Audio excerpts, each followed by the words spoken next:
And the players getting themselves into game. Thanks for tuning in to the NBA on 2K Sports. It's Wednesday, Hump Day, and we're ready to bring you all the action. Alongside Doris Burke and Greg Anthony, I'm Kevin Harlan. On our sideline reporting tonight, Allie LaForce. So a look at the starters for the Wizards. They've got Jalen Johnson. Wilkins is out there with Derrick Rose. Then it's Nick Richards. And it's Mbah Moute in at the 3 slot. Now here's Rose. Back to Wilkins. And Doris, the rhythm of the season beginning to set in. Teams are starting to establish their identity. They're also starting to understand, all right, these are our rotations. The players are now establishing their roles. You are definitely starting to see teams not only hone into their approach, but refine their approach. And so here is Houston, following the three-pointer by Washington, down to 5 on the shot clock. Here's Crozier, trying to answer back, but that 3 is off the mark. Wilkins against Thompson. Here's Wilkins. Pass to Richards. And the basket by Rose. And Rose proving already to be a relentless competitor. Excellent at finding ways to finish inside.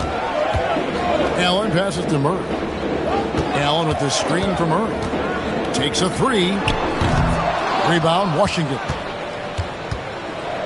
And let's go to the sideline. Here's Allen. Well, I had a chance to talk with head coach Ime Udoka. I asked him what his thoughts were on Cade Cunningham, and he said Cade is extremely talented. He's got great size. He plays under control. He's one of those guys that makes his teammates better. It's easy to see why he initiates so much of their offense. Kevin, back to you.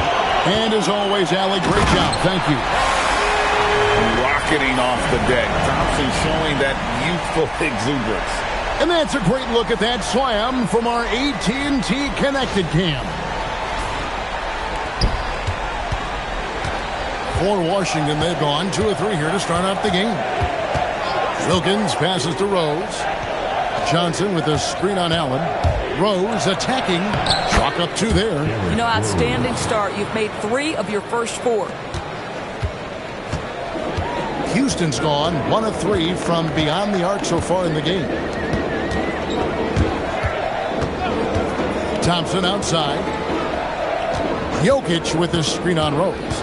Driving to the basket. And Jokic slams it in. You can't sleep on the young man, Jokic, especially when he's got that kind of position. About 3 minutes gone here in the first quarter. Pass to Johnson. Now Rose puts up a 3. Rebound by Murray. And on an open look like that, he's very gifted at making the weak coverage pay. Jacks up a 3. Offensive rebound. Thompson looking for an opening. That doesn't go in. Had a chance, though, to take the lead. And Mbah Moute dishes to Wilkins. Right wing. Got a piece of it. It's stolen by Allen. Here's Thompson. A basket good off the assist from Allen.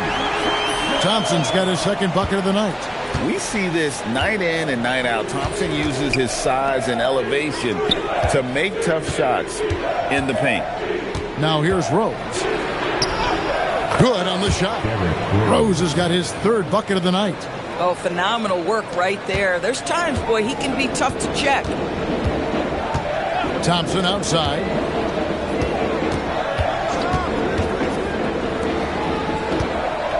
Jokic a screen. And it's Thompson again missing. Wizards have gotten 4 of 6 field goal attempts to drop in the first quarter. Here's Rose. Up and in for the basket. Number 4. That makes him 4 for 5 now. Boy, he's heating up fast coming out of the gate. 4 out of 5 from the field. Allen with the ball. He has yet to score. Pass to Crozier and taken away by Johnson. He takes it in. Out of bounds. Houston takes possession. Looking now at some numbers for Rose. how he did last season, and amongst the league's top-tier scorers, top 20 in points per game. And back to his free throw shooting percentage, second in the league. I never saw lapses in his concentration at all. Always completely focused, completely automatic. Catching up on the changes for Houston. Chris Duarte's checked in for Murray. And Bones Highland subbed in for Allen. Stolen by Highland.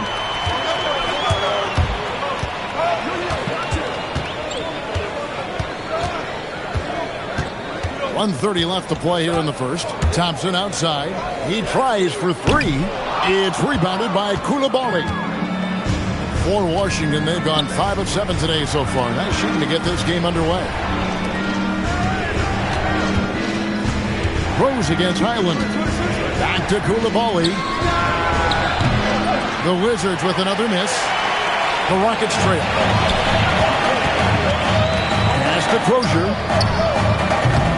The Rockets with another miss. Washington's gone just 1 of 4 from three-point range here in the first. And here's Rose. He's defended by Highland.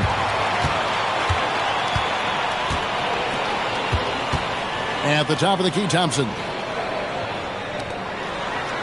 Thompson sets the pick for Highland. And trying for the go-ahead basket. It doesn't go in. 27 seconds left to play in the first quarter. To the wing on the left. Pass to Coulibaly. And Rose wide open. He shoots. Sinks the three-pointer. Rose has got 11 points. Hey, if Rose can hit that shot, those driving lanes just get wider. Here's Crozier. Back to Highland. Over Rose. And no good in the last second attempt this time. What a performance for Derek. He comes away with 11 points in the quarter. And come back right after this.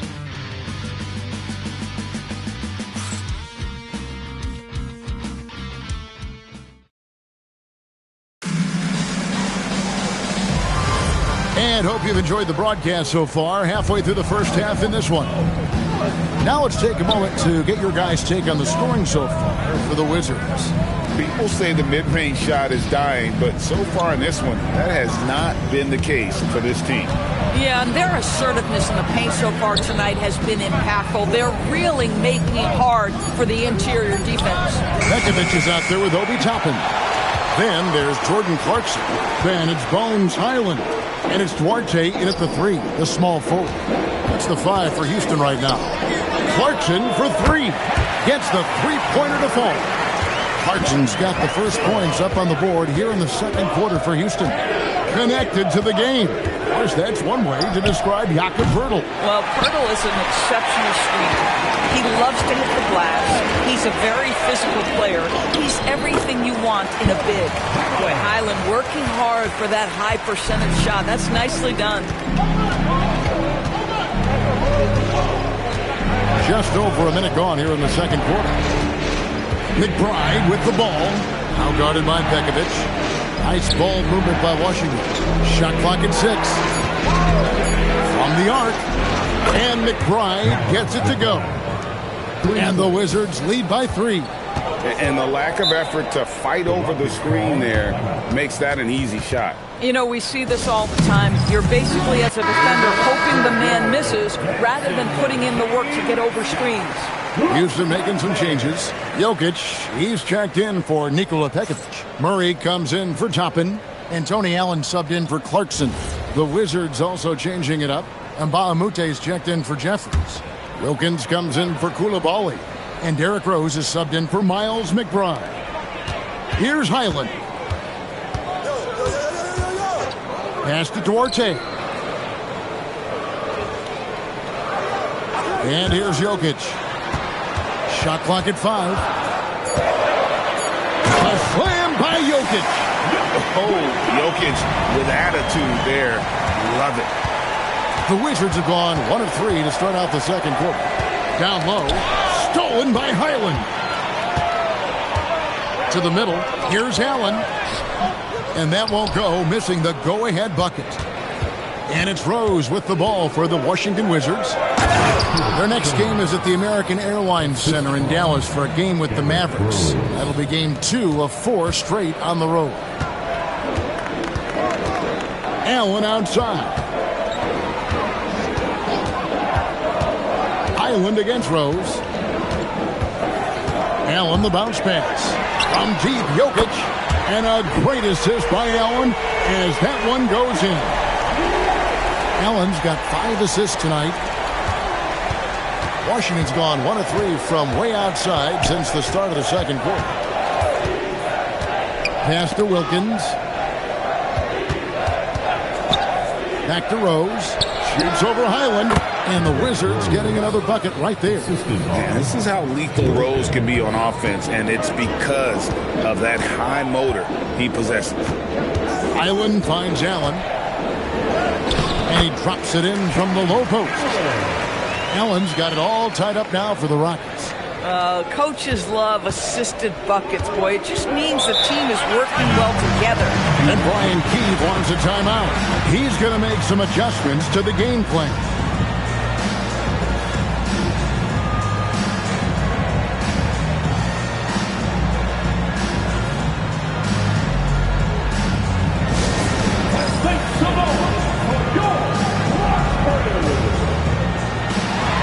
Both teams making some changes here. At this break in the action, we can show you the teams that had the most rebounds last season. In 4th, the Wizards. Well, they made a huge commitment to rebounding last year, and it showed in the numbers. They were spectacular. Wilkins wide open, and he fires. Off the mark there with the three-point shot. Houston's gotten both of their three-point attempts to go down here in the second quarter. Allen passes to Murray. Clock at 6. Jokic kicks to Murray.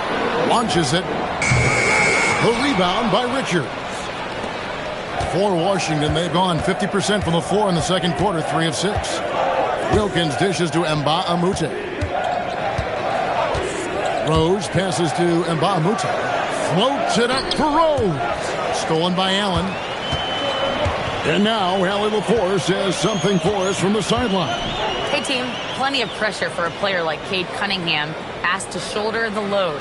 He said, that's what I asked for. To be in the NBA, to be in these moments. I try not to shy away from them. He practices meditation, and he says it's really helped me. Anytime I need to just reset, I can do it. Back to you, Kevin. Able to dial it in. Okay, Allie, thanks. Now here's Jones. Following the miss by Tony Allen. And the basket by Rose. Doris, you were a great ball handler in your day. So with that in mind, do you think players are carrying the ball too much now? Kev, this is such a hot topic. Carrying the basketball is when the ball ends up directly on the palm. The closest we get to that is what we call the hang dribble from players. They're trying to extend the possession so that they can read the defense. To me, that's the only point of concern. Amen Thompson, he's checked in for the Rockets. A change for the Wizards. Johnson's checked in. On the board.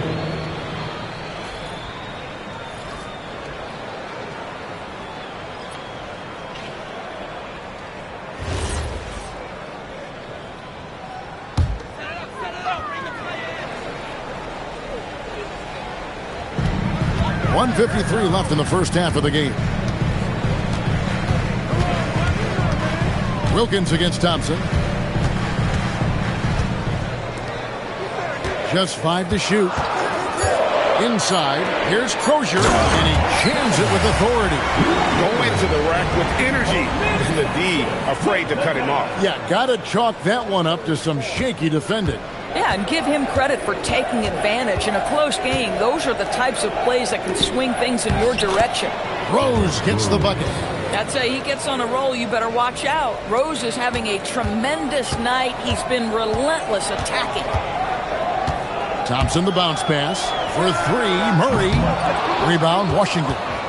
The game has been very close in a lot of areas, but rebounding has been the one differentiator thus far. Pass to Johnson. The Wizards working the ball around now. To the wing right side. from deep. Rose. Thompson with the rebound. Rockets have gone 6 of 10 from the floor here in the second quarter. Murray kicks to Allen. Puts up a three. Doesn't go for him. For the Houston Rockets, they come in off the loss to the Heat. 2 seconds separating the shot clock and game clock. Here's Rose. And Jokic with the rebound. Boy, that's the kind of contest you need to force the miss. Allen outside. The 17-footer. And that would have counted, but his shot was off the mark this time. And some good action through the first 2 quarters as we reach halftime. Wizards lead by 2. And we'll be back for the second half following the break. Keep it right here on 2K Sports.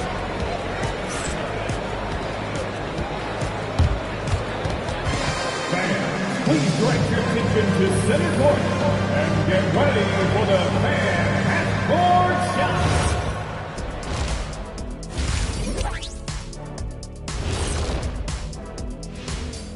Welcome, everybody. The Washington Wizards in our featured matchup, and what a competitive half it's been. I know my partner here appreciates the brute force, especially on the glass, right, Shaq? And they're in a good spot because of it. And circling back to the first half, what about these? And that is it for halftime, folks.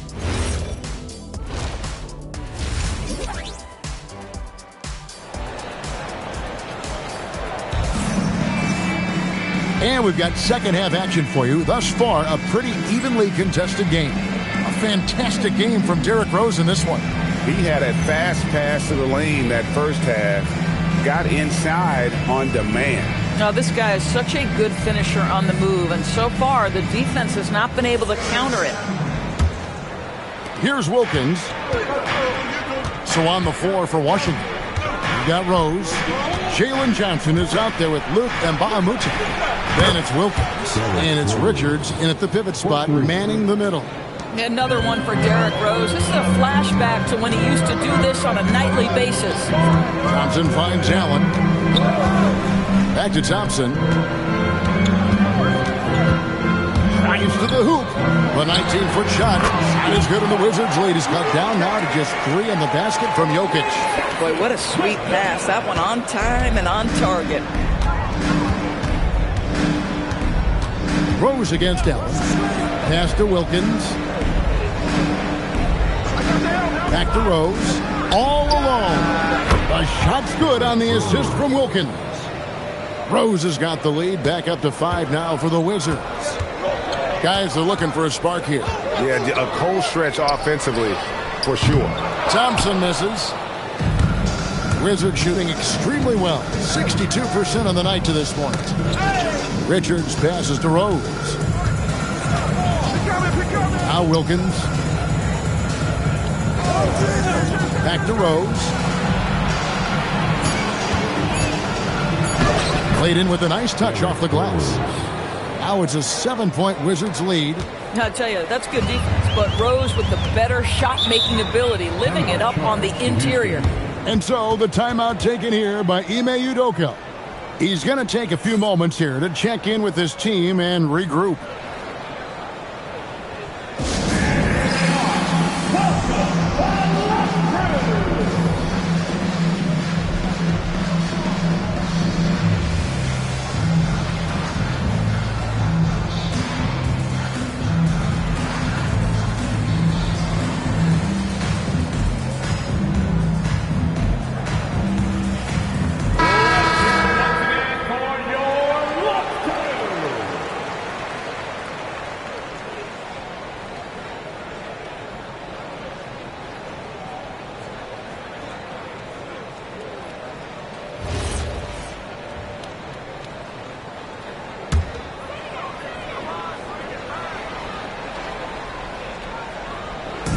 And the Rockets with possession here. 7-point differential. Back to Murray. Beyond the arc. The Rockets again can't hit. He is single-handedly dropping the temperature in here with that cold streak. He is trying to shoot his way out of it, and it might be better for him to pass the basketball at this point. And Jokic slams it in. How about a absorbing the punishment and still complete the play. That's a great finish by Jokic. Houston shooting their first free throw of the night. And as a group, they shot 75% from the line last season. And Brian Keefe wants a timeout. He's going to have a discussion on the sideline. You know, my guess right now is Coach wants to talk over this turnover issue. And it seems like they've been trying to force things a bit and need to find a steady rhythm offensively. And a chance to now check out the scoring distribution between the front court and the back court players tonight for Washington. And it's been guard play, which really has shouldered the burden offensively here. They'd like a bit more production from the front court, but in the meantime, this backcourt has kept them in the game. And then Johnson with the dunk. It is so much fun watching these guys just throw it down. Jalen Johnson can do it with the best of them. Allen passes to Thompson. No good on the triple. Boy, I don't love his shot selection tonight. You've got to work for better looks. Wilkins bounce pass. Johnson dishes to Rose. Over Allen. It's rebounded by Amen Thompson. But only the first miss of the second half. They've come out here with authority. Back to Allen. 6 to shoot. Out to the wing. And Jokic wide open. He shoots. A three-pointer, no good. And I thought that was going to drop. It looked good from here. Rose kicks to Wilkins. Back to Rose. From downtown. A shot's good on the assist from Wilkins. Wilkins has got 5 assists in the game. Pass to Jokic. Here's Thompson. Back to Jokic. Rebound, Washington. Richards got 5 rebounds tonight. And hard work on the glass. Once again, guys, they put a lot of effort and focus on the backboard. Johnson, the pass to Rose. From deep. The rebound by Crozier. Crozier's got his 4th rebound in this one. Guys are looking for a way to score here. Yeah, they've had a tough time taking the lid off. Back to Thompson. Can they get it? Rebounded by the Wizards. Rose surveying the D. Pass to Johnson. Here's Richards. Off target there. That would have pushed the lead to double digits. To the inside. That is good, and the Wizards lead is cut down now to just 6 on the basket from Jokic. And he is really in a zone right now, playing and scoring with confidence. And Brian Keefe wants a timeout. This now will give him a chance to discuss some potential changes.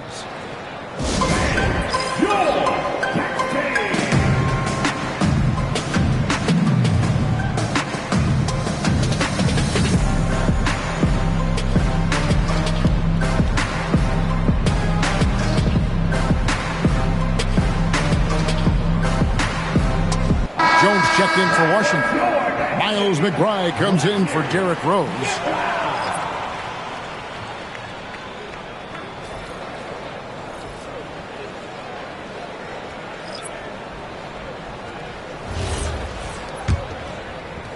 Wizards leading by 6. Outside, Jones. Back to Wilkins. And Wilkins slams it in. Yeah, that's a great setup. Screen the defender off and let him elevate. Oh, right. And wasn't the timing ideal? My goodness. The D with no chance to react. The execution was simply flawless. That, ladies and gentlemen, is how you run that play. 6 on the shot clock. Count that one. Pekovic has got his first basket of the night. Well, he's just carving space, and Pekovic getting anything he wants right now. Outside Wilkins. to Jones.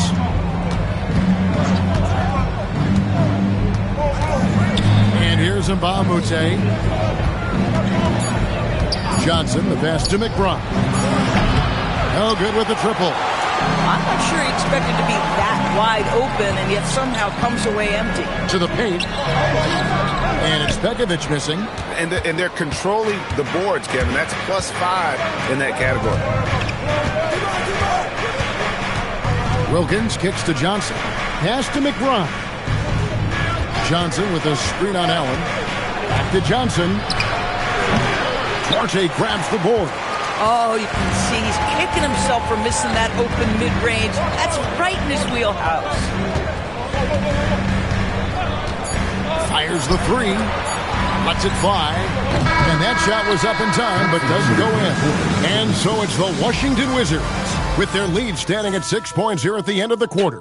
They've been playing some ferocious defense. We'll take a quick break and then back to the action here.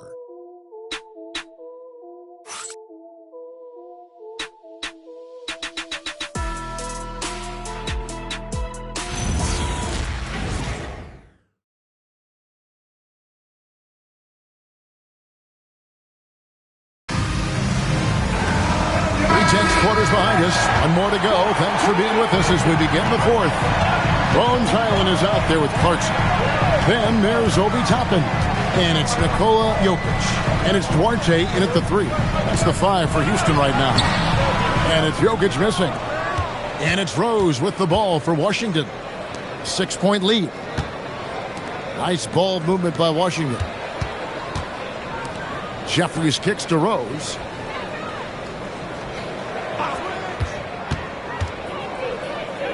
Pass to Jeffries. Jones for 3. It's hauled in by Jokic. And for Houston, they're shooting 38% from the field. A pretty neat showing for them. Boy, the explosiveness of Obi Toppin can really shock the defense. This guy gets excellent airspace. Outside Rose. And right on target with the switch. Rose has got 29 in the game. And that's just cold-blooded right there. He's taking no prisoners. Well, when it's closing time, he's trying to lock the door. He's been going all night. Here's Koulibaly. Yes, and it's Rose with the assist that time. Rose has got his 3rd assist on the night. First minute and a half of basketball played here in the 4th quarter. And timeout is called by Ime Udoka. He's clearly intent on wanting to lock in and make sure everyone's on the same page.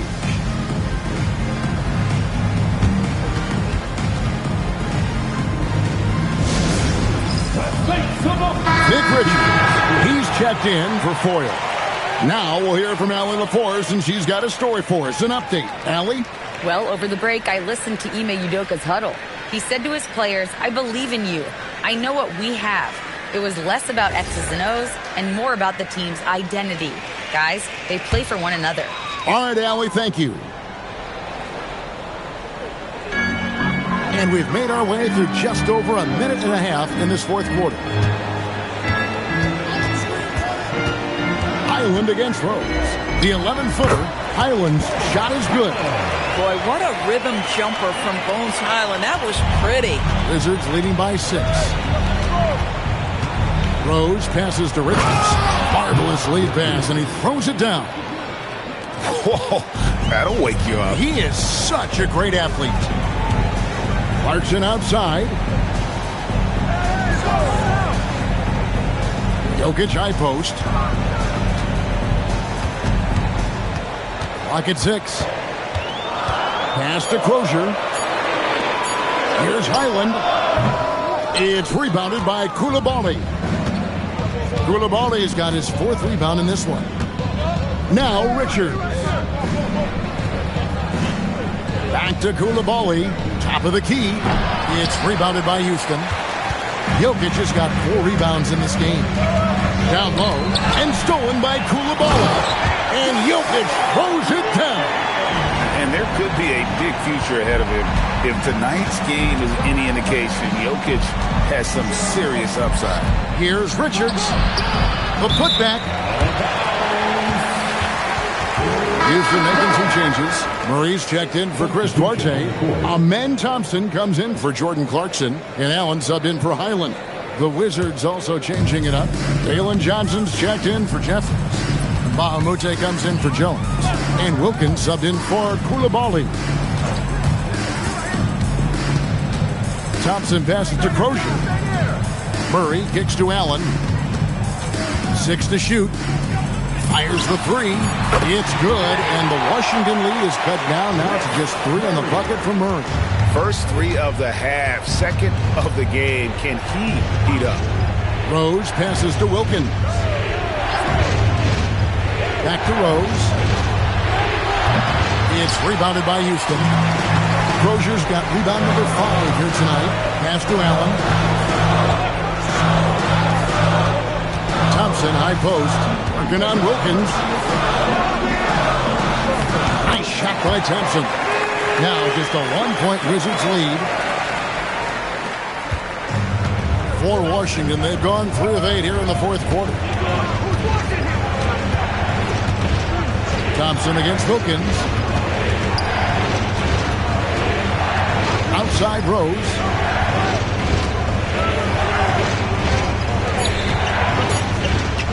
Puts up the 3. Doesn't get that one. That's an unwise shot. I'm sure coach and teammates would have preferred to swing the ball for a better opportunity. That one misses. Washington's gotten off to an 0 for 2 start from downtown here in the fourth quarter.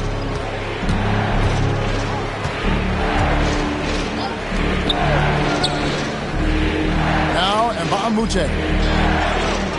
Now Johnson, wide open. He puts in the J.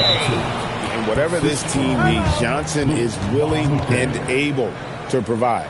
And we've got a timeout called from Ime Udoka.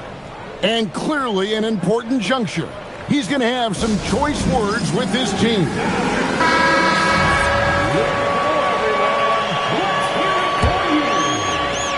It's trailed by 3. Now Murray. Allen surveying the D. Now Murray. Jokic with the string on Mbamute. Shot clock at 6. Flexing that range, Nikola Jokic. Showing some poise right there. I like seeing Jokic step up and prove he's a leader. Rose against Allen. Rose in the post.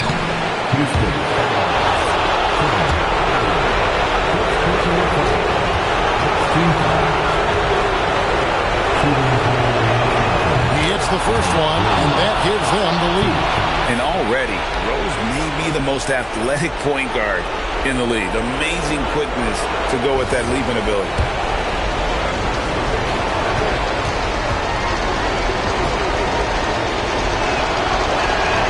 So he gets them both, and it's a 2-point ball game. This guy embraces coming up big for his team. Houston's gone 2 for 2 from three-point land to start the fourth quarter. Here's Thompson. Outside Murray. To take the lead. Not gonna go. Wizards are gone 4 of 10 here in the final period. Not the time to go cold. He gets it to go. We know this about Derrick Rose. He never ducks these moments. He's fearless, this guy. 56 seconds left in the game. Johnson rips down the board. And so it's Rose who brings the ball up for the Washington Wizards. 4-point game. Rose double team. Down he goes for 3. Relentless in their approach, even with the game firmly in hand. This is a textbook example of playing the possession and not the score. This team is doing a great job continuing to execute. It falls! And I'll bet his percentage is pretty high from that range. That's line for your Rockets, Roger. 1 shot.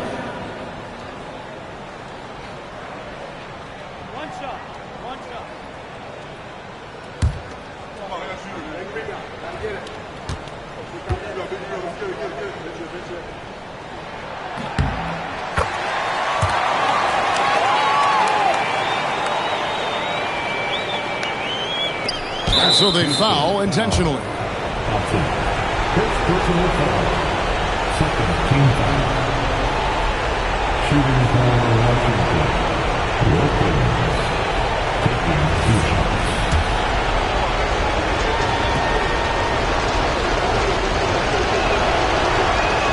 First free throw is good, and that puts them up by 5.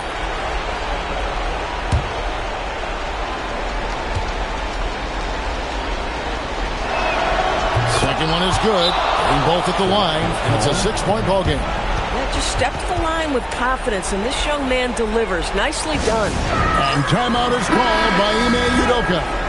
And that timeout by Coach was carefully measured, wanting to make sure that everybody is on the same page here. There's a 4-second difference from the shot clock to the game clock. Here's Crozier, covered by Johnson. Here's Jokic from outside. No good. And they go to the intentional foul. Second personal foul. Third team foul. He drops the first one, and that makes it a 7-point lead. Lopez at the line for 2. And the second free throw, no good. A tough break there.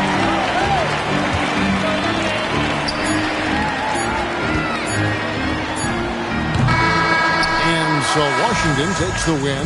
This was a hard-fought, well-earned victory for them, Greg. They really had to work for this win. That's a good point. I mean, weaker teams might have buckled at the end with the crowd amped up, everyone in the building kind of rooting against you. They stood tall and pulled it out. Well said. And that'll wrap it up, folks. So for Doris Burke, Greg Anthony, and Allie LaForce, I'm Kevin Harlan saying thanks for joining us. But as we go, let's take a look at our player of the game, Derrick Rose.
At this early stage of the season, what do you think are the most important things for teams to focus on, Legs? Well, I think familiarity with new teammates. So you're trying to find that rhythm and flow on both ends of the floor. There's no substitute for real in-game reps, which they're getting now. And ideally, if you can win some games early, it builds confidence. So let's take a look at New Jersey's starting lineup. They've got Dick. He's out there with Jalen Suggs. Okongwu out there with Paul George. And it's Thomas in at the 4 slot. Here's Suggs. Picked up by Okongwu. For 3, George. Can't get his first shot of the game to fall. Now here's Holiday. Inside. And stolen by Dick. They're running. With the teardrop. George, no good. And it's Holiday with the ball for the Detroit Pistons. And about a minute gone in the first quarter. And he lobs it up. And he lays in the alley-oop pass. Putting his court vision on full display. Holiday plays the role of floor general pretty effectively. George outside. Back to Suggs. Here's the 3. And New Jersey misses again. That's exactly how you have to defend him on the perimeter. Can't allow any space. And from the moment he set foot in this league, Herb Jones was a plus defender, Legs. Well, Brian, people were questioning his offensive game initially, but he's been pretty solid there. And for a player who's made first team all defense, that's more than enough. Hey, no good. New Jersey's gone 0 for 2 from outside. George outside. The 3 is up. The rebound by Detroit. Well, the defense should consider themselves lucky there because he's not usually one to miss those kinds of looks. Oh, there's the alley. Pass to Thomas. 3-pointer. And that's good. Paul George for 3. Finally able to knock one down. Hopefully the lid is off the basket. Holiday looking for an opening. Jordan with a screen on Suggs. Holiday passes to Bay. Shot clock at 6. Holiday against Suggs. And the basket by Holiday. Yeah, that's some flashy stuff from Holiday. I mean, those moves give confidence that carry over into your shot. Suggs outside. Dick with a screen on Holiday. Suggs, no good. And I'm surprised that didn't go down. I mean, I'm sure he is too. Bay passes to Holiday. To the inside. Pass to Jordan. Now here's Randall. On the wing, Holiday. No good from outside. First quarter of action, just under 3.5 minutes played. Here's Suggs. George outside.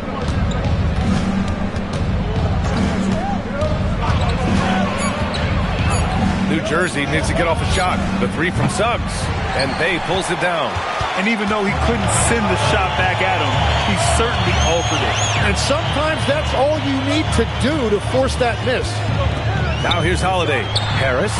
That one falls. Nice feed that time from Holiday. Defensively, you can't afford to get stuck on the pick. Well, you just have to communicate those switches. If you don't, it's on you. And keeping us updated from the sideline, Allie LaForce. Thanks a lot. The Pistons are growing. Coach J.B. Bickerstaff said, I appreciate the work that the guys have put in, and I'm proud of what they're becoming. But we have more work to do. We're still taking steps. Our guys have improved. The team has improved. But we're not finished yet. Ryan, back to you. On the rise. Allie, thanks very much for the report. Banked it in off the glass. And I like the shot selection. Suggs recognizes when to look to score inside. Suggs against Holiday. Pass to Randall. And Okongwu with the block. And here's Suggs.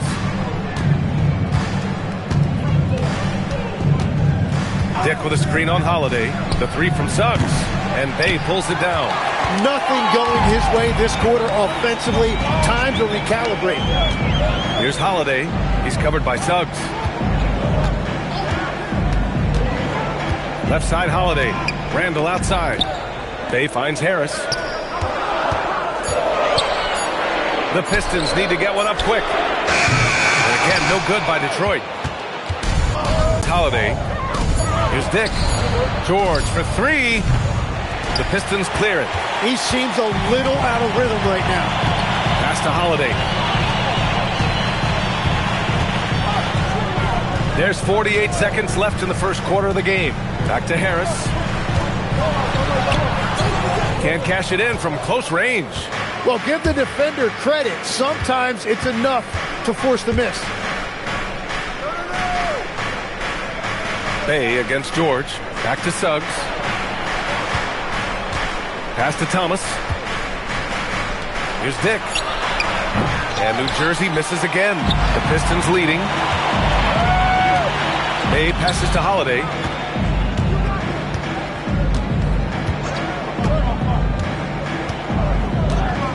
Randall on the screen. The shot by Holiday, no good. And so the first quarter wraps up without too much action on the scoreboard. Pistons ahead. They're up by one. And the second quarter about to get started. We'll be back in a moment.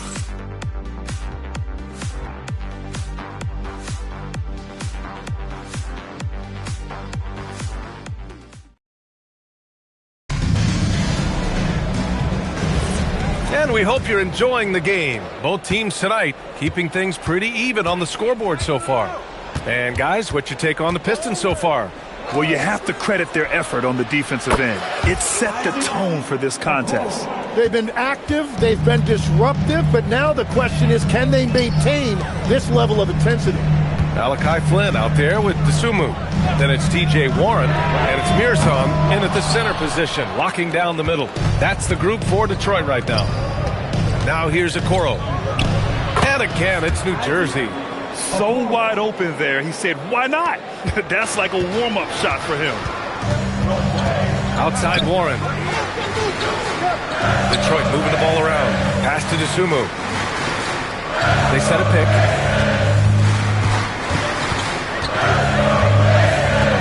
Here's pass. Here's Flynn. Three-pointer off the mark. New Jersey leading by 4. Outside, Green. Here's Benton. And New Jersey, another three. I just love the ball movement. A minute and a half gone in the second quarter.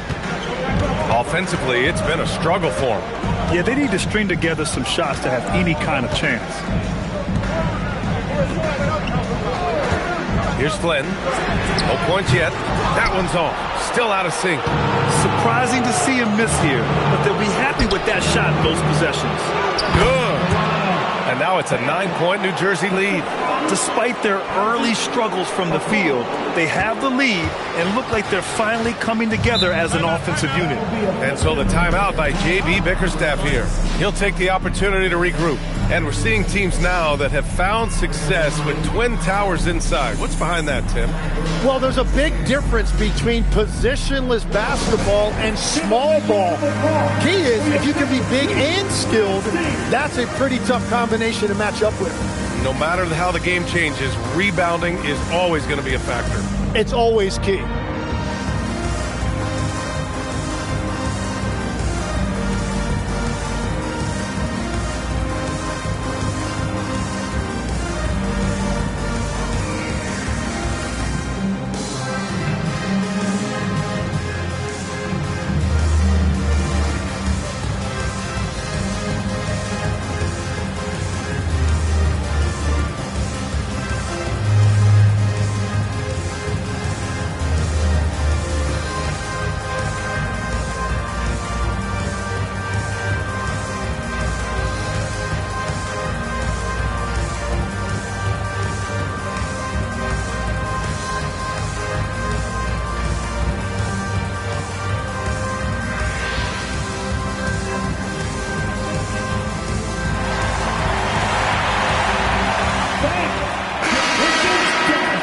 quick break, and we look at our 2K leaderboard for three-point shooting last season. Fourth, the Nets. Well, a big part of their offense a year ago was the three-point shot, and their accuracy was unbelievable.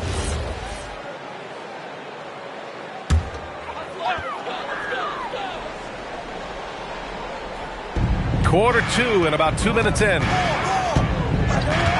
Dosunmu outside. Can they get it? No good on the shot. The other team just looks more in sync and is riding the momentum. Yeah, it's just time to settle everything down. Get high percentage looks and then D up. For three, George gets the three ball to go. And it's a 12-point New Jersey lead. They're starting to pull away here as their shots keep falling. Well, this run has given them a bit of separation, but few leads in this league are safe. Now here's Dosunmu. Still no points. Pass to Okoro. Screen. George outside. Fires from deep. Drills it from deep. All right, guys, let's get your take on the hustle stats for the Nets. Yeah, they're just attacking on defense, getting those hands out and knocking the ball free. I really like their energy defensively. And then there's the points off turnovers. They've really made the other team pay when they've lacked ball security. Now here's Dick. They lead by their biggest margin of the game. It's at 15 points. Back to Okoro. Over Harris. And there's Okoro. That one's good. And the assist by George. And after a scoreless first quarter, he's finding his offense. And so the timeout by J.B. Bickerstaff here. A moment to rest and confer on the game plan.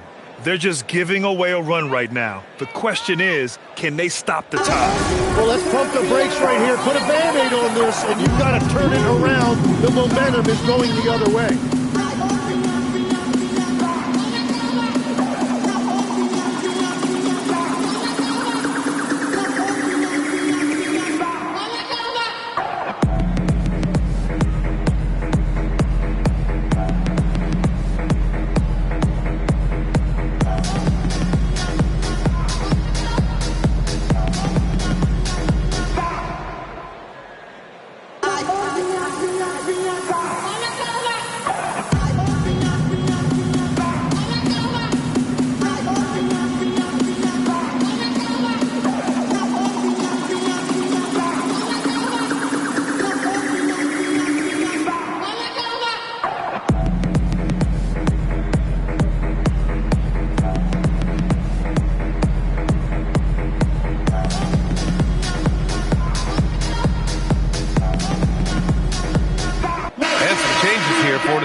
Jordan's checked in for Keita, and Holiday subbed in for Dosunmu. And then for New Jersey, Okongwu's checked in for Favors, and Suggs is subbed in for Okoro.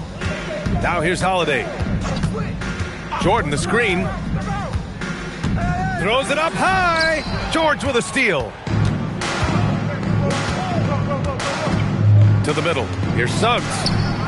Yes, and it's George picking up the assist.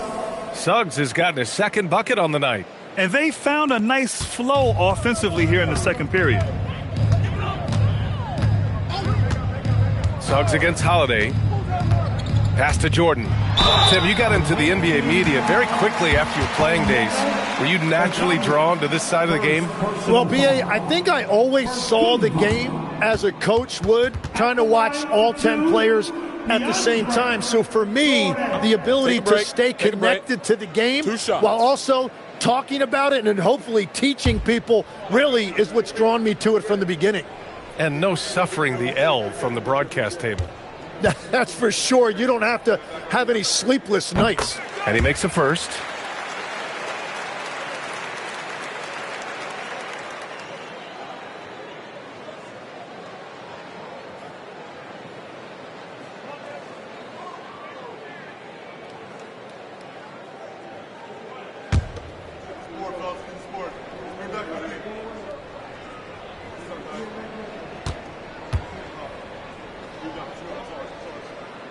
That one misses.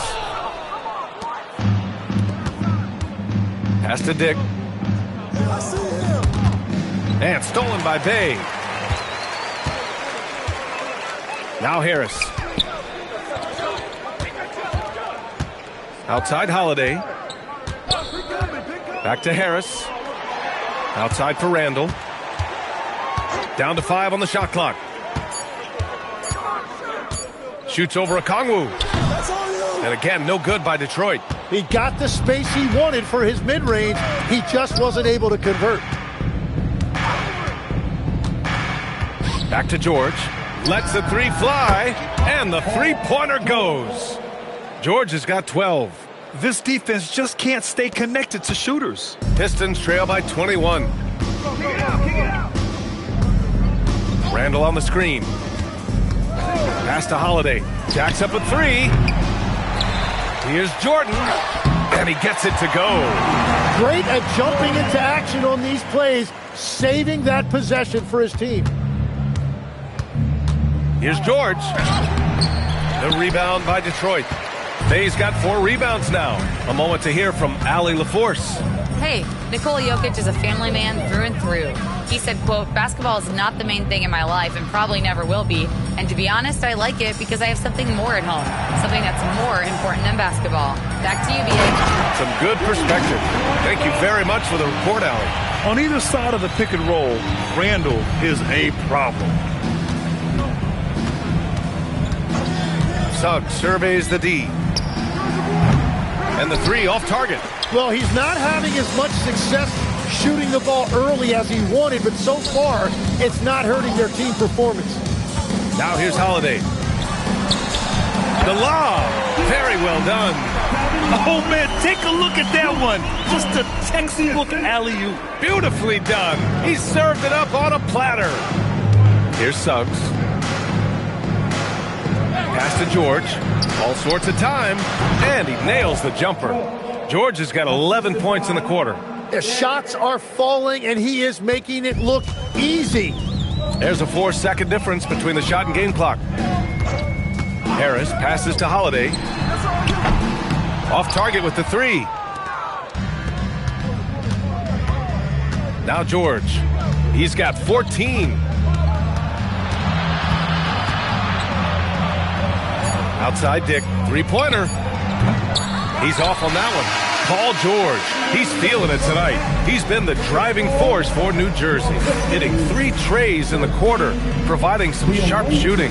And more NBA action on 2K Sports. Coming your way right after this.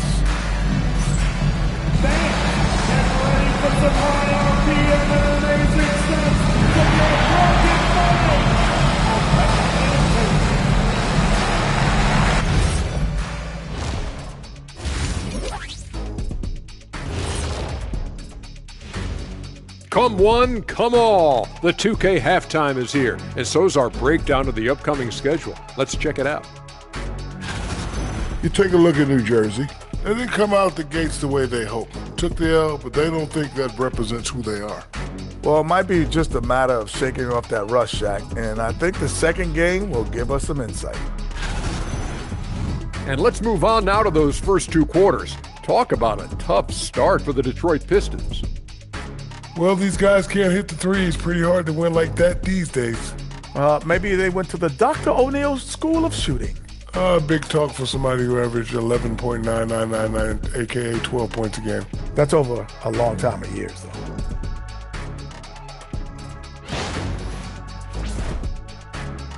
That's it for us. Thanks for tuning in. Now let's send you over to Brian Anderson with the third period.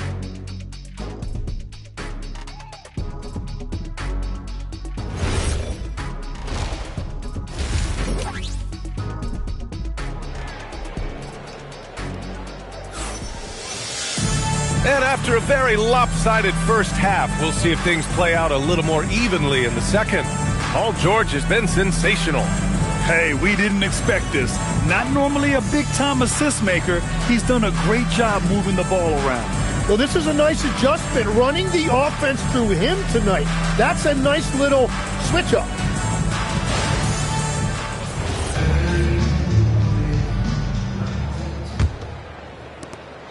And so it's Suggs. He brings it up for New Jersey. Kicking off the second half, here's Jordy Fernandez's 5. They've got Onyeka Okongwu. Suggs is out there with Dick. Then there's George, and it's Thomas in at power forward. And this is exactly what Paul George does out there. He uses all of that skill to pick apart the defense. Here's Holiday. New Jersey getting their last shot to go. Harris outside for Randall. Randall a screen on Suggs. 6 to shoot. And Randall the bucket on the assist by Holiday. Randall's got his second basket. And they keep on figuring out ways to force the rock inside and convert. And you think about Jokic's point center game. He's a pioneer, Grant, a one-of-a-kind. Oh, one-of-a-kind indeed.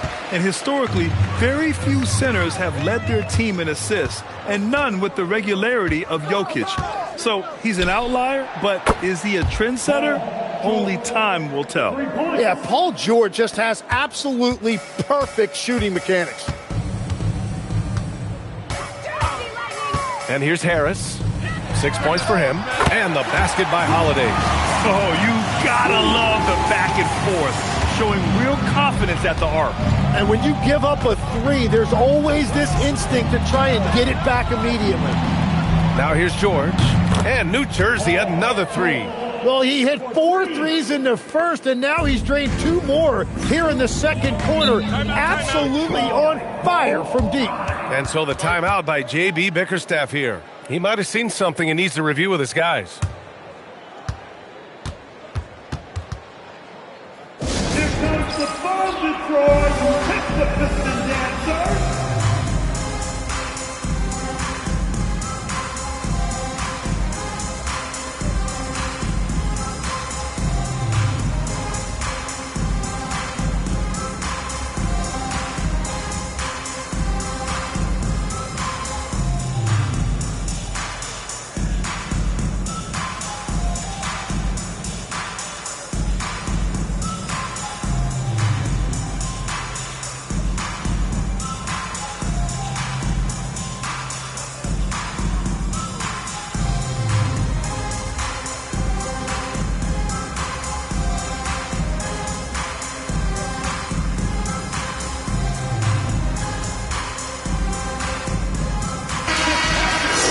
Chance here to compare the front court and backcourt scoring on the night for the Nets. And much of the damage coming from the backcourt. They've relied on their guards heavily, and the plan has worked. The approach has been the right approach.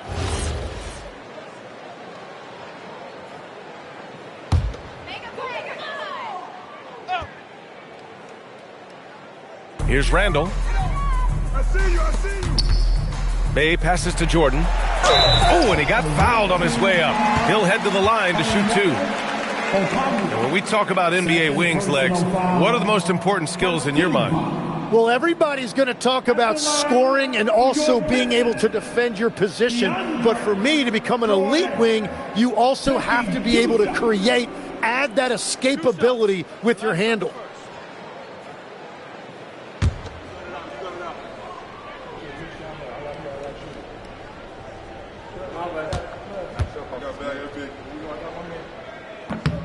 And he drops the first.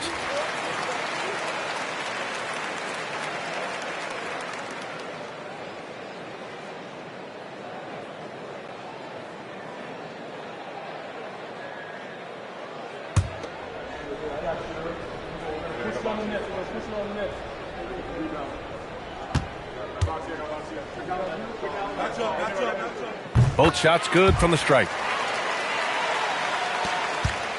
New Jersey leading by 18. Thomas outside. George for 3. And New Jersey another 3. Man, they're having a hard time defending the triple. That's 3 in a row. Detroit shooting 36% for the game. Not great. Jordan with a screen on Suggs. And he's going for the lob. Boy, left it right in the sweet spot with the lob. Nicely done. Got the ball right inside. Such a well-timed pass. Not quite 2.5 minutes played here in the second half. George, no good. And it's Holiday with the ball for Detroit. 19-point game. Following this game, they host the Magic, and that'll be their second of 4 total games at home. Oh, George with a steal. Outside Dick. Holiday against Suggs. George for three. He drops it from range. George has got 14 points here in the second half. A dozen consecutive points off of threes. This defense looks rattled. And there's the lob. Oh, a flawless finish on the lob. I'm telling you, he is doing absolutely everything he can out there. He's just not getting enough help. And Jordi Fernandez wants a timeout. I think right now he might be looking at some adjustments.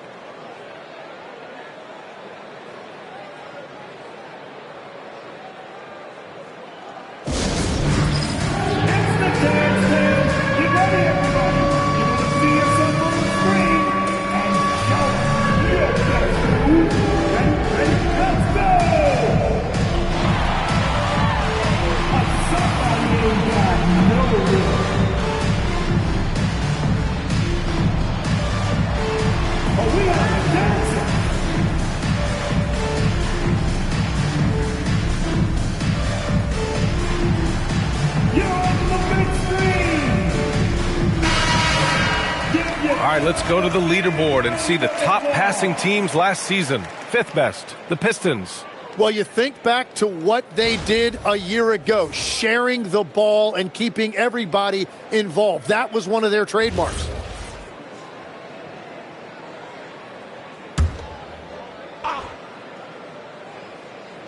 A little under 3.5 minutes off the clock now in the third quarter. Pass to George. Offline with a three. Pistons trail by 20. Here's Randall. Detroit moving the ball around. Outside Holiday. Here's Harris. Okongwu with the rebound. Okongwu's got 5 rebounds in the game. Suggs, the pass to Dick. For three, George drops in the three. George has got 31 points. All 5 of the last buckets they've given up have been from downtown. For Detroit, they've gotten 4 of their first 5 shots to go since the break. And he's going for the oop here. And stolen by Dick. Pass to Suggs.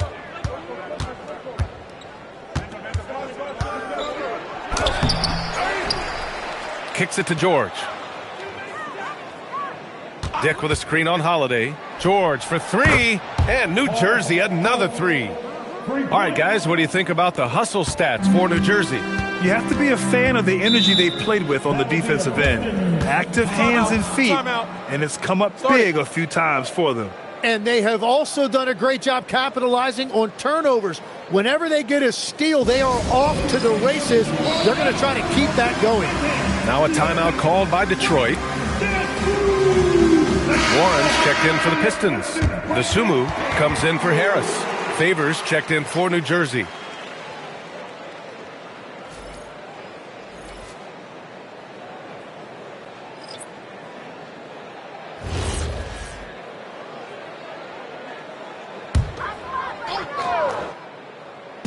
On defense, New Jersey. Outside Holiday. Warren with a screen on Suggs. Dosunmu on the wing. Just 5 to shoot. Back to Holiday. Shoots. And again, no good by Detroit. Well, his poor shooting hasn't helped them much, but you can't point the finger solely at him for why they're behind. Dick with a screen on Holiday. Pass to George. The three is up. That shot missing. And for the Pistons, they're shooting just 38% for this game so far. Outside Holiday from behind the arc. Rebounded by New Jersey. Minnesota will be traveling to face him after this game. It'll be a quick stopover at home before they have to get back out on the road. Favors finds Thomas. Now here's Suggs. George outside. From outside the arc. Randall pulls down the board.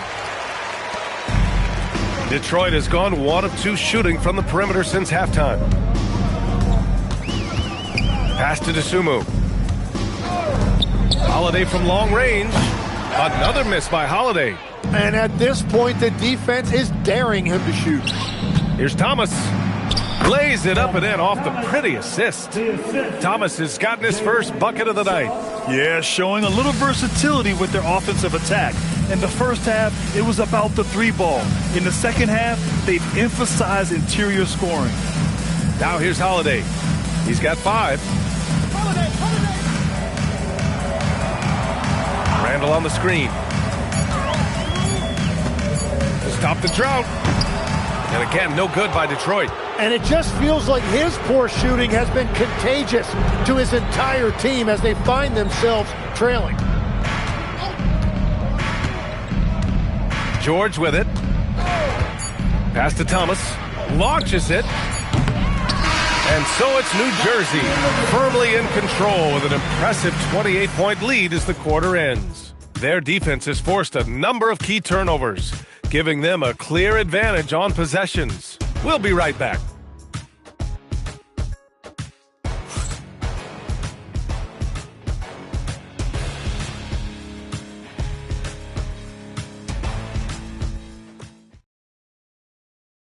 And a worthy candidate tonight as we take a look at our State Farm Assist of the Game.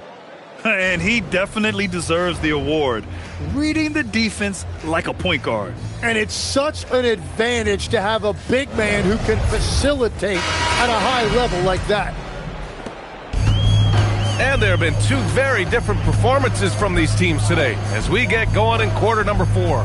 Marcus Sasser is out there with James Johnson. Then it's T.J. Warren, and it's Webb in at the point guard position. That's the 5 on the floor for the Pistons. Harris against Green. The 3 ball. Harris misses. He is just so deadly from out there. You expect that to fall. Okoro passes to Banton. Back to Okoro. Outside for Green. The 3. And they'll get another chance. Banton can't get it to go. Detroit shooting just 33% so far in this game. Out to Harris. Pass to Warren. Oh, trying his luck from deep. Rebounded by New Jersey. Outside, Green.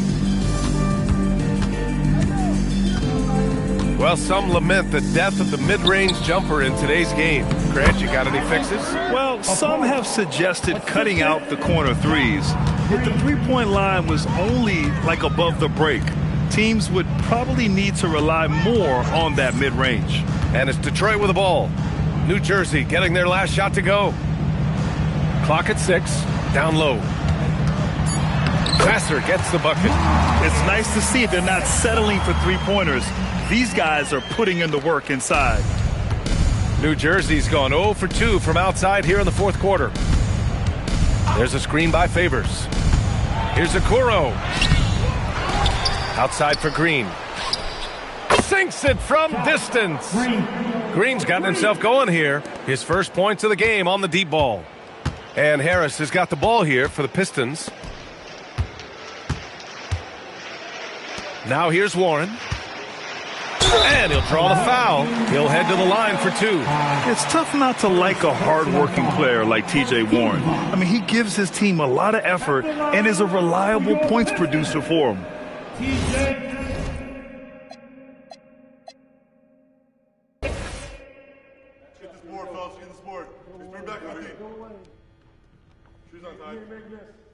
That's all you.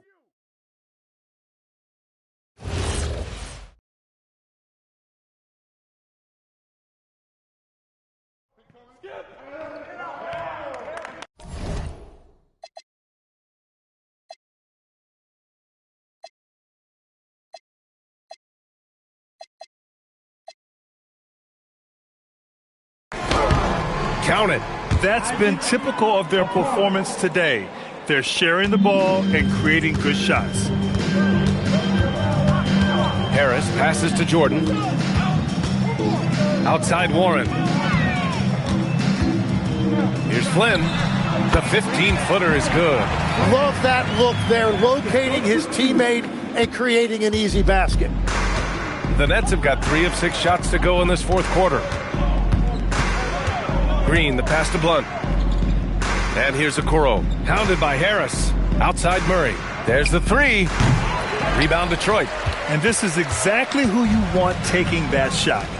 He just missed it. Right side Warren. Back to Harris. Knocked away. Outside Warren. Oh, he tries a three. He's rebounded by Okoro. New Jersey's gone only 1 of 4 from the perimeter here in this fourth quarter. Green for three. The rebound by Detroit. Jordan's got a rebound number 12 here already in the game. Jordan with a screen on Murray. To the paint. And slam dunk by Jordan.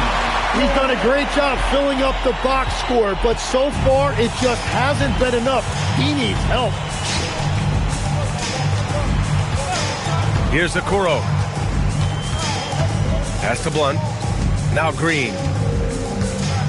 New Jersey passing it around. Oh, it's stolen by Jordan. Warren, the pass to Harris. And he drops it in from the low post. He's really carrying the load, but no man can do it all by himself. Now Okoro.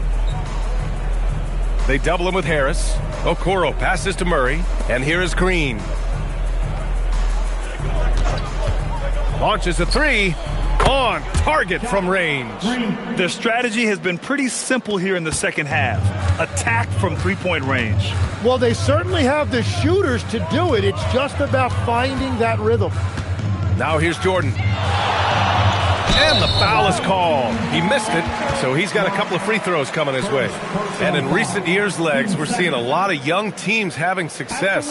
Also, depth playing big dividends. What's changed? Well, I think with today's up-tempo style, more players have to cover more ground. It just makes sense that younger, deeper teams are better equipped to handle all that wear and tear. Young players seem to be more welcome, too, in the NBA culture. No doubt. They're going to get an opportunity sooner. For the Pistons, Randall, he's checked in for Warren. Sadiq Bey comes in for Dosunmu. And Holiday subbed in for Flynn.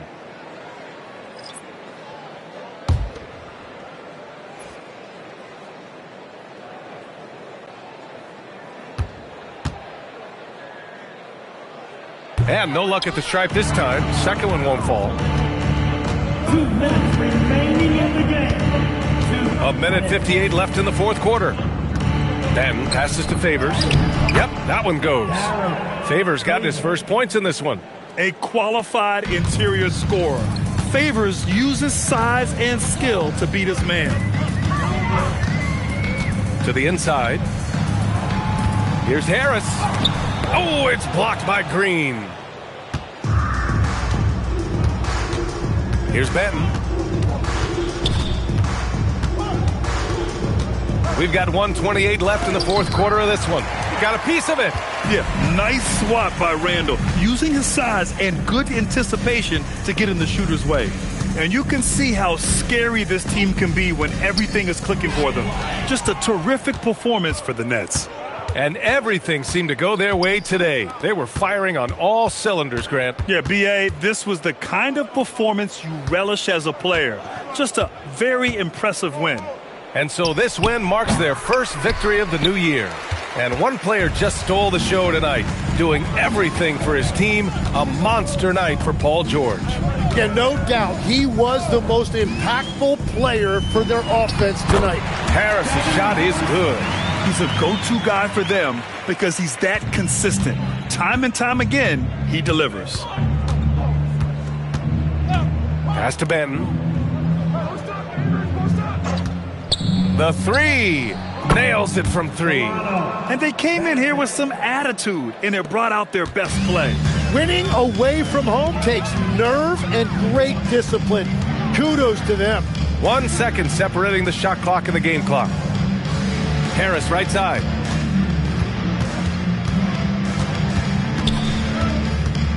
Back to Bey. It's tipped. Now Green. And so it's New Jersey with the W. A statement road victory. So impressive. Statement indeed, B.A. It was in enemy territory, but they controlled the game and took the crowd completely out of it. That's how you win on the road. And that'll do it, folks. With Tim Legler, Allie LaForce, and Grant Hill, this is Brian Anderson. As always, we appreciate you tuning in tonight. And let's leave you with our player of the game, Paul George.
Oh, say does that star-spangled...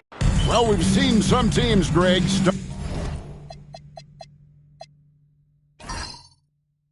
stumble out of the gate to begin this season, still trying to find their footing, getting some traction. And when you're not meeting expectations, the pressure ramps up. But as a team, you can't let it get to you, especially with time to turn things around. Now let's take a look at the Bulls' opening lineup. Zach LaVine is out there with Black. Then it's Martin. Then it's Mozgov. And it's Raja in at the 4. Now here's LaVine. To the middle. 5 to shoot. Pass to Martin. Chicago needs to get a shot off. Black, no good. Now Stackhouse. 9 points last game out. Here's Pondexter. Launches a 3. Raja with the rebound. First quarter of play. 1 minute played. Martin attacking. Now Mozgov. Defended by Oakley. And a fast break now for the Pacers. Anderson wide open. Good, and the assist goes to Stackhouse. Yeah, well, passing it inside out is always a good idea. You can usually get your teammate a clean look. Now here's LaVine. His last outing, 16 points for him. Mozgov sets a screen for LaVine. Up again. Rebounded by Capella. The Pacers have gone 1 of 3 from the field to start this one so far. Nice D from LaVine. That's not a bad shot at all. It just didn't go in. Sometimes the process is right, and you still get a bad result. And all around the rim that time before dropping in. And, you know, it took them a while to get going, but they finally connected now on their 4th shot of the game. Stackhouse outside.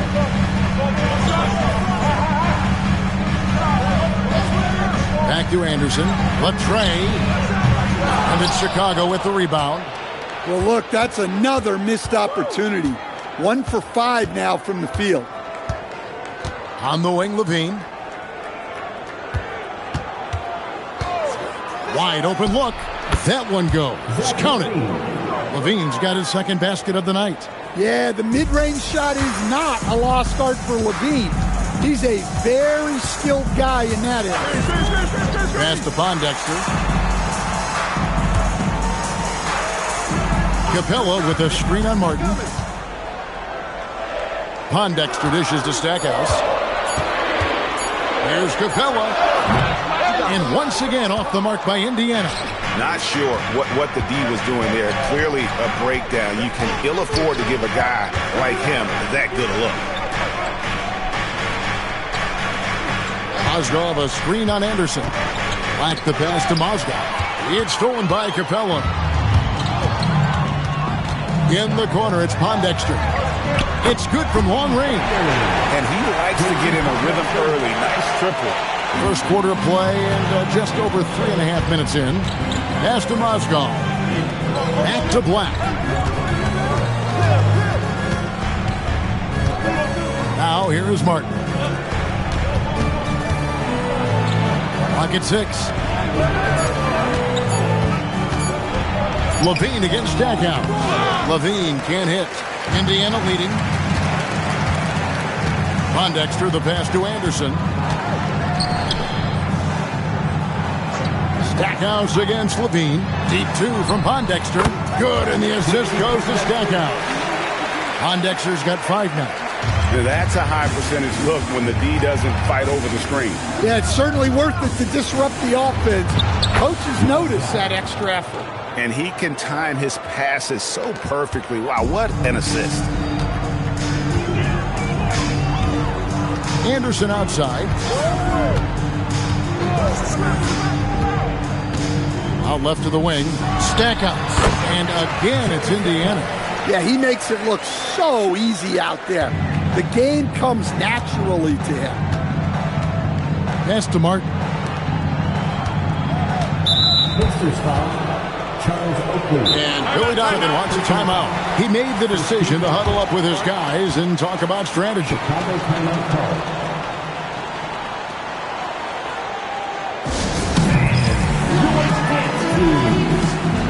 Horn, he's checked in for Indiana. Dumars comes in for Anderson. Chicago also making some changes. Johnson comes in for Martin. That's Felton in for Anthony Black. Here's Raja. 17 points in his last outing. Outside, Felton. Good ball movement here by the Bulls. Stackhouse with the steal. Pass to Pondexter. Here's Dumars. Here's Van Horn. And it's off from three-point range. Bulls trail by 4. Johnson, the pass to Felton. Johnson outside. Here's Raja. It's hauled in by Clint Capella. Indiana's gotten just 2 of 6 to fall from three-point range so far in the first. Felton against Dumars. Bucket is good. And boy, did he ever sell the pump fake. Worked to absolute perfection. And so it's Felton who will bring it up for the Bulls. Pass to Raja. Outside, Levine. Here's Raja. Felton taking his time here. Just 4 to shoot. Fader on the way. And that one comes up a bit short. Well, when they're playing off you, you have to make them pay. And he couldn't. Dumars dishes to Stackhouse. For 3. Score the basket, his second of 2 attempts. Yeah, with Stackhouse's ability to attack the rim, that three-point shot is going to usually be there for him. You defend him too close on the perimeter, and you're risking a blow-by. Levine wide open, and the Bulls with another miss. Hey, he hasn't been at his best this quarter. I'd like to see him be a little more patient. Dumars with it, over Felton. And no luck with that time on the buzzer beater. And so it's Indiana ahead by 9 as the quarter comes to a close. They've dictated the pace, pushed the ball at every chance, and it's paying off for them. And we've got more M2K Sports coming your way after this break.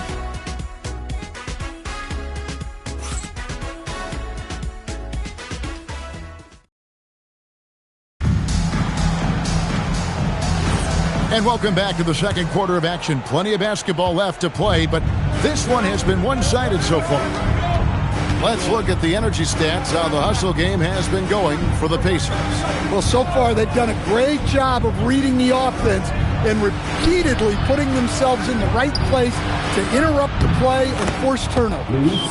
And also, given the game is more fast-paced nowadays, I like the way they've capitalized in transition, keeping their foot on the gas. On the court right now, second quarter for the Bulls. We've got Scola. Felton is out there with Johnson. Then it's Najee Marshall. And it's Lopez in at the pivot spot, manning the middle. Here is Felton after Indiana gets the three. Lopez sets a screen for Felton. Nice shot from the wing. Felton's got his first points in this one. A tough start scoring the basketball, but they're starting to turn it around now. Pass to Dumars. Inside, here's Conkamp. And it's sent back by Lopez. Textbook timing and positioning from Lopez around the rim.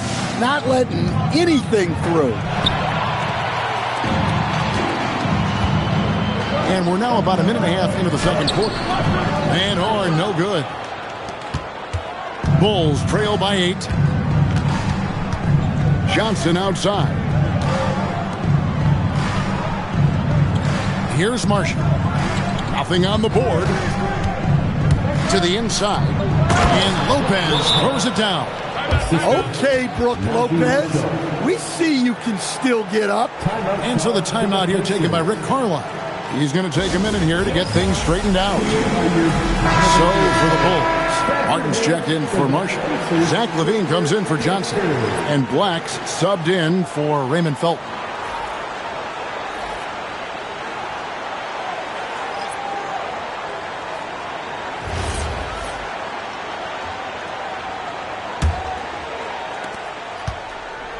Pacers leading by 6.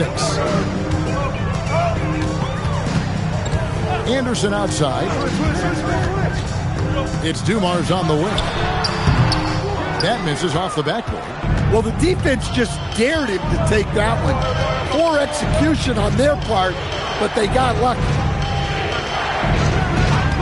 Martin with a screen on Dumars. Back to Black. Pass to Scola. 6 on the shot clock. Here's Lopez. Got it off in time and beat the shot clock, but it's no good. We know Dennis Schroeder is a great pro, Stan, but he might be even better playing internationally. Yeah, Kevin, you're right, and there's a few guys like that. We saw it with Dennis Schroeder, that when they're playing for their country, maybe it's the role they have or the confidence that their teammates and coaching staffs have in them at that level, but Dennis Schroeder takes over when he's playing for Germany. Let's check in now with our Allie LaForce, who's got a story for us. Allie? Thank you, Kevin. The Pacers have shown that they can be a threat in the East. Coach Rick Carlisle said, "There's nothing wrong with my expectations. What you don't want is a situation of apathy, where expectations are low and all you're ever doing is selling hope. That's not why I came here." Back to you, Kevin. They're for real. All right, Allie, we appreciate the report. Clint Capella, he's checked in for Conkamp. Mozgov, he's checked in for the Bulls. That's good from Brook Lopez. And GA, a lot of the best defensive teams in the league have some stout zone looks they can go to. Where do those in a game come in handy? I mean, often it's a way of challenging opponents to make perimeter shots, but also you want to show different looks just to kind of disrupt the rhythm of a team's offensive flow. Now here's Lopez. He has 5.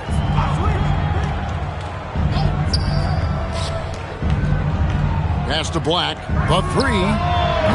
The putback. And Stackhouse pulls it down. Indiana leading by 5. To the middle. And the layup's good off the glass. Stackhouse has got 7 points. Pushing the action, getting others involved. He does it time and time again. Yeah, when you're moving the ball like that, it just keeps everyone engaged in the game. I love the ball movement there. He put that on a silver platter. Just served him up. Here's Anderson. After Chicago picking up a basket just moments ago. Mozgov with the steal. Down low. Black finds Mozgov. And some nice ball movement here by Chicago. Pass to Black. Back to Mozgov. No good on the shot. The defense ready for him on that possession. They had to be because he is so strong in the paint. Outside Dumars.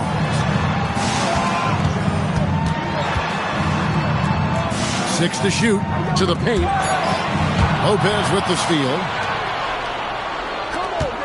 Here's Levine. And he banks in the layup. He has 6. And Levine's eyes light up when the break is on. He's so elusive in these situations. And so the timeout here taken by Rick Carlisle. Coach is going to talk some things over with the team. Might be seeing something to adjust. Here comes your Indiana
State Pondexter checked in for Joe Dumars.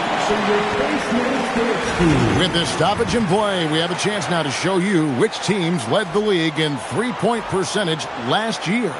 Number 1, the Pacers. You know, they went through stretches when they just didn't miss from beyond the arc. I mean, that carried them right to the top of that list. Now Stackhouse. He has 7. Pondexter the pass to Oakley. Anderson outside. Buries the long-range jumper. Anderson's got his second basket of the night. And they're right around 50% for the game on their threes, and they've only gotten better as the game's gone on. Moskov sets a screen for Levine. For the 3. They get it again. And their shots are falling now with more regularity than we saw at first. 1:11 left to play here in the half. Anderson passes to Stackhouse. Capella with a screen on Levine. Inside. And the dunk by Capella. Yeah, you see that? Capella sets the screen, then gets to a spot where his man can get him the ball for the score. Here's Black. Still scoreless. Levine. Another one falls for Chicago. Well, he got off to a slow start, but now in the second, he seems to be finding his rhythm. Now here's Anderson. Black defending, and that'll be 2 free throws coming up. Officials on the call with the foul. Well, I like it whenever Capella goes up strong inside because it sometimes forces defenses to compromise. The Pacers shooting their first free throws of the night. Shoot 2.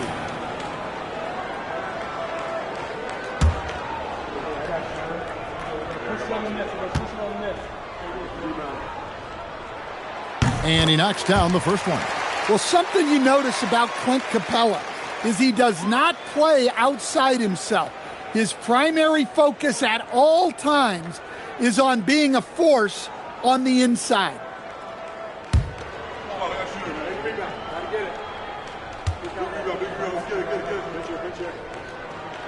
No good on the second, so he hits 1 of 2. Bulls trail by 5. Martin finds Black. Bulls moving the ball around. We've got 22 seconds left to play in the first half. And the basket by Raja. For Indiana, they've gotten just over 50% of their shots to drop here in the second quarter. They're 5 for 9. Capella inside. He's off on that one.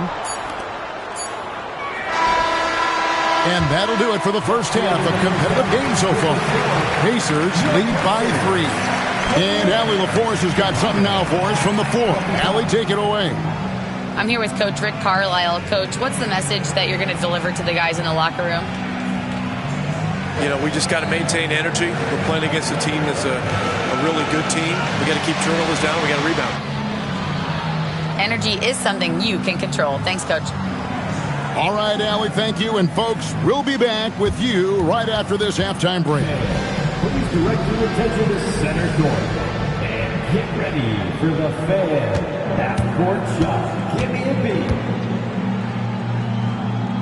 They're measuring up the shot.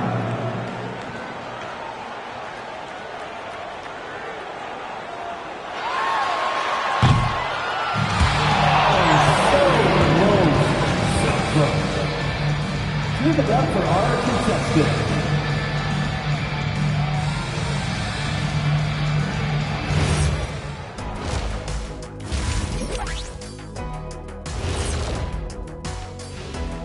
Welcome, everyone, to halftime. The mean, pushing guys around, high elbows, nothing wrong with that. Watch out, camera guy. Hey, we'll see if the refs agree with you in the second half. And next up, a look at the top performers for each team in that first half. Yeah, you love to see two great players go at it. They brought their A games, and the fans are enjoying it. As we are here in the studio. Can't wait to see how these guys close it out. That'll do it for our show tonight. Thanks for joining us, and we'll send you back to Kevin Harlan for more hoops action.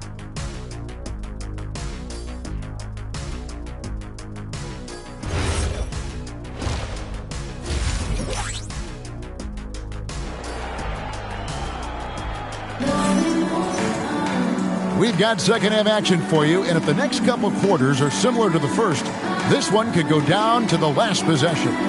You look at Zach LaVine, he's really been playing well. Well, we'll find out if they were able to find an answer for him over the break. He was scoring with ease in that first half. Yeah, I'd love to see what they drew up in the locker room, because you're right. He's the problem right now. They've got Anderson. Charles Oakley out there with Quincy Pondexter. Then it's Jerry Stackhouse, and it's Capella in at the center. So that's who Rick Carlisle starts the second half with. We know LaVine has that shot in his arsenal, and he's working to develop more consistency. And it's Anderson with the ball for the Pacers. They've led by as much as 10. And following this game, they hit the road to challenge the Bucks in Milwaukee. It's game one of a 3-game road trip. More good work on the glass there. When it's all said and done, I think rebounding might tell the story in this game. Yeah, and this is where Mozgov is at his best, using that size and length to attack the cup. Stackhouse outside. Here's Oakley. Good, and the assist goes to Stackhouse. Stackhouse has got 4 assists in the game. And Billy Donovan wants a timeout. Looking for a breather and maybe adjusting a thing or two. Well, it's a players' league, but certainly coaching has its place. And this is when a coach earns his paycheck. Analyze the situation and give your players the information they need to succeed.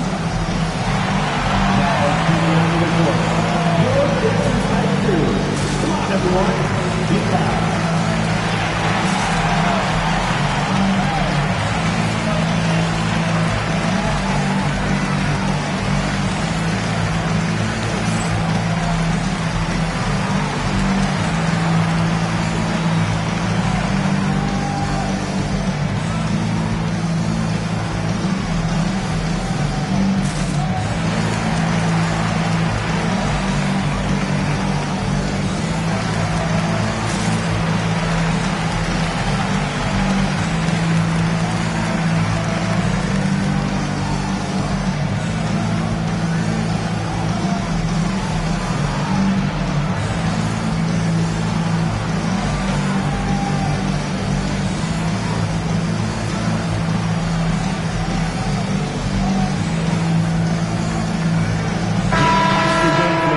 For the Pacers, Afcr, Donna.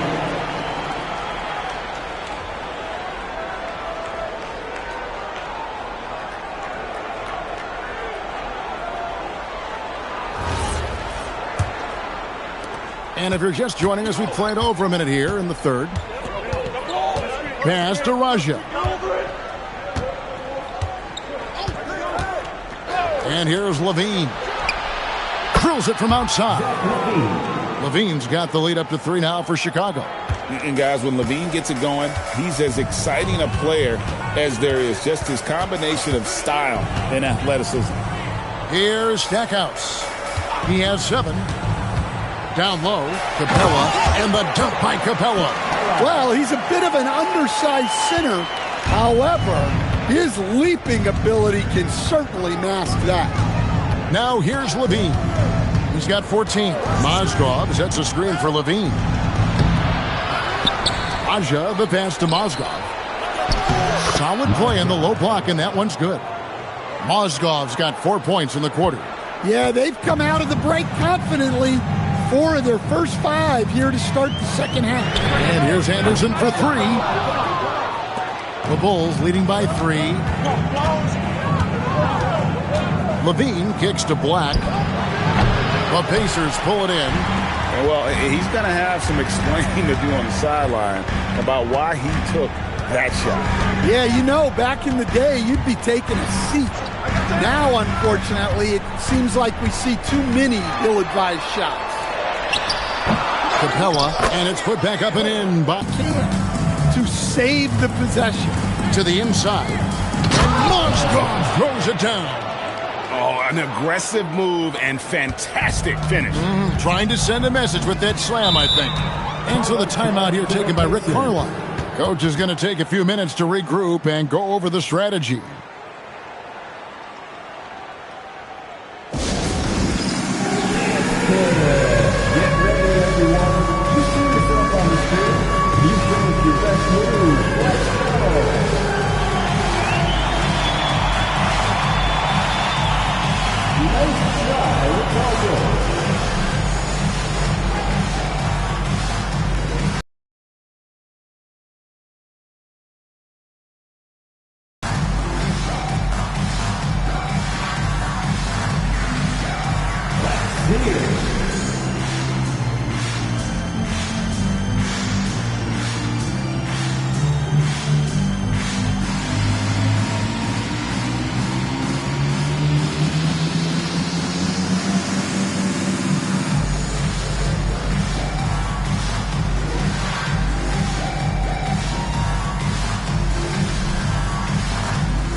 Let's take a look at the playmaking here. This chart with the assist totals split between the front court and the back court tonight for the Pacers. This backcourt is really shouldering the load in terms of the ball movement and great assists. When you look at the overall contributions compared to the bigs, nice work on distributing the ball.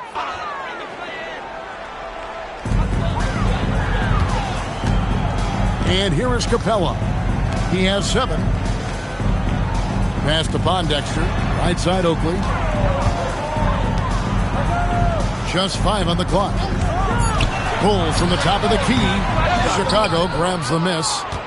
Mozgov's got rebound number 7 for him tonight. And Capella over to help. Mozgov sets a screen for Levine. To the paint. And the rebound goes to the Pacers. Oakley's got his 4th rebound in this one. Indiana moving the ball over. Stackhouse outside. Raja with the rebound. Raja's got 4 rebounds now tonight. Bean passes to Mozgov. Here's Raja, defended by Oakley. From 7, and the Bulls tack on 2 more.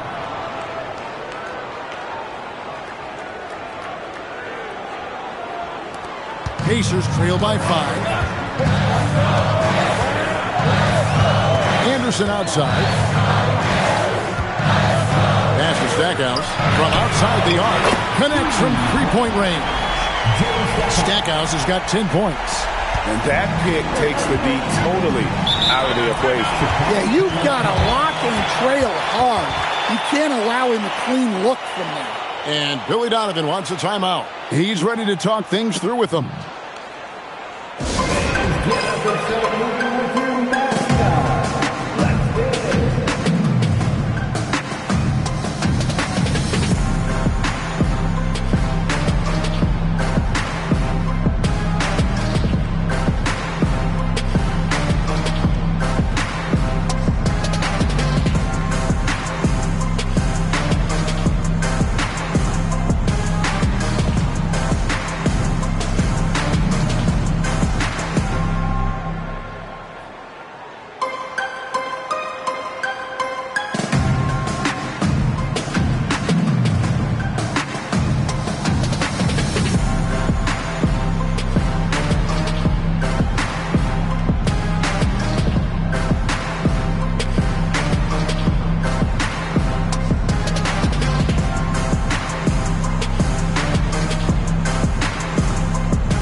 In for the Pacers. And Chicago also making a switch.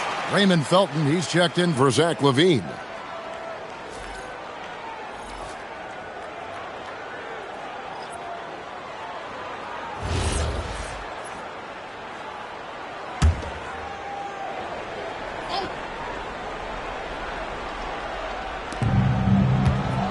Pass to Martin. Here's Black. Back to Felton.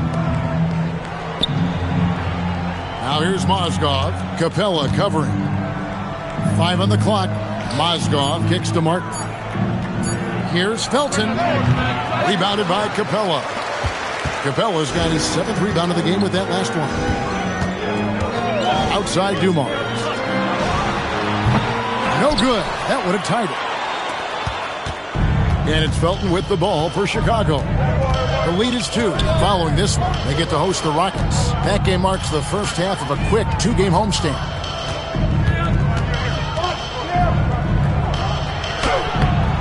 It's rebounded by Indiana.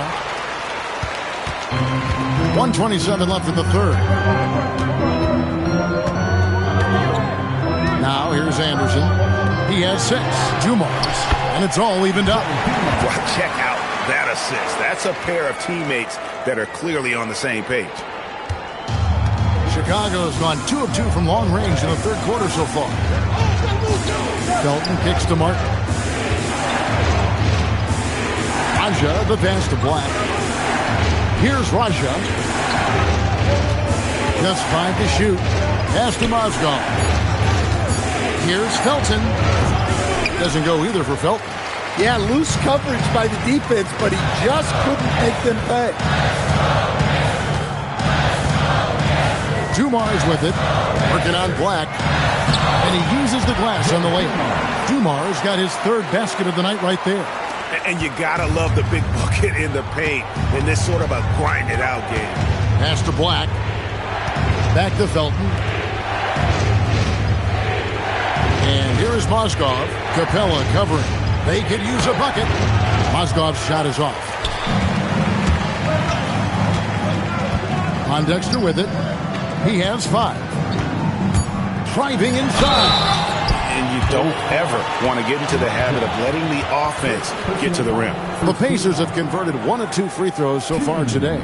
And looking at last season's numbers, down below 70% as a team from the line.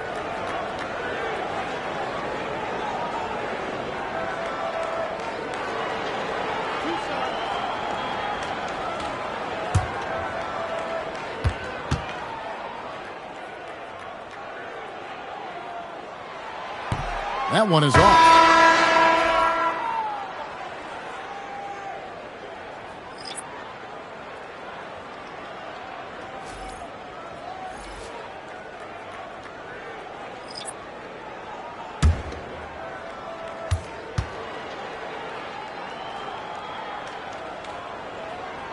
And he's good on the second.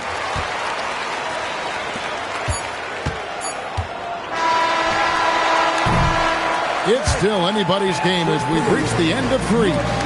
It's the Pacers as they dominate the last minutes of the quarter on an 8-0 run. And we're just moments away from the start of the 4th quarter. Stay with us.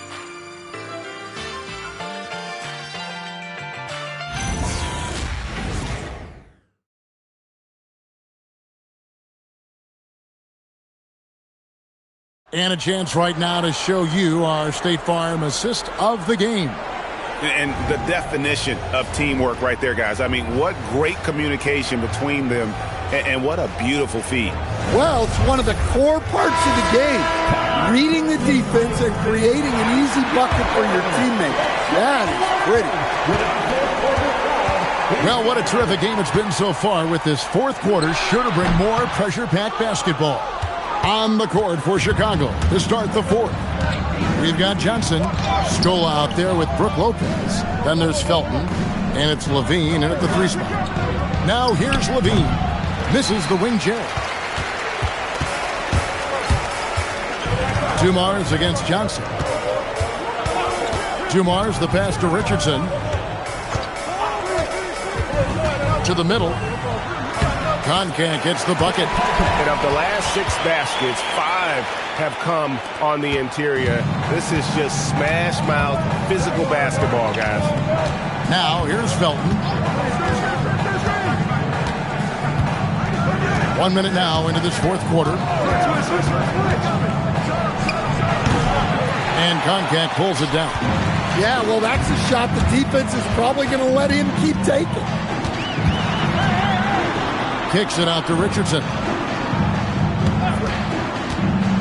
Pass to Concan. Lays it up and in off the pretty assist. Now it's a 7-point Indiana lead. Well, we've seen that movie a few times, haven't we? An easy bucket in the paint. Inside, here's Lopez. It's deflected, and they're able to recover.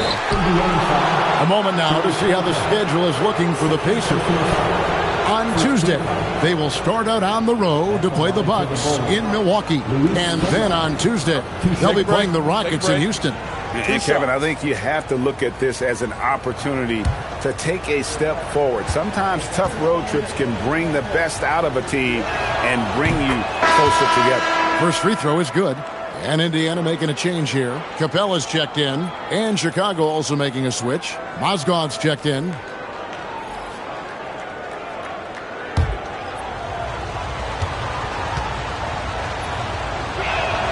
And that one goes in. 2 from the line that time. Final quarter here, and we're just over a minute and a half through it. Here's Richardson.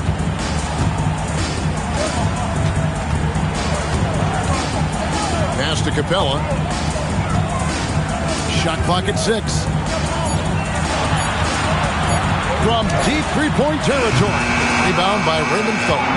And when you are as good a shooter as he is, you have to have the confidence to take that shot. It might not always fall. That's one of those heat check shots, and heat check is a synonym for bad shot. Now here's Richardson. Zach LaVine unable to get his last shot to go. Richardson the pass to Capella, and the dunk by Capella. And Capella has run pick and roll so many times, adept at knowing where to cut after the screen.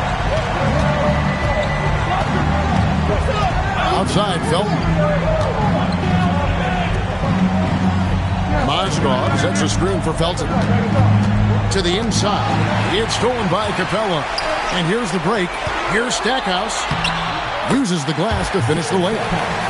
And now a 9-point Indiana lead.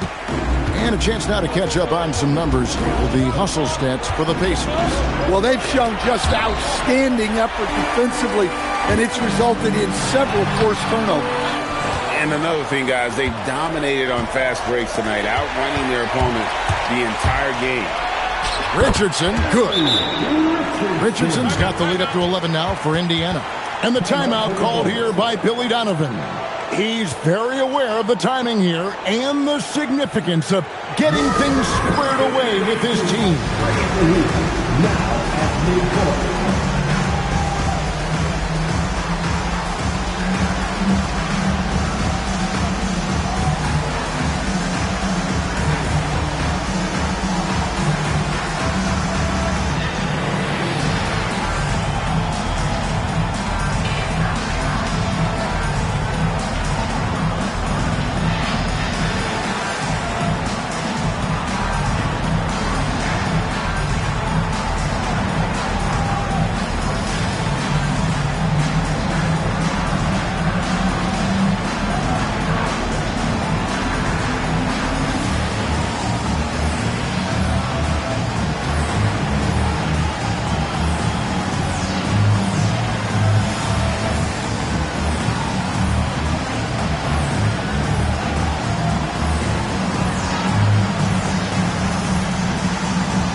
Pacers. Oakley, he's checked in for Van Horn. Pondexter comes in for Dumars. And it's Anderson in for Richardson. Chicago making a switch here. Now, let's take a minute to talk to Allie LaForce courtside. Allie. Hey guys, Billy Donovan was just reviewing the plan with his team. He asked his team to take in the moment, saying, this is what it's all about, guys. This is why we work so hard and why we love this game. Embrace it. Back to you guys. And Allie, thanks so much. Here he goes. Here's Stackhouse. Rebound by the Bulls. Mozgov's got 9 rebounds now tonight. Martin dishes to Black. And some nice ball movement here by Chicago. Pass to Mozgov. Black up top. Clock at 4. In the corner, it's Martin. Shoots over Pondexter.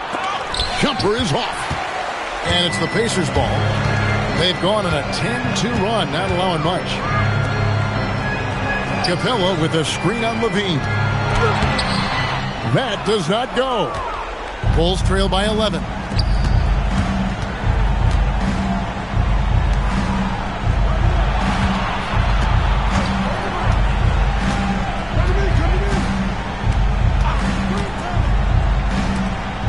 Pass to the paint, and he punches it home. Well, look, Levine is such a gifted scorer that it opens up so much for him out of pick and roll action. And it doesn't go. The Bulls shooting from the field, 44%. Not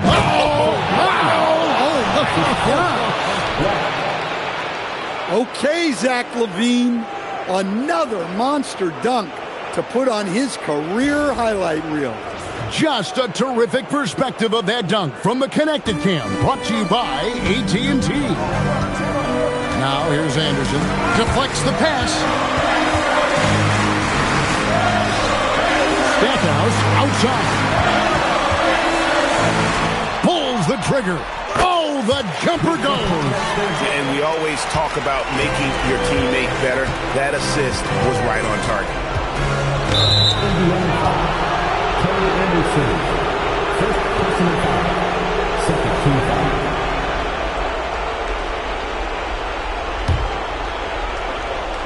Here's Levine. Mozgov, a screen on Anderson. It's deflected. It's stolen by Capella. Well, at this level, you can't afford to telegraph your passing. Capella with a screen on Levine. Crane from outside. I love that they're continuing to attack despite being up big. Yeah, they're being absolutely relentless, building this lead in every way possible. Now here's Levine. 1:02 left to play here in the fourth. Ah, it's good! And that's just strength right there. Levine's time in the weight room paying off. Third team foul. At the line for the Bulls, Zach Levine. At the line for 1.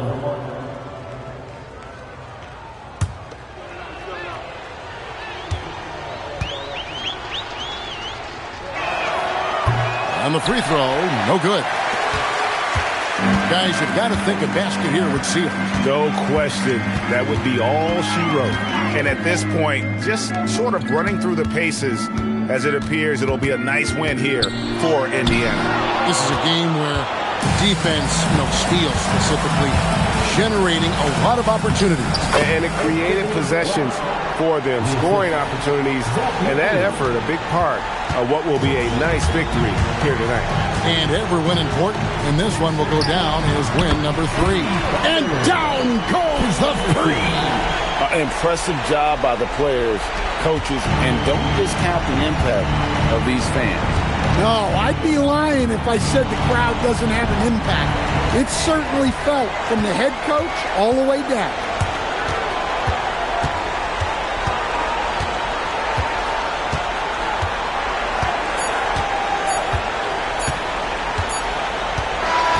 So no problem for Indiana as they get the win.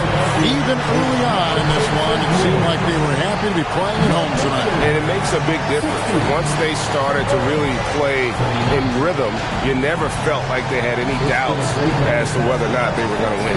Thank you for joining us. That'll do it for now. For Greg Anthony, Allie LaForce, and Stan Van Gundy, this is Kevin Harlan. Thanks so much for joining us here tonight. And as we leave you, we give you our player of the game, Jerry Stackhouse.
Welcome, sports fans. Thank you for joining us. It's the NBA on 2K Sports. This is Grant with a season is fresh. What are coaches looking for from their players? You know, BA, they want to see execution on the game plan that's been set in practice. The X's and O's, can they bring it to life? I mean, that is what they're expecting. And to look at Minnesota's opening lineup, we've got Asar Thompson, and it's Benga in at the center position. Monroe misses. Thompson finds Adams. Good ball movement here by Minnesota. Here's the pick. Out to the wing. 5 on the clock. Pass to Martin. Fires the 3. Yes! And a nice assist from Thompson. And that gets us rolling. Whew. What a tremendous atmosphere in here tonight. Boy, I tell you, you're right. You can feel this one looking like it's going to be a tight one throughout.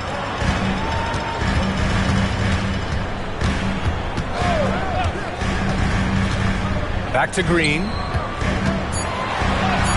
Lays it up and banks it in. Green doing work inside. Feels like he can score on just about anybody. Here's Adams.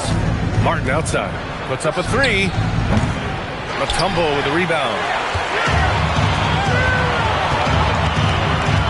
First minute and a half of basketball played here in this one. Outside, Green. Pass to Monroe. Here's Kitty. Takes a 3. And he buries his first look. Like, sometimes the threes can really boost your confidence, and I'm sure it'll do just that for Giddey. And the Mavericks are in the planning stages for a new arena set to open by 2031. Yeah, their existing arena opened in 2001. A 30-year run for an NBA venue is pretty typical. And remember, it's big business. New arenas are often the anchor tenant for larger developments. Thompson pulls it in. Hey, sometimes the best looks don't equate to points. And just under 2.5 minutes elapsed here in the first. Ooh, once again, off the mark by Minnesota. The Mavericks leading.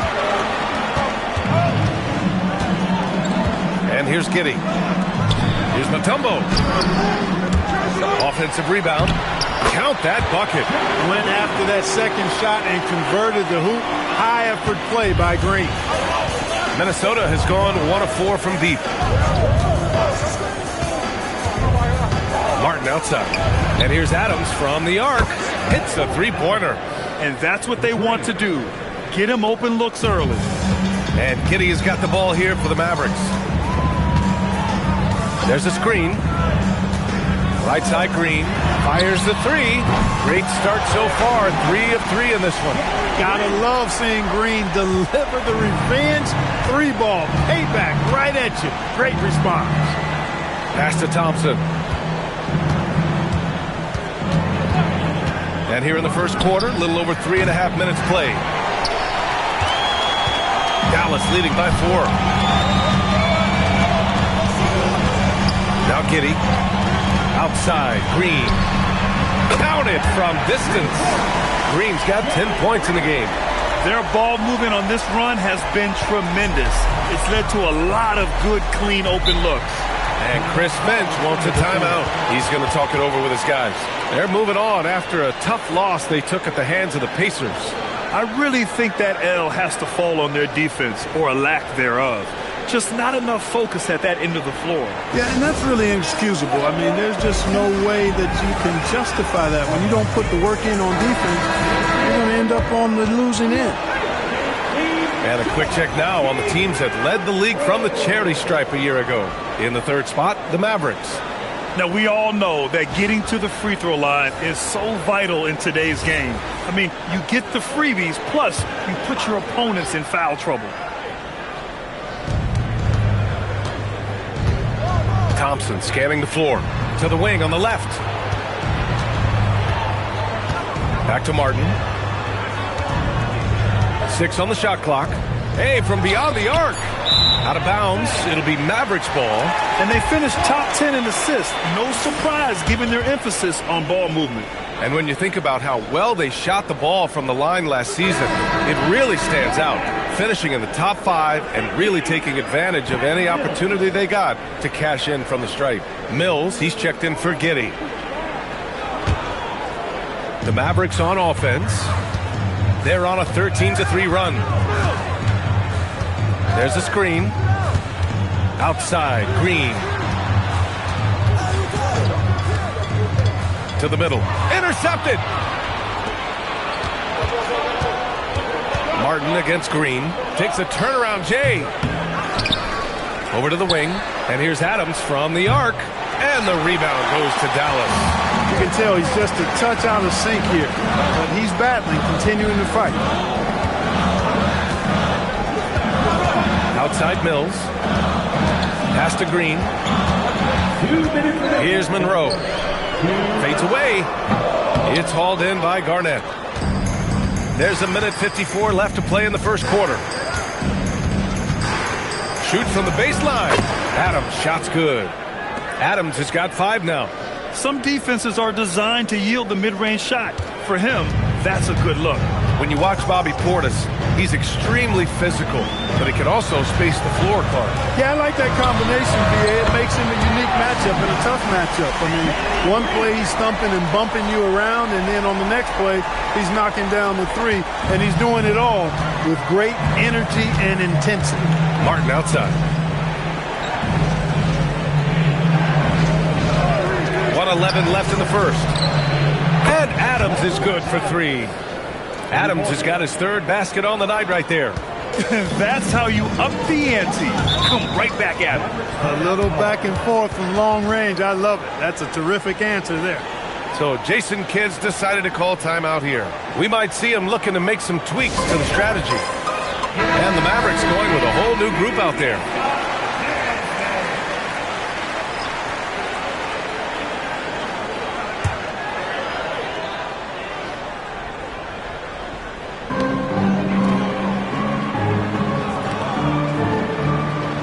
Pass to Giddey for 3. Buries it from 3. He's got 6. Wow, 5 consecutive threes. This defense looking very frustrated right now. Both teams get the message to cover shooters after 1 or 2 wide open looks at the three-point shot, but it seems like they have just not figured it out. Grab that one. However, so far they're getting a little out-hustled on the boards. And because it's still early, I wouldn't read too much into it. There's still a lot of game left.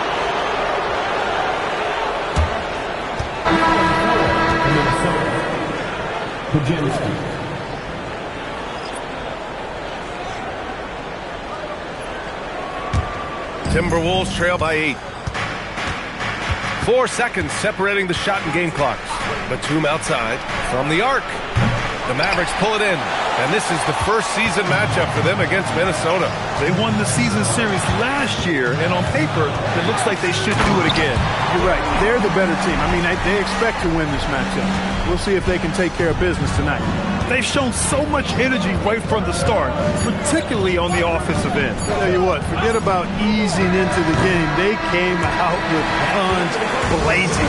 And after just 1 quarter of play, a double-digit differential on the scoreboard.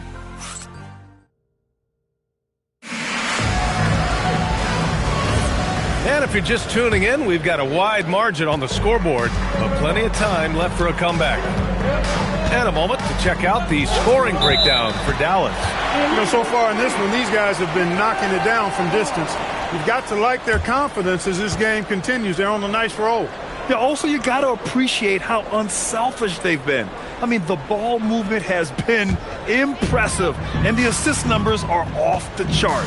On the court for the Timberwolves, second quarter underway. They've got Williams, Brandon Pajemski out there with DeMar DeRozan.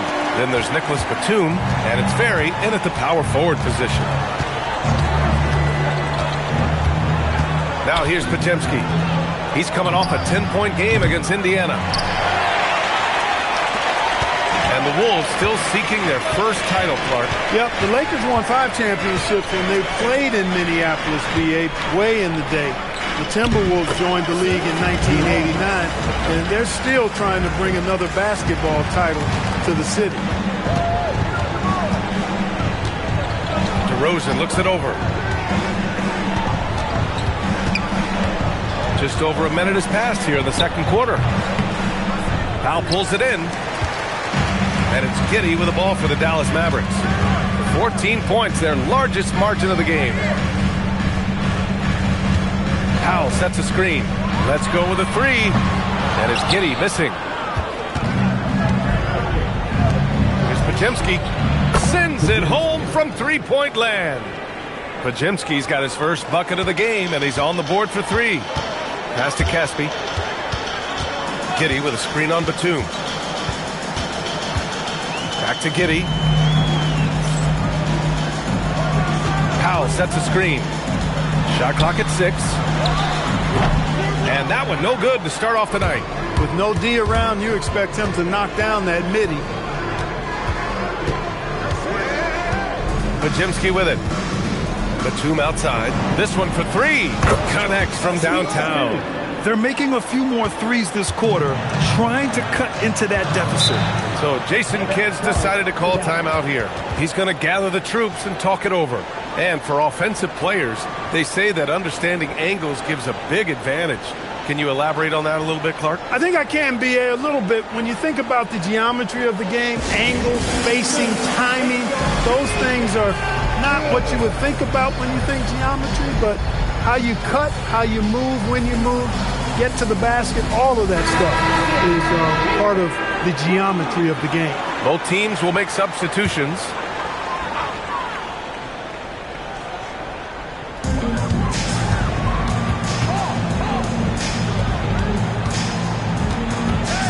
Adams against Giddey. 5 to shoot. There's the triple. Sinks the tray. Giddey's got 9 points. That's his third triple of the game. It's the first one in the second quarter. Pass to Adams.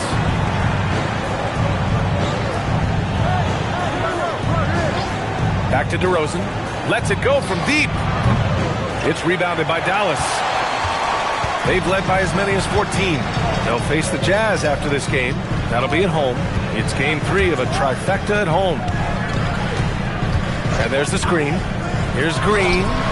Ooh, he's been flawless tonight. Now he's 6 for 6. Well, we're seeing validation as to why Green went second overall in the draft. He's got a unique ability to score the ball. And there's the whistle. Illegal screen is the call. The screener was leaning a bit right there. His feet may not have been planted. Pretty obvious call by the officials. Yeah, I agree. You know, sometimes that can be a tough call for the refs to make, but not that time. It was easy there. And let's swing it over to the sideline and hear from Allie. Well, the NBA understands its future is electronic. Commissioner Adam Silver said the vast majority of people consume us through media, not in person. Our social media audience is the highest of any league and continuing to grow exponentially. So there's no lack of interest in this game. Back over to you, Brian. It's a beautiful thing. Okay, Allie, good stuff. It's his first trip to the line.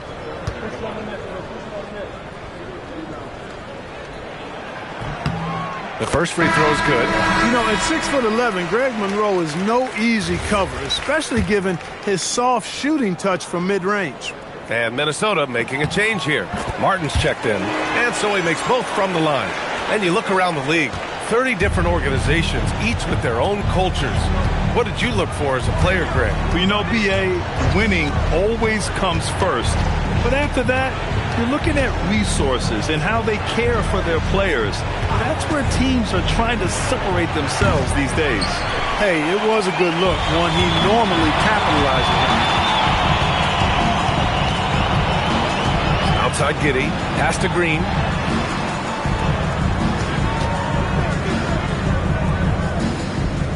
There's a screen. Green going right at the rim to the left wing. Beyond the arc. Oh, can't get it. This is his first attempt. Thompson outside. Here's Benga.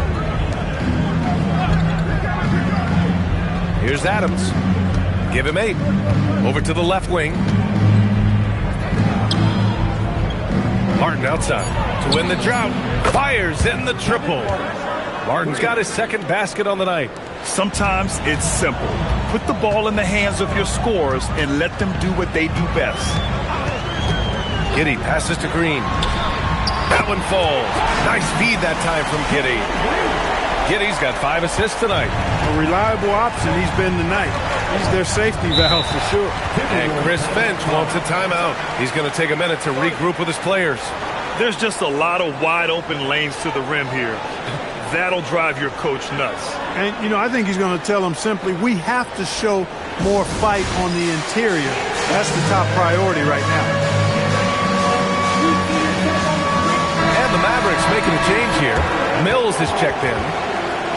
And if you want to know which players had the most success from distance last season, here they are.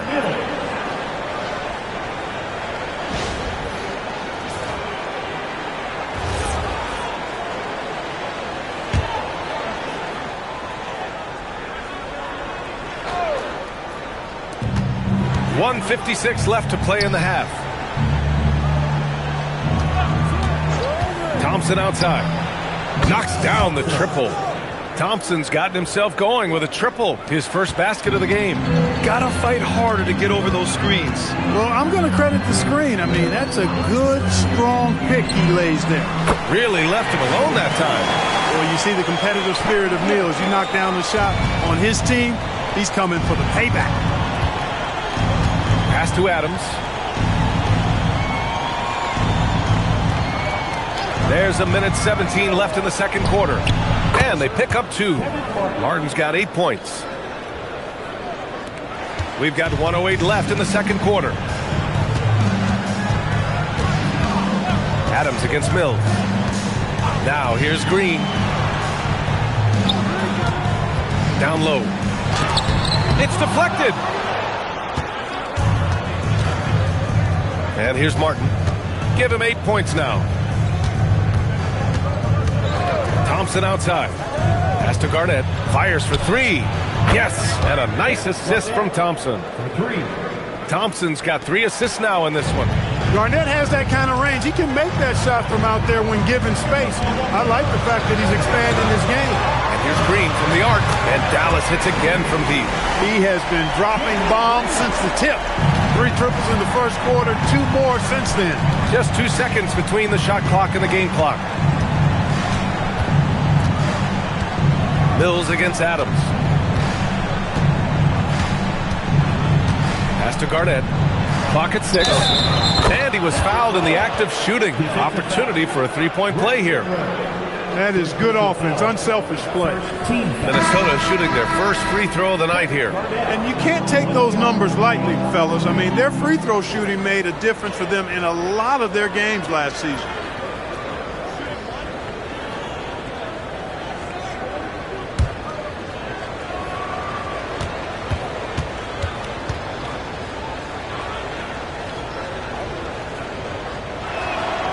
And that one misses. Pass to Green. 4-3. And that's not going to go. Misses at the buzzer. And so it's Dallas. They lead by 11 as the quarter comes to a close. They've been lights out from deep. And it's a big reason why they have a lead in this one. Back to the game after this break.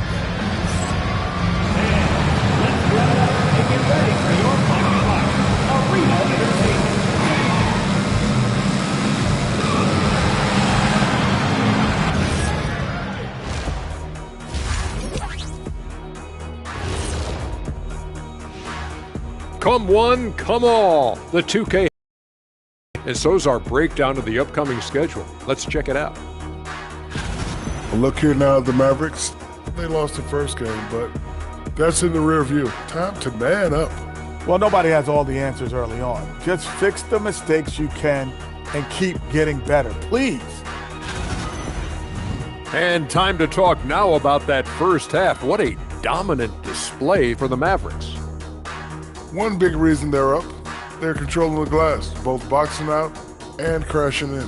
Yeah, you could tell rebounding was a point of emphasis for them coming into this game. Appreciate you joining us. It's been our distinct pleasure, and I mean that. Let's now take you back over to the third quarter with Brian Anderson.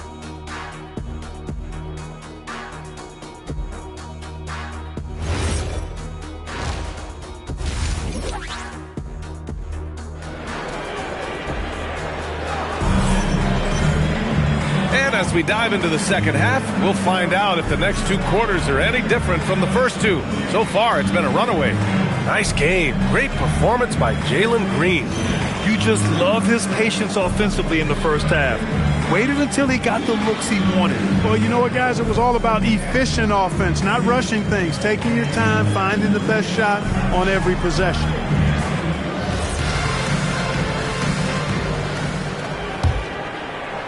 Timberwolves trail by 11. Green out there with Josh Giddey. Then there's Trey Murphy, and it's Mutombo in at the 5. That's the lineup out there for the Mavericks. Adams, shot's good. Defensively, you've got to apply more pressure to a shooter of his caliber. And it's Giddey with the ball for the Mavericks. The biggest lead of the game, 15 points.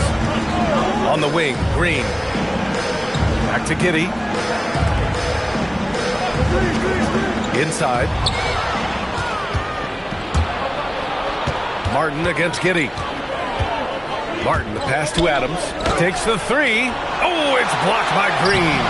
Really good to see Green engaged defensively. Well, you got to miss sometimes, but that one seemed like a gimme. From downtown, Banga with a rebound. And the defense got away with one there. I mean, that's a shot he typically makes. And here's Adams from the arc. And it's Giddey with a rebound.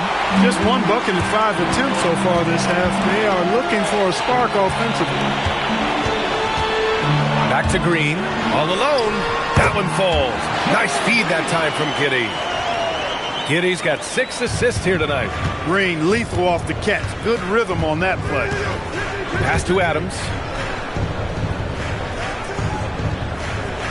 Third quarter of play with just over 1.5 minutes gone by. And here's Martin. Just 5 on the clock. From deep. Thompson fires from way outside. Minnesota again missing. The only time he should take a shot like that, shoot around. Exactly. I mean, that shot is one he shouldn't even think about taking. Left side, Green. Releases from 15. Oh, it's his 10th basket on 12 tries. You got to appreciate the efficiency here. You can tell his hustle inspires the entire squad. He really gets everyone so amped up. And overall, they were very consistent from the stripe. In fact, top 10 in the league in that category.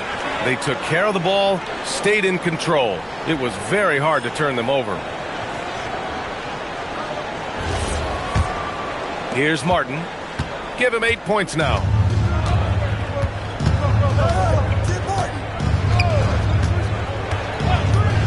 Pass to Adams. Fires the 3. The Timberwolves again can't hit. The Mavericks lead by 12. Here's Giddey. And they're going to count that bucket, and they'll send him to the line. It could be a 3-point play. A nice start to the third. 3 out of 4, and looking good doing it. And he's got his first opportunity at the line here tonight. Now at the line for your Mavericks, Josh Giddey. 1 shot.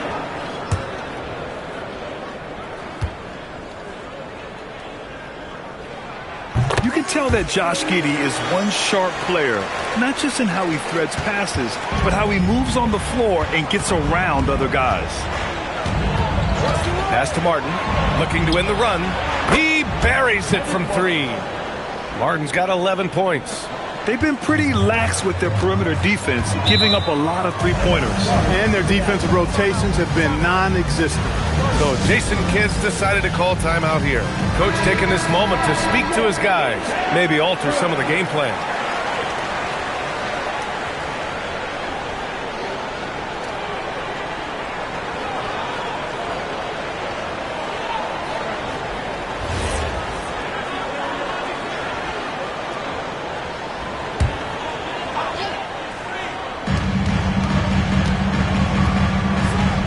Pass to Green. Some nice ball movement by Dallas. Mutombo, the pass to Monroe. They set the pick. Shot clock at 5 to the inside. From 7, and that one drops. Nice start to the second half. Just one miss in their first 5 attempts. Here's Benga. Now Adams. 11 points in the game. To the middle. It's stolen away.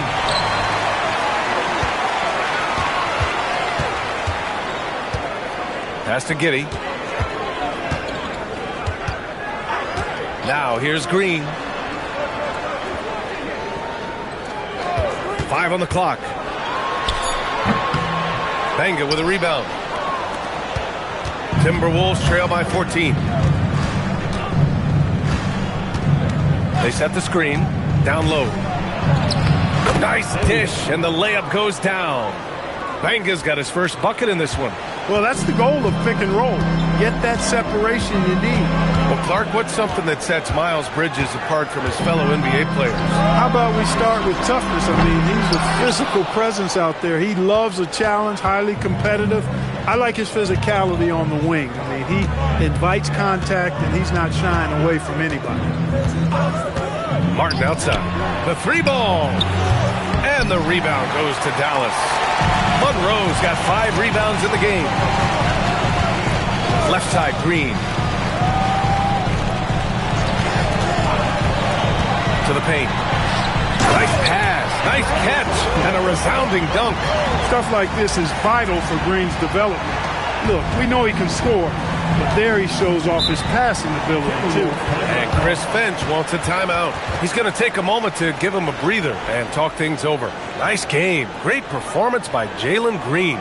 They are getting cooked by this guy. I mean, they've got to regroup and figure something else out.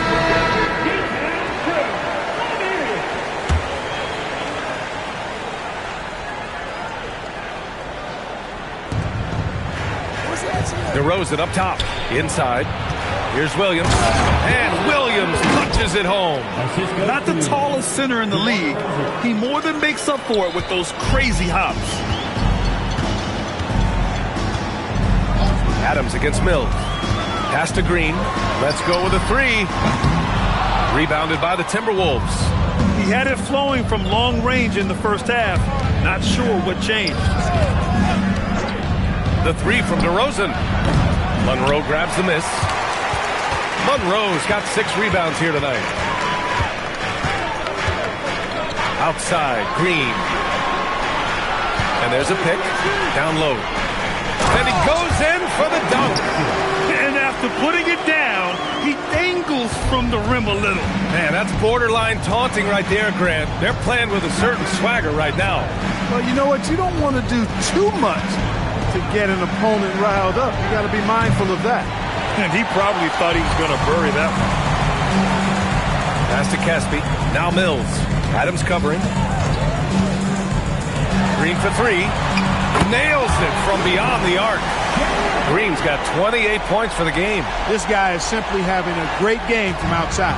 Timberwolves trail by 17. They need something good to happen here. Yeah, they've gone way too long without a score. Back to Adams. Here's the 3. Monroe grabs the miss. Monroe's got 7 rebounds in the game. 5-second differential between the shot clock and game clock. Outside, Green lets it go from deep. Hits the trifecta. Green's got 10 points now, just in this quarter. And he's carried them this quarter. A dominant offensive stretch. Now here's DeRozan. No made baskets yet. Will it go? Can't get it to drop. And so it's Jalen Green making highlights for the Mavericks. He put together 10 points in the quarter. More NBA on 2K Sports right after this.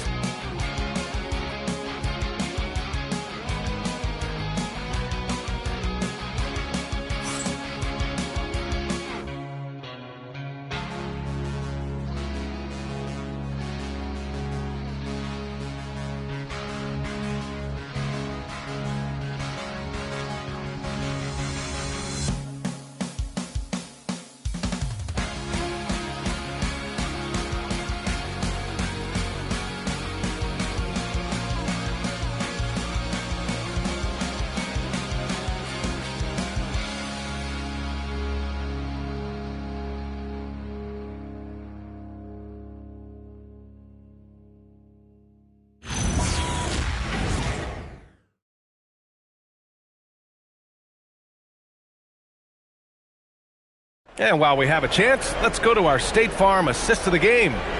And the winner today coming from an unlikely position. It's the big fella with the sweetest pass of the day. Boy, that's a nice asset to have. It's a huge boost to any offense, too. It adds a whole nother dimension when you've got a big guy that can pass. And we reach the fourth quarter in a game that may already be out of hand. And a look now at the 5 for the Timberwolves to start the fourth quarter. They've got Williams.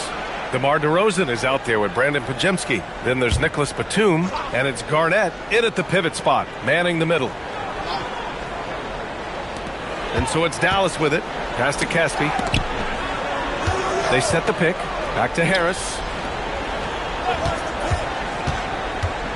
Now, Grant, many of the newer rules have helped unlock offenses. Any need to help out the defense? You know, I think the rules are fine, B.A. It's just about allowing defenders to do their job and limiting the cheap foul calls so they can stay on the floor. To the inside, Bullard, and the shot is good. Harris making the play. They're just taking what the defense gives them. And right now, that's the interior. Well, once they recognized the advantage they had inside, it made a lot of sense just to continue to attack that area. Here's Batum. Misses the 3. And right now, they're +8 in the rebounding category. That's helping them run away with this. Yeah, double-digit advantage on the scoreboard. They've taken the initiative. They've played, I think, with more purpose so far. Pajemski with it. Out to the right wing. DeRozan outside. 6 to shoot. Launches it. The shot by Pajemski, no good. They've got a commanding lead. It just seems like everything is going their way. And Powell with the stuff. They've been very well-rounded and extremely focused. Almost no holes in their performance tonight. They've been tremendous. DeRozan outside. No good on the 3. For Dallas, they've gone a perfect 3 for 3 here in the fourth. Pass to Harris. Here's Caspi, guarded by Batum. Here's Bullard. Some nice ball movement by Dallas. From deep, Giddey. The rebound by the Timberwolves. Ooh, anticipated the pass. It's a turnover. Here's Caspi, guarded by Batum. Harris outside. Powell, a screen on DeRozan. For 3, here's Harris. Williams grabs the board. The Timberwolves have gone 0 for 3 in this fourth. Not good. Fourth quarter keeps moving along. 3 minutes gone by now. The Timberwolves again can't hit. You have to credit their effort. I mean, they've done an amazing job on the glass. And it's been a well-rounded performance. I mean, strong rebounding has certainly been at the center of it, but it's been good on a number of levels. And it's Giddey missing. Minnesota's got nothing to fall from outside the arc here in the fourth. 0 for 4. Outside Pajemski. Garnett, that's good. Look, when you play as a team, good things tend to happen for you. Garnett's gone 3 for 4 from the floor tonight. Pass to Bullard. Here's Caspi. And they call an illegal screen here. And Clark, for decades now, we've seen the Western Conference have an upper hand. Any reason you can fathom? Not really, other than the tide shifts on occasion based on who the players are on teams in each conference. Maybe some of that frontier spirit coursing through, although I don't quite believe that as a major factor. One thing you see in the West, though, a lot of smaller market teams, and historically they've done a good job of how they run those clubs. It's Martin on the wing. Pass to Adams. Just 5 on the clock. Shot is good. Off the back rim and in. Gotta fight harder to get over those screens. Well, I'm going to credit the screen. I mean, that's a good, strong pick he lays there. And so Jason Kidd calls for the timeout. No doubt he's going to utilize the opportunity to make sure they're all on the same page here.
take a second to present our player of the game, Jalen Green. Well, I tell you what, it's been so much fun watching him do his thing out here. I mean, the game is looking effortless for him, and he's riding that wave of confidence and momentum, which has allowed him to completely take over and dominate. And you know, this home arena really appreciates this guy, and it's clear that he takes pride in playing his best in front of them.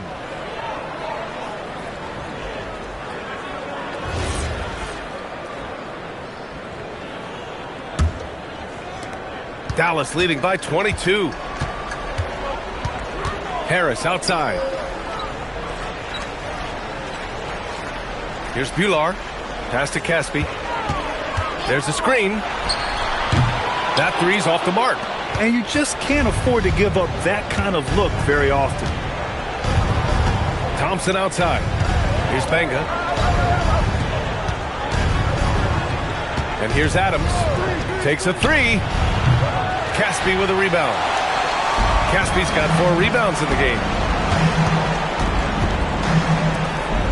And Clark, the Defensive Player of the Year award tends to go to shot blockers, insinuating that bigs really have a greater impact on that end of the floor. Well, you know, the counting stats favor big guys. I mean, when you think about block shots and defensive rebounds, clearly big guys will tend to corral numbers in those areas.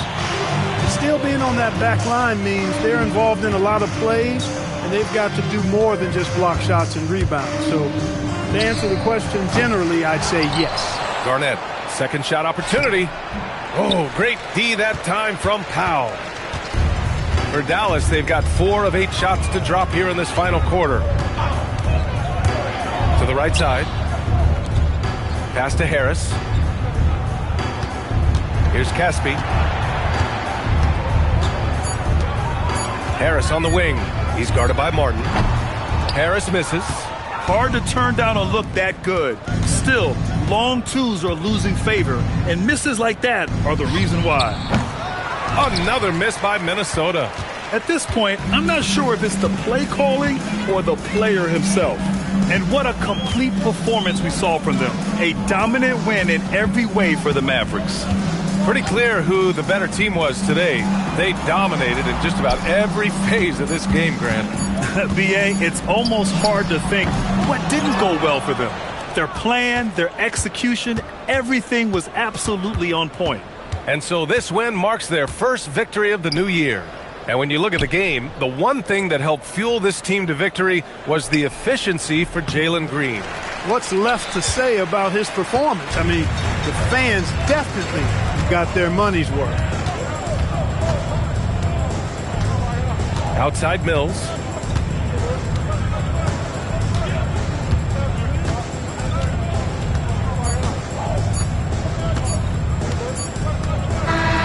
And so Dallas takes this one by a big margin. We saw 2 different teams tonight. One played with confidence, operating flawlessly. The other just looked lost.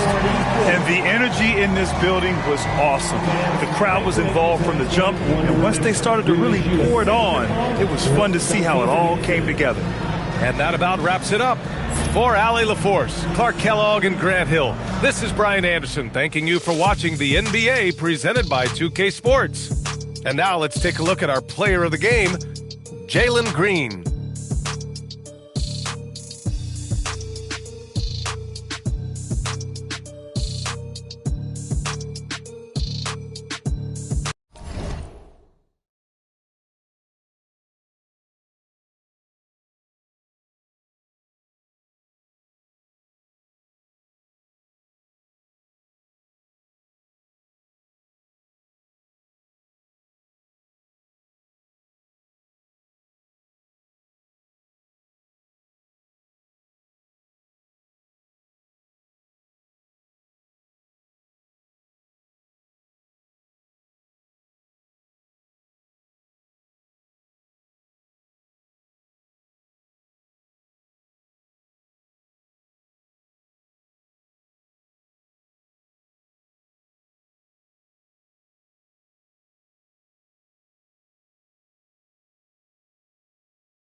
And a look behind the curtain here.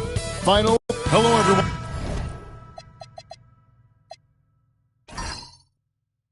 I'm proud to bring you Wednesday night coverage of the NBA on 2K Sports. With Greg Anthony and Richard Jefferson, I'm Kevin Harlan. And our very own Allie LaForce has the sidelines covered for us tonight. A look at Atlanta's opening lineup. Elliott is out there with Blair. Then there's Russell Westbrook. And it's Smith. And it's Nurkic in at the 5 down low. With teams fine-tuning rotations in these early stages of the season, Richard, some players can be, I think, unsure about their role. Hey, but that's part of the job. You just have to stay ready. Whenever your team calls your number, you have to go in and do the job that they ask. Smith, no good. Now, here's ball. Granger outside. This one for 3. Rebound by Smith. And so it's Smith with it. He'll bring it up for the Hawks. It's a 3-point game. They couldn't put the pieces together, losing that last matchup with Boston. Hey, they had their opportunities, but let's face it, they choked from the line. Hard to win that way on the road. Yeah, missing from the line became contagious. That happens. They just picked the worst time to do it. Sinks the triple. It's the confidence of Austin Reeves. He just knows what his shot is. Blair, a screen on ball. Smith outside. Pass to Nurkic. Over Mourning. Tried to bank it in, but he misses. Sacramento's gone 2 or 3 from deep so far in this game. Ball, the pass to Smith. It's good. The assist that time from Ball. Ball's got his 3rd assist on the night. Now about 2 minutes gone here in the first quarter. Nurkic setting the pick for Smith. Outside Westbrook. Will it go? Granger with the rebound. Oh, okay, we're going to start the game with 4 straight misses. Oh, look, that's about as rough as it gets. It'll get going soon. Kings moving the ball around. Pass the ball. There's the triple. They get it back. And Smith with the stop. Displaying intensity right off the opening tip, especially on the offensive end. They came out swinging, really setting the tone on offense, and the opposition has not been able to respond. And Quinn Snyder wants a timeout. He's going to take this chance to talk to his guy.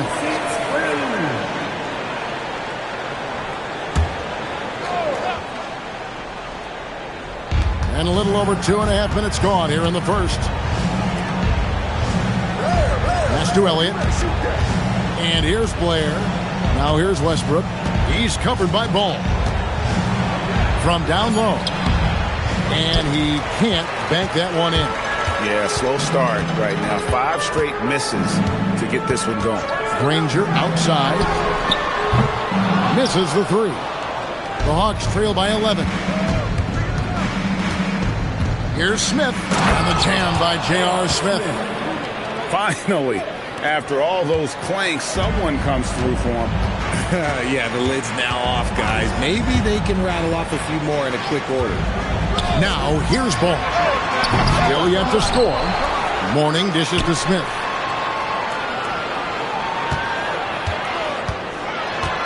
Second chance shot. A rebound by Blair. You often expect him to convert these types of shots, but the D must have made their presence felt to prevent that one. And Ball with the block. And great effort defensively from Ball. Timing the rejection perfect.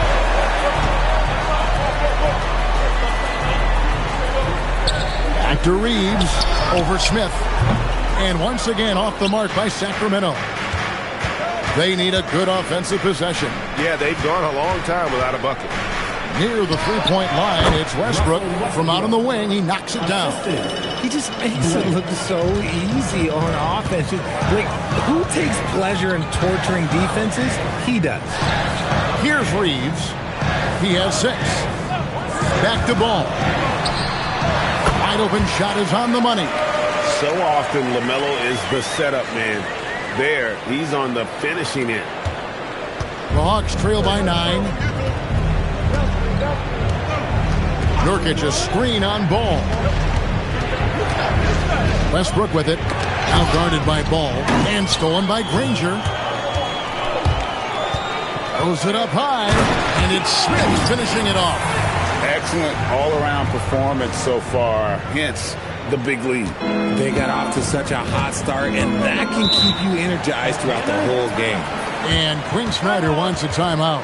Coach needs a moment to talk things over. And some changes here for the Kings. Johnson, he's checked in for Smith.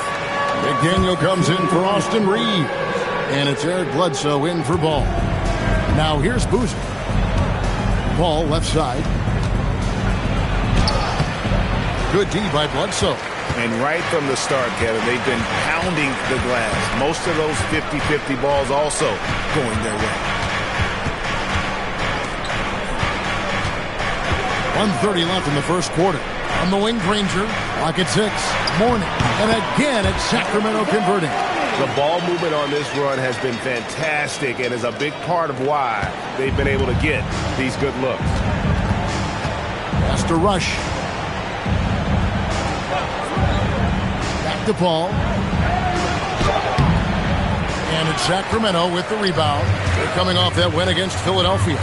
Yeah, and that one, their intensity on the offensive end was not matched by their opponent. That led to some easy buckets. And on top of probably having the better talent, they never let up. Great effort, great win. Now here's Bledsoe following the shot by Chris Paul. Some solid D from Paul. Even though it wasn't a clear path, he knows that that's a shot he should make more oftentimes than not. Boozer with the screen for Paul. Paul can't get that one to fall. Here's Sacramento now. They're on a 17-4 run. Mourning kicks to Johnson. Here's Bledsoe. Here's Mourning. No good. Shot missing. Excellent defense there from Boozer. And a double-digit lead on the scoreboard as we end the first quarter of play. It's Sacramento. They lead by 13. And will return shortly.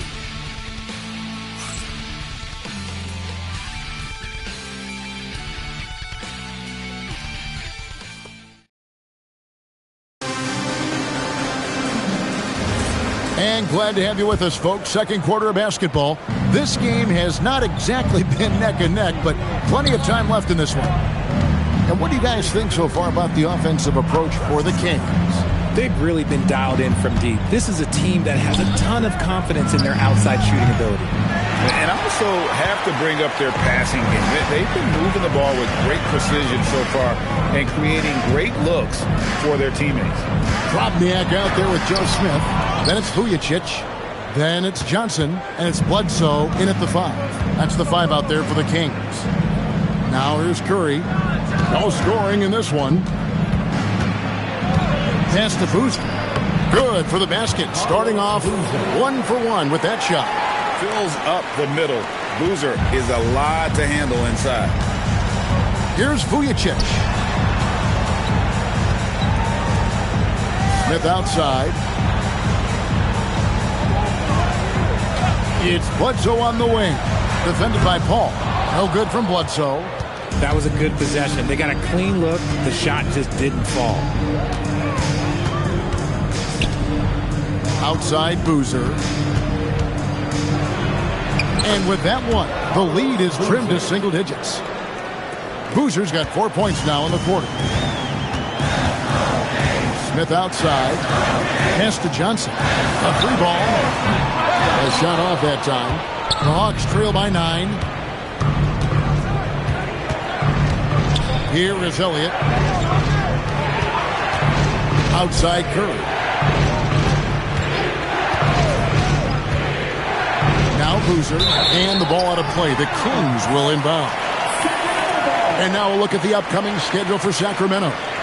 On Tuesday, they'll host the New York Knicks. Then on Tuesday, they'll start out on the road to play the Nuggets in Denver. And, you know, nobody loves playing on the road, but it does offer a good chance to see exactly what your team is made of. This team is going to find out a lot about itself over the next stretch of games. And Doug Christie wants a timeout. Coach is going to take a few minutes to regroup and go over the strategy.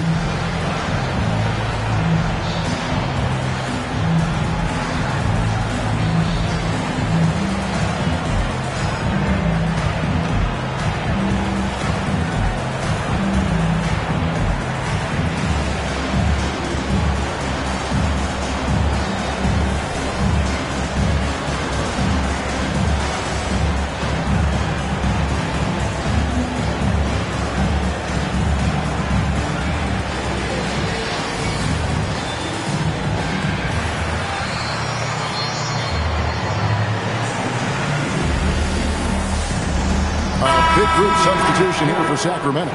Morning's checked in for Drobniak. Granger comes in for Johnson. Austin Reeves is checked in for Sasha Vujicic. And Ball subbed in for Eric Bledsoe. Then for the Hawks, Tawan Blair. He's checked in for Boozer. Smith comes in for Curry. And Russell Westbrook is subbed in for Chris Paul. Here's Ball with the three. Bangs home the trifecta. Ball's got 5 points so far. And Ball continues to show he can drain threes. The defense must adjust or he is going to keep doing damage. And didn't do anything fancy there, but didn't need to. Nope, his only concern right now is getting the points on the board. And I don't mean style points. Here's Ball after the basket by Atlanta. From deep, Reeves. Westbrook pulls it in. Shoots over Ball. Count that one, and the Sacramento lead has been cut down to just 8 points on the bucket from Westbrook. And you can see how confident Westbrook is from the mid-range. Love seeing him take that initiative. Now, here's Ball. Coming off a solid outing against Philadelphia. And Brandon Rush gets the whistle that time. That is his first foul of the game. Atlanta making a switch here.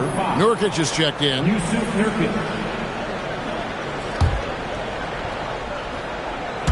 And for those of you just joining us in the second quarter with about 3 minutes gone by. Morning a screen on Smith. 6 on the shot clock. And the dunk by Morning. The all-around game of Reeves continuing to develop. You just love that pass. And it's Smith with the ball. He brings it up for the Atlanta Hawks. They've only allowed 5 points in the quarter. It's time to send it over now to our reporter, Allie LaForce. Thank you.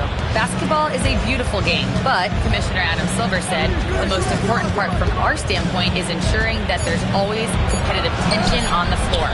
Fans like the physical aspect that comes with this game. We don't want that to be lost. Back to you, Kevin. Keeping that edge. Thanks so much for the report, Allie. Pass to Elliott. Outside Westbrook. And Greg is a former point guard in this league. Give us your top 4 generals of all time. The guys that could direct the floor and could control a game. Wow. If we're talking traditional point guards, I got to go Magic. Isaiah, CP3's in that conversation, Jason Kidd. But I've got a separate list for that hybrid point guard, right? Which that includes guys like Steph and Iverson, West, and the great Oscar Robertson. Westbrook finds Nurkic. The Hawks working the ball around. 5 to shoot. The Hawks need to get off a shot here. Elliott misses. Sacramento leading by 13. Ball with it. He's got 8. Reeves outside. Morning with the screen. Again, Sacramento. Offensively, defensively, they are in total control. And guys, to go on a big run, get some breathing space, it has to be a great play on each end. And Quinn Snyder wants a timeout. Coach is going to talk some things over with the team. Might be seeing something to adjust. Sacramento making a switch here. Johnson's checked in. Curry's checked in for the Hawks.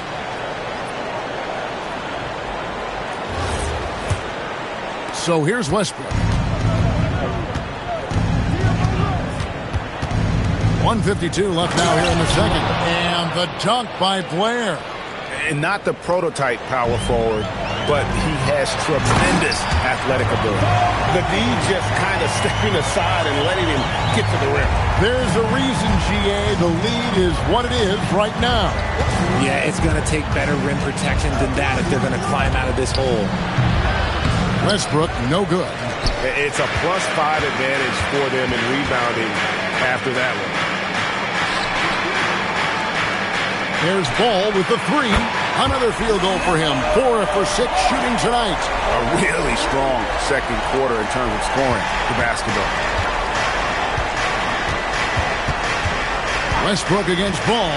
Takes the 3. And it's Russell Westbrook with the 3. Westbrook's got 5 points in the quarter. And this could be an area that changes how Westbrook plays the game. He was drive first coming out of college. Yeah, and there it is again. On a lot of their possessions this first half, they've established great inside position. Nurkic a screen on Ball. Here's Westbrook. And it's Westbrook again missing. Reeves the pass to Ball. On the wing, Granger. Back to Ball. Reeves outside. And there's the call. It's going to be an illegal screen. That's part of the reason why they have leads. They haven't turned it over too much. They are playing smart basketball. Brandon Rush. He's checked in for Atlanta. The Hawks trail by 17. 3 seconds separate the shot clock and game clock. Nurkic setting the pick for Westbrook. Pass to Smith. Lobbed up there for Westbrook. Blair against Ball. On the wing, Reeves. Let's go. And the Kings check on 2 more. Pick works well there. Not much resistance from the D. Yeah, that just comes down to a lack of effort. The defender has to do a better job fighting through the screen. And through the first half, a pretty lopsided affair. Kings lead by 19. Now we've got a moment now. Let's go courtside to Allie LaForce. Allie. Coach Quinn Snyder with us now. And, Coach, a bit of a lull for this team scoring the ball. Why? All right, Allie, thank you for that interview. And we'll be back with more basketball in just a moment.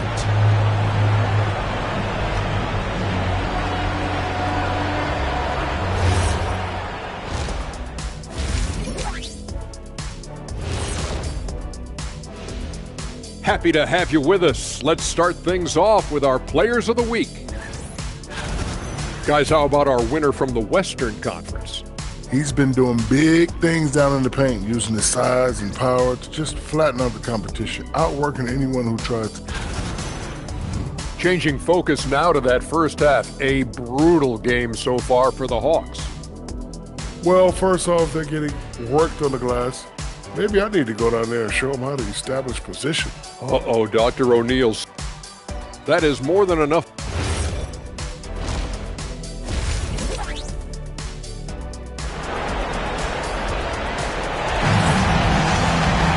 And there wasn't too much drama in the first half, but maybe things will tighten up here in the second.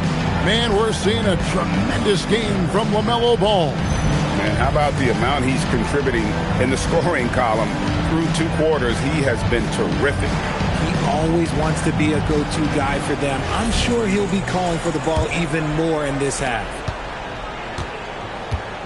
On the court right now for the Hawks. Russell Westbrook out there with Smith. Then there's Yusuf Nurkic. Then there's Blair. And it's Elliott in at the small forward. Such great control from Westbrook. Just stop and pop, catching the defense all off balance. Ball, the bounce pass. Wanting a screen on Smith. Now Reeves.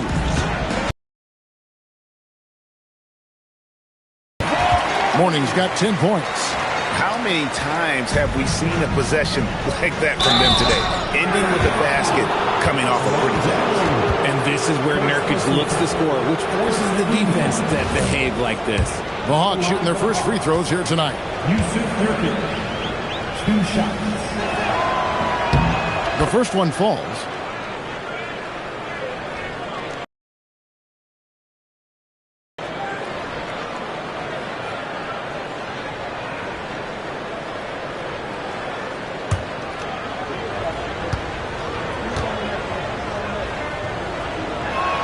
And both free throws good for Nurkic.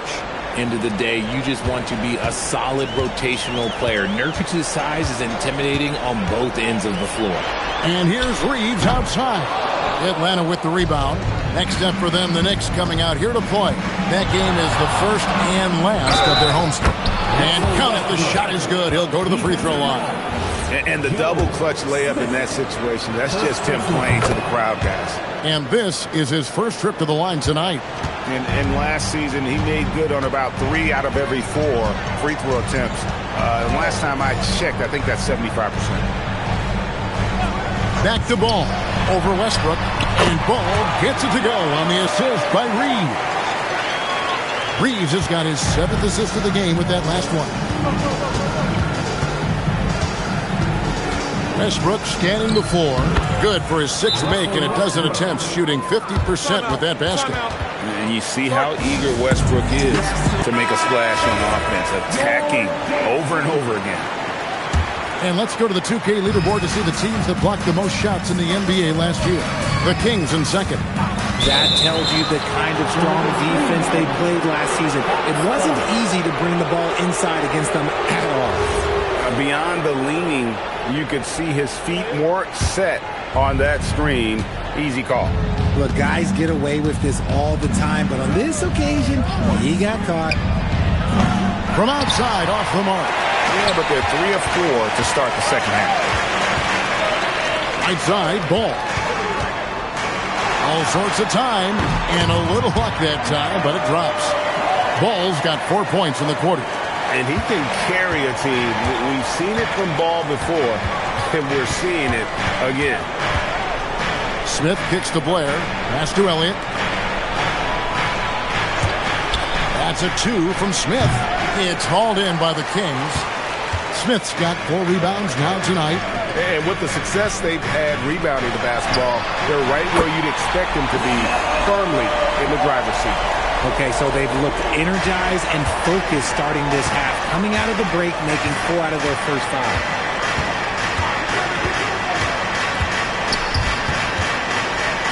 Blair, the pass to Smith. He wants to get it to Nurkic, and does. And Mourning sends it back. Talk about a guy who will send your shot back with some attitude. Mourning does not play. The basket counts and 1. They'll go to the line with a chance to make it a 3-point play. The Kings shooting their first free throw of the evening. The free throw off from Smith. Officiating is always a hot topic among fans, Greg. That's never going to go away. And some people think the game is called too closely now. Be careful, Kevin. We don't need any fines over here. Fans are bound to get frustrated with certain calls, but overall, I think our officials do a great job, and the game is about as fair as it can be. Reeves outside. Off target with his 3. The Hawks trail by 19. To the left wing. Blair, a screen on Ball. And finished off by Westbrook. Just a ridiculous throwdown there by Russ. His athleticism, even as he's getting a little bit older, is still super impressive. I'd like to thank AT&T for bringing us that spectacular look from their connected cam. Smith sets the pick for Ball. Shoots the 3.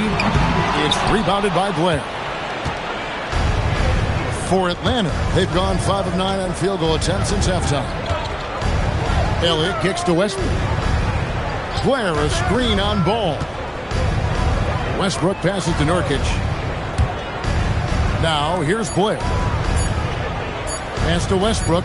3-pointer. And it's Westbrook again missing. He hit 1 3 in the first half, but he hasn't had anything since. Reeves outside. That falls. Nice feed that time from Ball. Reeves has got 13 points. And those aren't the type of 3-point opportunities that you can allow in the NBA. And now let's send it over to our courtside reporter, Allie LaForce.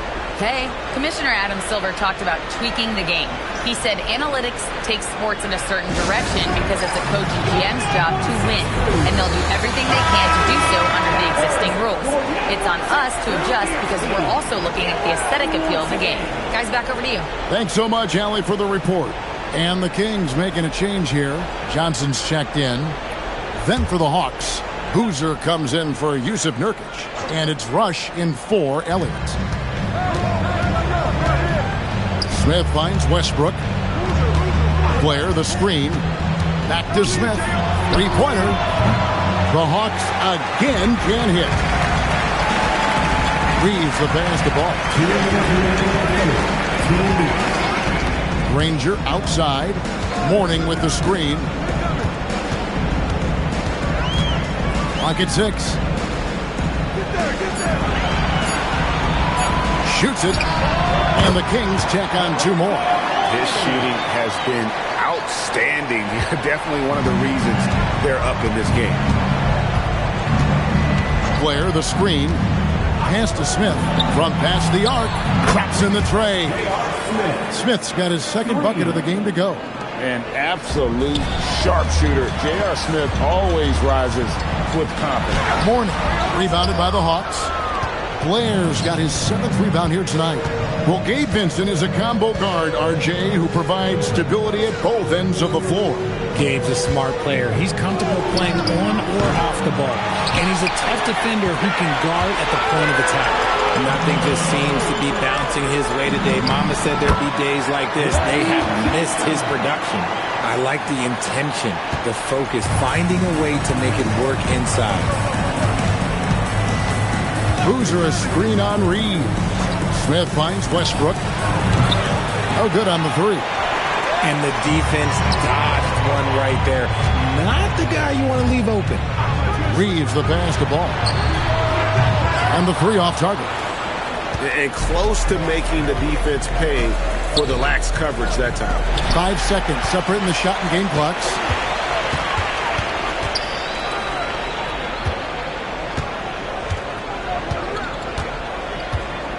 Pass to Mourning. Back to Ball. Mourning a screen on Westbrook. Ball with a wide open look. Buries it from three-point range. Ball's got 21. And the lack of effort to fight over the screen there makes that an easy shot. Yeah, as soon as these guys feel contact, they are just disappearing. And so it's Sacramento, finishing the quarter up by a whopping 24 points. And it's been their rugged defense setting the tone. We'll return shortly. And it's time to bring up the State Farm assist of the game. Yeah, an easy choice tonight. Look at the precision on this pass. Put it on a platter form. You've got to admire the vision just as much as the accuracy. Not many players can even spot that pass. And with the fourth quarter upon us, time is running out for this game to become competitive. Smith out there with Drobniak. Then it's Johnson. Then there's Bledsoe.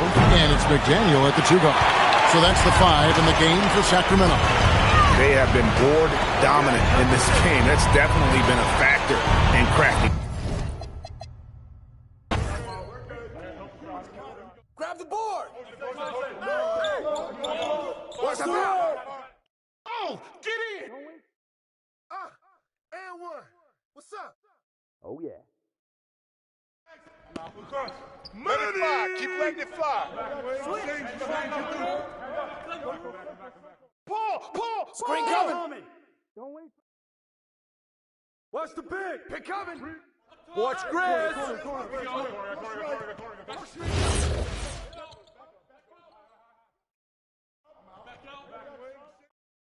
Hey, Johnson. Pick. Shot. Go over it. Screen coming. Who's got ball? Switch. I got your help. Good board. Get Russ. Put it back up, man. Hey, Xavier. Pick up Bledsoe. Strong foul. Help. Shooting. Walk.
Welcome, everyone. Here it is. It feels like just yesterday we were watching the NBA Finals doors. Now a brand new season is getting started. Doesn't feel like yesterday to me. I've been dying for some NBA hoops all summer. Let's tip it up. Here are the 5 for the Cavaliers. Joel Embiid is out there with Serge Ibaka. Then it's Henderson, then it's Jackson, and it's Childress in at the 2 spot. And so he draws the foul, headed to the line to shoot a pair. First trip to the line for him here. First team foul. First one falls for him.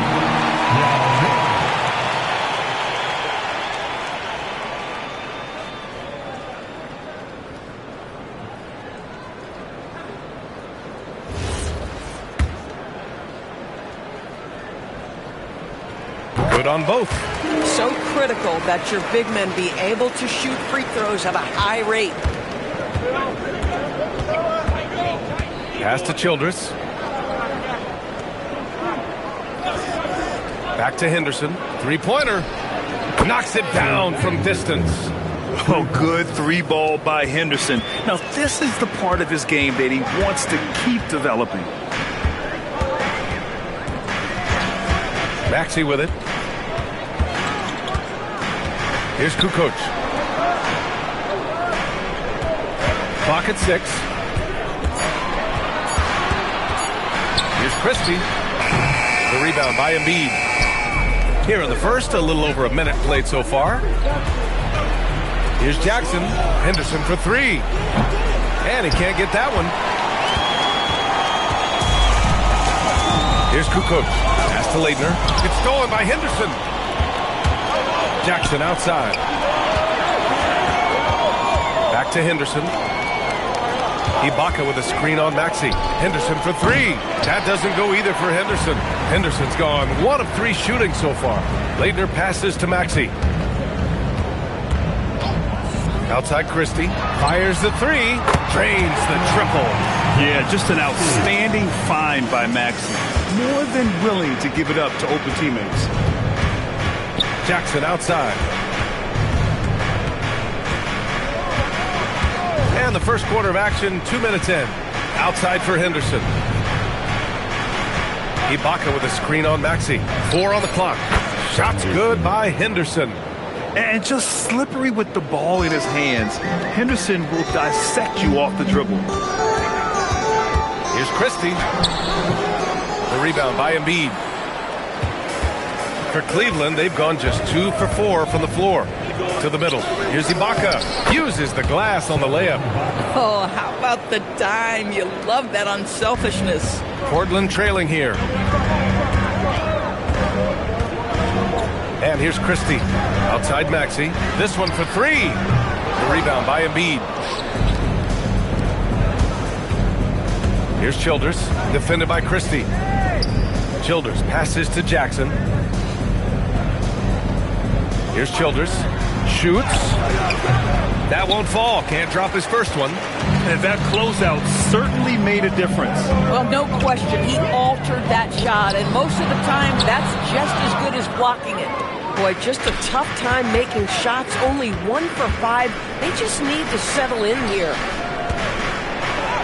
Ibaka, good.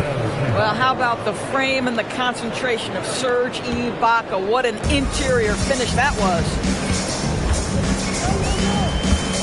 They set the pick. Pass to Leitner. Here's Kukoc. Defended by Jackson. To the paint. Second chance effort. And he takes it up and lays it in. You love to work for second chance points. That's how you win on the margins. Henderson scanning the floor. The 3. And there's Jackson on the assist by Henderson. Yeah, you see the vision from Henderson. Just a terrific facilitator. Blazers trail by 5. Outside Maxey. Down low.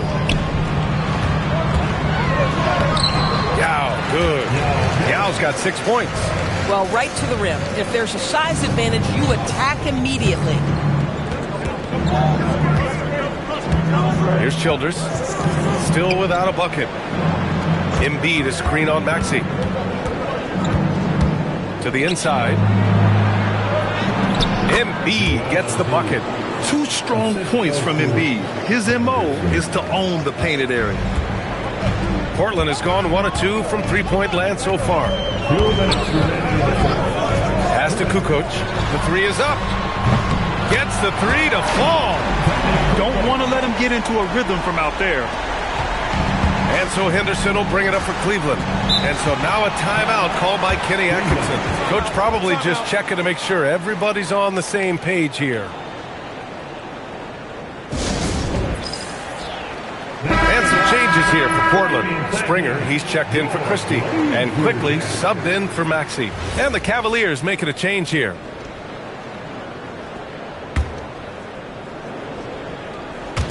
So it's the Cavaliers now. Here's Rekasner. Count it. 1 for 1 to start the game. Looks like we're starting to see a pattern here. Not afraid to get in the paint and get wet. Blazers trail by 4. Doris, we got to give credit to Darius Garland for continuing to develop his body. BA, like every smaller guard in the league, teams attack him defensively. So just like a Steph Curry, you build your strength and your balance, and you continue to play with pride on that end, and that is pivotal to his development. Here's Jones. The Blazers making their last shot. Pass to Rekasner.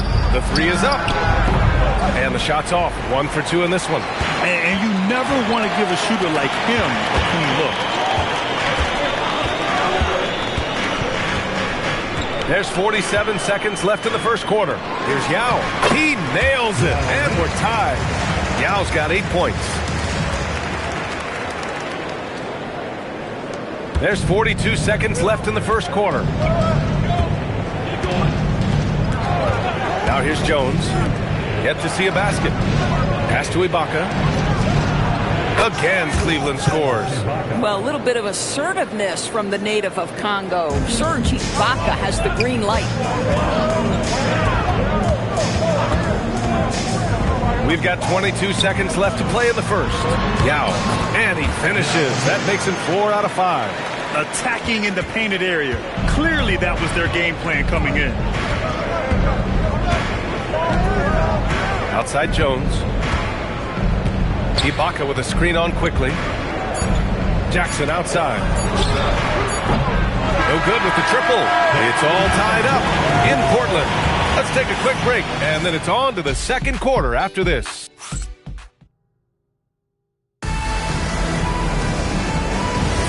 And getting it going again here in the second quarter. Fairly close game so far.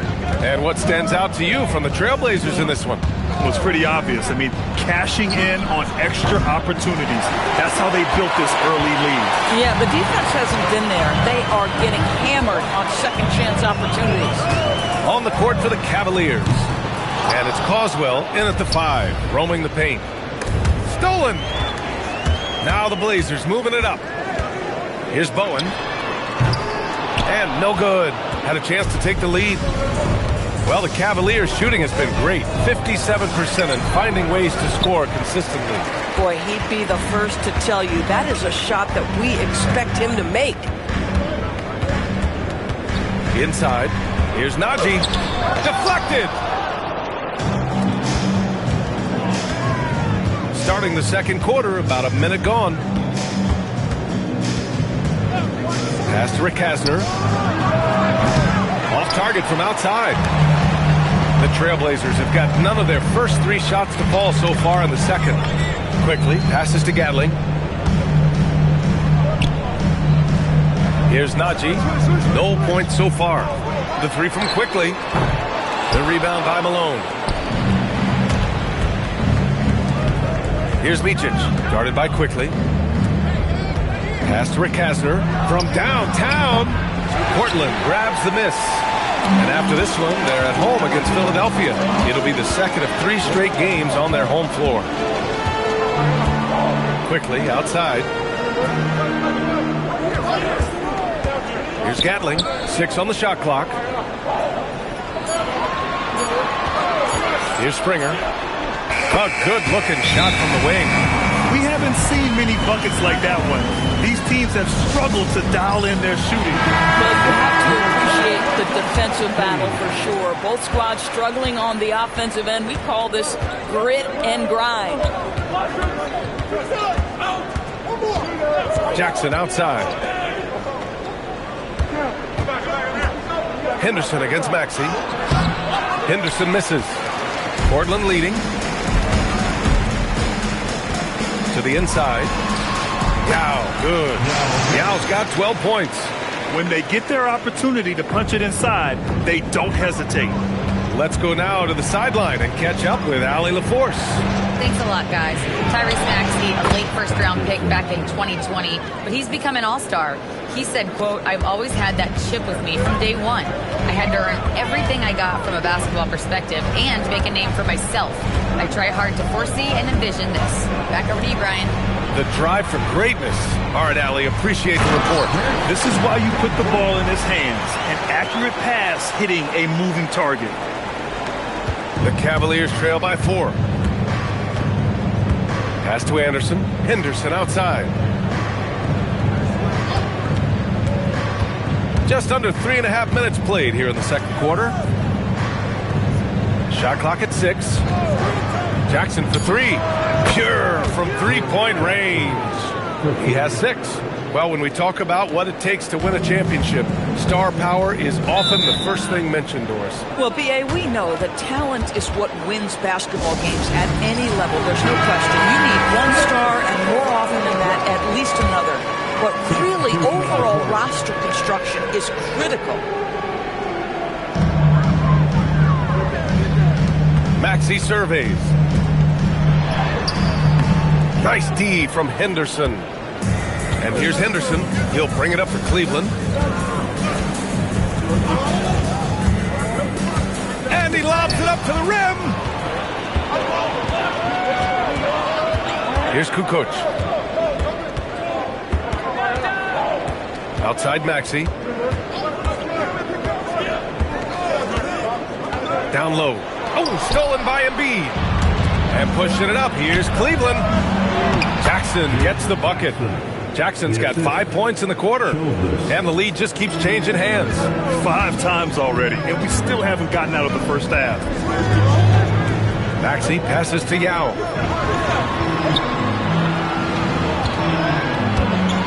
And it's blocked by Embiid. You can see why Embiid owns the inside. He's just so physical.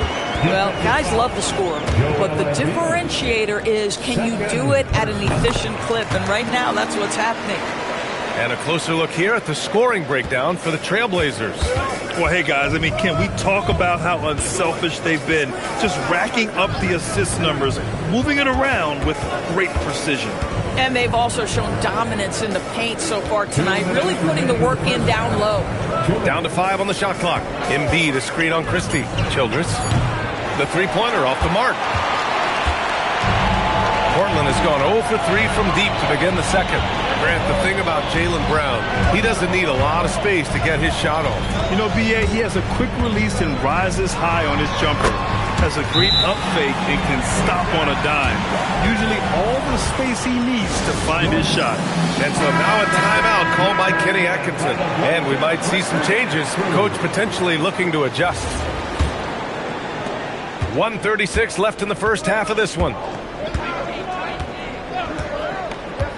Here's Childress. He's scoreless. Ibaka with a screen on Maxey. Here's Henderson. The rebound by Maxey. You gotta love how they've been crashing the boards, fighting hard for every miss. Kukoc, no good. Well, this guy typically a nice touch from mid-range, but obviously can't make them all. Pass to Childress. The three. Yao with a rebound. Yao's got rebound number 5 here tonight. Now here's Maxey. Nice D from Henderson. You'd rather see him dunk that. Impose your will if you can. Pass to Jackson. Fires from deep. Portland with a rebound. This, their first chance to take a look at Cleveland this season. The team they beat in round 1 of the playoffs last season. Now, those guys will be looking for some serious payback. And just shredding apart the defense with his passing. He's helping to pace this offense so well. And I think they count on him for that. He is a tone setter, extremely unselfish. Just 1 second separating the shot clock and the game clock. Henderson outside. Embiid inside. Oh, he hangs in there and cashes in on the second chance points. Just great positioning to get the rebound and get it back up. And we're through the first half of play here in what's been a good one. Portland ahead. They're up by 4. And we'll be right back after halftime to get the third quarter underway.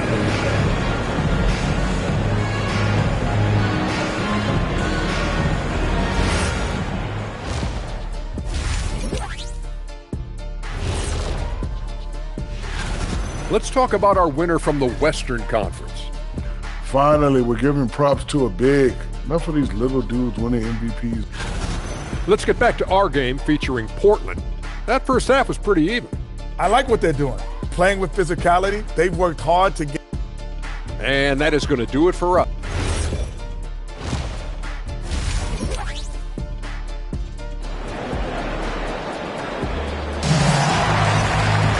And if you're just joining us, we've played through the first half in a game that's been fairly even so far.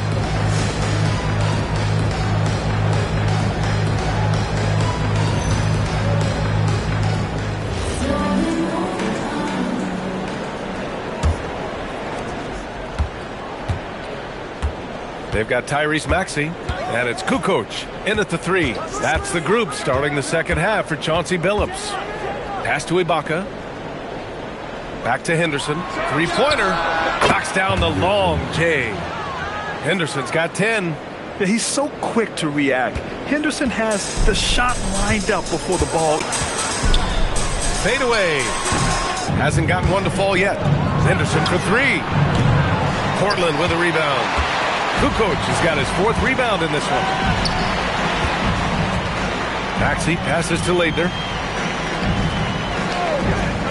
And here's Christie. Here's Yao.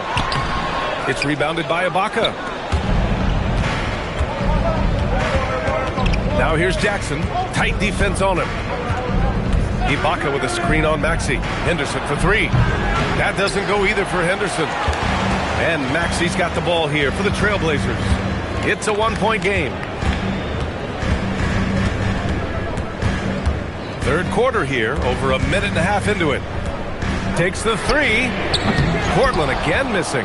0 for 3 to start the second half. You've got to start finding your footing here. And the jam by Ibaka.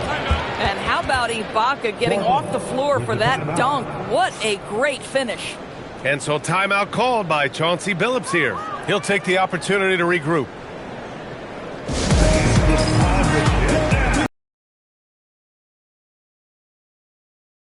Teams have the toughest defenses this past season. In the third spot, Cleveland. They made life hard on opponents. One of the best defenses in the NBA last year. Maxey passes to Yao. Oh, it's blocked! It deflects off the backboard. Pass to Henderson. Here's Childress. Now Ibaka. Give him 8 points now. 4 on the clock. Henderson for 3. He buries it from 3. And it's a 4-point Cleveland lead. Their ball movement on this run has been tremendous. It's led to a lot of good, clean, open looks. Maxey on the wing, defended by Henderson. Back to Maxey. Here's the pick. To the paint. Embiid with a steal. Henderson outside. Pass to Childress. Uncovered. Again, Cleveland scores. Pick works well there, but the defense left a lot to be desired. It takes incredible effort to stay connected to the hip of the offensive player. You've got to want to work. And so timeout called by Chauncey Billups here. I think right now he might be looking at some adjustments. Time to get loud for your Blazer Dancers.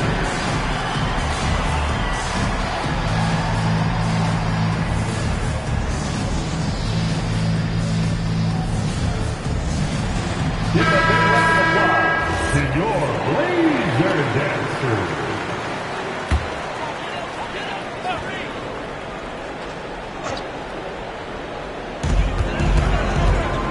to Yao. Portland moving it around. Outside Maxey to end the run.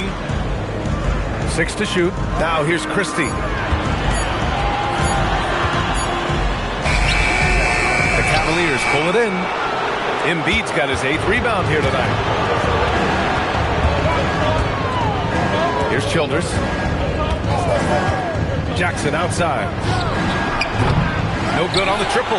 Yeah, and the defense has really got to tighten up on him. I mean, he's just too dangerous from the three-point line.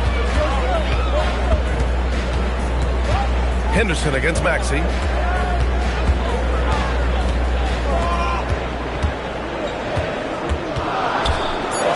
Trailblazers got to hurry. Got to get up a shot. Here's Kukoc. Goes back up. And he lays it up and in. Yao's got 19 points.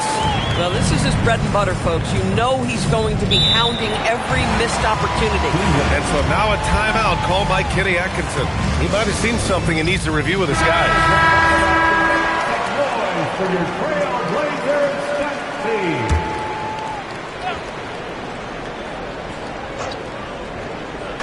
Portland on D. Out to the right wing. Pass to Childress. And here's Henderson. Ibaka the pass to Embiid.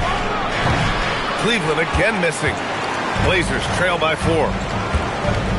Outside Maxey.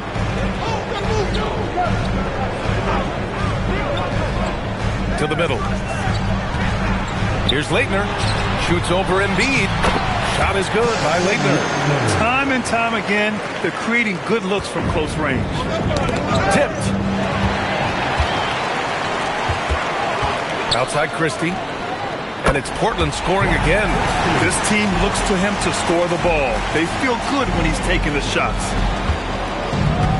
Cleveland has gone 2 for 5 from 3 since halftime. Jaylen Brown, in addition to becoming a champion, notched a big award in 2024 doors. It is undeniable that Jaylen Brown raised his level throughout the course of the playoffs in 2024. He was the MVP of the conference finals and the finals, and I thought set the tone almost nightly en route to that championship. And there's the process at work. Embiid rolls off the pick and right into scoring position. Inside, Kukoc takes the assist and lays it in. Nice setup. Kukoc has got 5 points. Hey, they're just getting pushed around inside. Henderson with it. He's got 13. And he lobs it up top. Embiid can't hit. The battle of the boards has been something to watch. Henderson against Maxey. 27 seconds left in the third quarter of the game. 5 to shoot for the lead. Connects. The jumper drops. Maxey's got his first 2 points. And capable of sticking it from the mid-range. I like seeing Maxey go to work from this area. Maxey against Henderson.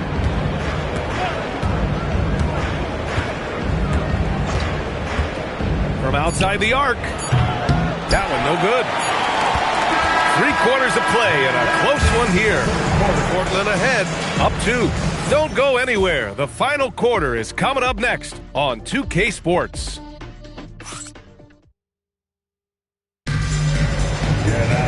And it's been a very competitive game so far as we get rolling here in quarter number 4. And Cleveland looking at who they've got to start the fourth. We've got Jackson, and it's Malone in at the 4 spot. Quickly passes to Yao. From down in the low post, it goes. Yao's got 21. Boy, he's been lights out. You want to talk about an efficient offensive game. Wow. Pass to Rick Kasner. Jackson for 3. Yao with a rebound. Yao's got his 8th rebound here tonight. Here's Gatling.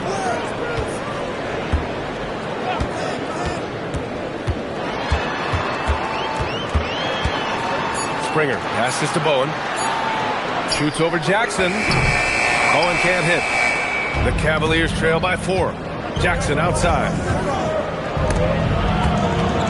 Cleveland working the ball around now. Malone, pass to Rick Hasner.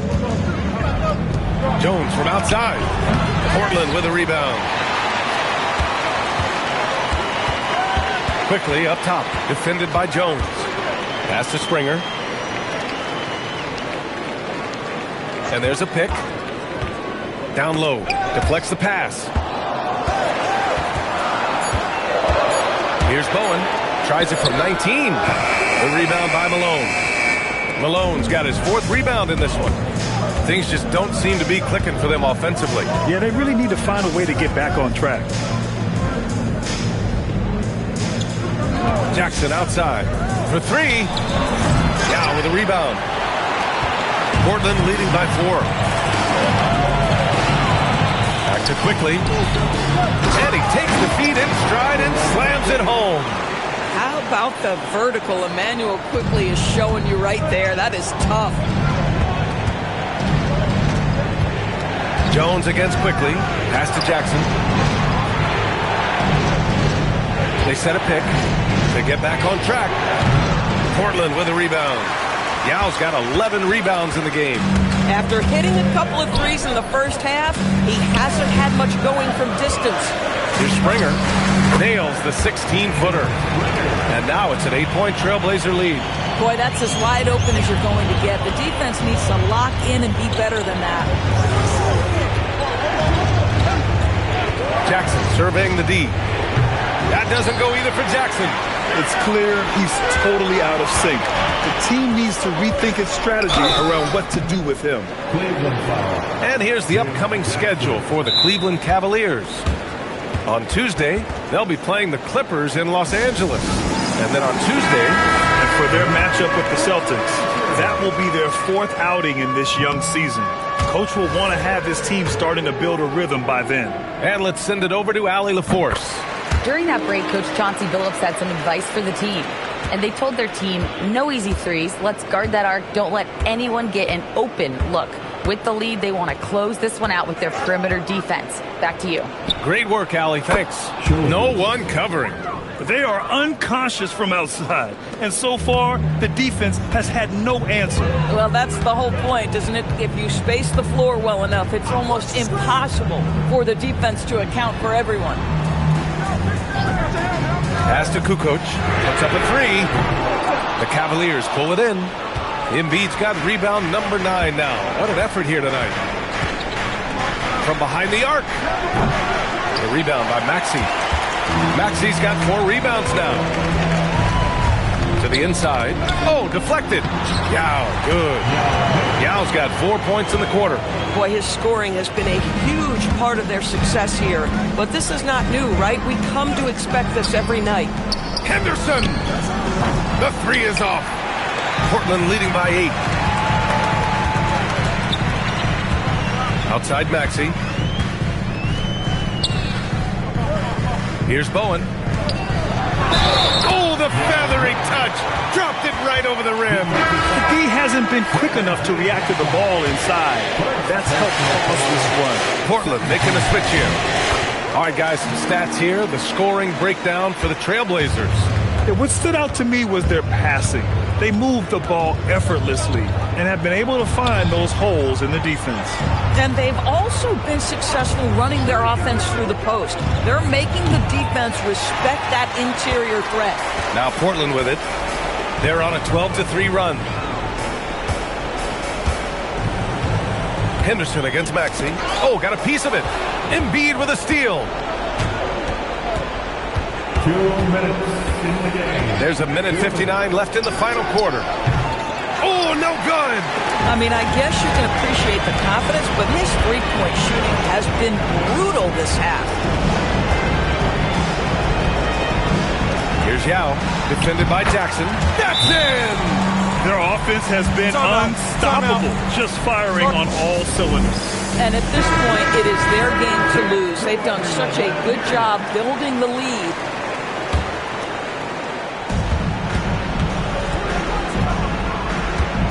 And And there's 1:38 left in the fourth quarter here. Ibaka with a screen on Maxey. Henderson outside. Uncovered. The bucket is good! Yeah, great find right there by Henderson. He is such a gifted facilitator. They've got time on their side here, Grant. And if they're smart, they'll milk the clock a little. There's the screen. Now it's Maxey. Beyond the arc. Cash from downtown. Barring a miracle comeback, this one is wrapped up. They were able to control the tempo and flow of the game, and it will end in a victory for the Trailblazers. Their unbelievable shooting was probably the biggest difference tonight, but they also got stops. Yeah, great effort on both ends. Now, they worked for good shots, and they were stingy defensively as well, but just really impressive. And so this win marks their first victory of the new year. Now Henderson. It's good from beyond the arc. Here's Christie. Well, Grant, this game looks just about over. B.A., all they really need to do is just work that clock, don't turn it over, and this game is a wrap. Maxey against Henderson. 6 on the shot clock. The putback. Oh, he rips it down off the miss. With very little left on the clock, they've got a comfortable lead, and the fans are loving it. Yeah, they're getting ready to celebrate, no doubt. They know it's theirs to lose at this point.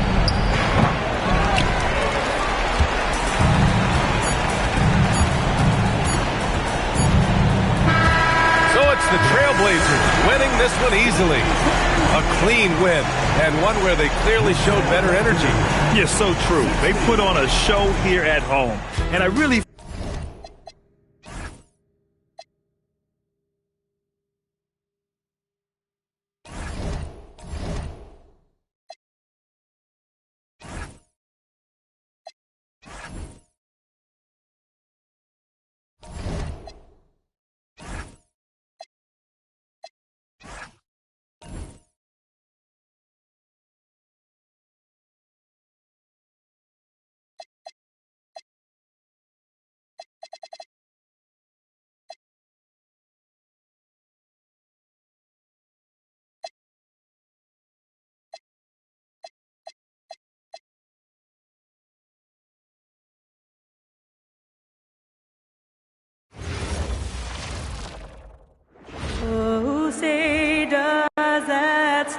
Well, it's still early in the season, Greg, but we're getting an idea about which direction teams are headed in. So true, but so much can change between now and the end of the schedule. So the most important thing at this stage, building momentum heading towards midseason. A look at the Magic starting group. They've got Hickson. Ricky Rubio is out there with Green. Then there's Campbell. And it's Wiggins in at the 3. Now here's Wiggins. Turned in an outstanding game against Chicago. Rubio outside. Back to Wiggins.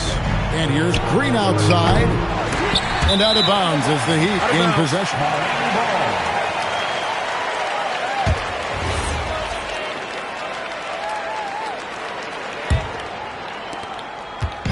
And so it's Williams who brings it up for the Heat. Pass to Hawkins. Fires from deep. Hands it from downtown. And he's not going to miss that sort of an opportunity from deep. Now Wiggins.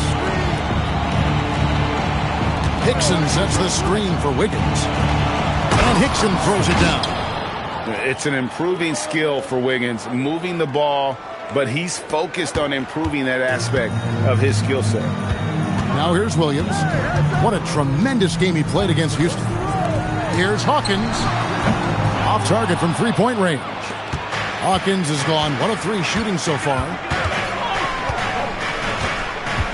Wiggins outside. Fires for 3. Kept alive Orlando. That shot off. The Heat have gone 1 of 3 from the field to start this one so far. Hawkins kicks to Williams. And Ricky Rubio gets the whistle that time. That's his first foul. Personal foul. First team foul.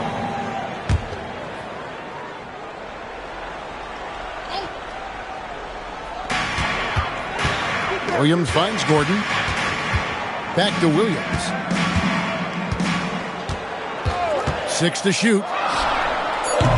A three-pointer off the mark. Orlando's gone 0 of 2 from deep here. And Wiggins throws it down. Well, his team loves to see that. Wiggins attacking with force. Miami's gone just 1 of 4 from three-point range here in the first. Pass to Hawkins. Lets it go with a 3. Again, the miss by the Heat. And they're 1 of 5 to start this game. Just really haven't gotten into a flow offensively. On the wing, Wiggins. Again, Wiggins missing. It's Gordon with the ball. He brings it up for Miami. They trail by 1. Coming into this, having notched a win against the Rockets in their last game. Yeah, those road games are tricky, but they had a good strategy going in and stuck to what they do best. They were so precise with their execution. They didn't make many mistakes on either end, and that took the crowd out of the game. Oh, perfect timing there to knock down the teardrop. Now, here's Rubio. Outside, Green. Rubio finds Wiggins. Campbell is screen on Gordon. Here's Wiggins. Drains the 19-footer. Wiggins has got his second bucket of the night. And that mid-range shot looking good by Wiggins that time. You can tell he has put a lot of time into that shot. Right side sets the pick for Williams. Out to the right wing. Some nice ball movement here by the Heat.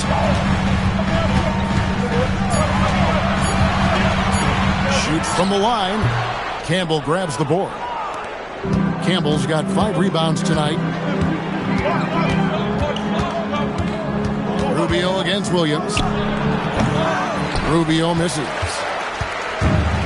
The Heat have gone just 2 of 7 so far. A little bit of a slow start for them. Green taking his time here. Pass to Rubio. Campbell is screen on Williams. Wiggins outside. Lets it go from deep. Knocked loose. Yeah, good job. Just staying alert there, snatching up that long rebound. Williams passes to Williams. Gordon kicks to Hawkins. Outside Williams. Right side a screen on Green. Hawkins shot good. Hawkins has got a pair of threes now in the first quarter for Miami. You can't just stop when there's a pick set up. Gotta fight over it as a defender. Well, you just have to communicate those switches. If you don't, it's on you. Here's Hickson, and Hickson throws it down. Yeah, and you've seen Wiggins improve as a passer as he's added experience to his game. And so Eric Spoelstra will call a timeout. This now will give him a chance to discuss some potential changes. A different look for Miami. Alexander comes in for Hot Rod Williams. And it's Evans in for Hawkins. Daniels, he's checked in for Orlando. Neesmith comes in for Green. Now here's Williams. In the corner, it's Whiteside. Alexander kicks to Williams. Pass to Alexander. Williams with the ball. McDaniels picks him up. 4 on the clock. From deep, Evans. And the 3 ball is good. We'll see if they can finally hold on to a lead. It's been back and forth all night. Yeah, it's been a close matchup, which we expected, and this could very well come down to some big shots at the end. And it's Wiggins missing. And this quarter has just been a struggle for him offensively. Right now, let's take a second to catch up with Allie LaForce on the sideline. Thank you. The Miami Heat said Coach Eric Spoelstra talked about their approach, and he said, you got to try to take control of the game, set the tone, and play consistently throughout. Everybody's trying to do the same thing. It's who can impose their will longer than the other team. Guys, back to you. He knows his stuff. All right, Allie, thank you for the report. And that one's good. Wiggins. Well, you can see it's a matter of pride out there for these guys. And the responses often come from the three-point line. That's just today's game. Williams for 3. Rebound by the Magic. Shot and game clock separated by 5. McDaniels gets a wide open look. No good from outside. Miami leading by 3. Pass to Alexander. Evans with it. Last time out he had 14 points.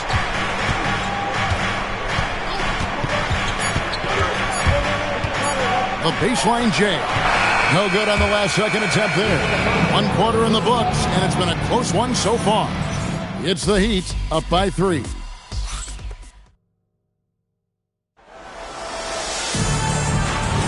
And getting going again here in the second quarter. Fairly close game so far. All right, we'll take a look now at how the points have been generated so far. A scoring breakdown for the Heat. Well, they haven't wasted any time getting into a groove from deep, putting up and hitting a healthy amount of 3 pointers thus far. Another highlight for them has been their early ball movement, making quick, decisive passes to set up guys for great looks. So on the floor for Orlando, they've got Jackson. Gortat is out there with McDaniels. Then there's Ellis. And it's Neesmith in at the 3 slot. Here's Christopher. There's a good screen. And the wide open shot from Evans. Offline with his 3. The Magic trail by 3. Here's McDaniels. Yes, and it's Ellis picking up the assist. McDaniels got his first bucket of the night. Yeah, everybody will remember the bucket, but how about that pass to set it up? Pass to Evans. His 3-pointers off the mark. And here's McDaniels. He'll bring it up for Orlando. At the conclusion of this game, they're off to Detroit, where they'll face the Pistons. That will conclude their brief 2-game road trip. And Ellis throws it down. Several lead changes going on here in the early portion of this game. It reminds me of that cameo song, Back and Forth. Evans outside. Knocks down the 3-ball. Evans has got 6. That's a dozen straight points coming off the triple. And Gortat gets it to go in on the assist from Shepard. Gortat's got the game tied up here for the Magic. And Eric Spoelstra wants a timeout. He's going to take this chance to talk to his guys.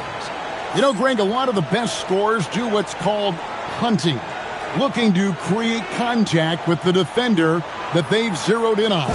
Yeah, and that can be a legitimate technique to really negate a shot blocker. But when the offensive player basically initiates all the contact, we could do without some of those cheap foul calls against the defenders. Here's what Orlando's going with right now.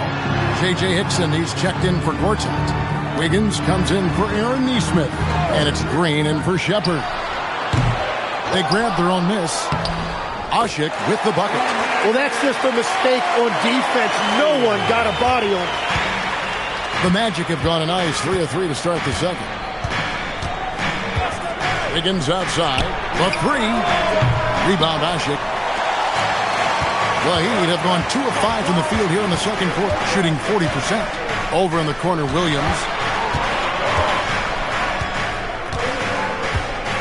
Back to Evans.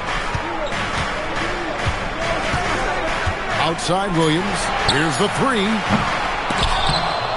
Hickson grabs the board. Tonight has just not been his night. It's that simple. Luckily, they have found success elsewhere. Back to Wiggins. Puts up a 3. Good, and the assist goes to Ellis. Wiggins has got the lead up to 1 now for the Magic. Yeah, he's solid from out there. Wiggins just producing year after year in this league. Green against Evans. Outside Williams. Pass to Hawkins. Just 5 on the clock. From deep, Evans. It's hauled in by the Magic. This, of course, their first chance to play Miami this season. And 2 teams at vastly different ends of the standings last year, but they played each other to a draw. The shot by Hawkins, no good. Magic have gotten 4 of their first 5 shots to fall in the second quarter. Outstanding shooting.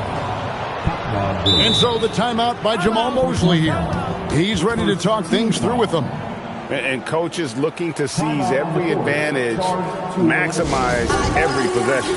Adjustments are everything in this league, and you need to maximize your time to make those adjustments. And Miami making a change here. Whiteside's checked in, and the Magic making a change here as well. Campbell's checked in. Wiggins against Hawkins. Ellis with a screen on Evans. Green inside the three-point line. Top of the key jumper, no good. For the Orlando Magic, they come in off a good outing against the Bulls. Yeah, I felt like they attacked, but with a purpose. They knew what they wanted to accomplish coming in. You have to take advantage of opportunities. That's exactly what they did, and really, that's all you can ask for.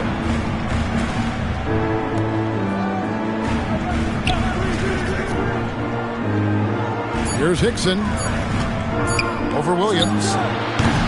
Once again off the mark, Orlando. The right thing there to stay that tight on him and really try to keep him out of his comfort zone. Pass to Hawkins. Williams, a screen on Wiggins. Hawkins, a putback, and J.J. Hickson pulls it down. Orlando leading. On the wing, Green, covered by Evans. Green kicks to Ellis. And a wide open look here for Wiggins. That three off the mark. Yeah, it's been a tough game for him with his shooting. Fortunately, the rest of the team has picked him up, and they have the lead. Whiteside, a screen on Wiggins. Here's Hawkins. And again, it's the Heat missing. Yeah, another miss from downtown this quarter after being hot in the first.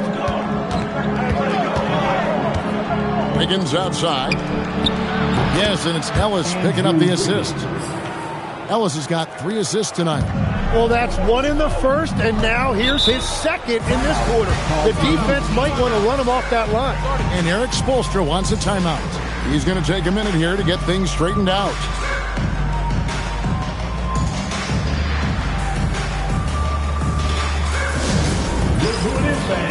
Gordon checked in for Tyreek Evans.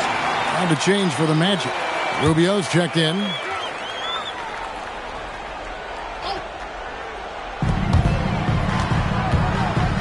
Williams passes to Gordon.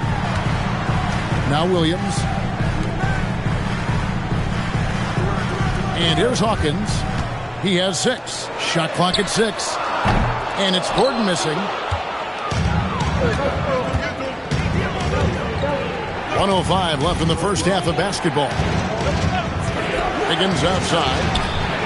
And another 3 for Orlando. Their third three-pointer in a row. 56 seconds left to play here in the second quarter. Now Hawkins. Nobody near Williams. And Aaron Gordon gets the whistle that time. That's his first foul. First team foul. On offense, here are the Magic. They're on a 15-5 run here. Wiggins, right side. And he can't extend the lead to double digits. The Heat trail by 7. Pass to Hawkins. Back to Williams. Fires the 3. Eldon Campbell with the rebound. Campbell's got 6 rebounds in the game. Green gets to Wiggins.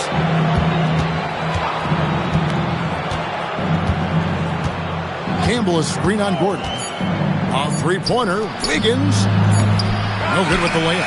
The clock runs out, and we're heading to halftime. It's the Magic as they end the second quarter on a 15-5 run. We're going to step away briefly, but get you right back out here for the start of the third quarter after our halftime.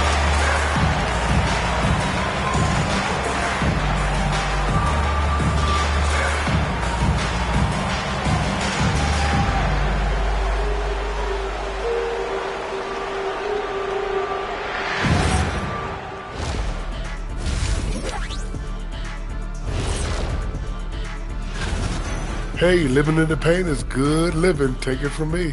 Yeah, this team doesn't settle. They're aggressive and they're... All right, let's switch it over. That is more than enough of us. Let's send you back to the game. Kevin Harlan and crew with the second half.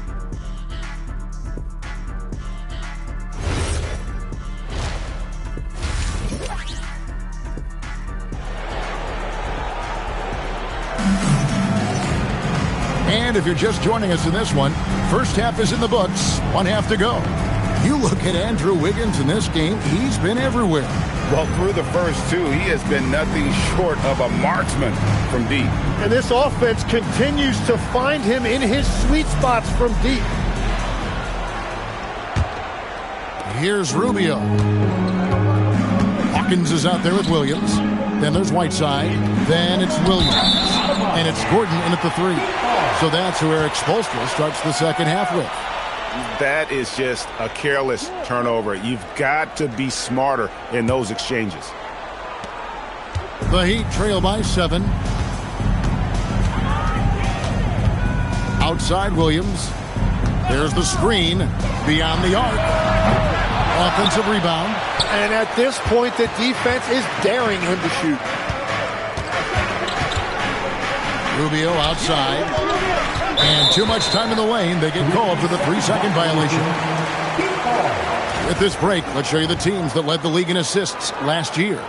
4th, the Magic. Well, this is a team that preaches ball movement. Just look at their assist totals from last season. They are determined to create high percentage shots.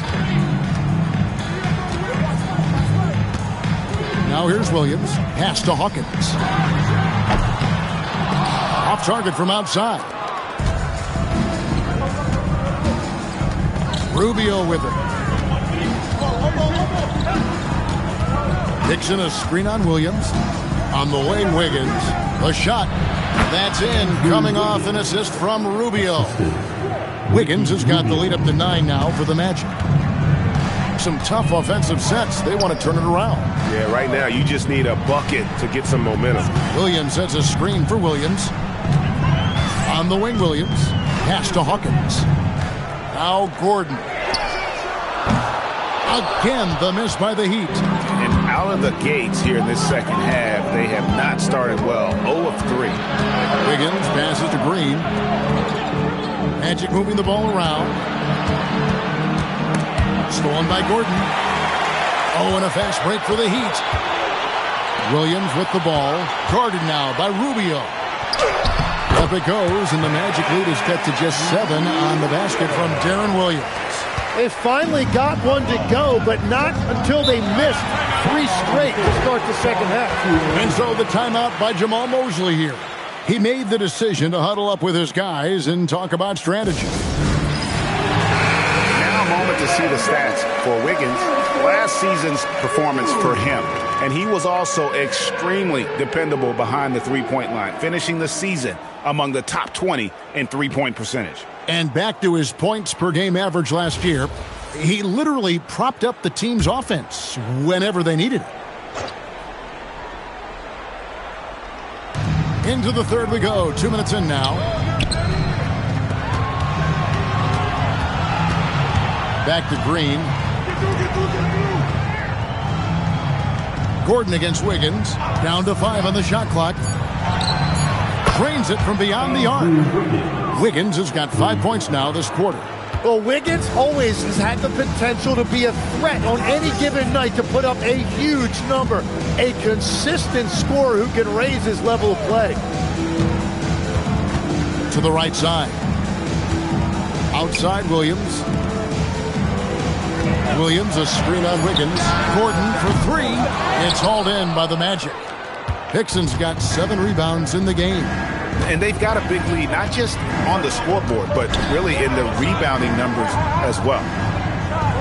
Hickson sets the screen for Wiggins. And Hickson throws it down. Nice unselfishness in the screen and roll. Wiggins demonstrating a willingness to get it to his teammates.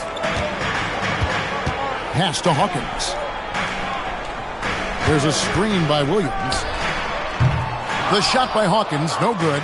Oh, you have a feeling this would be a completely different game if it wasn't for his brutal shooting performance. Campbell is screen on Williams. Bounce pass, Rubio. A three-pointer, Wiggins. That's good. It's Rubio with the assist. Timeout. Rubio's got 5 assists tonight, and Eric Spoelstra wants a timeout. He's going to make some adjustments to the game plan.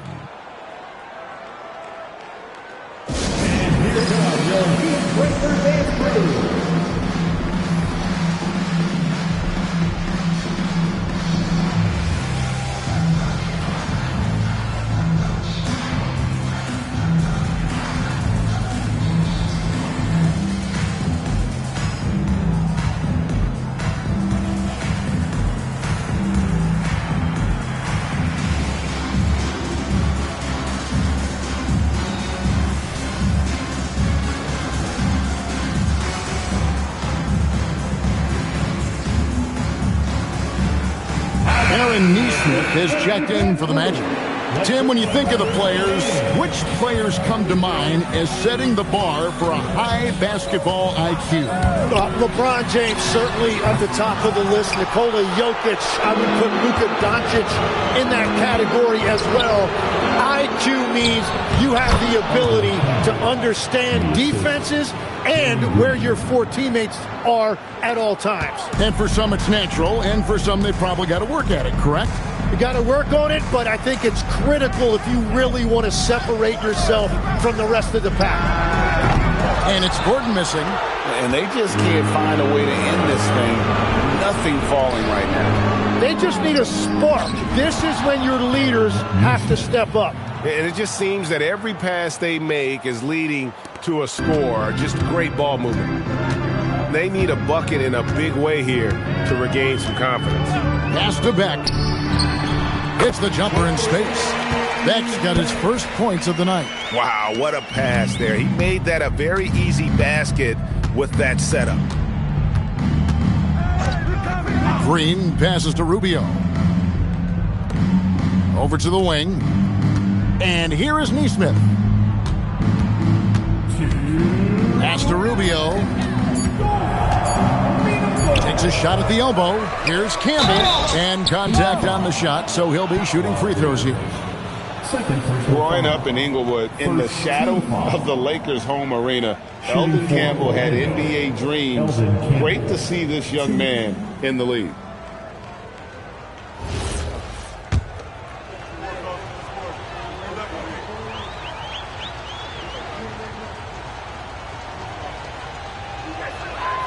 That free throw missing. Omer Ashe, he's checked in for the Heat.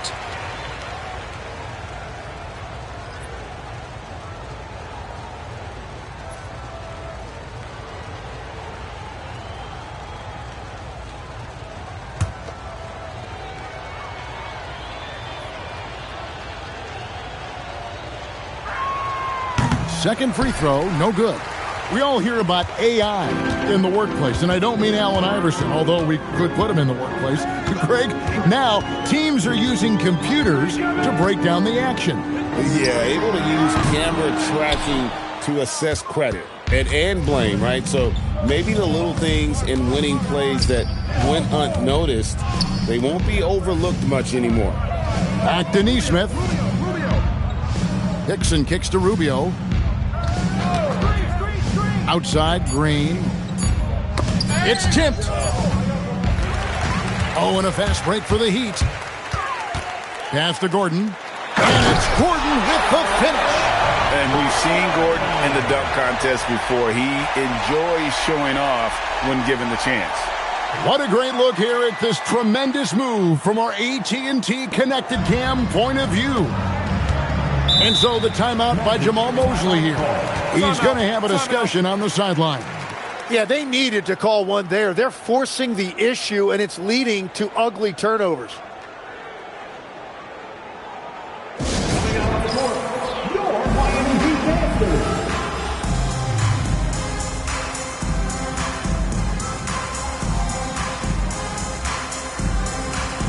Orlando going with an almost entirely new group here.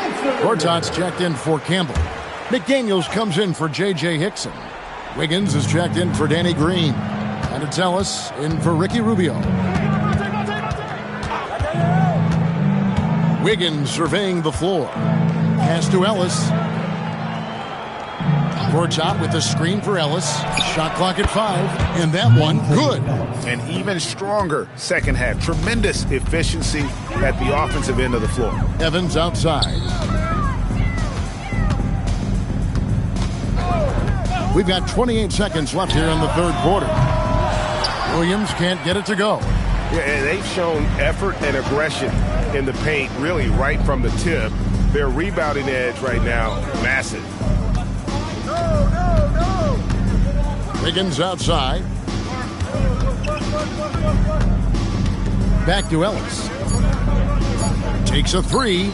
And the last shot at the buzzer doesn't go in for him. And so it's Andrew Wiggins making highlights for the Orlando Magic. He ends up dropping in 2 from distance, making a difference from long range in this one. We'll get right back to the action when we return.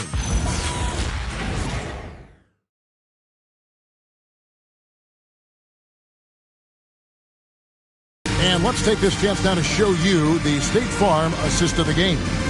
And he sliced the D wide open with this feed. They had no chance to prevent that basket. Well, I like the fact he didn't telegraph it. That's poetry in motion right there. And as we head into the fourth, we'll see if there's a comeback in the works or if it's more of the same from the first three quarters. Fourth quarter on the floor for the Magic. Ellis is out there with Neesmith. Then it's Andrew Wiggins. Then it's Gortat. And it's McDaniels in at the 4 spot. And he could not get that one to go. Out of contact, and he'll go to the line for 2. That's on Marcin Gortat. Clearly a foul. What do you guys think so far about the offensive approach for the Magic? And they're playing beautiful basketball right now, racking up the assists by playing so unselfishly, just finding the open man. And we should also mention their work on the perimeter. They have found quality looks from deep, and they have knocked them down.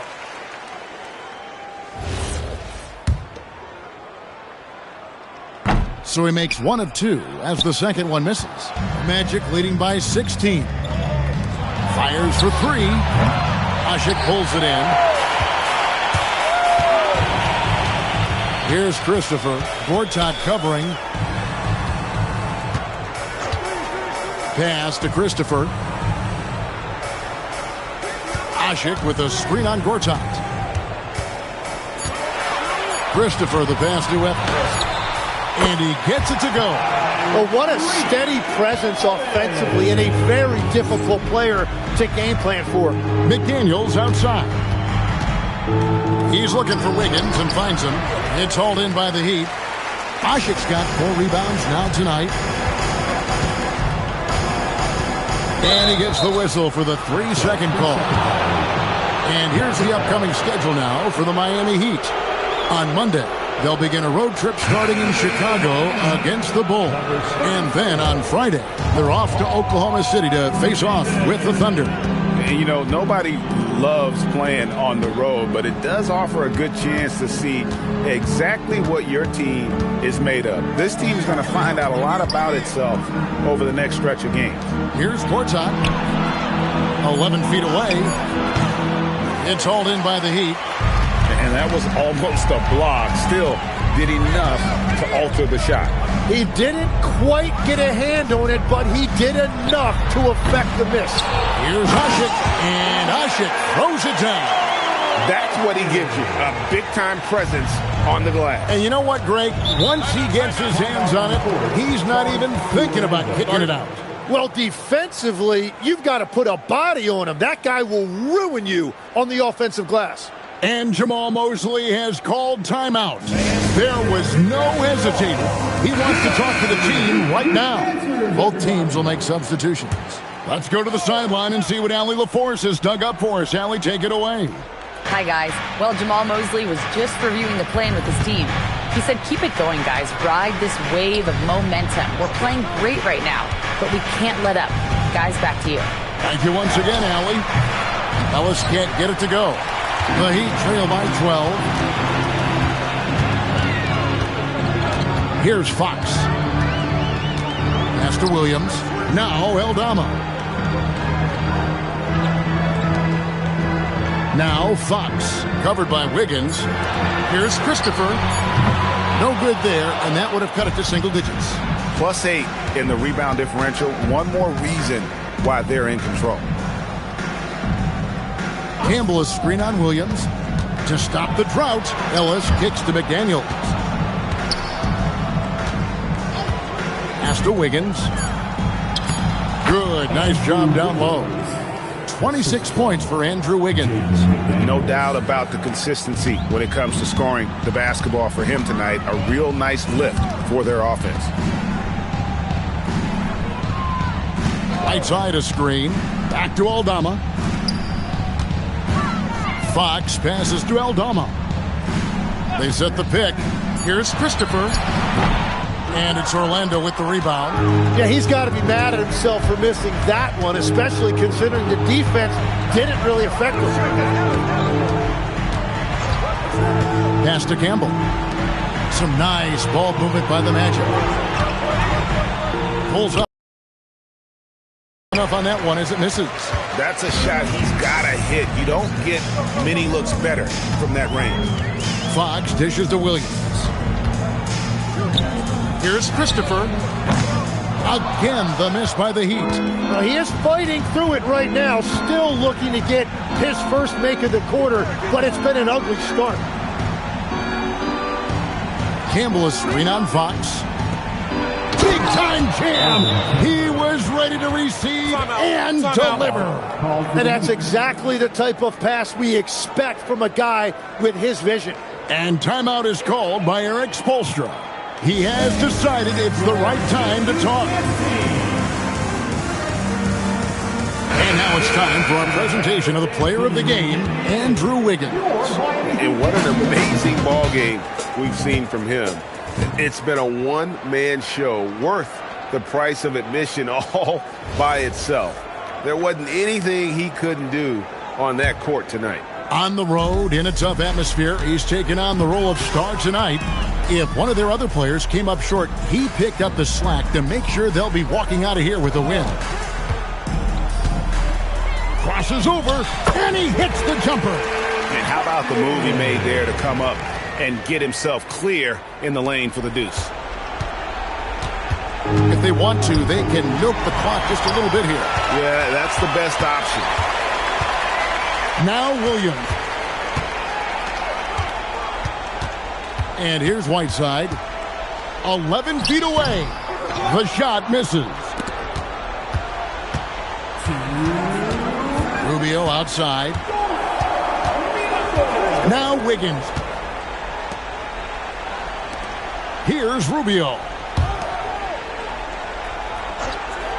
Now Wiggins. Fires the three. Gordon with the rebound. You know, all the credit goes to the defender. Very hard to contest threes without fouling. Campbell against Whiteside. All right, here's Williams. Shoots. And the excellent defensive pressure does the job. Magic leading by 14. Outside Wiggins.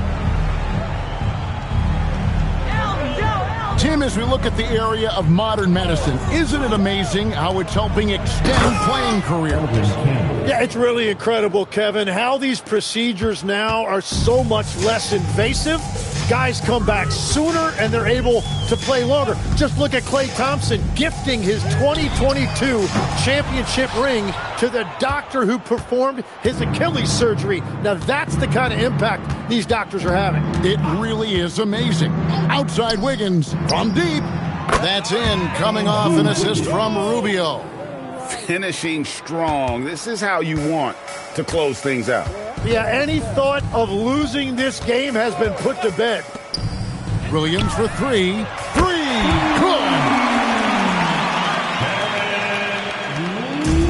And they are really racking up the assists in this one. And their team chemistry is evident. These guys enjoy playing with one another. And there's the whistle. Illegal screen.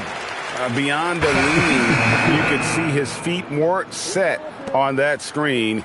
Easy call. Also, the ball handler needs to wait until the screener's feet are set. Now Evans.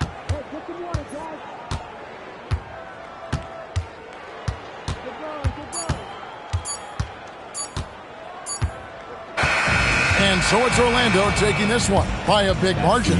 This one was over well before the final buzzer. The fans were waiting for something to get excited about, Greg, but they never got it. They sure didn't. I mean, they just rolled to this win. They made it look really easy. What an efficient performance at both ends. And that'll do it, folks. For Tim Legler, Greg Anthony, and Allie LaForce, I'm Kevin Harlan. This is the NBA on 2K Sports. And now, our player of the game, Andrew Wiggins.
Greetings, everyone. Welcome to two of the best guards in the league going at it today, Grant. Is there a bit of bragging rights on the line? You know, maybe not for the players themselves, BA, but the fans will absolutely use this game as evidence when they argue why their guy is the best. The starters for Utah. They've got Stephen Curry, Danilo Gallinari out there with Derek Lively, and it's Robinson in at the power forward position. Beyond the arc, and Trey Murphy gets the three. Well, Murphy takes a good number of threes for a reason, because he knows how effective he can be from the arc. Pass to Curry, over Giddey, and the basket by Curry. Easy look when the defender isn't fighting over the screen. Yeah, it's certainly worth it to disrupt the offense. Coaches notice that extra effort. Now here's Giddey. A clear look for Green. That one falls. Nice feed that time from Giddey. You love the confidence Green has. He wastes no time going up with the shot. We've played just over a minute here in the first. Curry, that's good. Yeah, you want to get him going as soon as possible. Great way for him to start this game. Yeah, and I'll tell you what, if he gets into a good rhythm early, watch out. Now here's Giddey. Oh, there's the alley! Outside Gallinari. Nails it from beyond the arc. As a stretch four, those are the shots they're depending on Gallinari to hit. He rounds out their offense when he's hitting those shots. And Grant, the son of Hall of Famer Arvydas Sabonis. How much do you think Domas modeled his game after his dad? Well, B.A., I played against his dad. Arvydas was 5 inches taller, but the elite skill set shared in common. No doubt, Domas took a lot of pointers from his father. The three from Curry. Monroe grabs the miss. Dallas has gone 2 of 2 at the perimeter. And that one's good. Giddey. Well, this offense is off to an outstanding start. They're communicating, executing, and finding great shots. Here's Nail. Outside Curry. Again, Utah, good for 2. If you're looking to become a catch-and-shoot expert, Curry is the player to study. He's a master. Gives us a chance to catch up with Allie LaForce. Earlier, I spoke with Jason Kidd. We talked about Domantas Sabonis, specifically what makes him so hard to guard. Coach told me his basketball IQ and just the way he sees the floor. He just seems to know where to be at all times. And defensively, that's difficult to match up against. They'll need to find a way to contain Sabonis here in this one. Back to you, Brian. And Allie, thank you for that. And he almost made them regret defending him so loosely. Giddey scanning the floor. Back to Green. Lots of room. That one goes. Counting. Green's got 9. I mean, just hitting all their shots early. What an offensive game plan. It must be the coaching. Outside Curry. Here's Mayo. No points yet. For 3, Robinson. And it's Giddey with a rebound.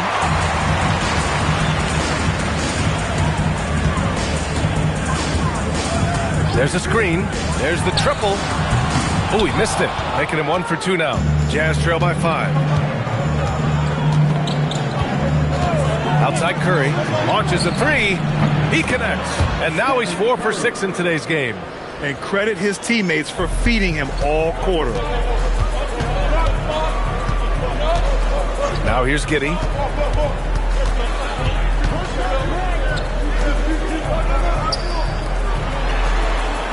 Nice ball movement by Dallas.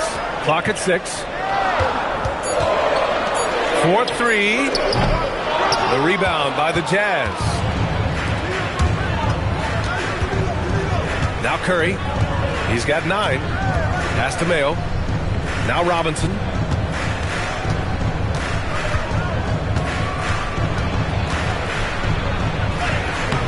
No good. That would have tied it. The Mavericks have got 6 of 8 shots to go. And the Jazz haven't been past the second round since 2007. Now trying to build a contender. Well, BA, they know in the West that's a tall order. They got to be patient and build this thing from the ground up. And so Will Hardy calls the timeout. Coach taking this moment to speak to his guys. Maybe alter some of the game plan.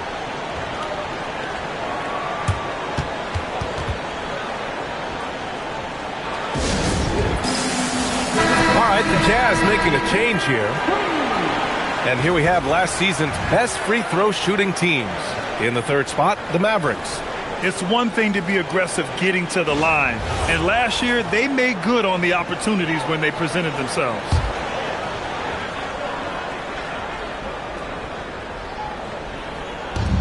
We've got 1:55 left in the first quarter. Outside Curry from the arc. Fires in the triple. Curry's got 12. Knowing his team needs a lift, he's putting them on his back. Right side Green. Lets the three fly. That one falls. Nice feed that time from Giddey. Giddey's got 5 assists in the game. Here's Mayo. No points so far. Outside Curry. Another three for Utah. Hey, he's been efficient and effective. He's already hit 6 buckets out of 8 looks. Outside, Green. Another three for Dallas. He's off to a fantastic start. And Curry's got the ball here for the Jazz. It's a 5-point game. There's the three. Mavericks with a rebound. They want to keep rolling here following a win against Minnesota. It was an all-out effort on defense. I mean, they stepped up for one another and helped each other out so well on this end. And nothing feels better than a win where team defense is the main factor.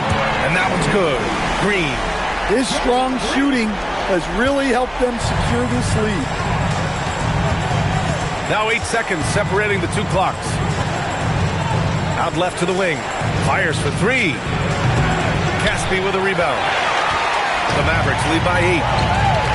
Powell outside. Green with the ball. Coming off a terrific game against Minnesota. Jacks up a 3. Another 3 for Dallas. They played with fantastic energy from the opening tip. Yeah, they've come out with more energy and effort, and that's reflected in the score. And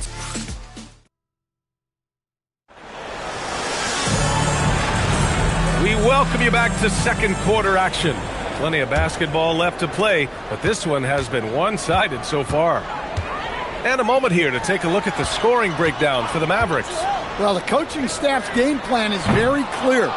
Move the ball on the perimeter and shoot the shots with no hesitation. And another thing, they found the open man. Really playing unselfish basketball, moving the ball around there on the perimeter. So the Jazz 5 right now. They've got Williams, Wayne Ellington out there with Elfrid Payton, and it's Wilcox in at the 5. Dallas has gotten 21 points so far from three-point land. They're 7 of 10. Mills, the pass to Powell. Ooh, good finish at the rack off a slick feed. And the Mavericks lead by 13. And it gets even worse for them. I mean, he just waltzes down the lane, extending their advantage. Not good. Well, it's not going to get any easier if they can't improve their defensive intensity. They got to show some fight. It's very difficult to slow him down defensively, especially when you have communication problems. Time now to hear from our reporter, Allie LaForce. Well, many have predicted an all-star future for Brandon Miller. He said, I don't really read anything like that. I just focus on what I can do today. It's all about the work. That's the only way to get better. I just came in with the mindset of making my team better and being a winning player. Brian, back over to you. Okay, Allie, thanks a lot. Here's Mills, following the bucket by Utah. So Jason Kidd's decided to call timeout here. He's going to take a moment to give him a breather and talk things over.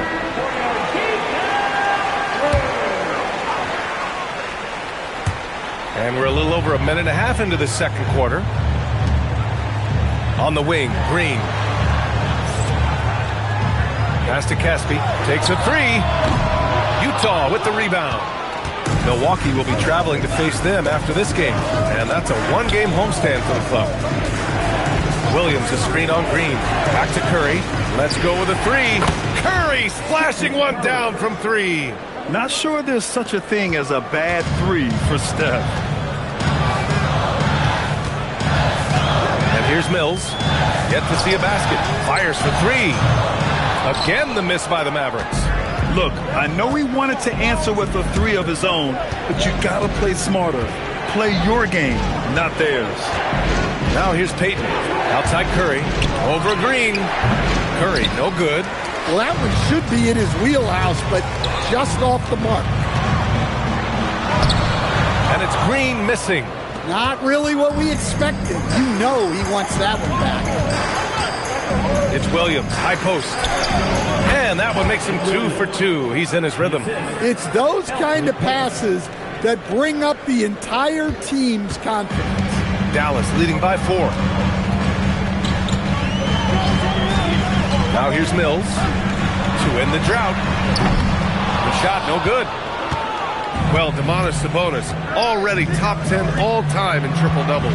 Yeah, he's a prolific scorer, rebounder, and playmaker. And B.A., he continues to add layers to his game, and he's still in the thick of his prime. All right, the Jazz making a change here. Lively's checked in. Dallas has gone 7 of 14 from the perimeter in this one. Outside, Green. Again, the miss by Dallas. After scoring with ease in the first quarter, he's really cooled down a bunch here. Curry, no good. I can't believe he missed that three. Regardless, that's not a shot the defense should be given. Outside, Green. They set the screen. Lets it go from deep. Utah grabs the miss. And the Jazz with possession. They picked up 11 straight. Here's Payton. Connects from downtown. Payton's got 5 points in the quarter. With all eyes on Steph when he has the ball, his teammates find openings, and he finds them. Now Green. He's got 24. Harris's shot is good. Exchanging buckets from downtown. That's been a staple of tonight's game. Yeah, sometimes you get in a shootout like this, but you just hope that you can get a stop first.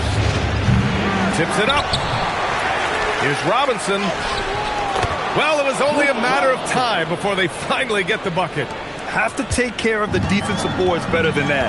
Yeah, they need to pay attention to the details. Second chance points are backwards. And that one's good.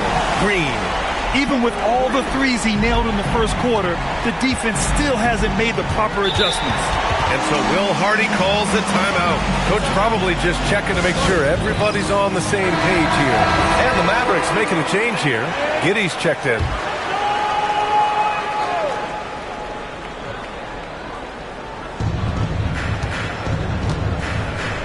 Up top, Gallinari.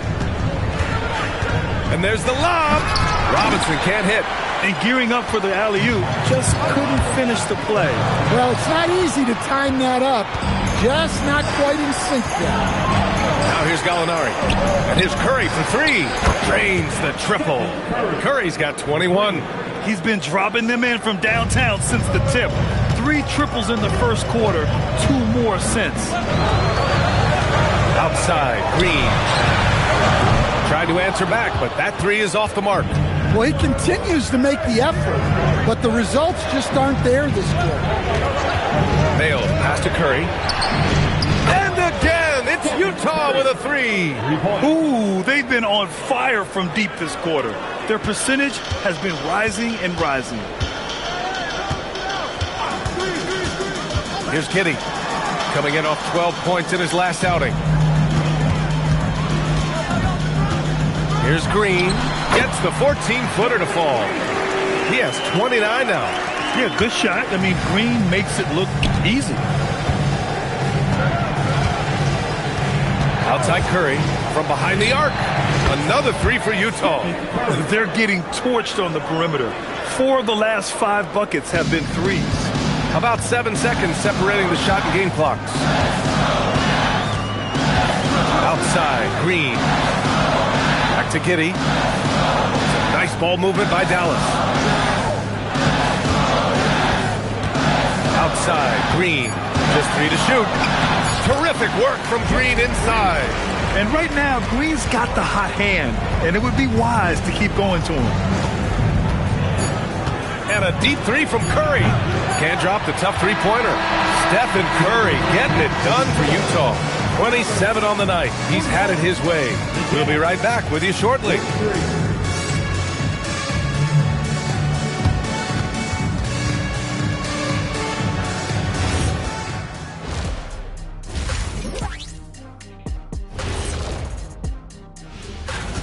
Total team effort. Instead of 5 starters, it's like they've got 7 or 8 guys getting it done.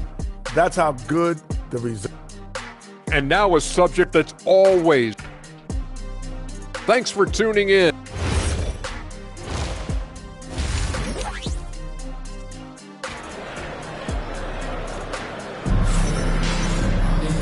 And in that first half, we saw a pretty tight battle. We'll soon find out what sort of adjustments were discussed during halftime. Nice game. Great performance by Jalen Green. Can they come up with an answer for him coming out of the half? They have to change something defensively. Yeah, I'd love to see what they drew up in the locker room, because you're right. He's the problem right now. Josh Giddey out there with Green. Then there's Trey Murphy, and it's Mutombo in at the pivot spot, manning the middle. That's the lineup out there for the Mavericks. And Grant, when talking about certain players, we hear expressions like, he does the little things, or he does the dirty work. What does all that mean exactly? You know, it's about what doesn't show up in the box score. Setting good screens, winning those 50-50 balls, hustling back on defense. Often, it's just as important as putting up those points. Here's Mayo after Dallas' three-pointer on the other end. And here's Curry for 3. Connects again from distance. Oh, my. He is scorching hot. Another 3. And he's approaching the franchise record for 3s in a game. Pass to Green. Here's Monroe. Robinson defending. Monroe misses. Utah leading by 3. On the wing, Curry. Back to Gallinari. And just a great job of getting there first and absorbing the contact. And checking the 2K leaderboard. These teams led the league in three-point percentage last year. 5th best, Dallas. Well, their approach to shooting was phenomenal. They didn't force many threes, and when they got a good look, they drilled it. And there's the screen. Outside, Green. From outside, off the mark. Utah's gone 2 for 2 from deep here in the third. And we're just about 2 minutes into the second half now. Lively with a screen on Giddey. The 3 from Curry. They get the rebound. Robinson gets the bucket. The second chance points are all about a lack of effort defensively. Those buckets would drive me nuts. Now here's Giddey. Outside, Green. Again, the miss by Dallas. Given his range, you'd expect him to capitalize on that opening. Gallinari the pass to Mayo. And here's Curry. Lets the 3 fly. Mutombo with the rebound. Mutombo's got 4 rebounds now. And it's Stephen Curry with the rebound. And so Curry will bring it up for the Utah Jazz. Throws it up high.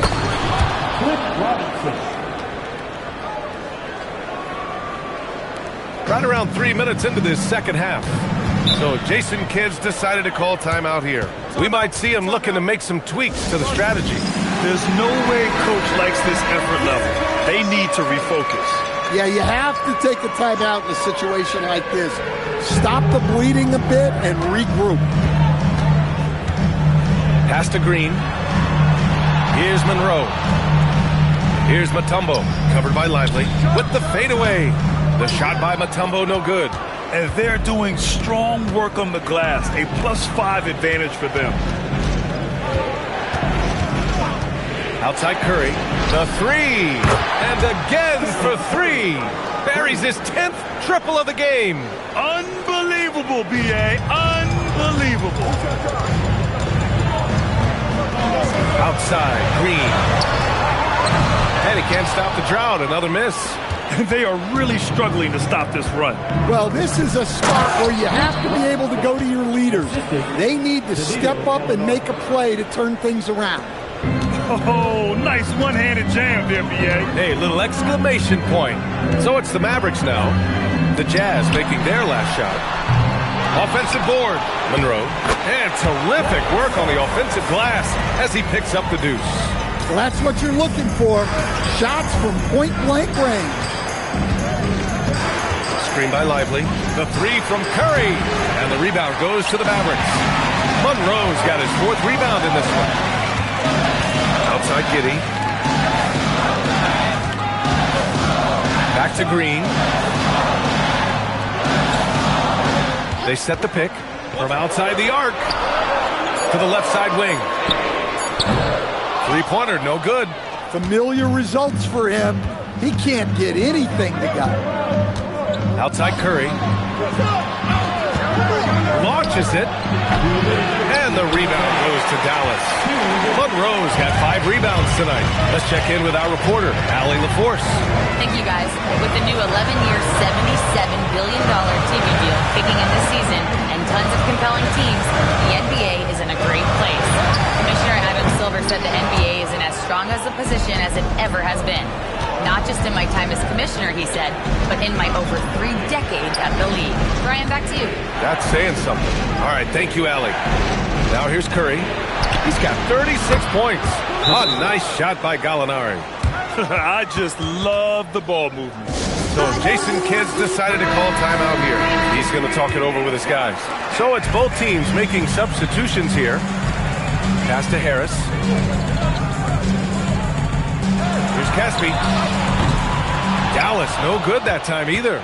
They really have a commanding lead, not just in points, but in rebounds as well. Here's Wilcox. Caspi with a rebound.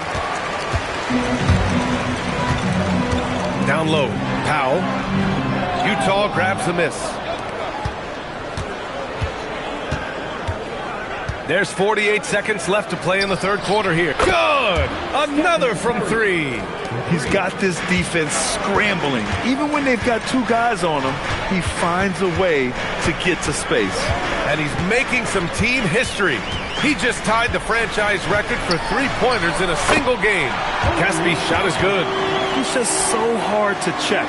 He can turn you one way, then use the spin move to make you look sad. Curry against Giddey. Here's Mayo. And it's all from 3-point range. Mavericks trail by 14. Harris right side.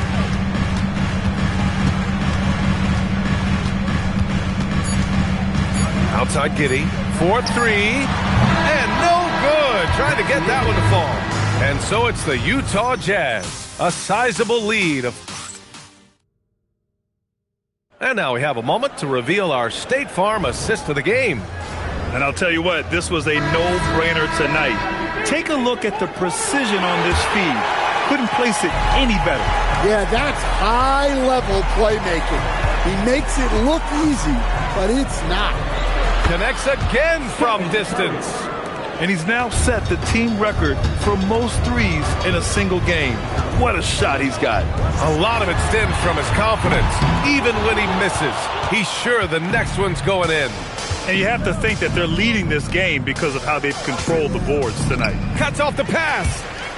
And now the Mavs on the run. Here's Powell. Well-timed pass, and he goes straight to the bucket for the layup. Just great work cashing in on the fast break. Well, converting on those transition opportunities is just so important. Now here's Williams. And here's Curry for 3. And again for 3. The parade of threes has no end in sight. He just keeps knocking them down. And that latest triple ties him for 2nd for most threes in a game. What a monster performance from deep it's been. Yeah, moving alongside Curry's mark from 2016, that was the top spot until Clay took it. Connects again from...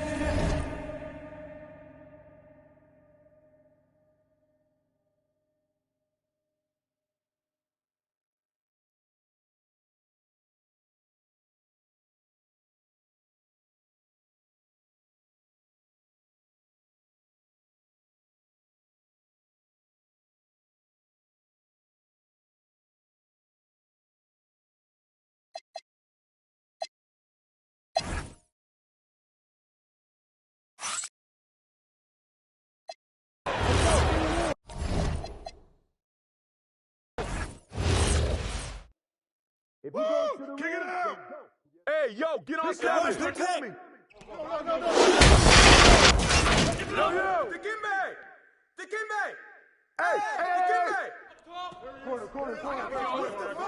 Hey, bust that! Let's do it. Timeout.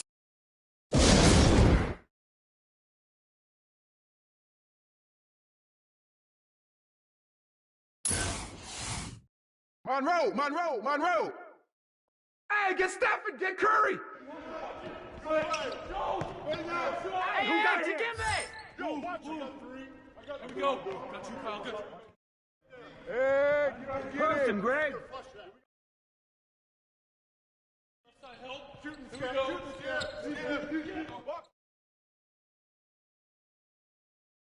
Snatch that, Greg! Snatch that! Here we go.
Greetings, everyone. You've got it live. We have the first leg of the NBA season, Greg, now behind us. The standings starting to come into shape. Yeah, right now is when you can make sense of wins and losses. Who you play matters so much early on, but things have started here to balance out. A look at the opening lineup for the Houston Rockets. Thompson is out there with Bones Highland. Then it's Walker, and there's Pekovic, and it's Crozier in at the 4.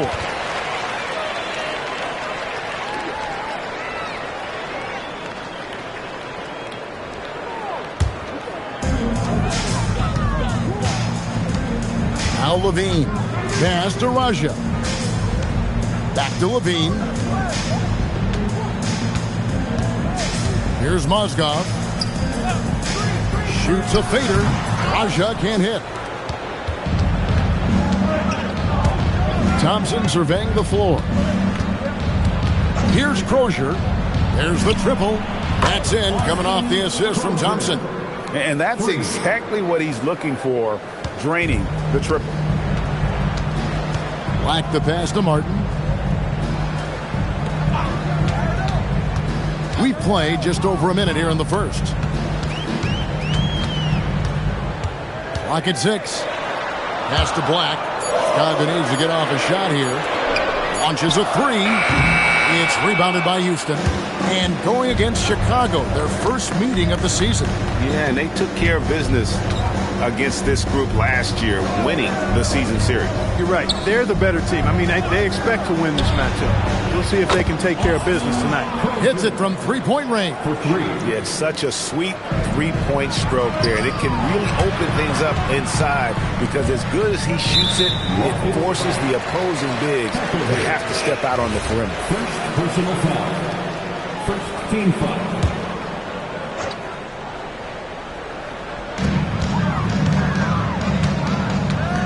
Outside, Martin. Black with it. Back to Martin. 5 on the clock.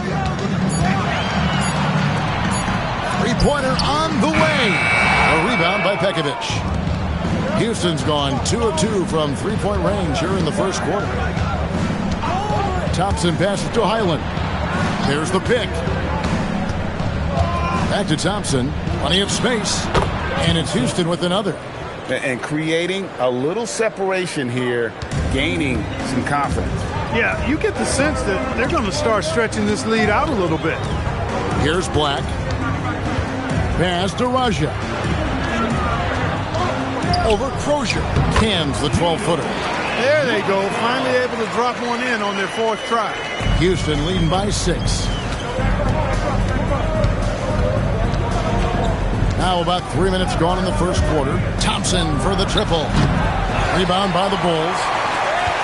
When you talk about him, then Thompson, Clark, one of my favorite players. This kid is great.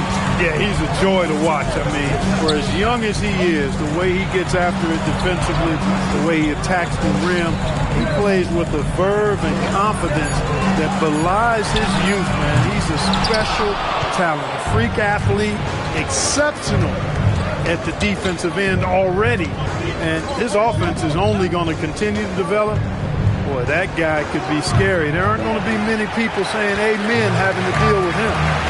Now here's Martin. Scoreless thus far. Here's Raja. And that one is hammered home. Nothing soft about the putback there. And why chance it, right? Take the dunk if you've got it. Well, you know, if nobody's going to put a body on him, then that's going to be the result. A shot by Thompson. No one's around. Gets it to go from beyond the arc. Defensively, you have to live with Thompson making those, because if you get up too close at the arc, Ahmed will blow right by you. Now here's Thompson. He has 5. Here's Crozier. A chance to extend the lead to double digits, but it's no good. Black finds Levine. Picked by Moskov to the paint. And that comes off the assist by Levine. Nice little move in there. The ever-developing skill set of Timothy Moskov. Thompson against Levine. It's Black in the corner. Back to Levine. Moskov sets a screen for Levine. Thompson against Levine. Shooting foul as the whistle blows. He'll shoot 2 free throws. Thompson is one of the best pure athletes to come into the league in quite some time. He's fast, and boy, can he fly. Luis Scola, he's checked in for Chicago. Felton comes in for Martin. Kemp's checked in for Houston. Johnson comes in for Jarris Walker.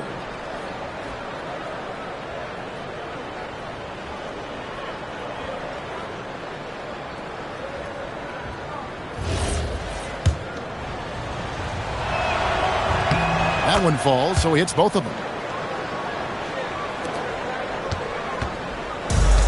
1:53 left here in the first quarter. To the middle, here's Moskov. Missed inside. Last outing for the Rockets, it was a loss to the Wizards. Now Highland. Still without a basket. It's tipped. Pekovic passes to Kemp. And it's Kemp slamming it down. Wow, I'll tell you, Kemp is not your average dunker. This guy rocks the rim. Highland against Felton. Scola, a screen on Highland. And the dunk by Scola. Strong move to the 10, trying to get his guys going. Hard not to get motivated, GA, right when your teammate makes that kind of play. Yeah, you know, when you're looking to close the gap, you need guys who will take it upon themselves to step up, take the initiative and make something happen. Well, he won't miss many of those, not when he gets a good look like that. Bombs it up for Levine, and stolen by Pekovic. Pass to Kemp. That's in, coming off the assist from Thompson. Tell you what, Shawn Kemp is a wrecking ball inside. Feels like no defense can contain him once he gets in close. It's 9 seconds separating the shot clock in game. Felton the pass to Levine. Over Johnson. Pekovic with the rebound. Pekovic has got his 6th rebound on the night. Thompson finds Highland. Pass to Kemp. Lays it up off the glass. And it's an 11-point Rocket lead. Yeah, they have gone full throttle from the opening tip, showing no signs of letting up. And, you know, when you've got a chance to put a team away early, you got to take it.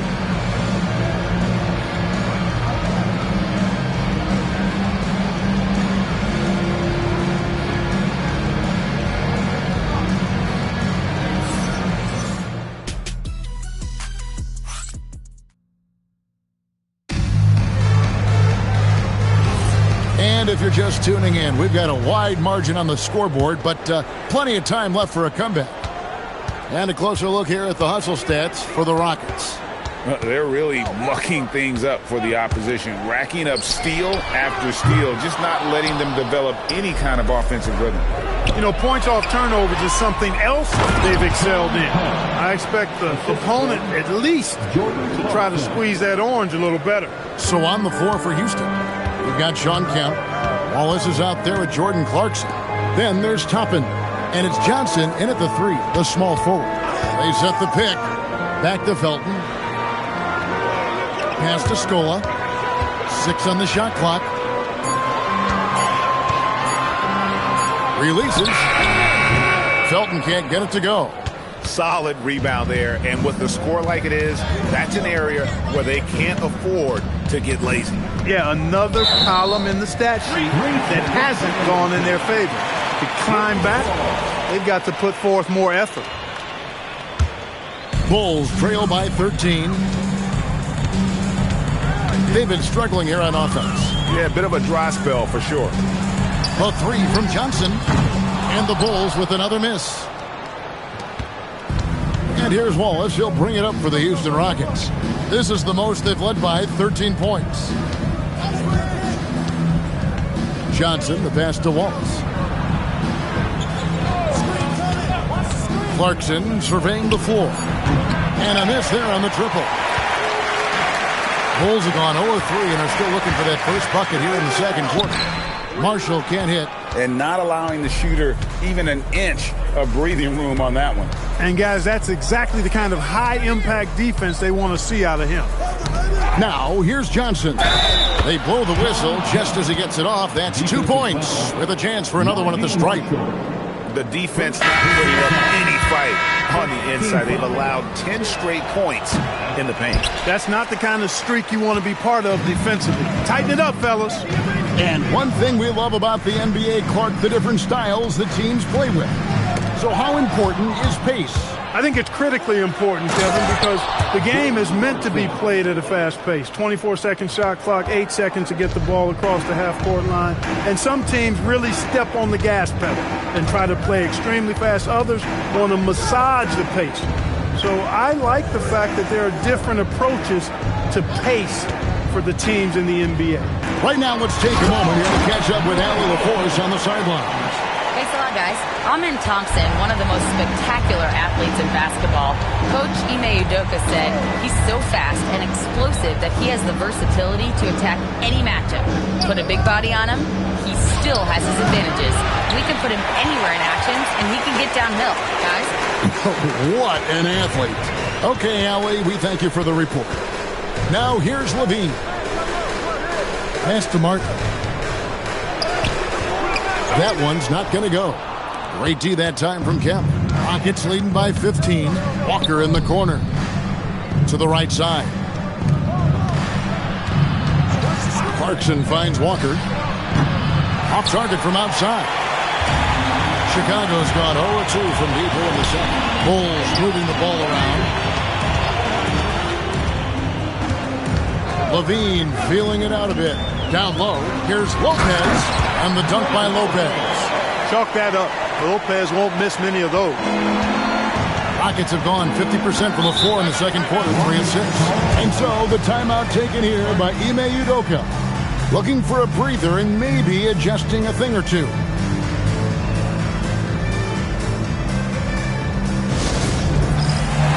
So for the Bulls, Mozgov comes in for Brook Lopez.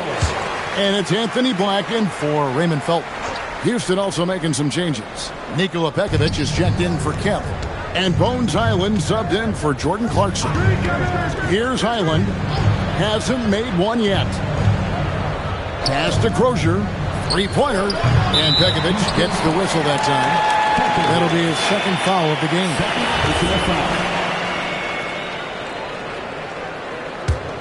Bulls trail by 13. Outside, Levine. Here's Raja. Over Crozier. And the basket by Raja. Raja's got 6. it goes down, but with no defender near him, no need to go to the fadeaway. Pass to Crozier. Fires from deep. That's in, coming off the assist from Thompson. Thompson's got 3 assists in the game. That's his 3rd triple of the game. It's the first one in the 2nd quarter. Now here's Levine. Picked by Mozgov. Levine finds Mozgov. Outside, Levine. A 3-ball. Rebounded by Pekovic. Pekovic has got 7 rebounds in the game. To the inside. And he caught that pass in full stride on his way to the big slam. Good work between the teammates that time, leading him perfectly.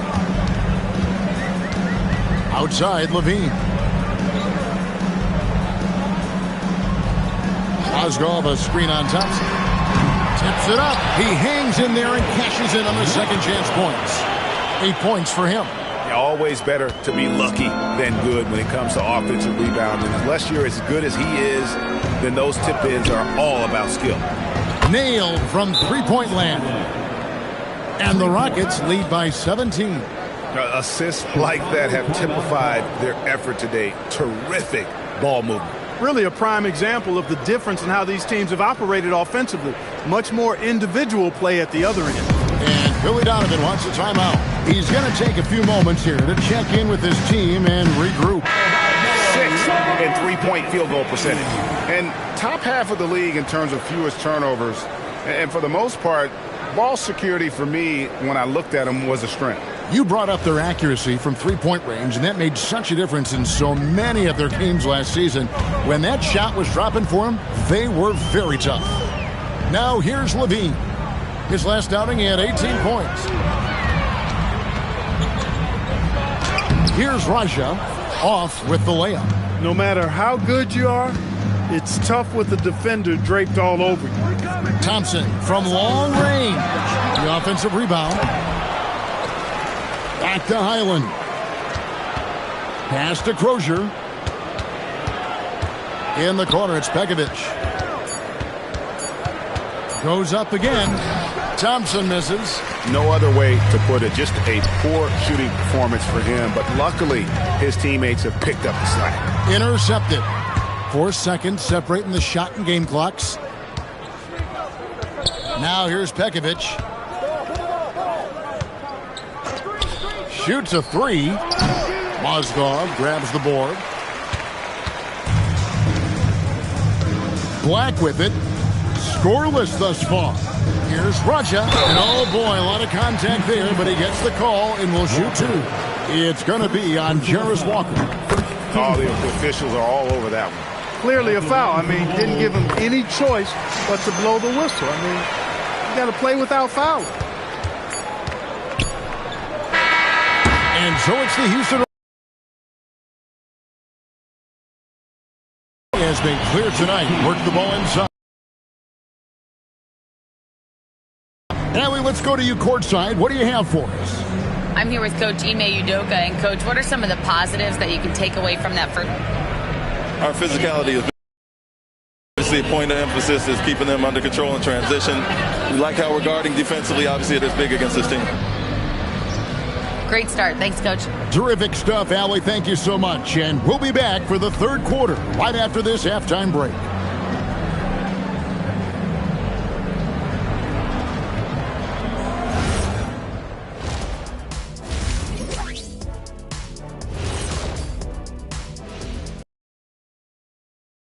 Dig into the game at hand. Let's first catch you up on the trades happening around the NBA. And this is totally off topic, but how did you guys feel about games on back-to-back nights? I didn't mind back-to-back games, but what I really like were back-to-back titles. Yeah, I know a little something about that too, Shaq. I know it's pretty sweet. Well, it sure isn't. Now let's talk about that first half. What an impressive performance for the Rockets. This is the kind of selfless effort you love to see. They bought into the game plan. They're moving the ball around, playing for one another, guys. That coaching staff has to be thrilled with what they've seen so far. Thanks for spending halftime with us. Time to get it.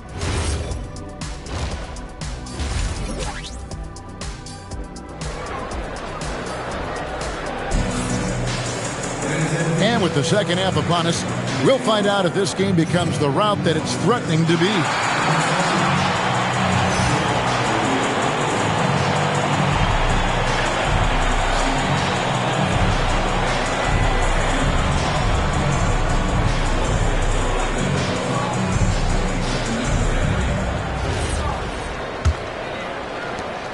Bulls trail by 15.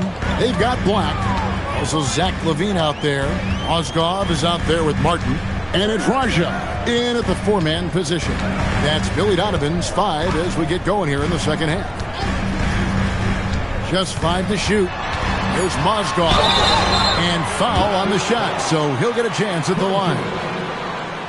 And that could be a costly foul there. Mozgov, a pretty good free throw shooter. The Bulls shooting their third and fourth free throw attempts of the game. Yeah, last year, collectively, only 74% from the line. You know, something you can point to when you're talking about their areas of success last season, free throw shooting. No good on that one. And, you know, at this point in his career, Mozgov knows his role, plays hard defense, and really takes quality shots on offense. And here's Thompson. Pass to Highland. That's in, coming off the assist from Thompson.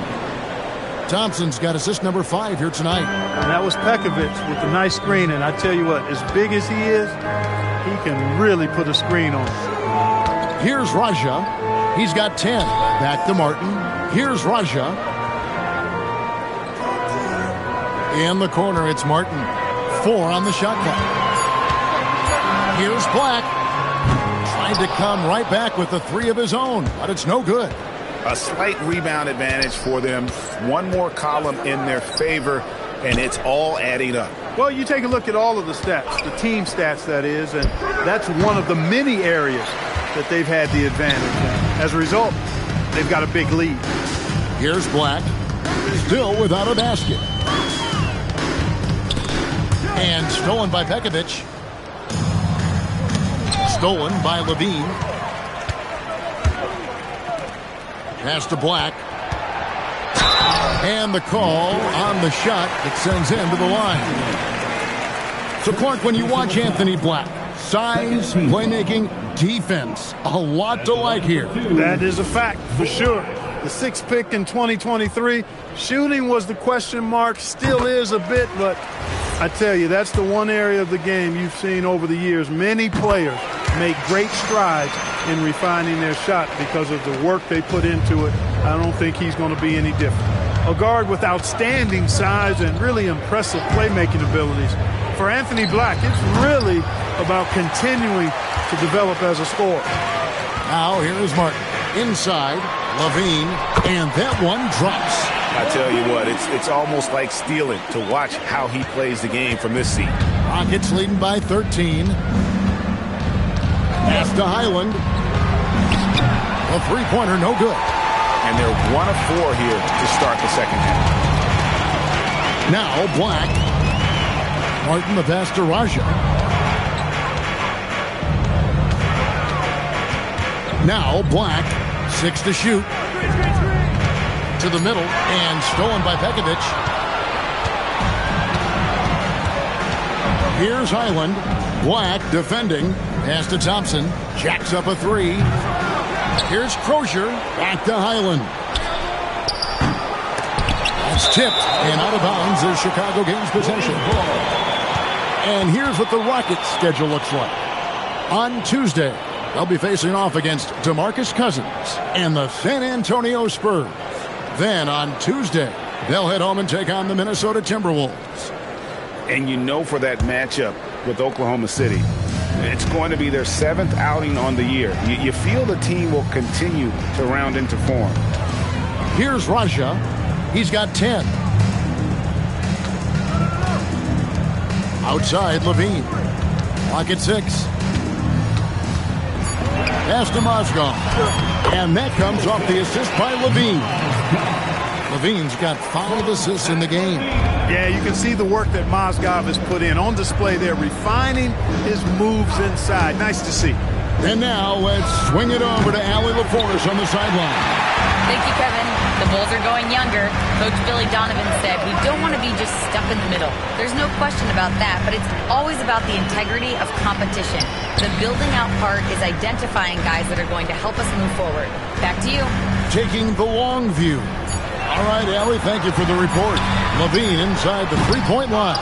Off the mark, had a chance to trim it to single digits. You know what? He's just stone cold right now. Really not sure if he's their best option offensively as they try to get back in this game. Pass to Crozier.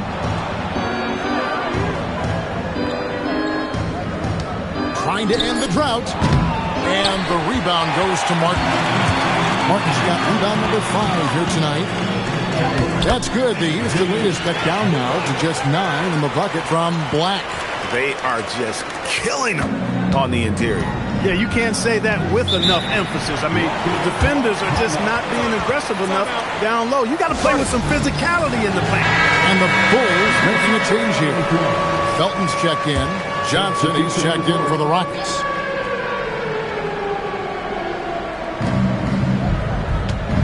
Bekovic passes to Johnson. Johnson the screen. Here's Crozier. And it's off from three-point range. For Chicago, they've gone 3 of 5 to start the second half, developing a nice rhythm out there. Here's Raja. It's rebounded by Houston. Crozier's got his 4th rebound with that last one here tonight. 2 minutes remaining in the third. From the arc. That's good, and Johnson with the assist. Crozier's got 14. And they've got to talk to each other on D there. Miscommunication, and now he's able to make a pay. And looks like the illegal kick was set. Yep, that's right. That'll get their attention. And guys, point of emphasis for the league is to really crack down on illegal screens. Yeah, you know, he might have gotten away with that a few years ago, but not anymore. No way. Now you've got to be stationary on those screens. No extra hips or elbows, or they'll call it. Now, here's Johnson. Still scoreless. Kemp. And it's Kemp with the jam. An explosive leaper. This guy has bounce for days. Kemp beating the defender there with that big-time vertical. 1:14 left to play in the third. To the inside. It's stolen by Kemp. Here's Johnson. Knocked away. And listen, sometimes even the best of us are going to miss the easiest of opportunities. Felton against Johnson. Here's Lopez. And Lopez throws it down. A big 7-footer rumbling into the lane. Kicks it out to Johnson. Pass to Kemp. And here's Clarkson. Down to 5 on the shot clock. Here's Highland. Misses the 3. He's off his game right now, trying to find a groove. Marshall finds Felton. Bulls moving the ball around.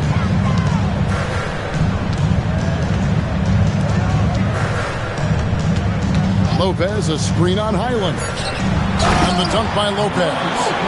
Yeah, he just punched the ticket on that one. That'll get the job done. Powerful two-hand jam. I tell you what, if he's got a few more of those in him, this lead will really start shrinking. And so it's the Houston Rockets going into the break with... And it's time now to bring you our State Farm assist of the game. Yeah, an easy choice tonight. Look at the precision on this pass. Put it on a platter for him. Served him up. Tasty room service dime right there, boy. And this is it. Glad to have you along for this 4th and final quarter. So on the floor for Houston.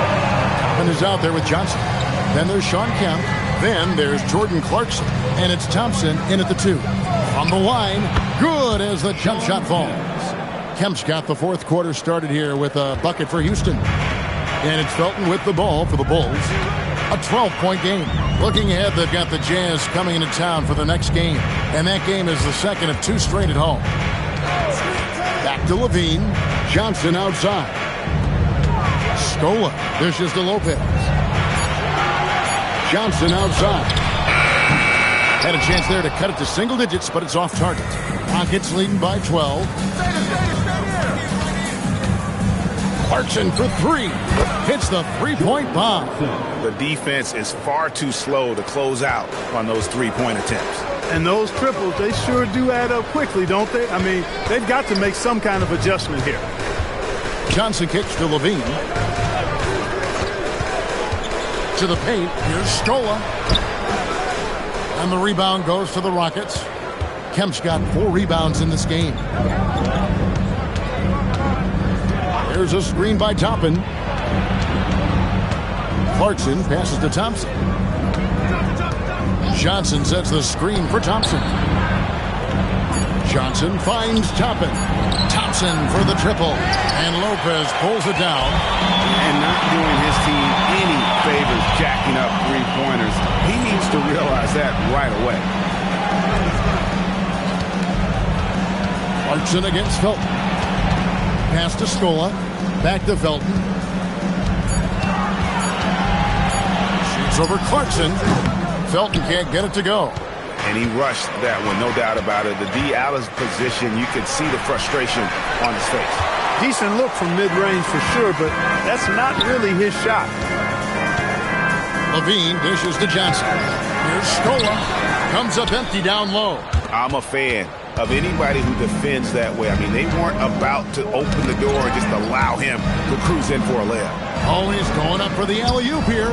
Tries to save it. And it's out of bounds. Last touch by Thompson. That was just a bad pass. There's no other way to describe it. It happens, but that was bad.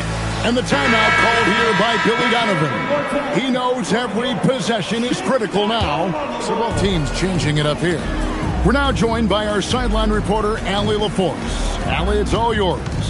Hey guys, Billy Donovan was just reviewing the plan with his team. Coach was seething about the turnovers. He said, I love everything we're doing but the turnovers. They're killing us. Let's clean up that before it sinks us. All right, Allie, thank you for that. Here's Black. And again, no good by Chicago. Rockets leading by 15. Highland finds Thompson. Back to Highland. Here's Crozier. Now Highland. Shoots over Black. Highland misses. Down low. Black, no good. Houston's gone 1 of 2 from three-point range here in the fourth. Thompson passes to Crozier. Back to Thompson. Walker is screen on Levine. Thompson misses.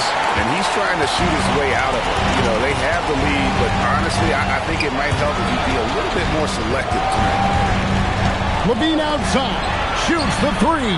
Knocks down the three. For Zach LaVine to reach his potential, I mean, he's got to perfect the catch and shoot.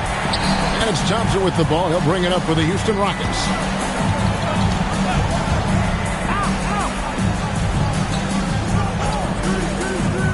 Now Highland shoots it. Can't get it to go. He is single-handedly dropping the temperature in here with that cold streak. And he's got to find other ways to contribute then, because his shot making is not happening right now. Walker against Martin. Takes the three. Does not go in. They can burn some clock if they want to. And get a little breather as well. 2 minutes. Shoots from 14. Not that time. It won't go. Not pretty. You just got to shake off a miss like that. Levine is screen on Highland.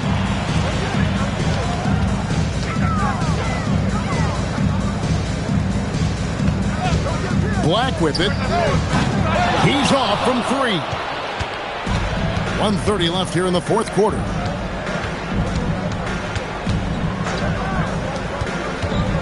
Here's Highland. Thompson outside. Launches it. It's off. Bulls trail by 12. No question as to which team gave the better effort tonight. A dominant performance and an outstanding win for Houston. They enjoyed a big boost from the strong play of their bench. The subs came in and did their job. Those points off the bench were key to their victory. And so with this, they'll end up with their second win on the year. The three goes down. And they came in determined to take this one. It's going to be a happy flight home. Yep, to have a stress-free win on the road, very satisfying. The fans are already headed for the exits. Mozgov, a screen on Thompson. That shot, no good. Greg, their unselfish play has really been impressive. They're trusting one another out there, wanting to get each other involved. This is great basketball. The shot and game clock separated by 4. Let's lose a 3. That's off.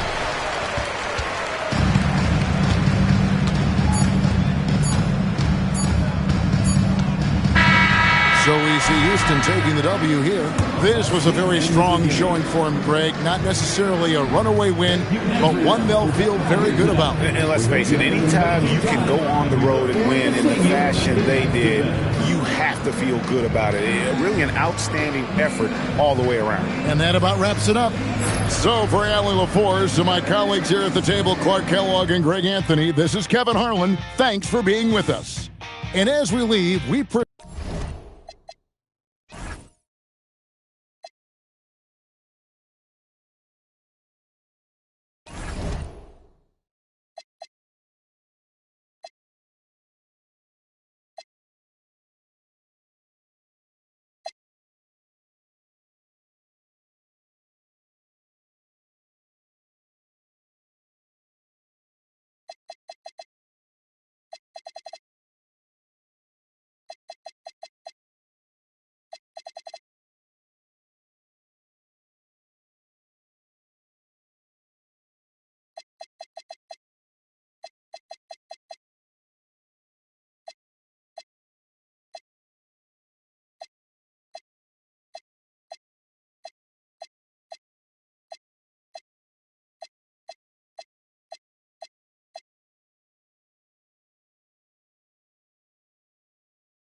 Welcome, everybody, to another presentation of the NBA live on 2K Sports. I'm Brian Anderson, courtside, along with Grant Hill and Tim Legler. Allie LaForce will be joining us in just a moment. So a look at our starters for Orlando. They've got Ricky Rubio, also Green out there, and it's Campbell in at the center position.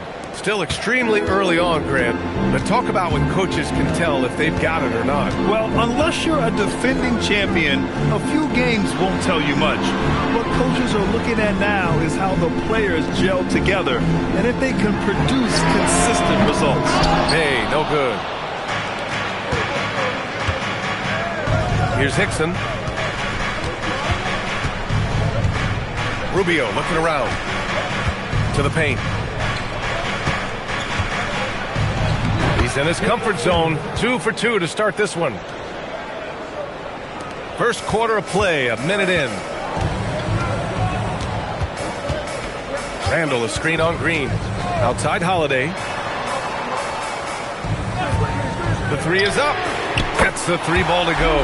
Well, you know, since getting drafted all the way back in 2009, Holiday has worked on that shot. And here's Rubio. Pass to Wiggins. Here's Hickson. There's a screen. Clock is at 3. Rubio finds Green. Off the mark there with a 3.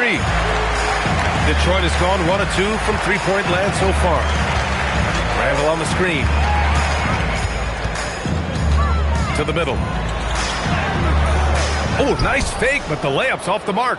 Well, coaches really appreciate when guys defend with that kind of effort. Just a fantastic job protecting the rim. Offensively, they've been pretty sharp. 3 for 4 so far. And Detroit has possession. Orlando making their last shot. Jordan with a screen on Rubio. Holiday passes to Jordan. And Slam dunk by Jordan. I mean, Holiday is a master of the fundamentals, using the tried and true pick and roll to create for his guys. Green against Harris. Back to Green. This one for three. Rebound Detroit. It seemed like they were forcing shots, and the shooting percentage reflected that. Well, they just never looked comfortable out there, and part of that is the defense. Oh, man! Look out below. Well, Wiggins may look calm and cool out there, but he can put on a show at times. Thanks to the AT&T Connected Cam for the up-close and personal view of that slam. And so Holiday will bring it up for the Pistons. They trail by 3, and this is their first time matched up with Orlando this year. Yeah, we saw how combative yet enjoyable last season's series was. Two very excellent teams going at it. And all of these guys know it's a chance to make that early statement. I expect this game to have not quite a playoff atmosphere, something very close to it.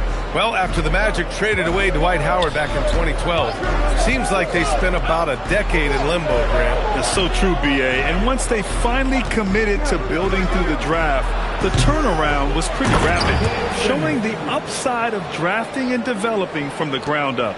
He really gets in perfect position for the follow. Just a terrific read. Pass to Randall. Back to Holiday. Fires from deep. And Campbell pulls it down. Orlando leading by 5. Green with the ball. Guarded now by Holiday. Here's Hickson. Wiggins outside. Pure from three-point range. Wiggins got 7 points in the game. Well, from deep, Wiggins is solid. He makes enough of them out there. It forces you to make decisions to guard him. Here's Holiday. Ooh, lands soft on the front of the rim and drops in. Holiday's got his second basket of the game. For Orlando, they've gone 6 of 9 and finding their rhythm now. Down low. Hickson, that's good. Give him 8 points now. They're finding ways to get the ball into the paint. 5 consecutive buckets. Green against Harris. Three-pointer, Holiday.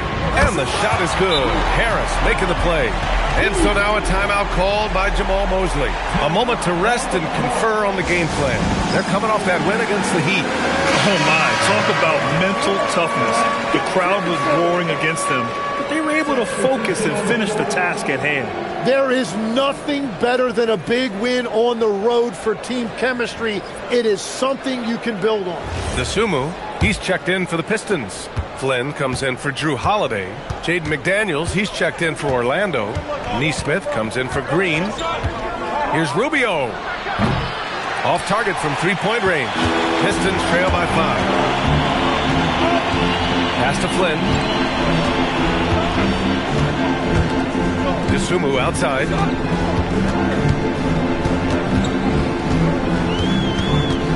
Randall outside. Tries it from 16. Flynn's shot is off.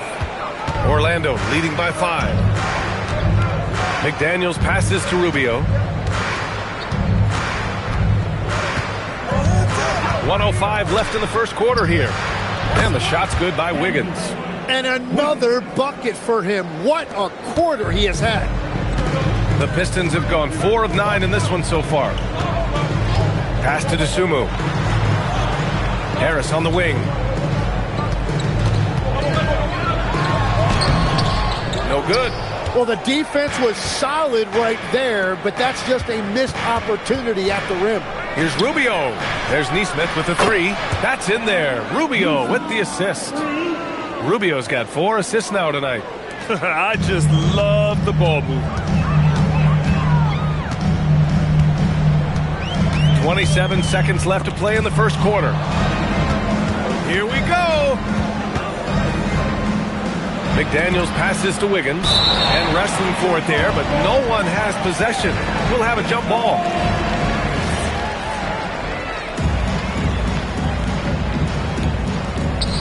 Campbell pass to Wiggins.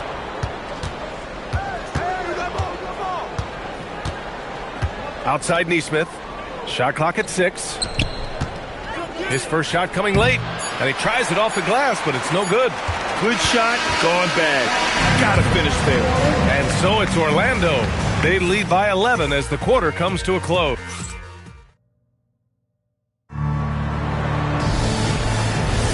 And so far through one quarter, it's been a lopsided game.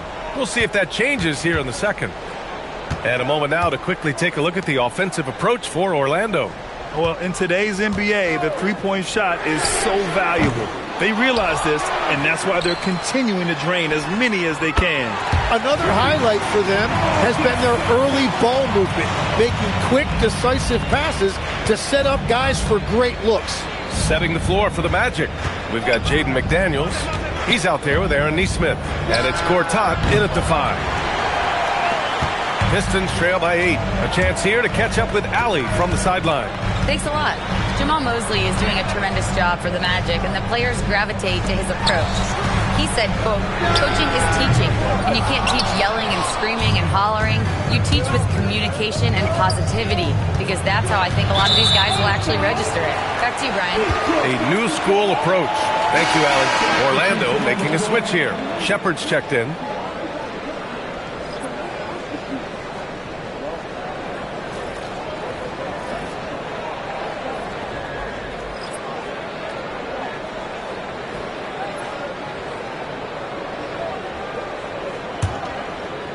And we're now about a minute into this second quarter of play. Hey, yo, get on the Webb passes to Queta.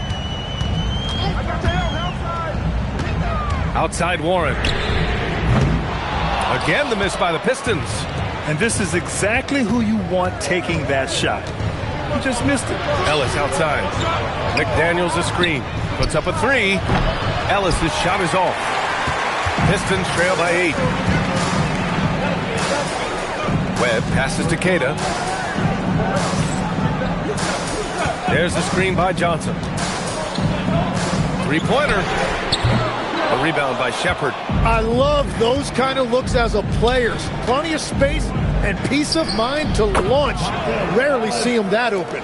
Well, the defense has no one to blame but themselves there. Another open look. Warren in the post. Neesmith covering. And it's Warren missing. Magic leading by 10.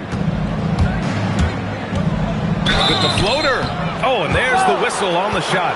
So 2 free throws for him coming up. And Tim, to have the success that SGA has had, is there something different to his approach? Well, B.A., I just think he's so shifty. He's so quick in changing directions, and he can decelerate once he gets into the paint. That change of pace makes it very difficult to stop, and it's the reason he's the perennial league leader in drives to the rim. Shout out Canada too, eh? Of the North.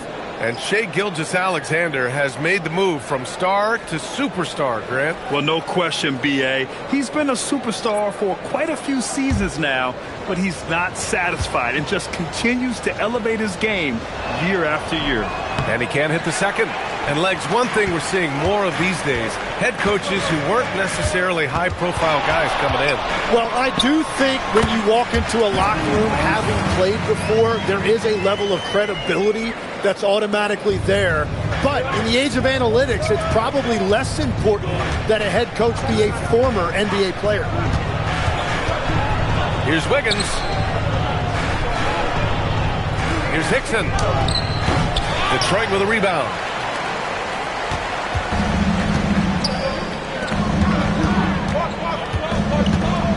Harris outside. Here's Holiday. McDaniels with the rebound. Orlando leading by 9. Outside, Green. McDaniels a screen. Pass to Green. And here's Wiggins. Just 5 to shoot. Tries yet again. And you can count it. He'll go to the line with a chance at a three-point play. Well, that's helping your team. By and large, he's taking shots he knows he can make. Orlando shooting their 3rd free throw attempt of the game. And Detroit making a change here. Jordan's checked in.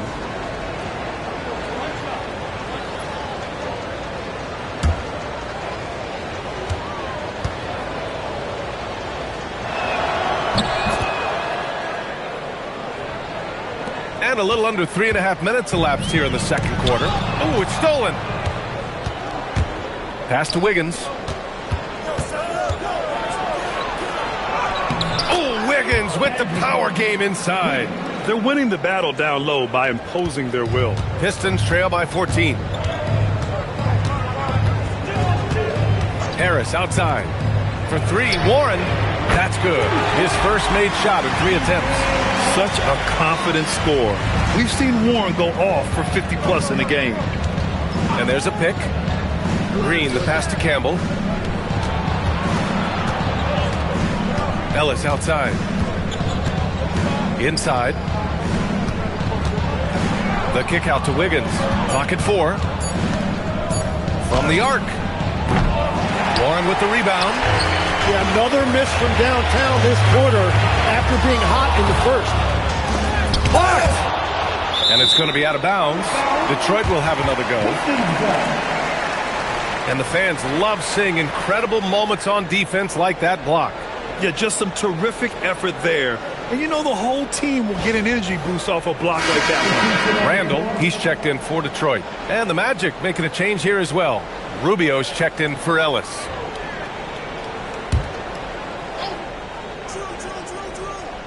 And it's Detroit with the ball. 11-point game. And here's Harris outside. Sinks it from distance. Harris has got 5 points in the quarter. And we're playing about as much defense as they did there. Not nearly enough. Pass to Wiggins. They set the screen. Launches a three. That doesn't go either for Wiggins. Yeah, he has had a hard time finding rhythm this quarter. Just cannot get one to go. A minute 58 left in the first half of basketball. And the ball goes out of bounds. Last touch by Wiggins. Just a millisecond late. So close to coming up with a steal there. And regardless, it's great effort. You love to see that kind of hustle on defense. 1:56 left in the second. 5 on the clock. Bay from long range. Hickson with a rebound. Hickson's got 4 rebounds in the game. Green, the pass to Rubio. Wiggins, left side. Wide open. That one falls. Coming off Rubio's feed. Rubio's got 5 assists in the game. And Harris has got the ball here for the Detroit Pistons. Trailing by 10. Outside Holiday. Takes the three. Knocks it down from distance. Holiday's got 11. Man, they're having a hard time defending the triple. That's 3 in a row. Outside Rubio. Wiggins for 3. That one is cash from Wiggins. Well, a couple made threes in the first quarter, and he's not slowing down after drilling another one. And so the timeout by J.B. Bickerstaff here. He's going to gather the troops and talk it over.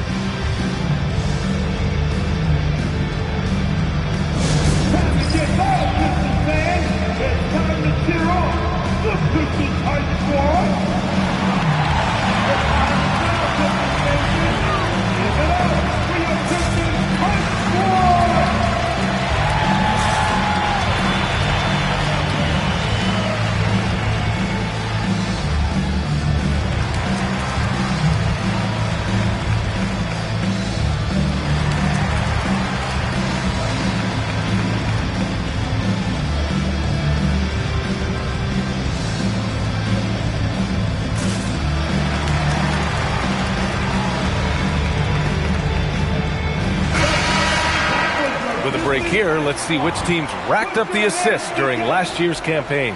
4th, the Magic. 5th, Detroit. During last season, both of these teams were just unselfish, piling up the assist. Pistons trail by 10. Holiday taking his time here. Fires the 3, and Detroit another 3. 12 straight points off threes. This defense is not extending very well. Holiday against Rubio. Wiggins for 3. Rebound Detroit. Jordan's got his 4th rebound in this one. Pass to Harris. 32 seconds left in the first half. Jordan with a screen on Rubio. Three-pointer, Holiday. Orlando with a rebound. Looking ahead, they've got the Mavericks coming to town for their next one. It'll be a quick stopover at home before they have to get back out on the road. Now Wiggins. A 29-point game for him in the win against the Heat in Miami. For three. Nails it from three. Wiggins has got 10 points in the quarter. Defensively, you can't afford to get stuck on the pick. Well, you just have to communicate those switches. If you don't, it's on you. It's been all about Andrew Wiggins for Orlando. Hit a couple from downtown this quarter. We'll be right back after this word.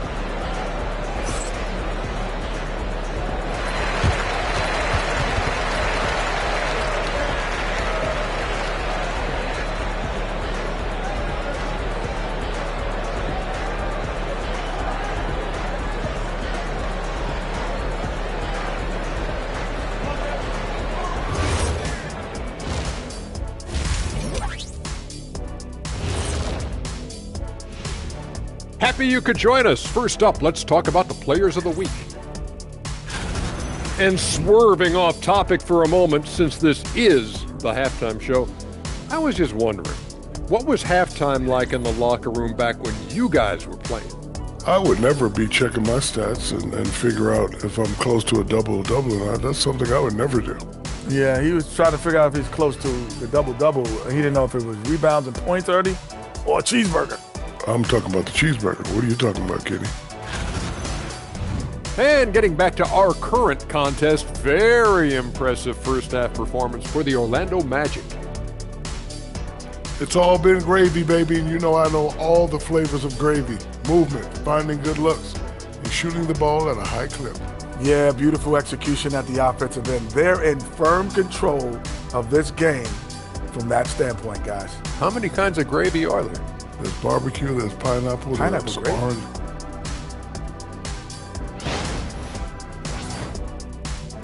Appreciate you joining us.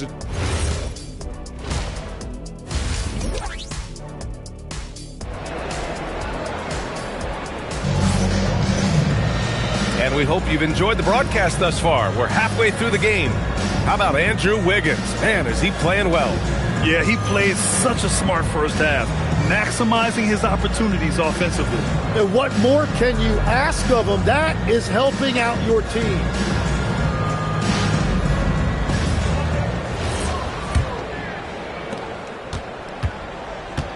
Julius Randle out there with DeAndre Jordan. Then there's Sadiq Bey. Then there's Drew Holiday. And it's Harris in at the 2. That's the group for Detroit right now. And there's the foul. It'll go on Julius Randle. That's his first foul.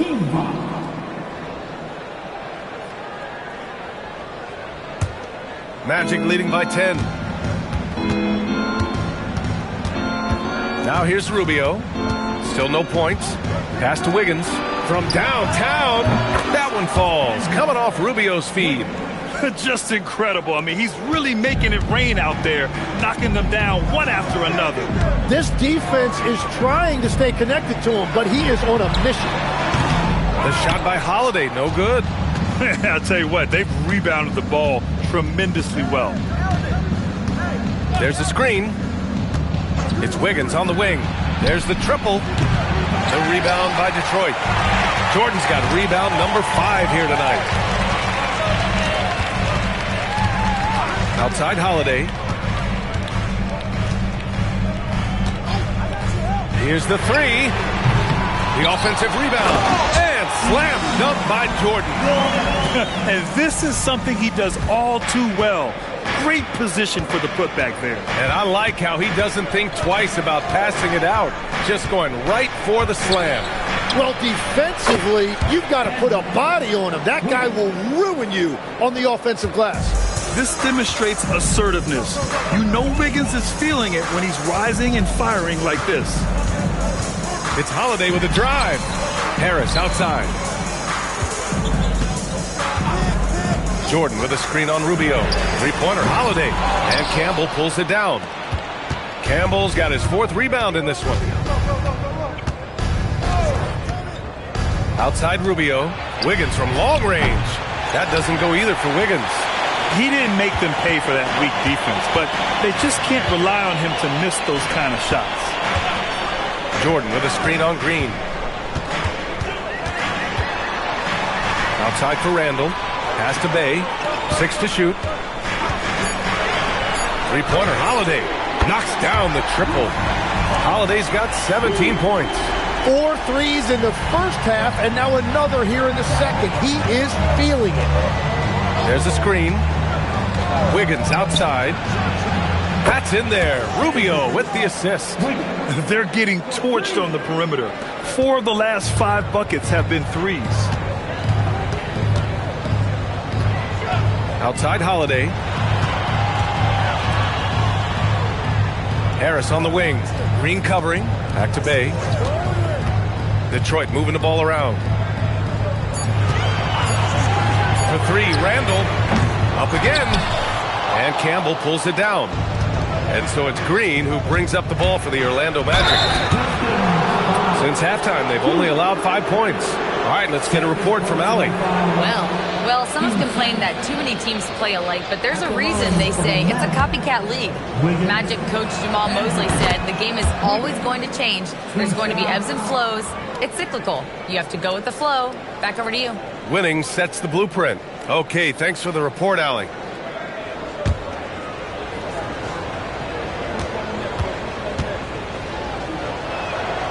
And Wiggins drops them both. There are some big-time players in this league. But who do you think the most clutch players have been over the past decade, Legs? When you look at these resumes, I think you go with the big 3, LeBron James, Steph Curry, and Kevin Durant. But, of course, Giannis dropping 50 in a finals performance wasn't bad either. And I'll throw in the Joker in there as well. Love it. Terrific night for Holiday so far. And I have to pin it on his energy. He's given this game all he's got. Wiggins outside. The 3. Oh, the response! Wiggins answers big time. He's carried much of the scoring load tonight. And with the win in reach, don't expect him to let up. And so the timeout by J.B. Bickerstaff here. He's going to take a minute to regroup with his players. How about Andrew Wiggins? Man, is he playing well. They really need to reshape their defense. They have to get out to him quickly to slow his three-point attack. And Detroit making a change here. DeSumu's checked in. Bay outside. Pass to DeSumo. Jordan the screen. Fires the 3. And Campbell pulls it down. Nice rebound. Trying to match the other team's intensity right now. Wiggins outside. And a miss there on the triple. Pistons trail by 15. To the inside. In transition, the Magic on the run. Here's Hickson. Oh, a big finish with a one-handed jam. They're really in control on both ends of the floor right now, forcing turnovers and finding easy points, while the other guys struggle to keep up. Jordan the screen. Holiday from long range. Getting it to fall there. He's 8 of 15 in the game. He was red hot from the 3 in the first half, and he is showing no signs of slowing down. And so now a timeout called by Jamal Mosley. We might see him looking to make some tweaks to the strategy. And one thing I've learned through the years is no matter the situation, there are always adjustments you can make. Yeah, I just don't think right now they're doing a good enough job of hunting the right mismatch.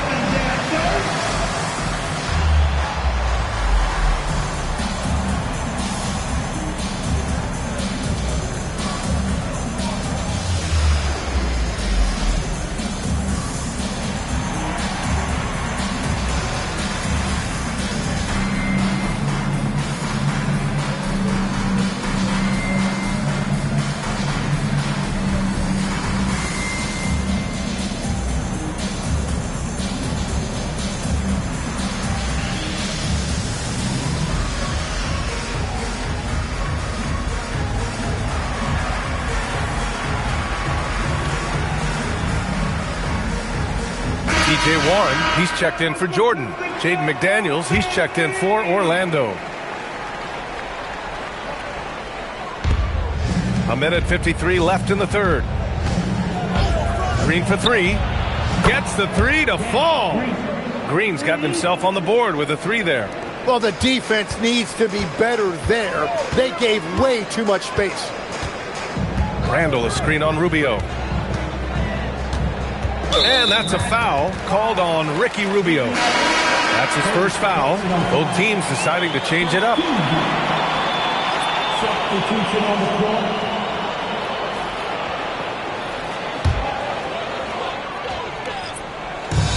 A minute and a half left to play in the third quarter of basketball.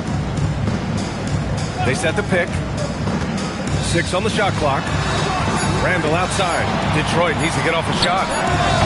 And again, the Pistons missing. And it's amazing. Their slim advantage on the board seems a lot larger than it is. Nesmith on the wing. McDaniels passes to Nesmith. Ellis on the wing. From deep. Gerson pulls it in. And here's Warren. He'll bring it up for the Pistons. 17-point game. DeSumo outside. Releases from the wing and drills it. Orlando has got 4 of 8 attempts to fall from deep here in the third quarter. Here's Gortat. Still without a bucket. Ellis outside. Pass to Nesmith. Off the mark there with a 3. And the Pistons shooting only 39% so far in the game. DeSumo, the pass to Randall.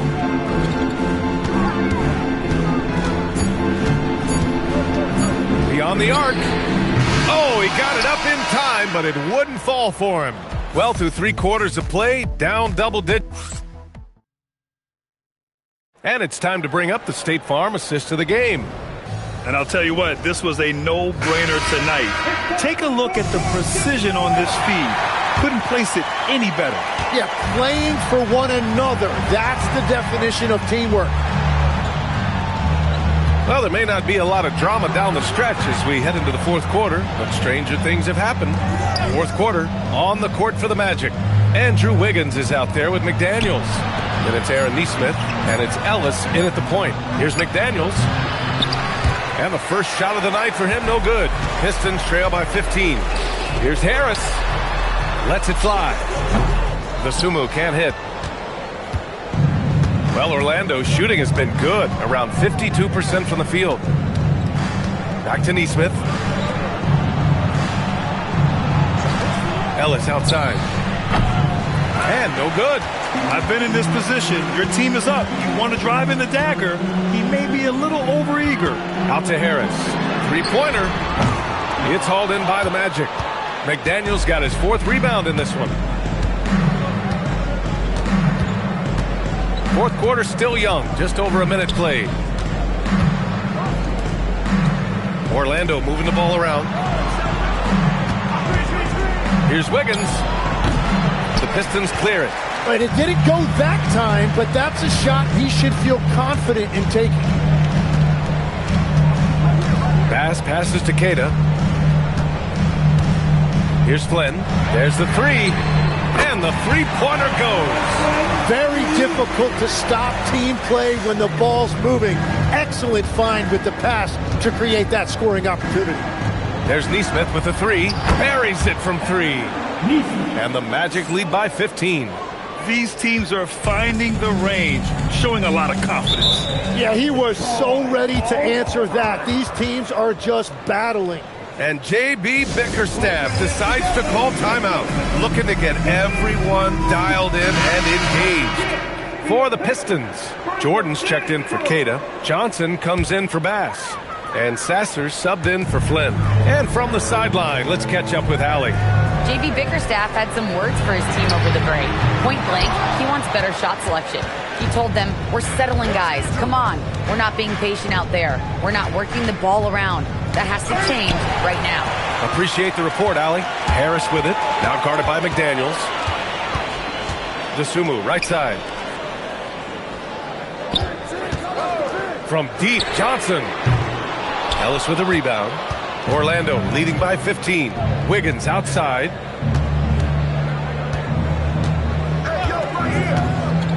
Back to Ellis. Uses the glass to finish the layup. The Pistons have gotten only 1 of 5 to fall here in the fourth. Right wing. Pass to Johnson. Harris outside. Down to 5 on the shot clock. Jordan, the pass to Harris. And again, the Pistons missing. The Magic have gone 2 of 5 from the field in this final quarter. Here's Wiggins. Shoots over to Sumu. Wiggins, no good. Well, the defense was daring him to take that shot, and it paid off. Harris passes to Dosunmu. Now Sasser parked it down low that time. Got hit with the 3-second call. And a look now at the Detroit Pistons' upcoming schedule. On Tuesday, they'll host the Oklahoma City Thunder. And then on Monday, the Houston Rockets come to town. And looking at the Wizards matchup, that's one to mark on the schedule. It's their 5th game of the year, and we should start to see lineups get sorted out. And so Jamal Mosley calls for the timeout. He wants their game plan to be crystal clear at this point.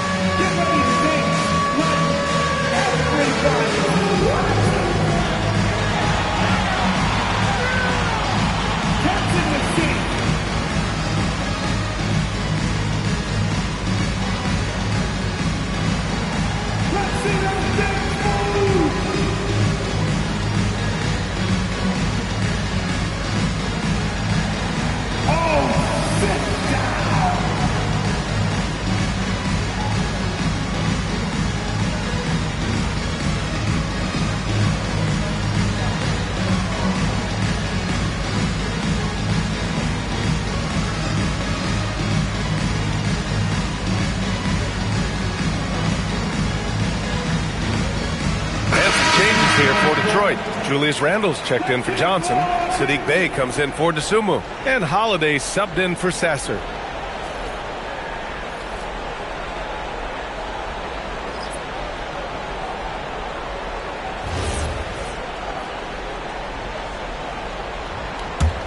Orlando leading by 17.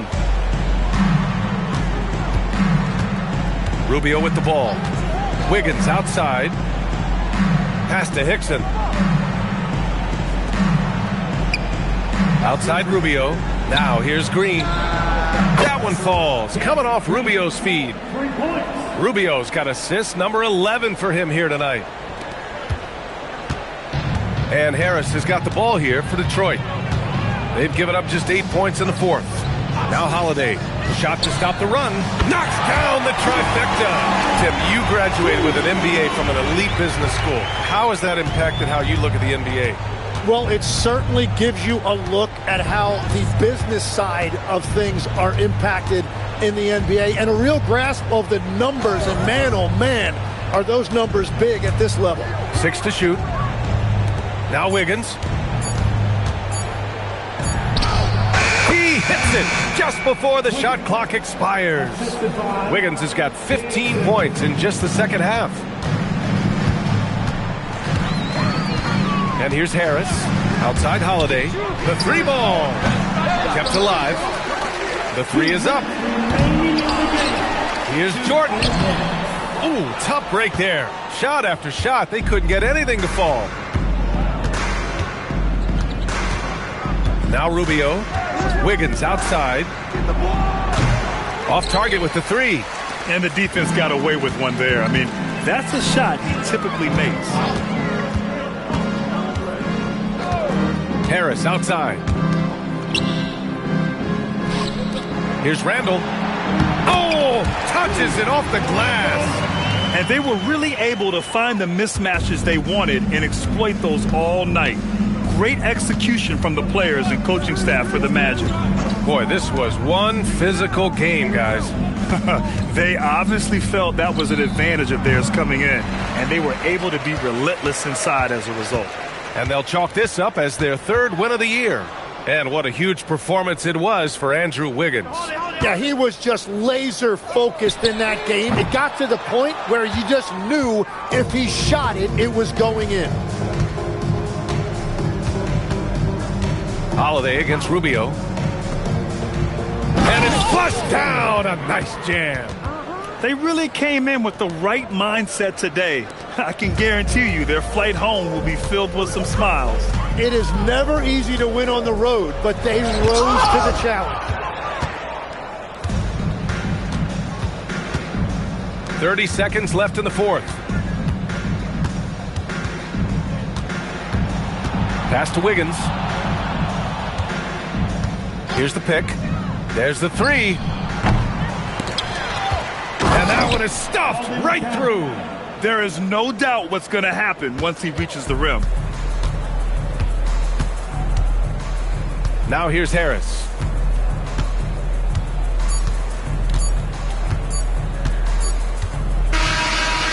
So it's the Magic winning this one easily. This one wasn't even close. The hometown crowd was waiting for a miracle that never came. Yeah, and this team was consistent throughout. They met every challenge, and they earned this dub. And that's going to do it tonight, folks, for our broadcast. For reporter Allie LaForce and for Tim Legler and Grant Hill, this is Brian Anderson saying thank you for joining us. And let's reveal our player of the game, Andrew Wiggins.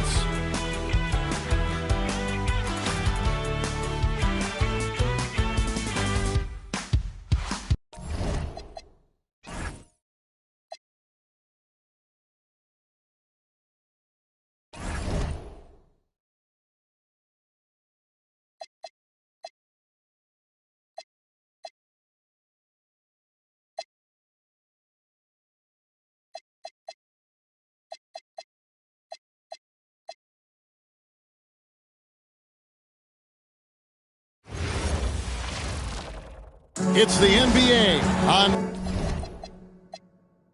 On paper, this game looks one-sided, GA, but you never know in the NBA, do you? As they say, anything can happen.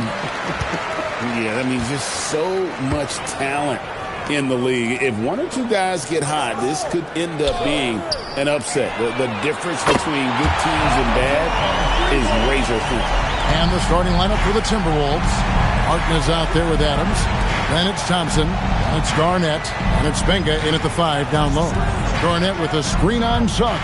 Out to Thompson. Outside Martin.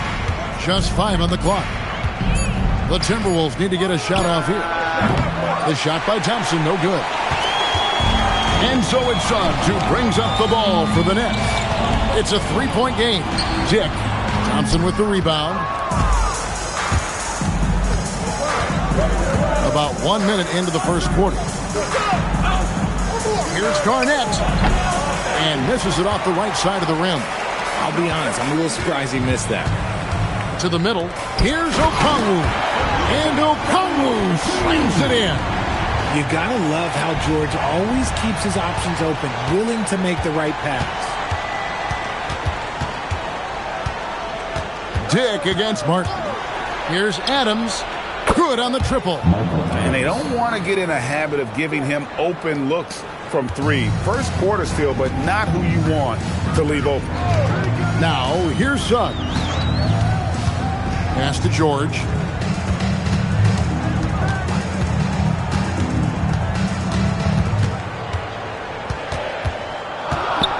Now, Dick. Good ball movement here by New Jersey. And it's Suggs missing. And about 2 minutes played here in the first quarter. Here's Martin. Back to Adams. Garnett with a screen on Suggs. And Garnett gets it to go on the assist by Adams. And this game is tied up now. And when Garnett gets it that deep, the D is at his mercy. How about the extension when he's able to get up on that low block? Now, here's Okongwu. And George kicks to Suggs. Dick with a screen on Adams. Suggs on the 3 off target. And it's Thompson with the ball. He'll bring it up for the Minnesota Timberwolves. Martin against Thomas. Martin the pass to Garnett. Pass to Benga. Thompson for 3. Rebounded by the Nets. They put up a nice win against Detroit the last time out. And really showed their depth when they needed it most. On the road, having to manufacture points. The bench production was huge, no doubt. A testament to how well prepared this coaching staff is for these tough road games. Now Martin. Paul George missing from long range. Here's Adams. Drills the three-pointer. Adams has got 6. Oh, good ball movement from Martin, working it around to get his team an easy look. They've been looking out of sync offensively. Yeah, their offense has ground to a standstill. Now, here's George, coming off a stellar performance against Detroit. Now one near Suggs as he lets it go. And they come right back with their own three-pointer. And as we see Suggs develop his game, you'll see more of this. Jalen with the ability to operate off ball. Here's Thompson, still yet to score. It's hauled in by George. Pass to Suggs.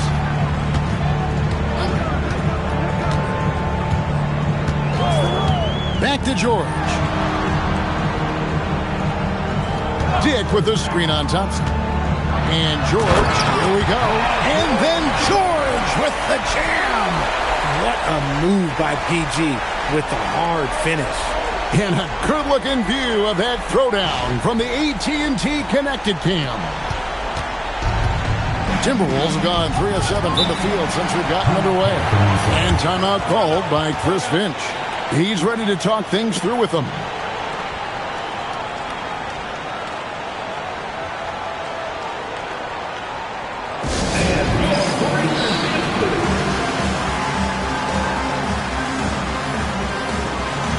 So for the Nets, Favors comes in for Thomas. And it's a Okoro in for Dick.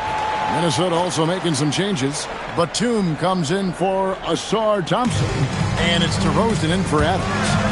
Now here is Martin. 11 points for him in that last game against Dallas. And the officials will call the illegal screen right there. A moment here now to see the numbers for Jalen Suggs.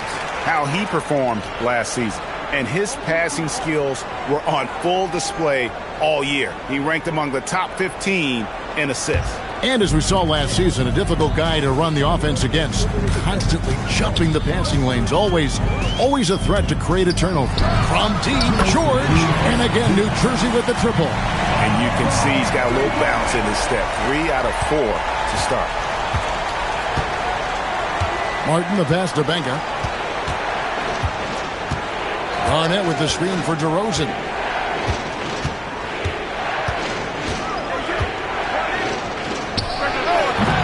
The Timberwolves again can't hit. And here are the Nets. They've got an 8-0 run. Outside, George. Off the mark there with the three-point shot. Timberwolves trail by 5. Outside, DeRozan. 1:10 left here in the opening quarter. 18 feet out.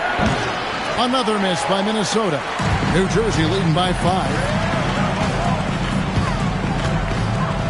Now George. He's got 8. Okongwu with the screen on Batum. Okoro shot is off. Minnesota's gone 2 of 4 from beyond the arc to start the game. Pass to Benga. Now Garnett. Great D that time from Favors. Gotta applaud the defensive effort. It's not easy to stop him getting in the lane like that. Suggs against Martin. Suggs passes to Okongwu. He gets it in there. Yeah, they've scored several times already here in the first quarter on the inside. First personal foul, first team foul. And he's got his first chance at the line here. And not the guy you want to see at the line too often. Season numbers has him in the bottom tier of the league. One shot.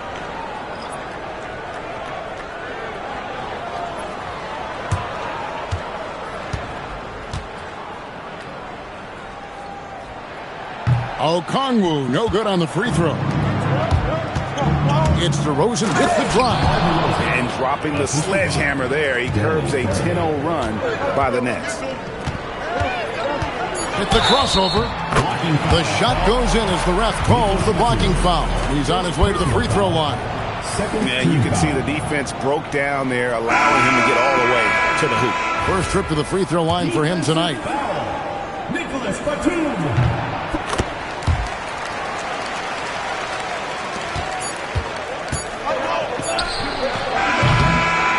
Paul George, he's been the guy making things happen for the Nets. He notched 8 points in the quarter and has that terrific basketball instinct on display. Back right after this.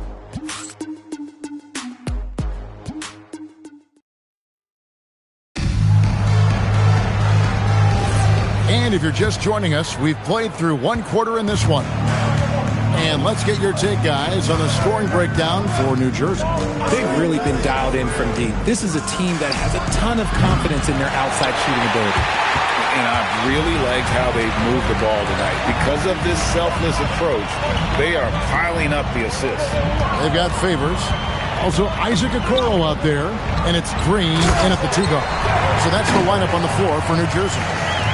Slamming it home. Part of why Favors shoots it so well from the field, sometimes he just spikes it instead of shooting it. So it's the Timberwolves now after the basket by New Jersey. Left side, Williams. Rebounded by the Nets. This, their first chance to take a look at Minnesota this season. And two teams at vastly different ends of the standings last year, but they played each other to a draw. Minnesota comes into this one following a loss to the Mavericks in Dallas.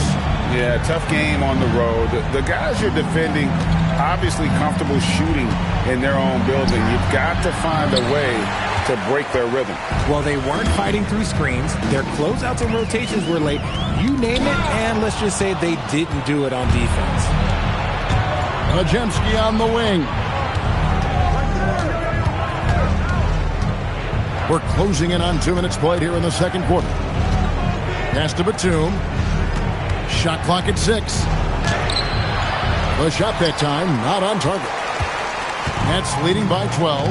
And despite all the accolades, GA, is it possible that Pascal Siakam is underrated? Absolutely. Spicy P is one of the best two-way players in the league. Exceptionally versatile, and his impact goes beyond his impressive stat line. Yeah, blending that power with quickness. Favors provides his team with some solid interior scoring. And timeout called by Chris Finch. He's going to make some adjustments to the game plan.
Changes here for the Timberwolves. Kevin Garnett is checked in for Joe Harris. Thompson comes in for Nicholas Batum. And it's Adams in for Brandon Podziemski.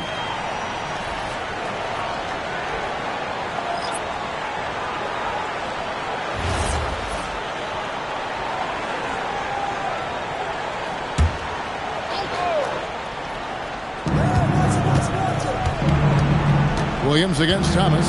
Williams passes to Adams.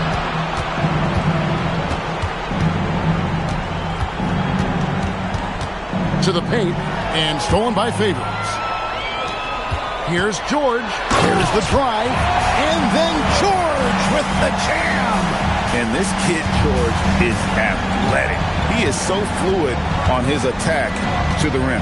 Thompson outside. Pass to Williams. And they call an illegal screen here.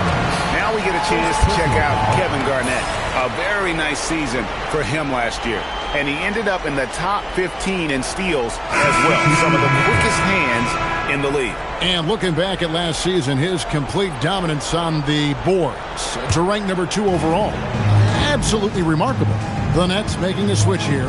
Okongwu's checked in. Minnesota also with the sub. Benga, he's checked in for Williams. Favors with a screen on Thompson. Thomas finds George. 5 to shoot. Dick sets a screen for George from 20 feet out. And again, it's the Nets missing. Timberwolves trail by 16. GA, I've heard coaches talk about slicing the NBA schedule into 10-game increments. Is that something that you recall when you played? Well, keeping focus on portions of a long season can keep players focused, especially during road trips. Big goals are reached through small steps. And it just seems that every pass they make is leading to a score. Just great ball movement. And Adams has got the ball here for the Minnesota Timberwolves. Nothing offensively yet from them in the second quarter. And timeout called by Chris Finch. Looking for a breather and maybe adjusting a thing or two. Suggs, he's checked in for Derek Favors. And a change for the Timberwolves. Martin's checked in for DeMar DeRozan. Adams against Suggs. Outside, Martin. Another miss by Minnesota. Boy, you can just see the frustration growing on their faces. Nothing going their way.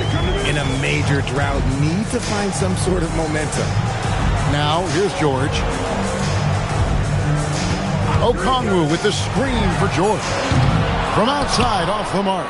He's cooled down a little bit after draining those 2 3-pointers in the first quarter. Martin, the pass to Benga. Ball's knocked loose. Dick with the steal. Pass to Suggs. Now George. Back to Suggs. 6 on the shot clock. Dick sets a screen for Suggs. No good with the triple. Timberwolves trail by 19. Here's Benga. Now here's Garnett. Over Suggs. And he can't stop this drought. Another miss. A good board there, Kevin, but overall they're getting slightly out-rebounded.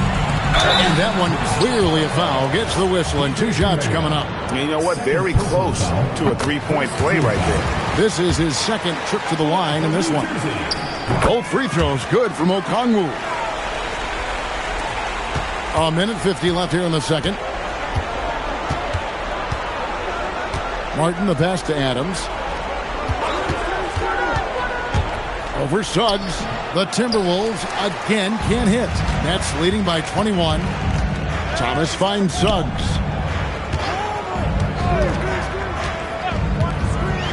Outside, George. 5 on the clock.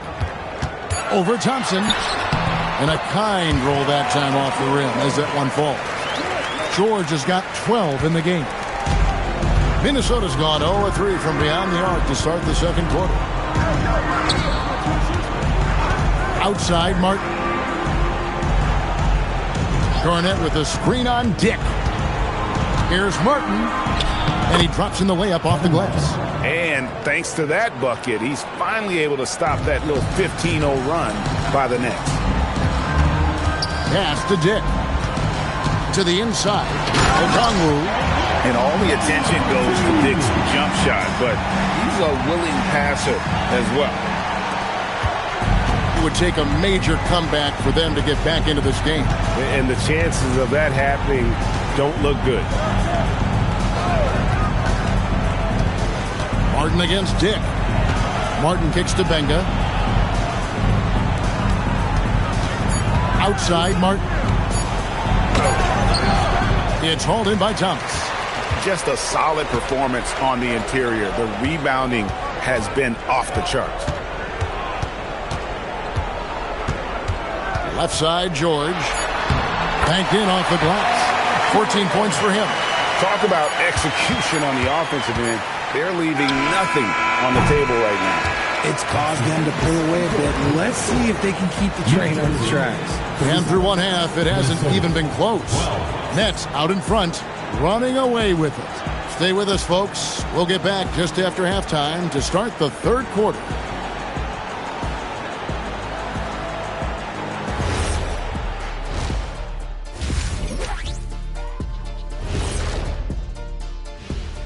Hey folks, first off, let's take a look at the overall NBA schedule on tap for tonight.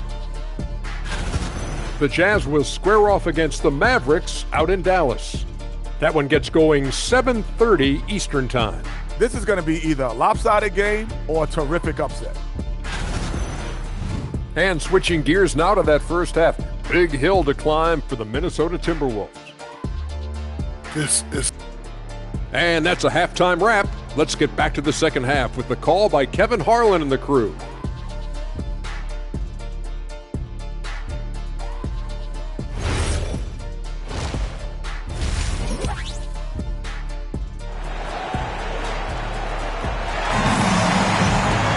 Well, we've got a second half of basketball for you. We think it's going to be pretty good. A big comeback, though, is needed for this game to be competitive, and it probably has to happen quickly. It's been one outstanding game from George. No problems fighting his way to the rim in this one. A lot of points in close. And you love that mindset he has going at the rim. He hasn't settled for anything, and he's been the aggressor all game long. And so in the game for the Timberwolves, Thompson is out there with Garnett. Then it's Martin.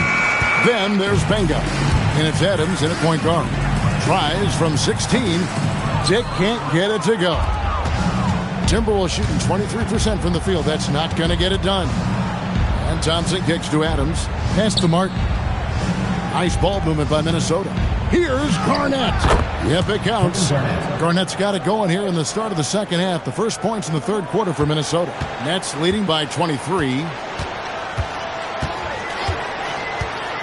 Here's Suggs.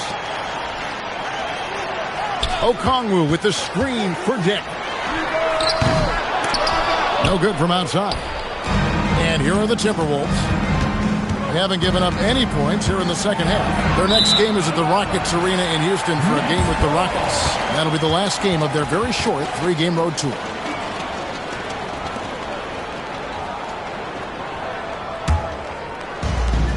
Well, New Jersey shooting the ball really well in this game, 58%.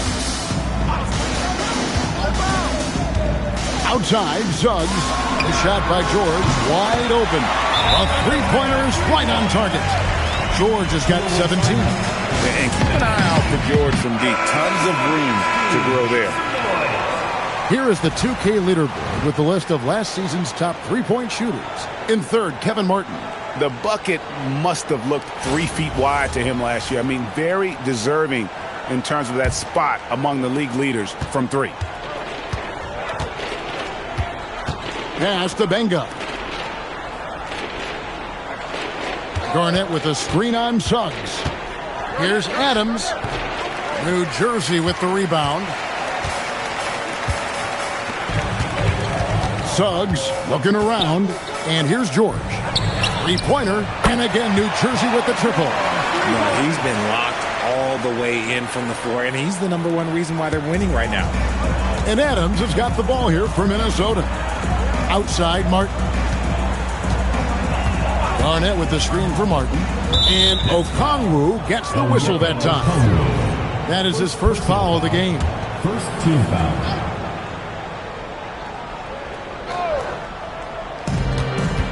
Thompson outside.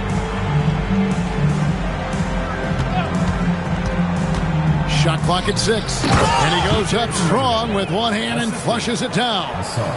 And guys, he's not an easy man to stop when he's got the rim in his sights. Never has been, never will be. He is a determined finisher. Pass to George. Field goal number 9. He's 9 of 12 with that basket. Yeah, that's important for George this season. He's got to show he can be an inside presence, not just a perimeter threat. Here's Thompson from beyond the arc. And the call will be against Kevin Martin. That's his first foul. Personal foul.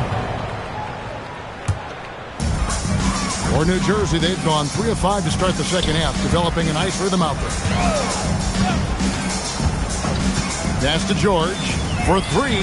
And again, New Jersey with the triple. Yeah, those are starting to add up, guys. Of their last 5 baskets, 3 have been triples. Third quarter action, and just under 3.5 minutes have gone. Guys are looking for a spark here. Yeah, a cold stretch offensively, for sure. Let's check in now with our Allie LaForce, who's got a story for us. Allie? Thank you, Kevin. Technology is key for NBA growth. Commissioner Silver said we can now see where we lose viewers, for example, stoppages for replays. One way around that is creating technology that can instantaneously make objective calls like out of bounds, and in doing so, create a better pace to the game. Guys, back to you. All right, Allie, thank you for the report. Martin the pass to Adams. And right away, they match it with a three-pointer of their own. Adams has got 9. The real. Come at us, and we're coming right back at you. Yeah, I love the competitive fire right there. You drain a triple on us, and I'm coming for my revenge. Yeah, this looks like a pregame shoot-around with all the threes they're allowing. Minnesota's gone 1 of 3 from downtown since halftime. Here's Adams. Adams missing again. Okay, let's just say it. This has been an ugly quarter for him. Not quite a break of mirror ugly, but it's getting there. Boy, you have to be impressed with the offensive production. They have got it firing on all cylinders. They've had great execution, and what stands out is that they're just taking what the defense gives them, not forcing anything. 2 minutes remaining in the third. 2 minutes. Martin against Dick. From deep. And Adams gets it to go down on the assist by Martin. Adams has got 2 now from beyond the arc in the third for the Timberwolves. Suggs against Adams. Okongwu dishes to Thomas. Lets it go with a 3. Dick can't get it to go. And let's be honest, they're winning in spite of his atrocious shooting performance. Martin finds Adams. Nice ball movement by Minnesota. Garnett with the screen for Thompson. Just 5 to shoot. Out to the right wing. Launches it. Adams missing again. And not allowing the shooter even an inch of breathing room on that one. I'm sure they'll think twice about shooting against him next time. And it's Thompson with the jam. So fast of foot. On the run, Afcr, tough to catch. For New Jersey, they've gone 7 of 10 on their field goal attempts here in the third. Pass to George from outside the arc, and he's good on the 3-ball. George has got 34 points. It's been this way since halftime. Tremendous production from beyond the arc. In the modern NBA, you have to hit threes to win games, and they've made that adjustment since the break. Yep, that one goes. I just love when teams make it work down low. For New Jersey, they've gotten 8 of their 11 shots to drop since the break. A great third quarter for them offensively. Outside for George. A 3-pointer off the mark. The Timberwolves have gotten 6 of their 12 shots to drop for him here in the second half so far. Martin the pass to Benga. Now here's Adams.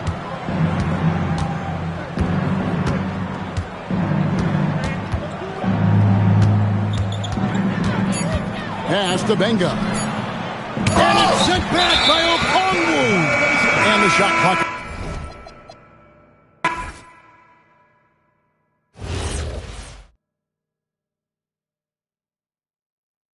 Favors. Yep. Blows. You even trying out here? They don't want that smoke. Yo. KG. Let's do it.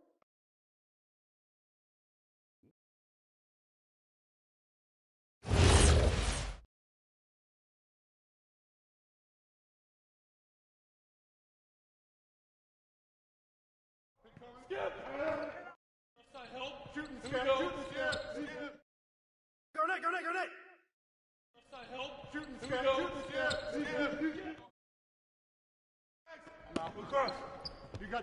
Oh, you can fly with me. No! Oh, don't let Kevin shoot it. Hey, favors! Favors!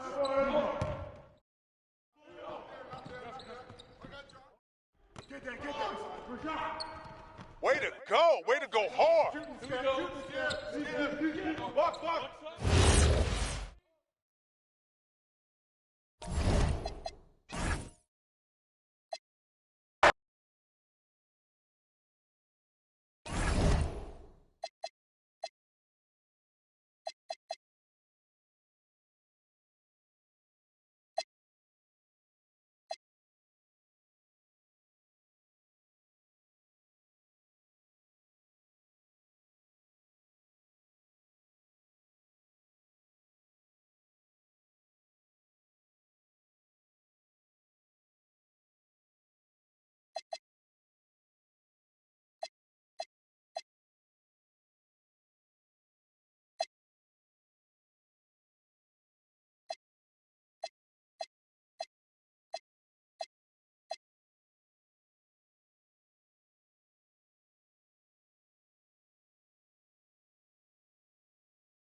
Rip City.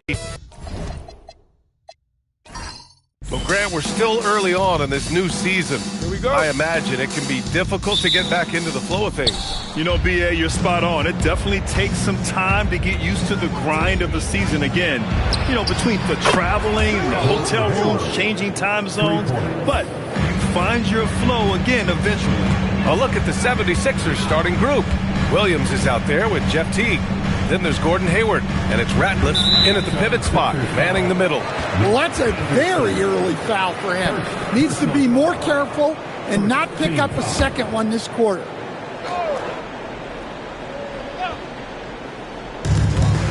Maxey passes to Kukoc. Portland moving it around from the arc. And it's Maxey missing. Now Philadelphia with it. It's a three-point game. Outside, Anderson. Wide open look. Portland with a rebound. Christie with the ball. Maxey feeling it out a bit. Outside Christie to the left wing. Fires for three. Shot's good by Kukoc. He's consistent from out there, especially when you give him that kind of room. And now just over a minute played here in the first. Teague, the pass to Anderson. And Philadelphia hits again from deep. Exchanging buckets from downtown. That's been a staple of tonight's game. Yeah, sometimes you get in a shootout like this, but you just hope that you can get a stop first. Back to Christie.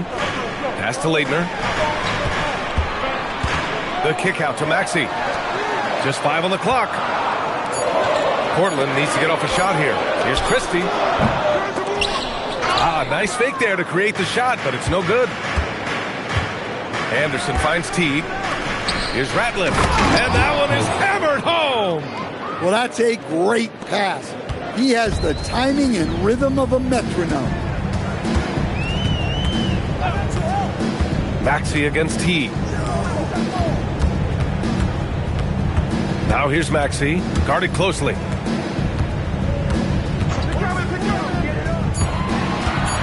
Here's Leitner, and rejected. Now Anderson. Hayward outside, jacks up a three. Now with a rebound. Blazers trail by 5. Outside Maxey. To the paint. Oh, deflected. Williams on the wing, down low. And so it looks like the Sixers will retain possession here. And now a look back at last year's top shooting teams in the NBA. The Trailblazers, third. They were so consistent with their shooting. Maybe not lights out, but they played smart and didn't let good looks go to waste.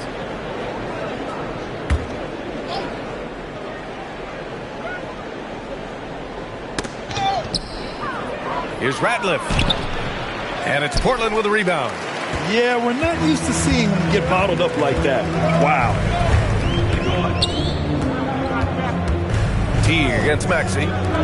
Here's Kukoc. Sinks the tray. Kukoc has got 6 points. You know, one thing about Maxey is that he always is looking for an outlet. Stan, one thing about Jaylen Brown, he seems so composed out there. Yeah, B.A., he's very calm. Doesn't waste energy. You love a player who's this focused and calculated. Portland has gone 2 for 3 from outside the arc. Pass to Yao. The shot is good, and this game is back to even. Just taking it right to the rim, and no one was there to greet him. Once he gets in deep on the defense, there is no way he's missing a layup like that. Now here's Teague. No made baskets yet. Hayward's shot is off. You can tell he's forcing things a bit at the moment.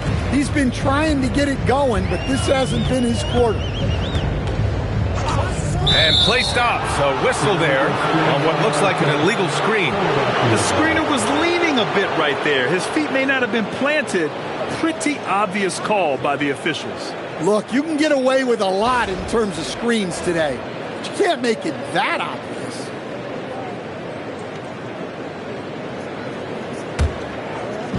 The 76ers have gone 3 of 8 so far. So Nick Nurse has decided to call timeout here. He might have seen something and needs to review with his guys. A tough loss coming against Boston in their last game. Yeah, they know they should have played better in that one. Not quite sure what happened. Yeah, look, that's not the kind of performance they would have liked.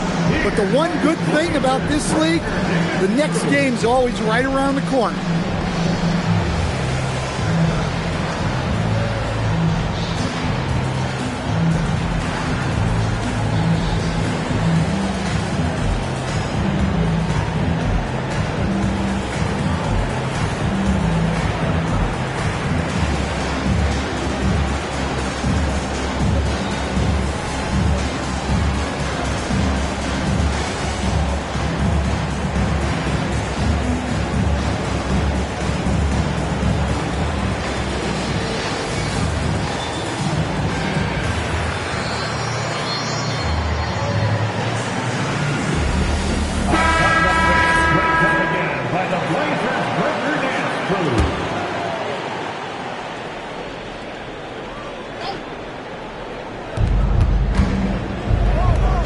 Ratliff the pass to Anderson. Hayward outside. Top of the key. Philadelphia with another miss. Yeah, I'm not sure if he's going to be able to shoot his way out of this one or not. Outside Christie.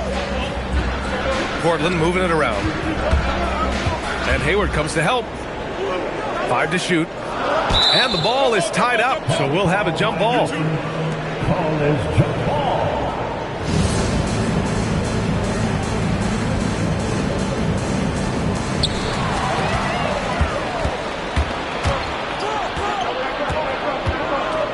Outside, Williams. Three-pointer. Teague, that one's good. Good passing to set that up. Teamwork on display. And so timeout called by Chauncey Billups here. A moment to rest and confer on the game plan.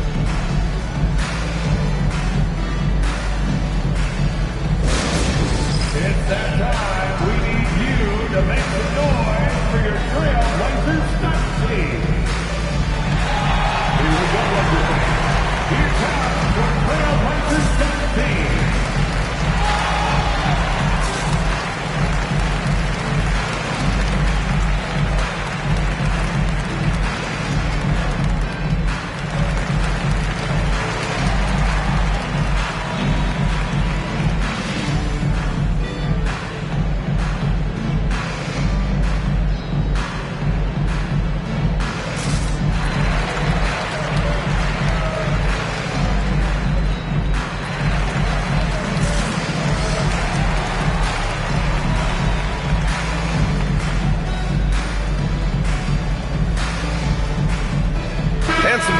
here for Portland. Springer comes in for Christie and quickly subbed in for Tyrese Maxey. Philadelphia also making some changes. Stewart, he's checked in for Williams, and Anthony subbed in for T. They get it back.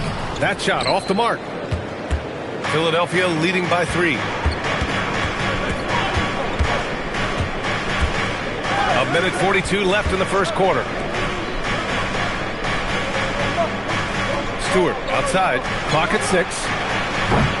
Hayward's shot is off. I mean, he's trying to shoot his way out of what's becoming a prolonged cold streak. Yeah, I get it, but you don't want him forcing things. It's better to get your shots within the flow of the offense. Shot is good by Leitner. Well, it doesn't get any easier than this. They'll take these shots every time. Oh, it's stolen away. It's a 3-on-3 fast break. Here's quickly blocked. Now here's Hayward. He's guarded closely. And another miss by Philadelphia. Well, this is certainly not the game he was hoping for offensively, but they've been able to find points as a team even without his contributions. Here's Springer. He's scoreless.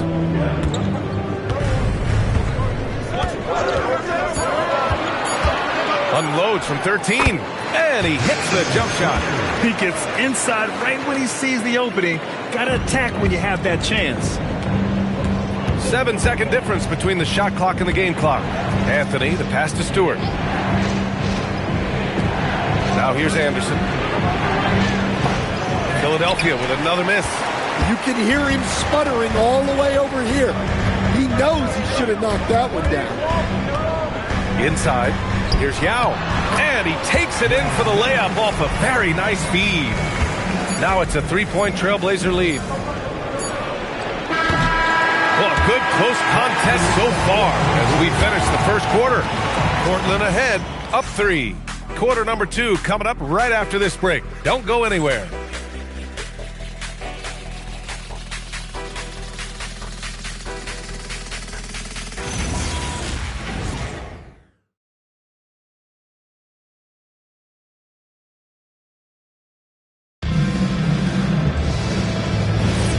And it's been a pretty even game here after 1 quarter of play.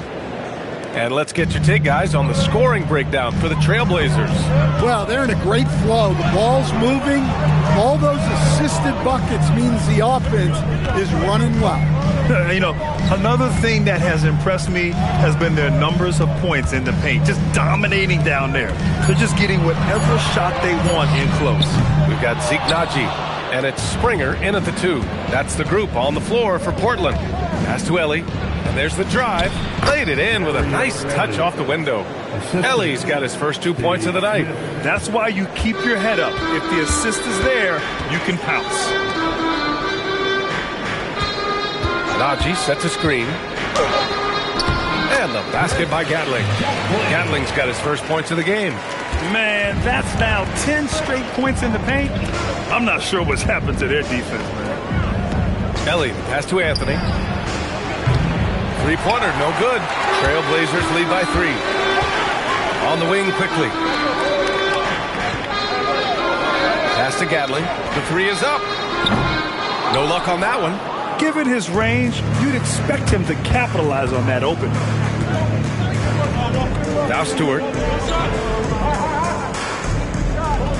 Anthony outside. They set a pick.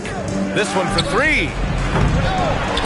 And there's the bucket. Staying with it that time. Offensive glass, getting it done. And if I'm his coach, I'm very pleased with this kind of energy on the offensive glass. Textbook play. And so timeout called by Chauncey Billups here. Coach taking this moment to speak to his guys.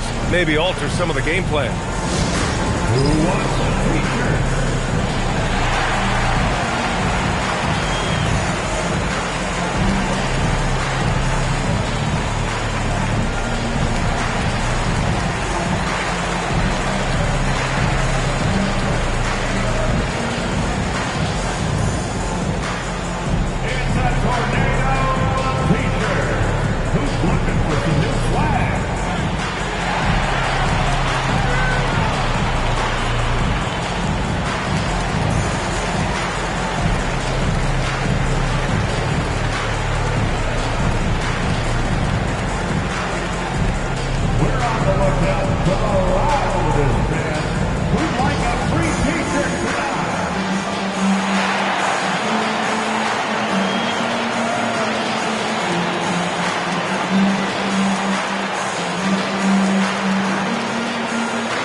And Stan, you coached a bunch of seasons in the league.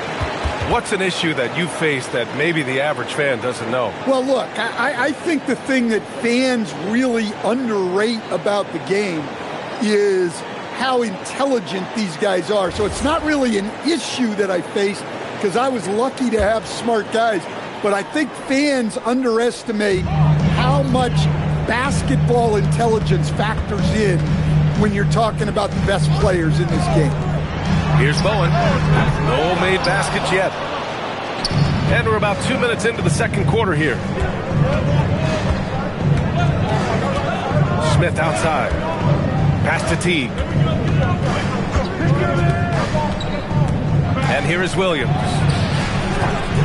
And he misses the go-ahead basket. Just enough of a shot contest to bother him. Bowen passes to Maxey. Here's Yao, covered by Smith. Outside Christie. Pass to Bowen. For three. Portland, no good that time either. Yeah, and the defense has really got to tighten up on him. I mean, he's just too dangerous from the three-point line. Here's Smith. Picked by Stewart. To the middle. And finished off by Stewart. Thunderous jam from Stewart. Portland has gone 0 for 4 from beyond the arc here in the second quarter. They set the screen. And he's going for the oop here. And it's out of bounds. Last touch by Maxey. And this is what the schedule looks like for Portland. On Tuesday, it'll be the Golden State Warriors coming to town. And then on Saturday, they kick off a road trip in Boston where they take on the Celtics. And you know, for that matchup with Denver, that's going to be their 6th contest on the year. Fans will be curious to see how this team continues to form as the season goes on. The 76ers have got 3 of 6 shots to go here in the second quarter. So Nick Nurse has decided to call timeout here. He's going to gather the troops and talk it over. Looking now for some consistency. Just too many missed shots. Yeah, right now, Coach needs to draw up his best play, get some points, and give this team some confidence.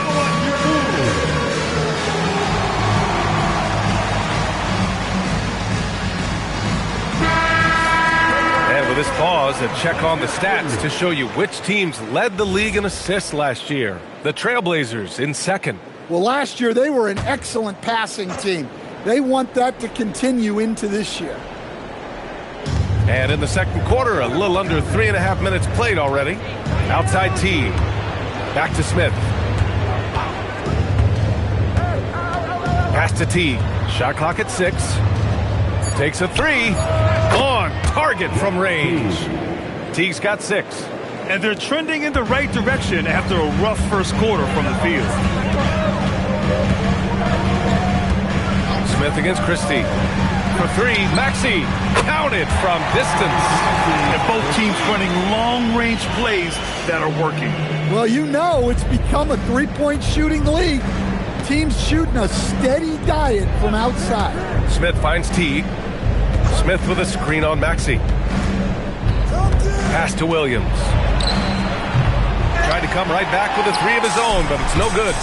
One reason this game is so tight is because both teams are hitting the boards with reckless abandon. Christie passes to Leitner. Maxey against Teague. Here's Bowen over Williams. Bowen can't hit. Smith outside.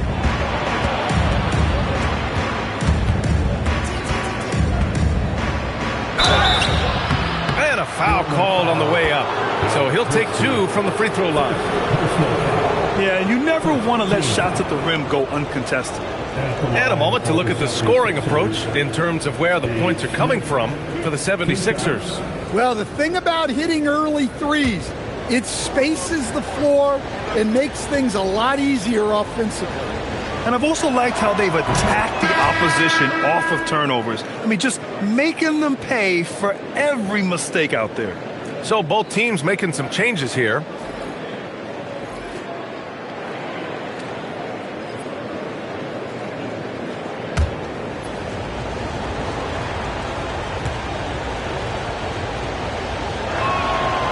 Smith hits them both. And Maxey's got the ball here for Portland. They trail by 3. Looking ahead, they've got the Warriors coming to town for their next game. That'll be the end of a 3-game homestand. Pass to Yao. Now here's Maxey. Shot clock at 5. To the inside. Christie. Oh, and a beautiful feed leads to a monster jam. There you go. He's a monster at the rim. So athletic. Obviously, he plays on the attack. Teague finds Smith. Back to Teague. Great start so far. 3 of 3 in this one. Skipped it to perfection, utilizing the hardwood. 1:21 left in the second period. Teague against Maxey. And here's Christie. Pass to Leitner.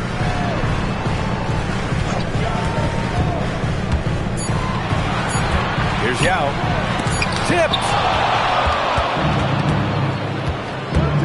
Now here's Teague. Give him 8 points now. Out left to the wing. Kicks it out to Anderson. Christie with the ball. Guarded by Smith. And he was fouled while in the act of shooting, so he'll take 2 free throws. This is his first opportunity at the line this evening. That's good from Christie. Williams is checked in for Smith. Christie hits them both. Well, you see why teams try to avoid fouling him. You're basically giving away points. Teague, the pass to Anderson. Drills it from deep. Anderson's got 6. Rock solid screen right there. The defender got completely lost. Yeah, you've got to lock and trail hard. You can't allow him a clean look. Maxey, that's good.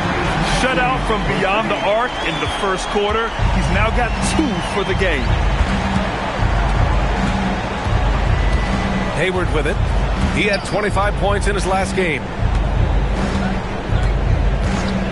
Pass to Anderson. Here's the 3. That one's good, and it's Hayward with the setup. Anderson's got 6 here in the quarter. And both teams running long-range plays that are working. Well, you know it's become a 3-point shooting league. Teams shooting a steady diet from outside. And a pretty tightly contested game here as we end the first half. Philadelphia on top, up by 4, and don't go away. Guys, how about our winner from the Western Conference? He's been doing big things down in the paint, using his size and power to just flatten out the competition, outworking anyone who tries to challenge him. And now let's focus on the Trailblazers. At halftime now, it's been a tight one. Their trouble is defending the arc. It's got to be a team effort. Thanks for tuning in.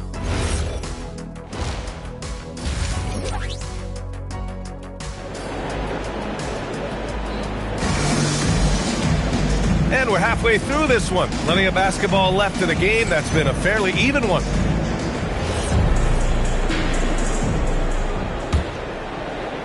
Blazers trail by 4. And the 76ers, looking at who they've got. They've got Gordon Hayward. Jeff Teague is out there with Williams. And it's Anderson in at small forward. Over his time in the league, Maxey has really improved his playmaking. Philadelphia's gotten 6 of 13 shots to go from outside the arc. Williams passes to Teague. Right side Anderson. The 3. The putback. It's good on the putback. Ratliff's gotten his second bucket of the game. Well, you have to love the hustle to follow it up there.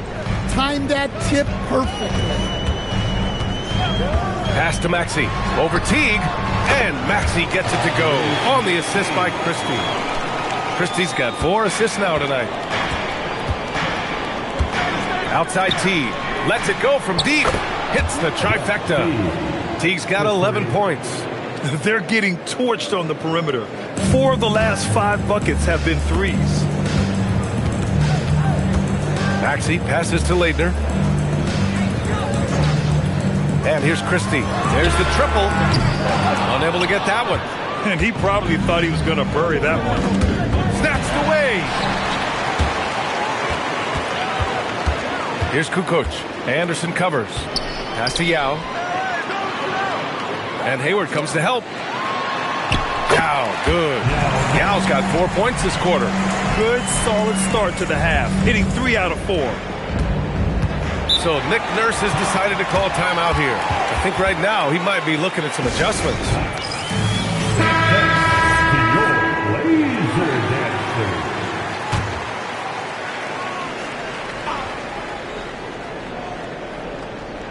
And we're just about 2 minutes into the final half of play now. To the middle, deflects the pass. Here's Kukoc. Anderson covers. Maxey, that's good.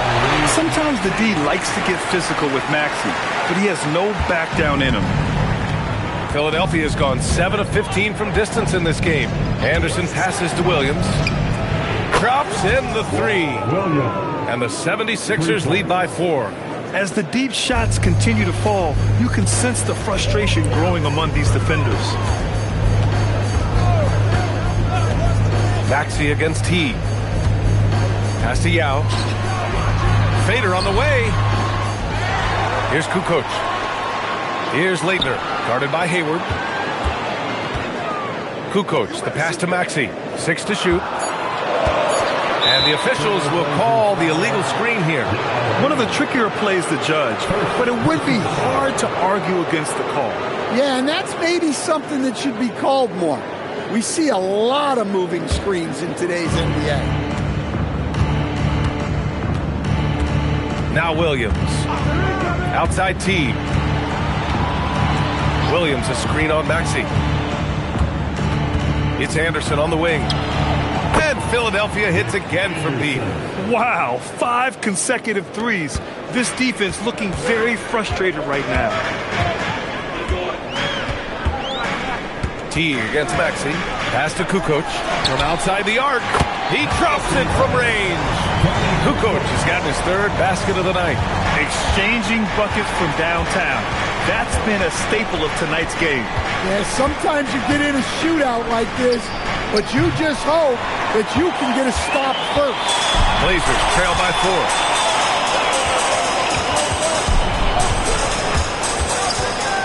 Here's Yao. And count the basket. He was fouled, and he's going to the line for one more. And this is his first trip to the line tonight. And Philadelphia making a change here. Stewart's checked in.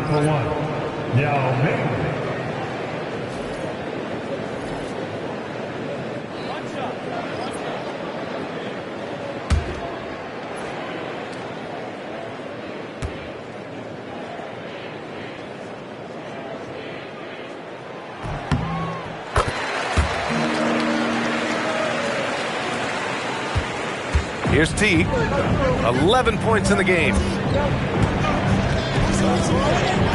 Outside, Anderson. Fires from deep. It's hauled in by the Trailblazers. Yao's got 6 rebounds here tonight. Here's Bowen. Hasn't gotten one to fall yet. Inside. Outside Christie. 6 on the shot clock. And that misses. That would have put him up. Philadelphia's gotten 3 of 6 threes to fall in the 3rd quarter. T finds Stewart. Now here's Anderson. The kick out to Williams. Over Christie. The Sixers with another miss. Probably not the shot they had in mind. But you can't fault him. He had a clean look. To the paint. Here's Yao. Gets it. He's 6 for 10 and looking confident out there. For him, it's been a tale of 2 halves. He's starting to make an impact now. And there's 1:45 left in the 3rd. Outside T. Takes the 3. Christie with a rebound. Christie's got his 5th rebound in this one. Pass to Maxey.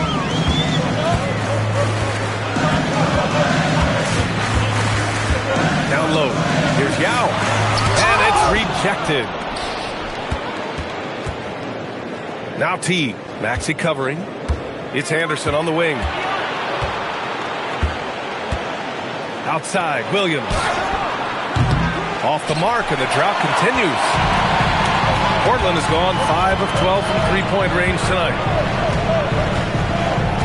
Christie passes to Maxey. Here's Kukoc. Hits a three-pointer. Kukoc has got 12 points in the game. He's been so aggressive on offense. And with the results, you understand why. Well, yeah, and the defense is going to have to respond to that and chase him off the arc. Now here's Stewart. Hayward outside. Lets the three fly. It's hauled in by the Trailblazers. Yao's got 9 rebounds in the game. Boy, he's getting it done. Out to the wing. Here's Springer. And they get it back. Yao, good. Good effort to stay with the play and save the possession. Anthony feeling it out a bit. Hayward, left side. To the middle. Mati misses from close range.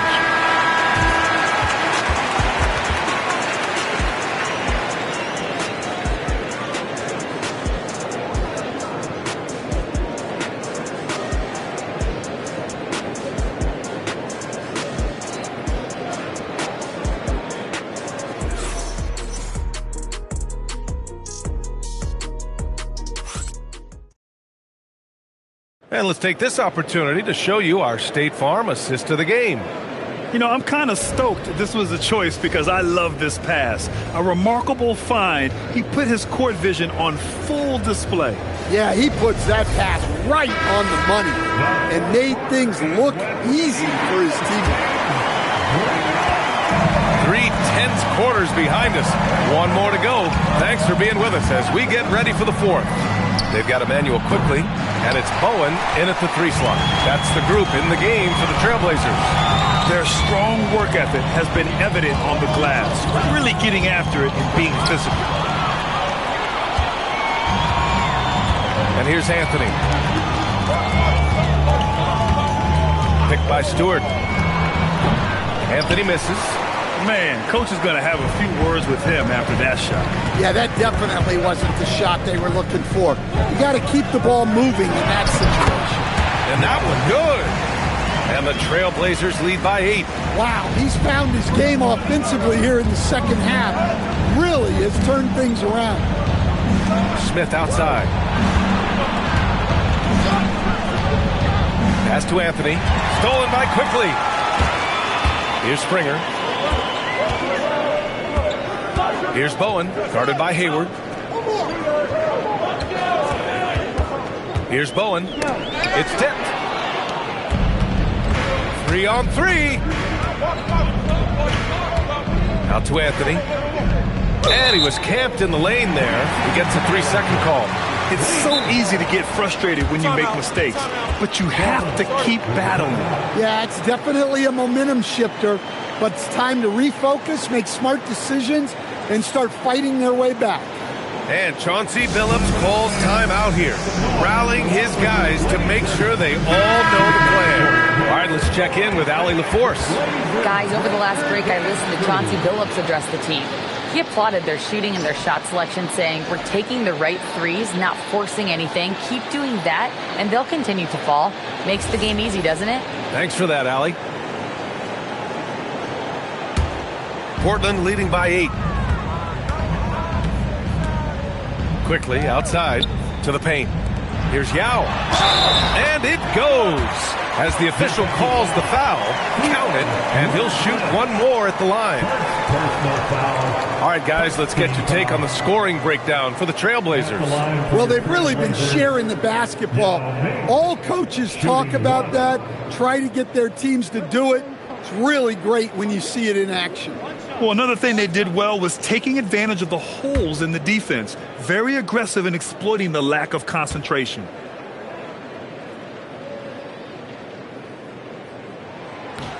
And the free throw, no good. 76ers trail by 10. Hayward, the pass to Radlin. And he makes it on the layup. Coaches love to see ball movement, especially when it gets you that kind of look. And we're about 2 minutes into the fourth now. Pass to Springer. Back to Quickly. Portland moving it around. The jump hook. And he sinks the layup. Yao's got 17 now, just in the second half. They're finding ways to get the ball into the paint. 5 consecutive buckets. Here's Radliff. Hayward outside. And here's Anthony. Rebounded by Leitner. Leitner's got 4 rebounds now. It's just so hard to score in this league, especially when you're out of rhythm. You got to feel for him tonight. 13 feet out. The rebound by Stewart. Yeah, that's a missed opportunity. Great look. Just couldn't finish. Oh, the dunk by Smith.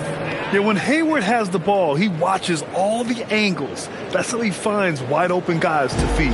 Portland leading by 8. Pass to Springer. Quickly with a screen on Smith. Springer passes to Yao. Here's Bowen. Clock at 6. The 3. That shot is off. Well, with his team leading, he might just want to put that one in his pocket next time. Here's Anthony. Out to Hayward. Pass to Anthony. Stewart, a screen on Quickly. Three-pointer, Anthony. Rebounded by Springer. And they're doing strong work on the glass. A +5 advantage for them. Bowen passes to Springer. Here's Bowen, guarded by Hayward. Here's Yao. Here's Leitner. Shoots over Stewart. Here's Quickly. Stewart with the rebound. 76ers trail by 8. Boy, they need something to go to regain some confidence. No question. Way too many empty possessions for them. Outside Anthony from downtown. It's off. Yeah, you wonder what is he thinking right now. He's not shooting the ball well, and shots like that only hurt his team more. There's a screen. 11-footer is good. Well, that's the kind of look you want every trip down the floor. They're happy with that possession. And timeout is called by Nick Nurse. Coach clearly has something he wants to say to his team right now.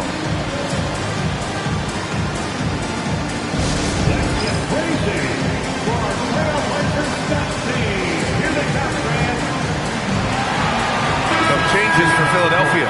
Anderson's checked in for Stewart. Williams comes in for Smith. And Teague subbed in for Anthony. They've given up just 8 points in the fourth. Fires the 3. That misses. Well, I've been here before. You're looking to get back in the game. But desperation threes are not the way to do it. Now it's Maxey.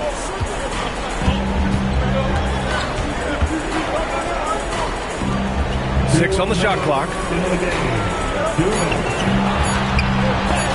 And there's the rejection. Tipped. Here's Hayward. Shoots it. Ooh, the shot is off. No need to rush here. Take your time. Take your time. This is where you can reset and try to get a good shot.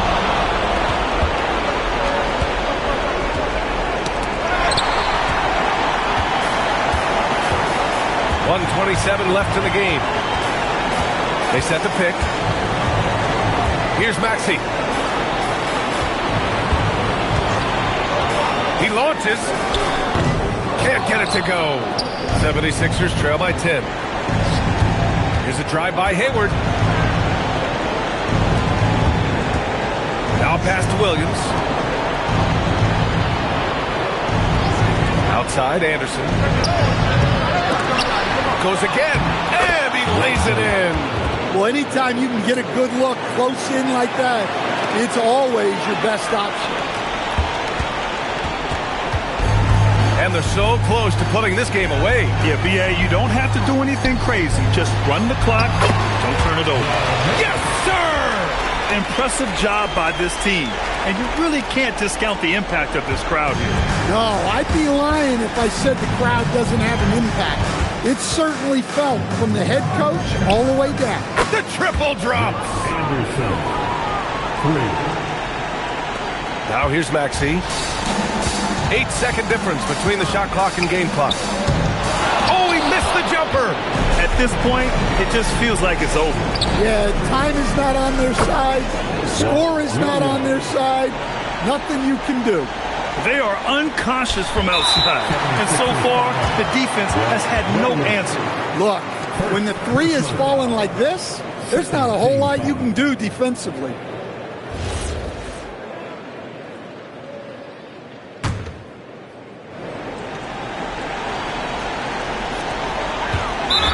$16 seconds left in the final quarter, and he commits the intentional foul. Yeah, and that was a smart move. I mean, you have to foul right there. You just don't want them to run out the clock. First free throw is good, and that puts him up 5. Second one is good, getting both at the line, and it's a 6-point ball game. Taking care of business at the line, and he adds some cushion to their lead. And the 76ers call time here. They're behind by 6. What do you think is going to be their best move at this point? They need to answer fast. Yeah, and if they can get a decent look from 3, that's the shot to take. Not a lot of time to work with.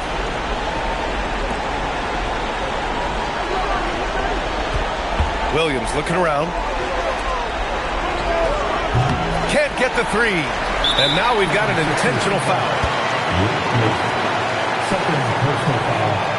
4th team foul. At the line for your Trailblazers, Tyrese Maxey. He hits the first one, and that makes it a 7-point lead.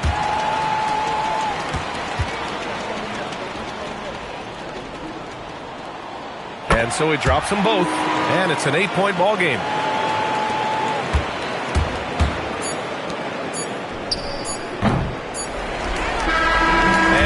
Portland takes the win. A competitive game. You have to feel like this crowd gave him a little extra edge. Yeah, they really fed off the energy. You saw their activity level go up. Just a tremendous performance. And that'll wrap it up, folks.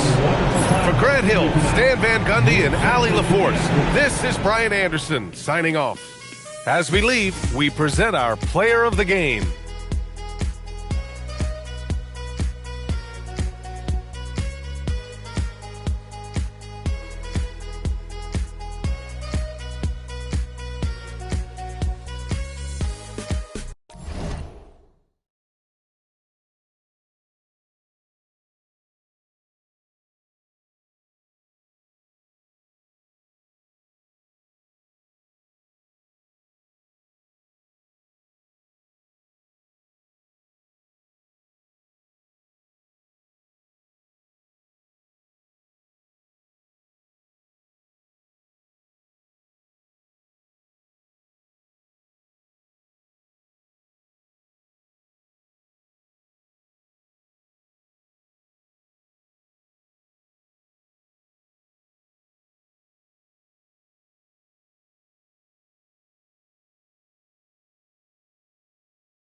With every new season, DB, there's always always a great sense of optimism around the NBA. It's such an exciting time. Every team comes in with a clean slate. You've put a ton of work into your offseason in terms of individual skill development. There's a lot of optimism, and so much has yet to play out. So here's Oklahoma City's starting group. Alperen Sengun out there with Gooden. Then it's Cade Cunningham. Then it's Butler. And it's Hill in at the point guard. And play stops. Whistle on what looks to be an illegal screen. Beyond the leaning, you could see his feet more set on that screen. Easy call. You know, he's just leaning a little bit. You try to get away with it, but boy, the official all over it. Now, here's Cunningham. Shot from 16. That one's in. His first shot this game. Well, you love to watch George Hill stroke it from the mid-range. Demonstrates his ability to score from just about anywhere. And Fry kicks to Ariza. Oh, good on the triple. And so Hill bring it up for Oklahoma City. 4-point game. Pass to Gooden. The three. Kept alive. And there's another one for the Thunder. Not giving up on the play. Sengun locked in. And now let's swing it over to Allie LaForce on the sideline. Well, I had a chance to talk with head coach Doc Rivers. Like everyone, he's impressed with Adebayo's relentless nature. He said, quote, "We have to match his intensity at both ends, trying to keep him off of the glass and trying to keep the ball out of his hands. Coach knows they can do it for stretches, but he wonders if they can do it for a full game." Back to you, Kevin. All right, Allie, thanks. Payton against Hill. Here's Gooden. That three off the mark. Here's Milwaukee now. Nothing yet up on the scoreboard for them. And going against Oklahoma City, their first meeting of the year. I'll tell you, Ingles is just such a pro. This guy is unafraid despite the defense. Cunningham left side. Over Ingles.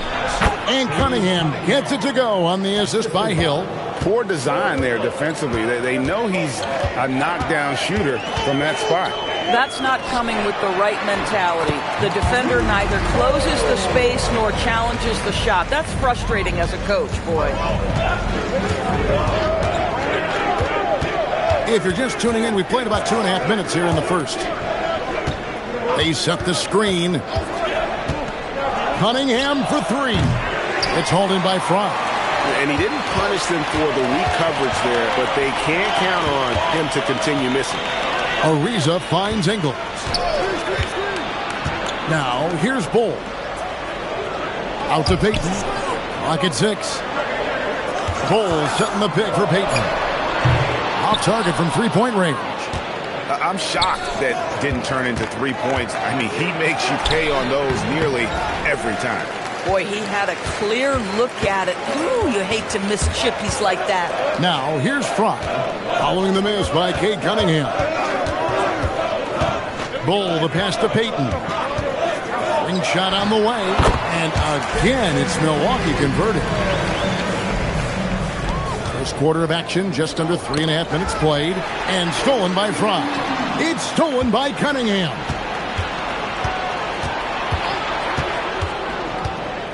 Pass to Hill.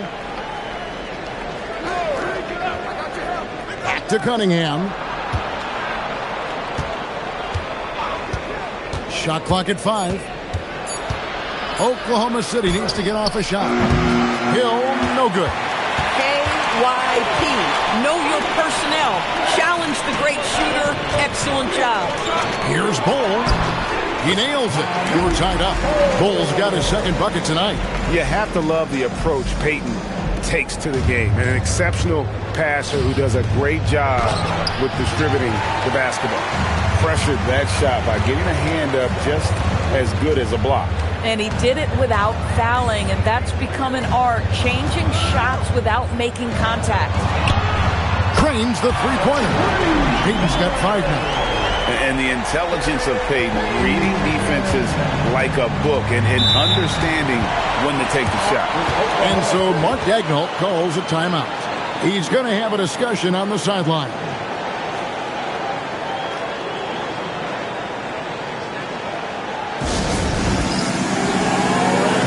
Buller checked in for Milwaukee. Thomas comes in for Trevor Ariza. And then for Oklahoma City, Jerebko comes in for Drew Gooden. Hardaway is subbed in for George Hill. Pass to Cunningham. Out to the right wing. Ingles against Cunningham. Ingles can't get it to go. Thunder trailing by 3. Here's Butler. Drops in the layup for 2.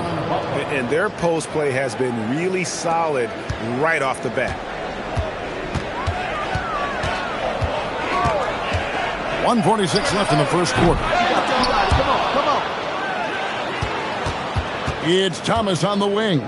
Covered by Cunningham. Out of bounds. Oklahoma City takes possession. Let's take a look at last year's leading shot blockers. You don't want one of these guys in front of you when you're coming down the lane.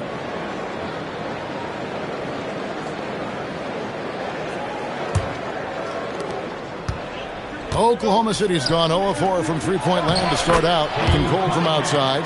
And this is the beauty of Cunningham. He can score from anywhere on the floor. That length, obviously, a huge advantage. Now here's Payton. 5 points in the game. Thomas surveying the D. 6 to shoot. Bowles setting the pick for Thomas. Inside and stolen by Şengün. Here's Cunningham. And then Cunningham with the dunk. Great anticipation by Şengün, which he quickly turns into a fast break. Pulls it up. And it's in there. Bowles got 6. Oh, I love that dish down low. The Thunder with the lead. Got a piece of it. And stolen by Payton. A finish. And Payton throws it down hard. And you see Payton's eyes light up when the break is on. Very opportunistic in those situations. Pass to Jerebko. Lets it go from deep. Good for the basket. Starting off 1 for 1 with that shot. And he's not going to miss that sort of an opportunity from deep. 26 seconds left in the first.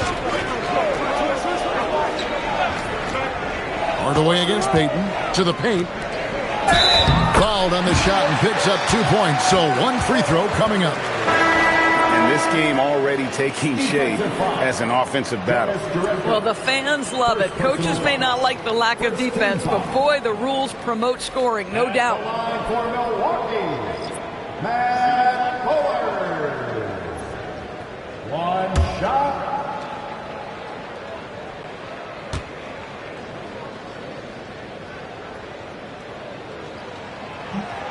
And that one misses. Carroll with it. 8 points his last outing. Left side Hardaway. It's good. And they've done well at taking advantage of some late defensive rotations and getting the ball in the paint. Plenty of offense in this closely contested first quarter of play. Thunder out in front. They're up by 2. And back in a moment as we'll get underway with quarter number 2.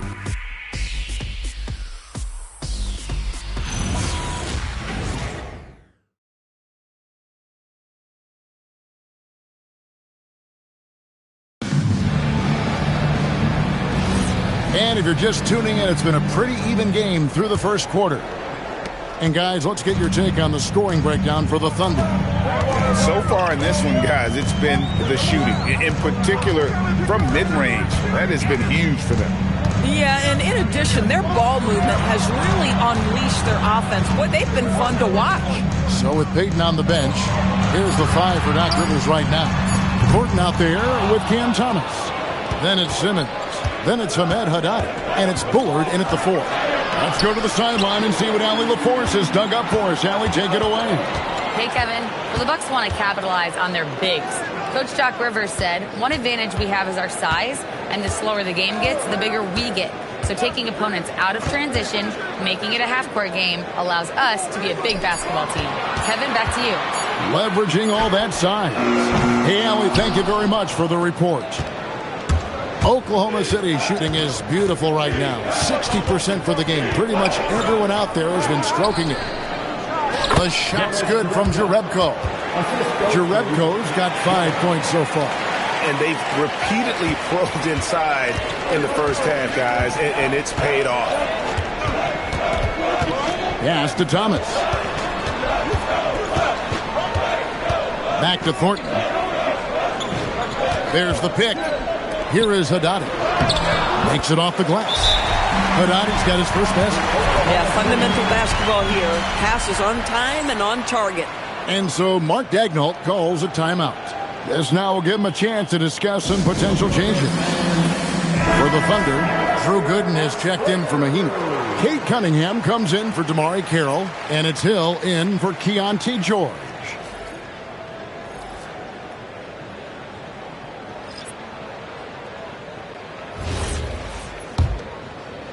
And now approaching 2 minutes of action here in the second quarter. Cunningham outside. Over Payton. Milwaukee with the rebound. Boy, he looks and will take that shot every time. Just won't go. Pass to Bullard.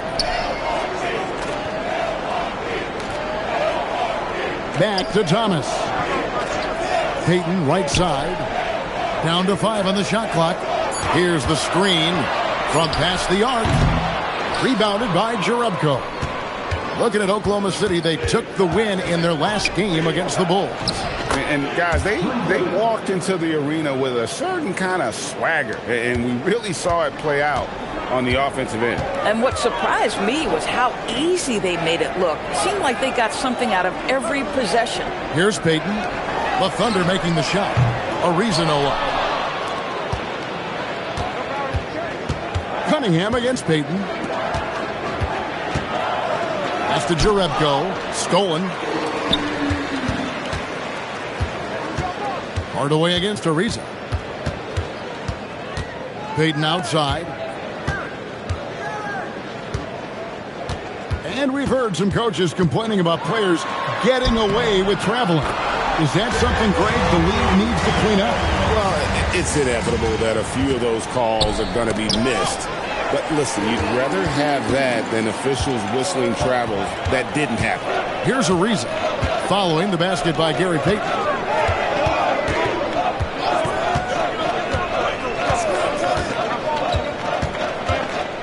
Just 5 on the clock.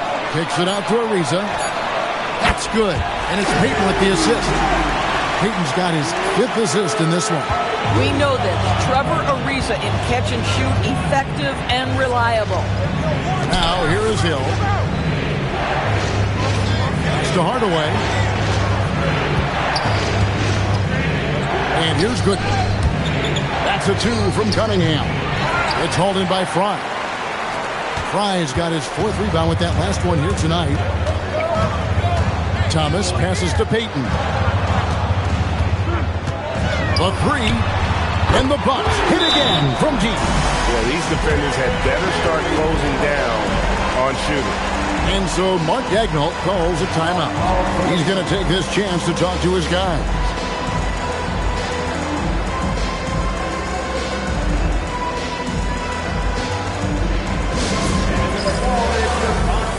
And some changes here for the Bucks. Bol comes in for Bullard, and it's Joe Ingles in for Thomas. Şengün's checked in for Oklahoma City. Butler comes in for Hardaway. Now here is Hill. Cunningham outside. Hill a screen on Ingles. Bounce pass from Cunningham. Shot by Gooden is no good. Here's Milwaukee now. Big stretch here going 10-2. To the wing right side. Back to Payton. Bol setting the pick for Payton. Offline with his 3. Bad defense, bad shot. Neither working on that play. 3-pointer, Butler. His shot is good, making him a perfect 2 for 2 from the floor. Just reliable, guys. He's just always trying to make the right play. Ariza outside. Pass to Ingles. On the wing, Payton. He's guarded by Hill. Good. And superb strength there from Payton, absorbing the contact and keeping his composure for the finish. Payton against Hill. Şengün with a screen on Ingles. Cunningham looking it over. That doesn't go on the chance to tie. Bucks leading by 3. Reza passes to Peyton.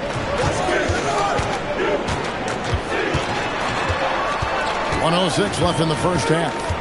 Back to Ariza.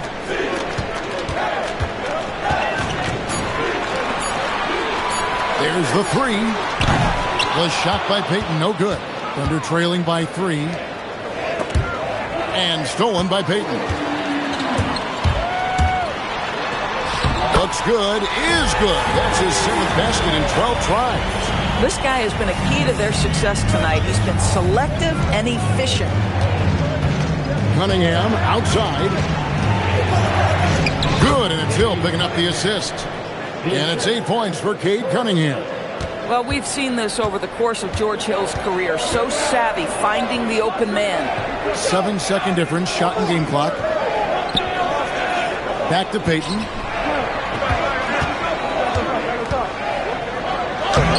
It's not going to go for him. Excellent D there from Hill. Cunningham outside. It's back to Hill from downtown, and he got that one up in time, but doesn't go in. And a close game so far through the first 2 quarters as we reach halftime. Bucks lead by 3. Now we have a moment to go courtside. Allie Laporte has got something for us. Allie, thank you for that interview. And now we're at halftime, and we'll be back to bring you more basketball after this.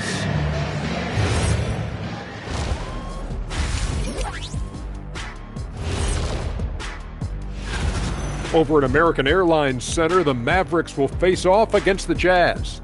7:30 p.m. Eastern Time. Now looking at this Oklahoma City game, the Thunder dealing with a thin margin. But you want the truth? I've seen college. Thanks for spending halftime.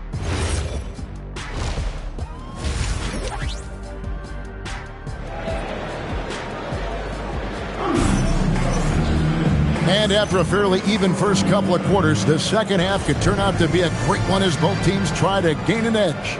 It's been one outstanding game so far from Gary Payton. And the way that he has helped out with the ball movement has been a difference maker early on. I don't know that you necessarily think of him as someone who's going to create for others, but boy, all night he's been willing to make the extra pass. Here's who Mark Daigneault is going to put out there to start the second half. We've got George Hill. Gooden is out there with Alperen Şengün. And it's Cunningham, and it's Butler in at the 3 slot. Even without the explosive athleticism, Şengün still able to play above the rim. Pass to Ingles. It's Ariza on the wing, defended by Butler. On the wing, Payton. Off target with his 3. And so it's Butler with it. He'll bring it up for the Oklahoma City Thunder. Following this one, they get to host the Mavericks. And that's the first game in a string of 3 straight at home. Hill against Payton. Just 5 to shoot. And stolen by Fry. Payton outside. And we're about a minute and a half here into the second half. Bol will screen on Hill. Here's Payton. Tries again. And Bol with the lay-in. Bol's got 8 points. If just certain guys have a nose for the basketball, I don't think you teach that. Great second effort there. And so Mark Daigneault calls a timeout. Coach is going to take a few minutes to regroup and go over the strategy. With a break in the action, let's show you the teams with the most second chance points last year. 5th best, the Bucks. That's an effort stat for me. I mean, it shows you how hard this team works in the paint. They continue to pound the backboard. It's Hill on the wing, and it's out of bounds. Oklahoma City able to retain possession here. And let's check out a breakdown looking at some stats for Bol. He had a strong showing last season, and he also finished the season in the top 10 in rebounding. It's just a terrific year on the glass. Clearly one of the best at what he does. Some of his highlight rejections were out of sight. And here now the Thunder. They've only allowed 2 points so far here in the second half. Şengün with the screen for Hill. Pocket 4. Can't tie it up as that one's no good. Bucks leading by 3. Down low. Hill with some nice D. Boy, a brutal start to the half. 1 for their first 5 attempts. Cunningham outside. Hill sets the screen for Cunningham. Butler in the corner. For the tie. The kick out to Hill. Lets the 3 fly. And Bull pulls it down. Bull's got his 5th rebound in this one. This is frustrating. You come out to start the second half, you've made 1 of your first 4 shots. And you know what? You allow a guy to get right to the rim like that. That's your only option. Milwaukee shooting their 2nd and 3rd free throws tonight. At the line for the Bucks, 2 shots. That's good from Payton. You know, we don't talk about defense a ton, especially with guards. But Gary Payton, he can change a game with his D. No good on the 2nd free throw. Boy, the team doing pretty well despite his offensive struggles right now. And Butler gets it to go. And the combination of his quickness and soft touch around the rim really allows him to pull off shots like that. A lot of players don't have the reverse in their arsenal. To the middle. And he's fouled pretty hard on that shot, but he's got the chance to pick up the points at the line. It's going to be on Alperen Şengün. The Bucks shooting their 4th and 5th shots at the foul line in the game. And looking at last season's numbers, down below 70% as a team from the line. Thunder trailing by 4. And Gary Payton is going to pick up the foul. That's his first foul. First team foul.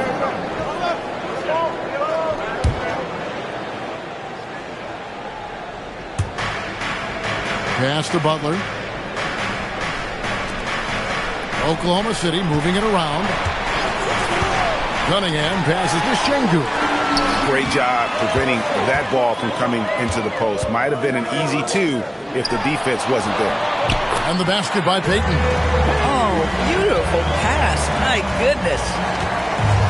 The Thunder have gone 2 of 5 shooting here in the 3rd quarter. Our Wade first-round pick, Doris, back in 2022. Walker Kessler proving he was a sleeper. He has shown a lot for sure. Oh, no question about it, Kevin. We are talking about a guy who's got size. He's consistent on the backboards, but there's an offensive arsenal there that maybe was a bit unexpected. The Bucks making a switch here. Thomas is checked in. Hardaway's checked in for the Thunder. Well, this is where Joe Ingles is gifted at realizing when he should go up with it. Really good timing on that shot. Pass to Gooden. Latrey. Rebounded by the Bucks.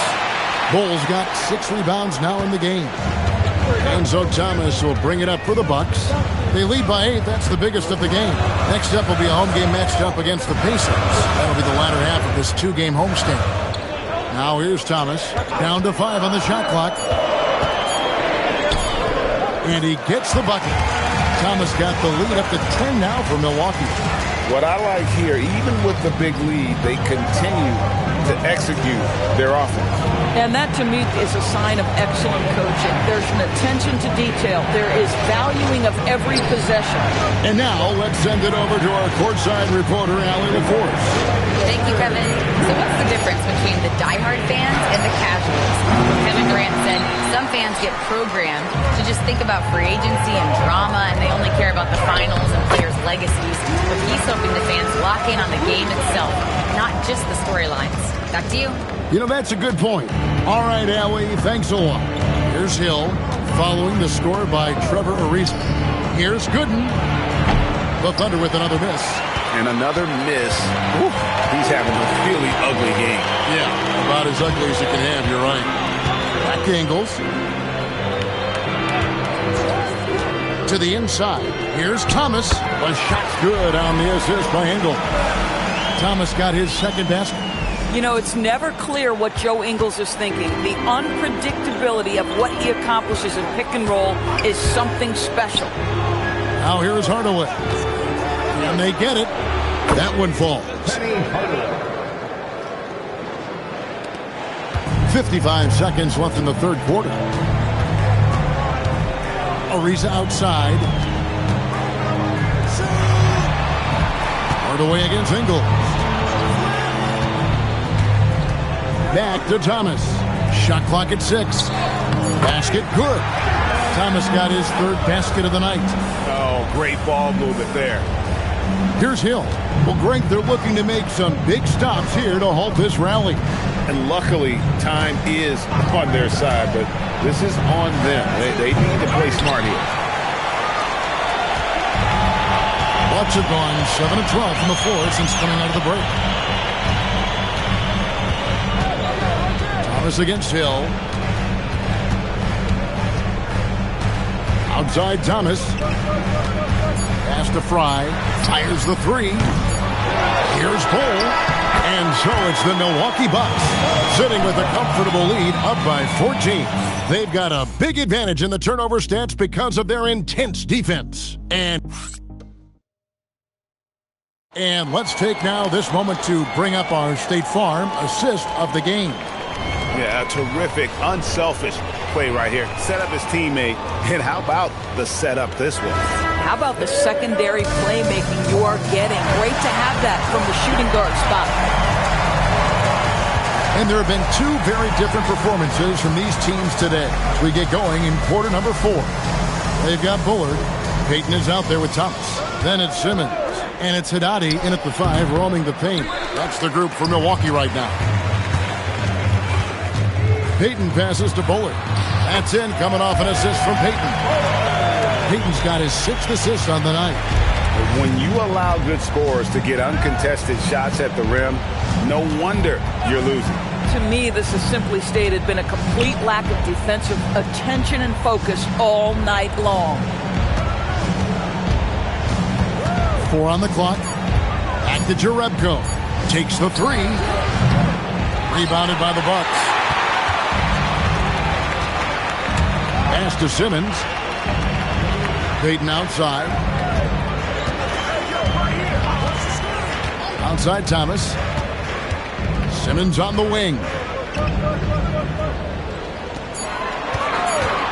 With the shot.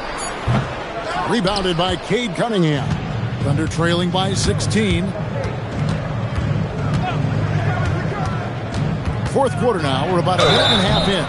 And with his 6'6" frame, Cunningham is a nightmare matchup. And taking a quick look here at the hustle stats for Milwaukee. All game long, they've had active hands and really out in the passing lanes.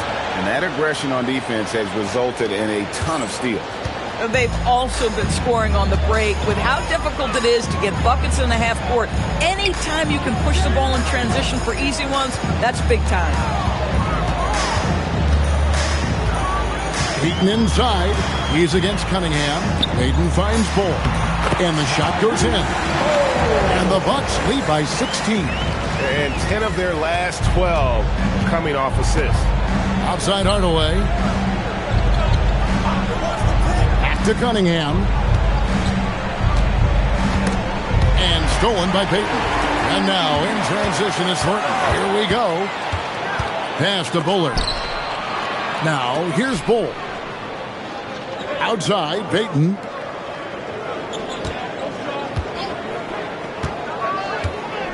Just 4 to shoot. The Bucks need to get a shot off here. Thornton, no good. Thunder trailing by 16. Down low. And he slams it one-handed. Oh, nice vision by Cunningham. Pretty much a 6'6" point guard. Cade is a really good passer. Payton dishes to Simmons.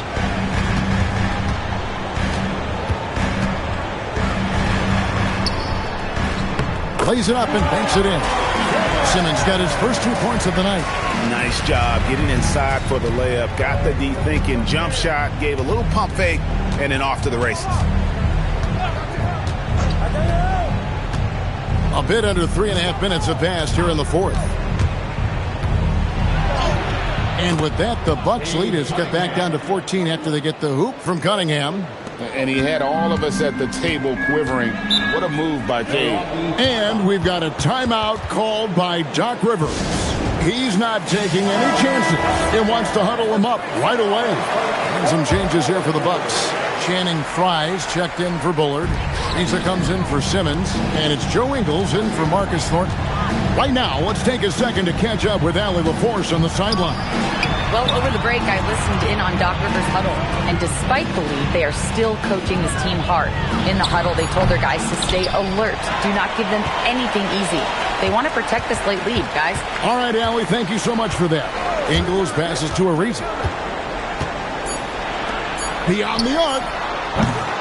They shoot again. And down goes the layup. Well, this is what he does. Find ways to make his presence felt, and this time on the offensive glass. How about the hustle on display there? That kind of effort will earn respect from everyone. Cunningham. Hill looking it over.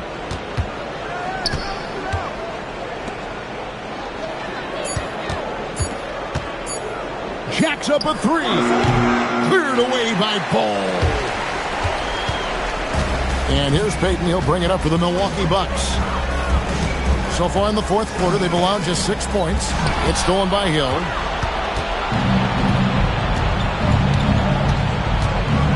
Now Cunningham. Unload from 13. Bucks leading by 16. And here is Fromm. A minute 42 left in the fourth. Goal, and Alperen Şengün gets the whistle that time.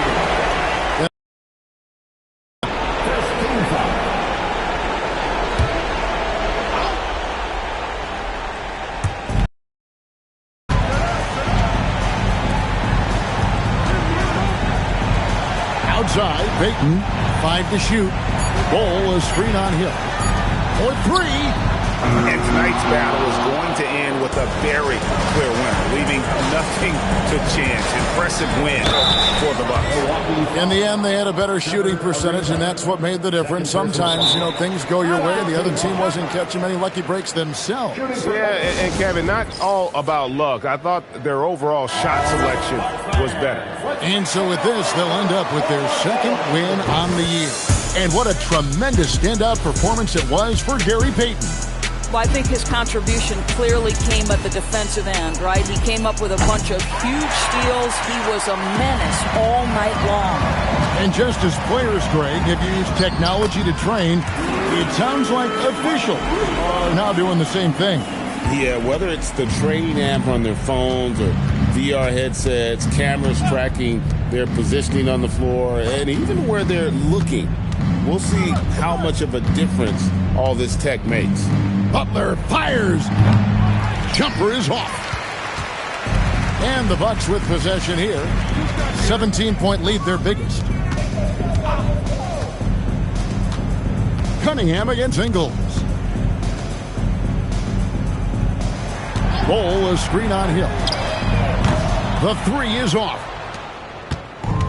29 seconds left to play in the final quarter. Cunningham against Ingles. Outside Hill.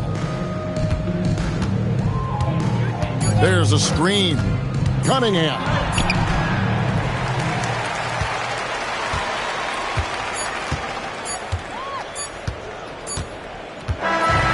And so it's the Bucks taking care of business in this one. They poured it on tonight. Dominant showing in front of a crowd that loved every minute of it. And, this game could really be a defining one for what they can do when they are playing at their best. I mean, being here at home no doubt helps, and the execution was flawless. And that's going to do it tonight, folks, for our broadcast. For Greg Anthony, Doris Burke, Allie LaForce.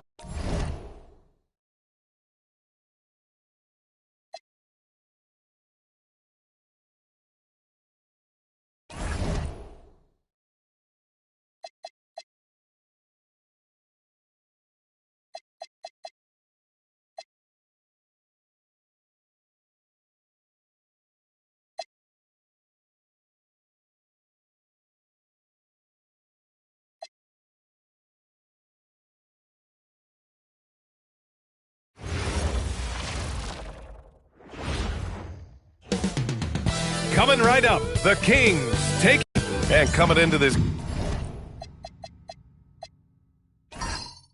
game, Grant. Is it fair to say this feels like it should be a blowout? Well, on paper, that would be the assumption. But, B.A., this is why we play the games. Anything can happen, and any team can pull off an upset. Now, New York starting 5. And it's Hibbert in at the 5. And here's Ball. He'll bring it up for the Sacramento Kings. They want to keep rolling here following a win against Atlanta. Thanks to their stellar defensive intensity, they registered a ton of stops in that one. And the hustle they showed on that end was infectious, contagious. I mean, their squad really got after it.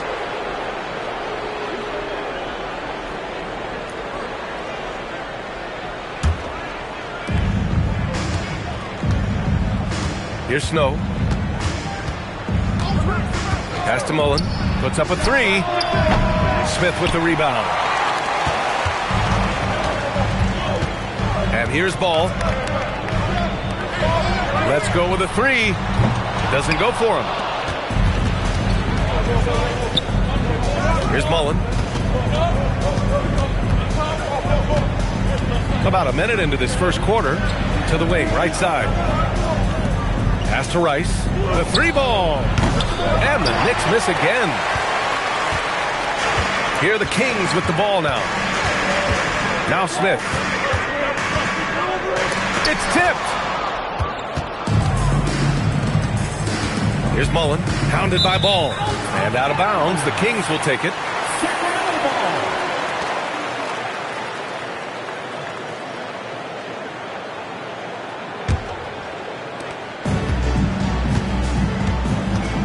And just around a minute and a half into this first quarter.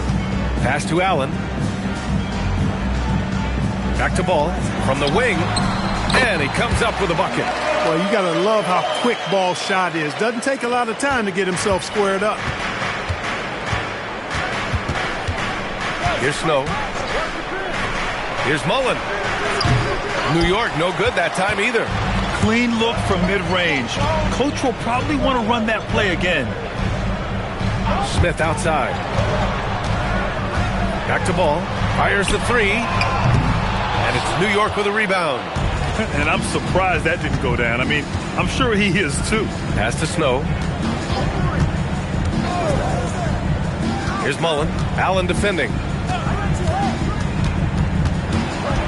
Mullen. Pass to Hibbert. Count it. 1 for 1 to start the game. And finally, a made shot. They look a little relieved after that one. And it's Allen with the ball for the Sacramento Kings. Ball outside. 4-3. Pure from three-point range. Ball's got 5.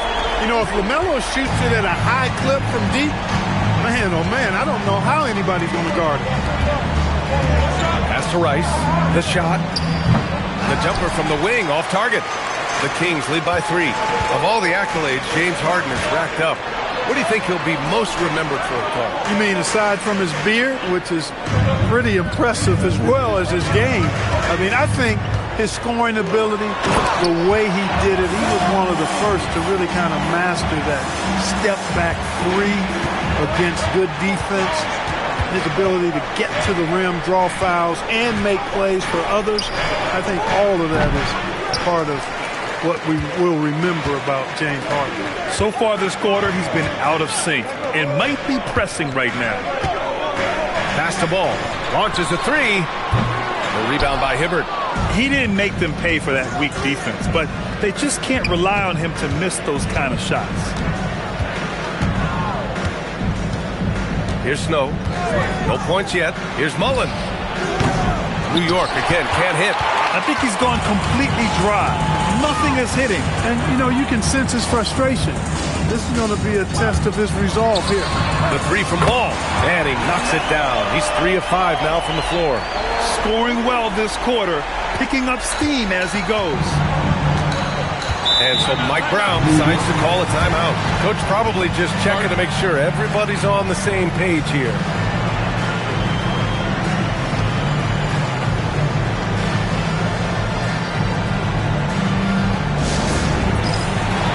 So both teams changing it up here. All right, let's take a second to view the 2K leaderboard and look at last season's top scoring squads. Number 5, the Knicks. Boy, they do an excellent job offensively. Most of the season last year, they were really in sync. A nice flow and rhythm to their offensive game. But anytime you score the points they did, it's about unselfishness and trusting each other.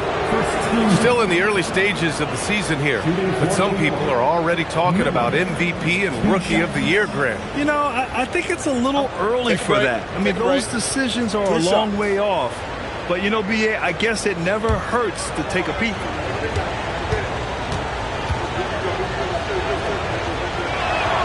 That's good for Miller.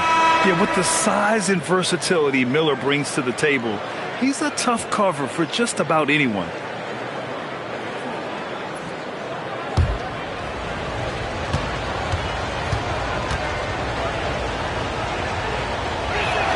Miller hits them both.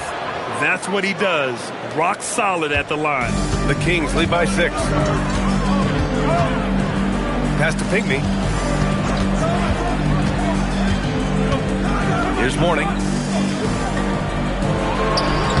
The rebound by Hibbert. They sure are. I mean, they've done a terrific job carving out space under the basket and then pursuing the ball. You know, it's one thing to box out, but you've got to pursue the ball if you're going to get rebounds. And they look strong here in the early going.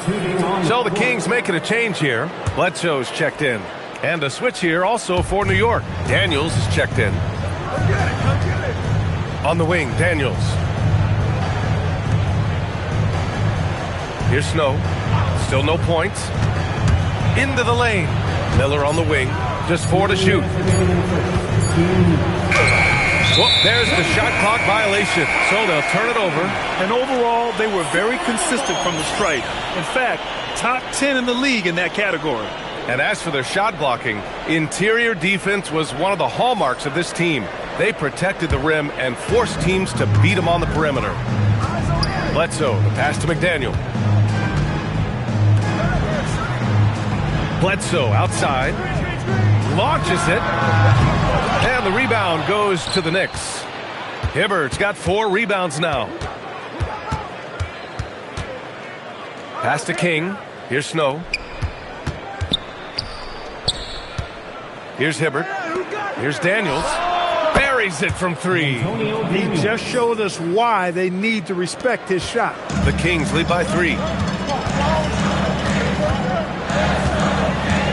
A minute 15 left in the opening quarter. Bledsoe, the pass to Reeves. And another miss by Sacramento. And here's Miller. He'll bring it up for New York. It'll go on Eric Bledsoe. That's his first foul of the game. Smith, he's checked in for the Kings. The Knicks making a switch here. Substituting on the court.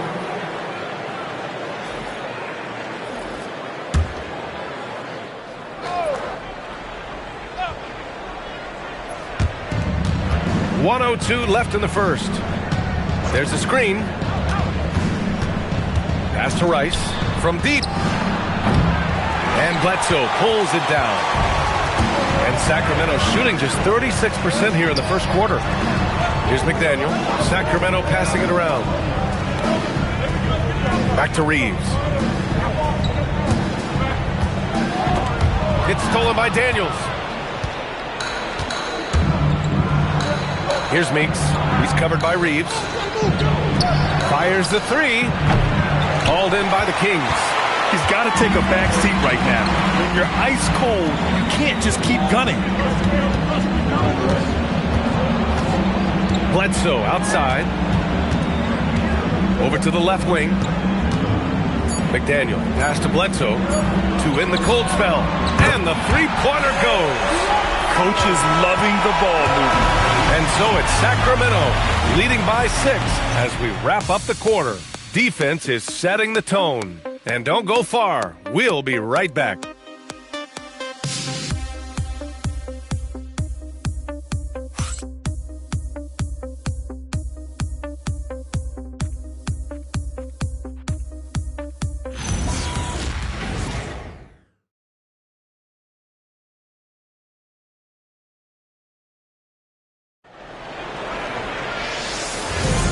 And thanks again for tuning in. If you're just joining us, we've played through 1 quarter of action so far. Let's get a quick check of the scoring breakdown here for the Kings. You know, right from the start, it seemed they got hot from three-point range, pulling apart the defense and racking up the points, too. And from the jump, they've also clearly been focused on running effective plays here tonight. And there's been a lot of high-quality distribution from them on the floor. So on the floor for the Knicks, they've got Brandon Miller, and it's Rice in at the 4. Shot clock at 6. They set the pick. Here's Miller. Misses the 3. Sacramento leading by 6. Right side Reeves. To the wing on the left. Pass to McDaniel. Here's Vujicic. On the wing, Reeves. Three-pointer. Miller pulls it in. Knicks trail by 6. Inside, Rice, and he jams it home with authority. We know Rice is a shooter, but he's got some athleticism, too, showing you some force as well. Outside Reeves, to the left wing. Pass to Vujicic. To the inside, here's Drobniak, and he's going to the line for 2. The official saw contact while he was going up. And in today's NBA, it seems like everyone has a three-point shot card. That didn't used to be the case. You're exactly right, B.A. In the good old days, way back in the day, threes were mostly for specialists. It just shows you how much the game and the players have evolved. Yeah, you never want to let shots at the rim go uncontested. Yeah, I couldn't agree with you more. I mean, that's the message they were sending with that foul. Nothing easy inside. He's got his first free throws of the night right here. And Sacramento making a change here. And both free throws good for Daniels. Sacramento leading by 3. Pass to Granger from downtown. And he buries his first look. You know, he may have a scorer's mindset, but Reeves makes plays for others, too. Now here's Miller. Inside. And there's Hill. That one's good. On the assist from Miller. Hill's got his first basket. For Sacramento, they've gone just 1 of 3 to begin the second quarter. Back to Reeves. Pass to Smith. To the left side wing. 6 to shoot. Morning misses. Knicks trail by 4. And we're just over 2.5 minutes into the second. Snow, the pass to Hill. Yep, that one's good. Great use of the screen. That's how you practice it and draw it up. Sacramento has gone 1 of 2 from deep in the second quarter. Outside Reeves. Picked by Smith. Outside Reeves.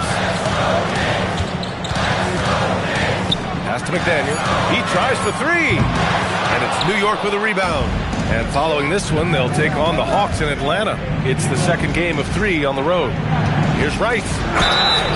So it'll be 2 free throws. He was fouled in the act of shooting. Rice's activity on offense, outstanding. So good at getting the defense to get out of position and able to draw the foul. The Kings making a switch here. Ball's checked in. New York making a switch here. That free throw no good.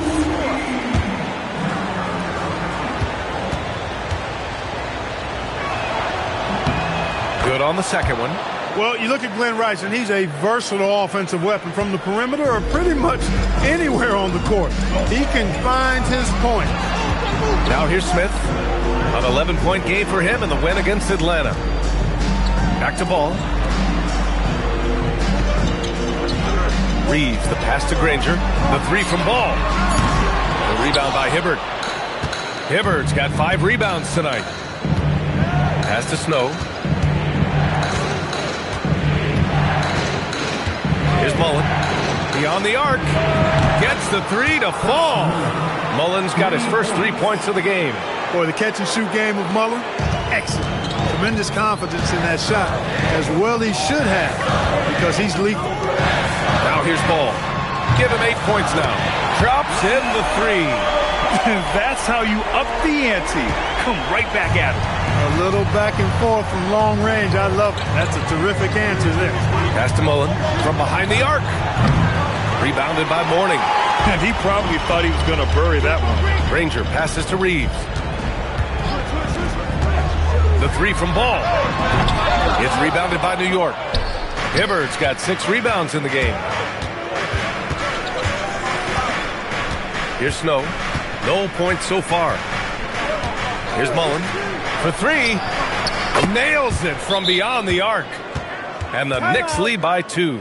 You can see they're starting to find their rhythm now. After a tough first quarter, they look much sharper. Miller's checked in for New York. And it's the 2K leaderboard. Team leaders in blocks last season. Second, the Kings. I don't think you can ever underestimate the effect that a few block shots can have on your opponent. I mean, it can get into your head as an offensive player. You're going in there thinking you've got a clear path, and then you see the ball going behind you in reverse. I mean, that could be major intimidation and affect your game. And it's the Knicks with the ball. Sacramento getting their last shot to go. Here's Miller. No good from outside. The Kings have gotten only 3 of 9 attempts to fall in the second. Back to Ball. The 3 is up. Oh, Ball dropping it in for 3. He will not think twice about letting it fly if Ball gets a look that he likes. 1:19 left in the first half. Pass to Mullen. There's a screen. Over Allen. Hauled in by the Kings. And here's Ball. Here's Pinkney. Allen, left side. He puts up a 3. And the Kings with another 3. And what's working here? Each guy is willing to make the next pass. Knicks trail by 6. There's 45 seconds left to play in the first half. To stop the run. Can't get his first shot of the game to fall. I think adrenaline was a factor there. He wanted to hit that answer 3 so badly. Pass to Ball. Back to Allen. A rebound by Hibbard. Hibbard's got 7 rebounds in the game. Here's Miller. Misses the step-back jumper. 1 second left. That shot, no good. And so it's Sacramento with a 6-point lead at the close of the quarter. They've done well to disrupt the opposition, playing inspired defense. All right, stick around. We'll be right back after this.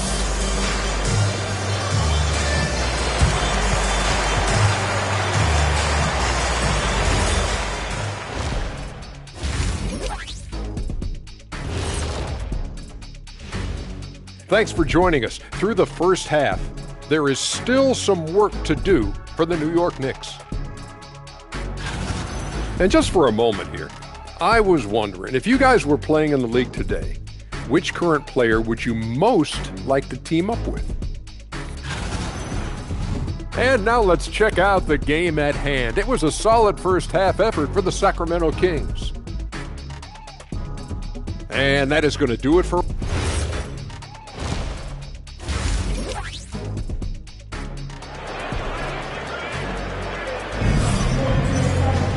We've got second half action for you, and if the next couple of quarters are similar to the first, this one could go down to the last possession. You look at LaMelo Ball in this game. He's been everywhere. Through the first 2 quarters, he's been on fire. Explosive offensive performance. And you know what? I'll be interested to see just how much he's got left in the tank. That first half had to take a lot out of him. We've got Smith. And it's Mourning in at the 5, down low. That's Doug Christie's 5 as we get into the second half. Smith outside. Pass to Ball. There's the triple. The Knicks pull it in. He was wide open. That miss clearly on him. Here's Snow, pounded by Ball. Here's Rice for the tie. Smith with the rebound. Second half getting started. About a minute played. Picked by Smith. Here's Granger. Out of bounds. It'll be New York's ball. And almost impossible to score on last year. No team gave up fewer points.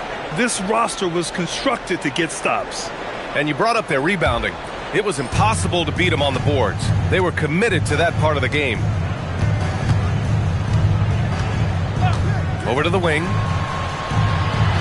Pass to Rice.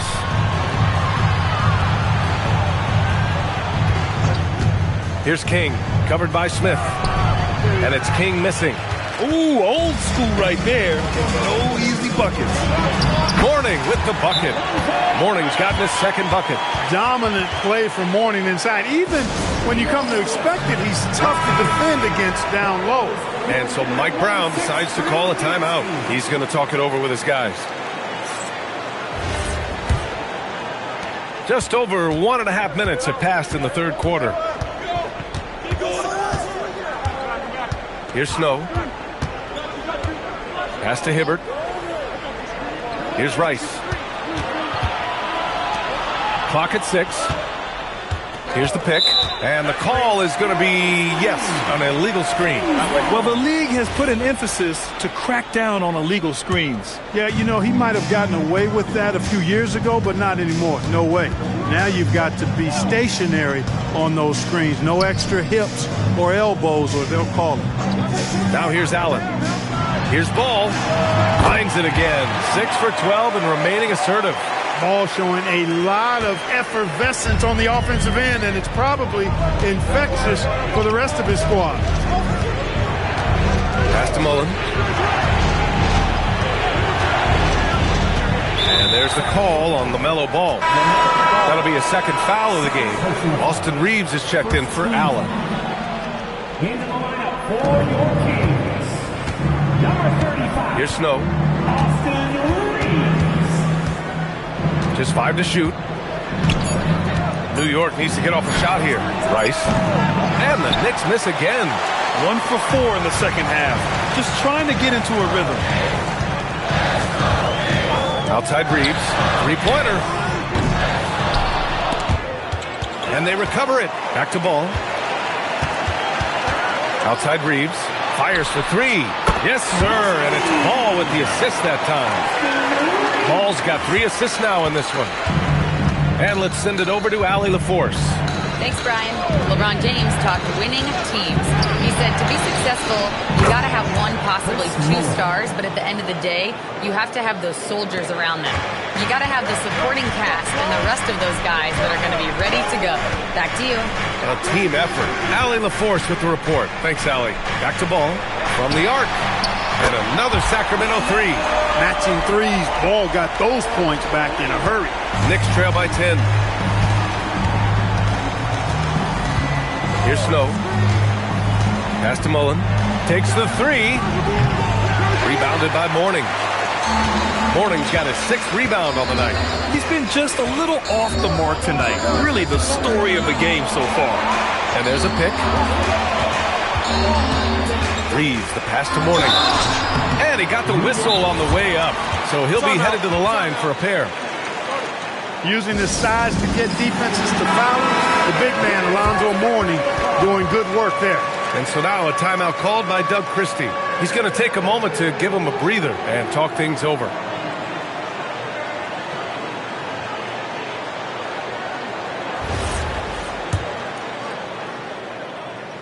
First free throw is good. You know, Mourning plays with such passion. I love it. A leader both on and off the floor. A very imposing center. Knicks trail by 12. Here's Snow. Pass to Mullen. Puts up a 3. Sinks the tray. Mullen's got 6 points in the quarter. In full-on catch-up mode. They're raining threes right now. Yeah, they've had a great second half from long range. I mean, things are definitely starting to look up for them. And Ball gets it to go. Putting on a shooting clinic from deep. He had that huge first half, and he's still rolling. And there's the screen. Pass to Mullen. The three. And again, New York with the triple. He's showing no signs of letting up here. And so it's Ball with it. He brings it up for the Kings. They held a 12-point lead earlier. Now here's Reeves. Back to Ball. No one near him. And King pulls it down. And the defense gets bailed out by the miss. He usually converts that. Here's Mullen. He's covered by Reeves.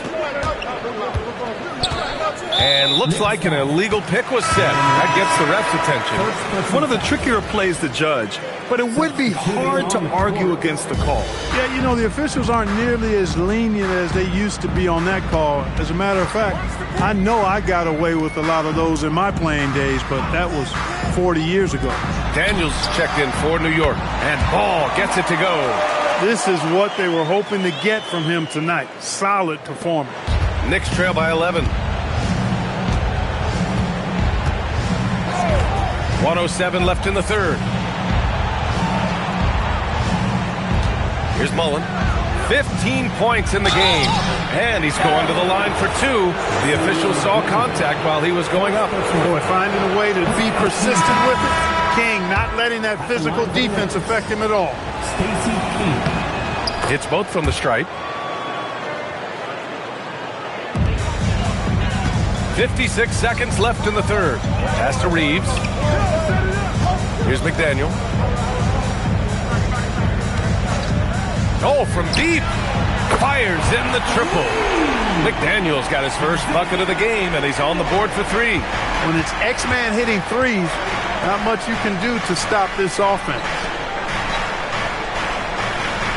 They set the pick. Down low. Here they come with numbers in transition. Here's Reeves, and down it goes. Dunked it through off a beautiful setup. Reeves throws that one down. Held nothing back. Shot clock and game clock. 1 second differential. Now here's Miller. 6 on the shot clock. Can't connect from 13 feet out. LaMelo Ball getting it done for Sacramento. He's been lighting it up tonight. 24 points. And a moment now as we take a look at our State Farm assist of the game. And from the two-guard spot, an unselfish play like this sets a fantastic tone. That's right. I mean, that's not his primary duty, but when the situation calls for it, he can do it and does it well. And as we head into the fourth, we'll see if there's a comeback in the works or if it's more of the same for the first three quarters. And on the floor for New York here in the fourth, we've got Jackson, and it's Hill in at power forward. And the basket by Meeks. Pick works well there, but the defense left a lot to be desired. Yeah, that's not the defense you need. You got to be tougher defensively. Pass to Smith. Back to Reeves. And he lobs it up to the rim. Daniels against Bledsoe. Good D by Daniels. Knicks trail by 12. Fourth quarter of basketball. We're about a minute into it. Lets the three fly. A nice shot by Rice. Love the no hesitation shot release of Glenn Rice. You see the confidence he has, and for good reason. Smith left side. To the middle. Hill with the steal. Final quarter of play. About a minute and a half off the clock. On the wing, Daniels. Shot clock at 6. To the paint. Shot's good by Hill. Well, they had a rough stretch shooting in the first half. I mean, they've seemingly made the changes they've needed to make to improve that shooting percentage. And Doug Christie has called a timeout. He's decided it's time to clarify the situation, leaving little room for error. So both teams making some changes here. Gives us a chance to catch up with Allie LaForce. I was able to listen in on what Doug Christie was going over with his team. He said, keep it going, guys. Ride this wave of momentum. We're playing great right now, but we can't let up. Guys, back to you. As always, Allie, we thank you. Pass to Snow. They set the screen. Out to the wing.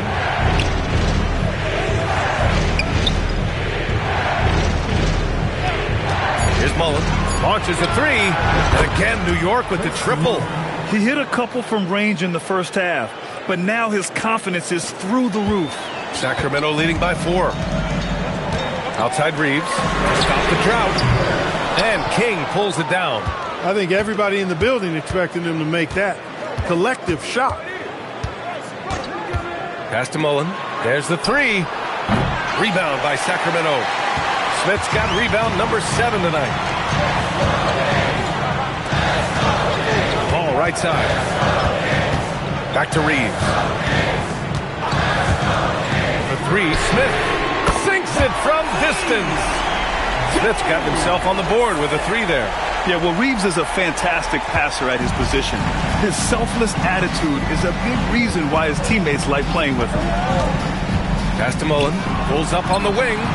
And it's good as he snugs it right through the net. Mullen's got 5 points now in the quarter. They've still got work to do, but it's impressive how they've battled back. I didn't think it was going to happen for them, quite honestly, but they finally turned it on, turned it up a little bit. Now they've got to come up with some stops. Here's the pick. Reeves, the pass to Smith. Back to Reeves. 4-3. And it's New York with a rebound. King's got 6 rebounds now in the game. And they've been able to maintain this lead despite his inconsistency from the field. Here's Mullen. Oh, a gorgeous feed. He hammered it down. Veteran leadership, you know, Hibbert's been in this situation plenty of times before, so he knows what he's doing here. And Doug Christie has called a timeout. He wants to make sure they're purposeful with the game plan. Allen, he's checked in for the Kings.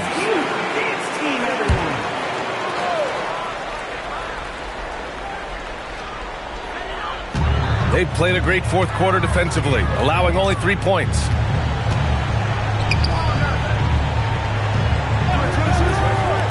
Ball fires. No good from 3. Yeah, and the defense has really got to tighten up on him. I mean, he's just too dangerous from the three-point line.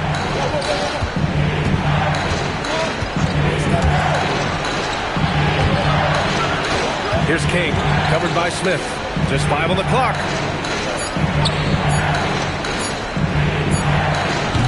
Oh, it misses. Had a chance to tie it. Sacramento leading by 3. Now Allen. Here's Ball. Let's boost the 3. The 3 is in. You know, looking at Ball's numbers, LaMelo takes a bunch of threes, and that really helps this team spacing. Here's Mullen. Allen defending. There's a screen. It's tipped.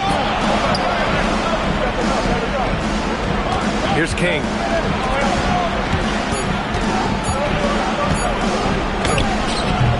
Can't get it. Excellent effort that time. Not only to defend the shot, but to secure the rebound as well. That's good two-way work. Outside ball. Here's Allen. Outside ball. Takes a 3. Up again. And he grabs the board and finishes it off. Fantastic job reading the shot and then getting to the right spot for the rebound and throwdown.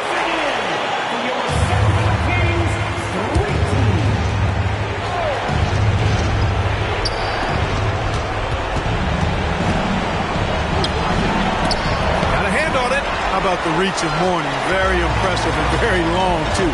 Elite shot blocker. He does a good job timing his jump. Here's Ball. They set the pick for 3. Smith. Oh, no good on the layup. We've got 33 seconds left in the fourth quarter. Here's Mullen. Allen defending. Oh, he dropped it straight in. Boy, it's so much fun watching Mullen dominate like this. He's putting on an absolute scoring clinic right now.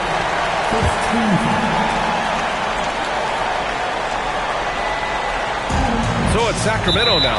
And now they decide to foul intentionally. Good on the first, and that makes it a 7-point lead. The steady improvement LaMelo's made as a distributor and team leader, that's pretty admirable. He's becoming more and more of a go-to guy. Now a timeout called by New York. They're trailing by 8. Guys, your thoughts? And time's running short. They just couldn't get over that hump. You know, maybe working on their 60-second drill, even if it doesn't pay off tonight, maybe for the future. From deep. Rebounded by Smith. And so it's Allen who brings up the ball for the Sacramento Kings.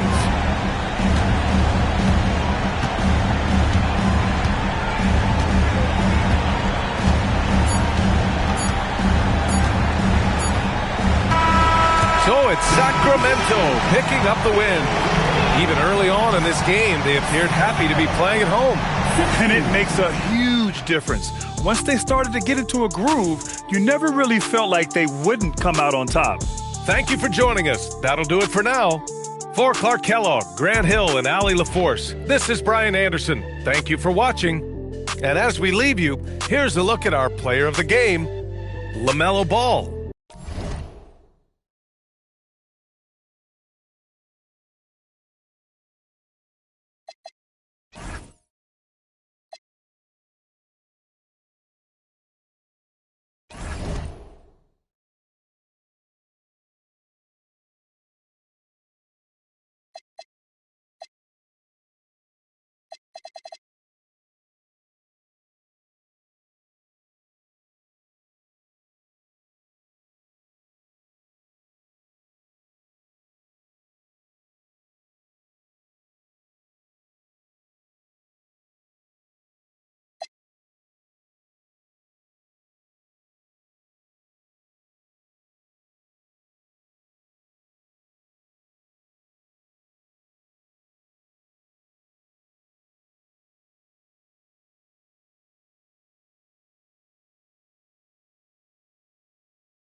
two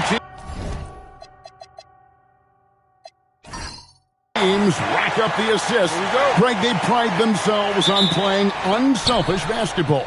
Yeah, both sides preach player and ball movement, getting everyone involved. It makes both teams that much more difficult to defend. Now a look at Dallas's starting lineup. They've got Jalen Green. Trey Murphy is out there at Greg Monroe. Then it's Josh Giddey. And it's Mutombo. And at the 5, down low. Now here's Rubio for the 3. Dikembe Mutombo grabs the rebound. Here's Giddey. Mutombo against Hickson. Clock at 6. Dallas needs to get off a shot. His 3-pointer's off the mark. So it's Rubio bringing it up for the Orlando Magic. First quarter, just over a minute played. Wiggins surveying the floor. No good on the 3. Rubio against Giddey.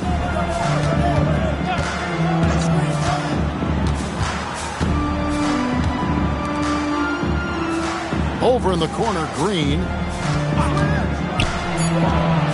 Drops one in from the wing. And both teams here early on just a bit sluggish. It took what seemed like forever for that first basket to fall. Now, here's Rubio. On the wing, Wiggins shoots the 3. Rebounded by Dikembe Mutombo. 3 attempts from the field with nothing to show for it, but they should settle in soon. Giddey the pass to Mutombo. Back to Giddey. Fires from the wing. And it's Orlando with the rebound. And you see the frustration on his face. He had a great opportunity there, and he blew it. Pass to Hickson. Poke loose. It's stolen by Mutombo. And here in the first, approaching 3 minutes played. And here's Green outside. His shot is good, making him a perfect 2 for 2 from the floor. If Green gets any space out there, he's lethal. And so the timeout by Jamal Mosley here. He made the decision to huddle up with his guys and talk about strategy.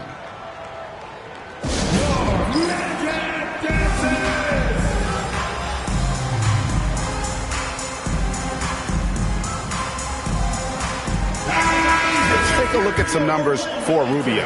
How he performed last season. 2nd in assists, and he ended up in the top 15 in steals as well. Some of the quickest hands in the league. And back to him finishing runner-up in assists. His court vision, his ability to control the pace of a game makes him especially impossible to defend. Here's Green following the bucket by Orlando. Pass to Monroe. 5 on the clock. And it's Giddey in the corner. And a miss there on the triple. And that was almost a block. Still did enough to alter the shot. He didn't quite get a hand on it, but he did enough to affect the miss. Rubio misses. And they're 1 of 5 to start this game. Just really haven't gotten into a flow offensively. Here's Giddey. Good on the 3-point shot. And not a guy who takes a ton of threes, but Giddey can knock them down if you let him. They've been struggling here on offense. Yeah, a bit of a dry spell for sure. Rubio, the pass to Green. And it's out of bounds. And they say it was last touched by Hickson.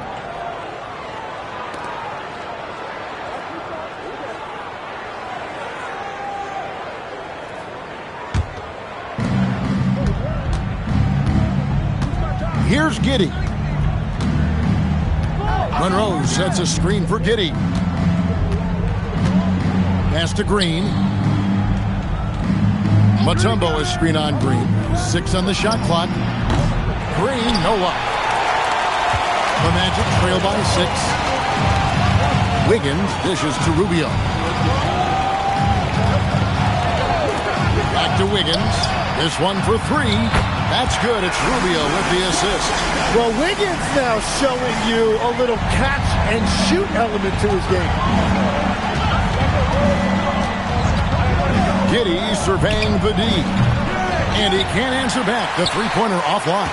He's stacking up the missed shots right now. He needs to find another part of his game that can help his team. Wiggins outside. Back to Rubio. Campbell is screen on Mutombo. And here's Green outside. Craig Monroe with the rebound. Mavericks leading by 3. And that one's good. Green's got 7. 1:39 left to play in the first. And so the timeout by Jamal Mosley here. Coach needs a moment to talk things over. They put up a nice win against Detroit the last time out. Well, you look at the points they produced in that game. Great adjustments on the offensive end. And the fact that they did all of that on the road was really impressive. Daniels, he's checked in for the Magic. Neesmith comes in for Danny Green.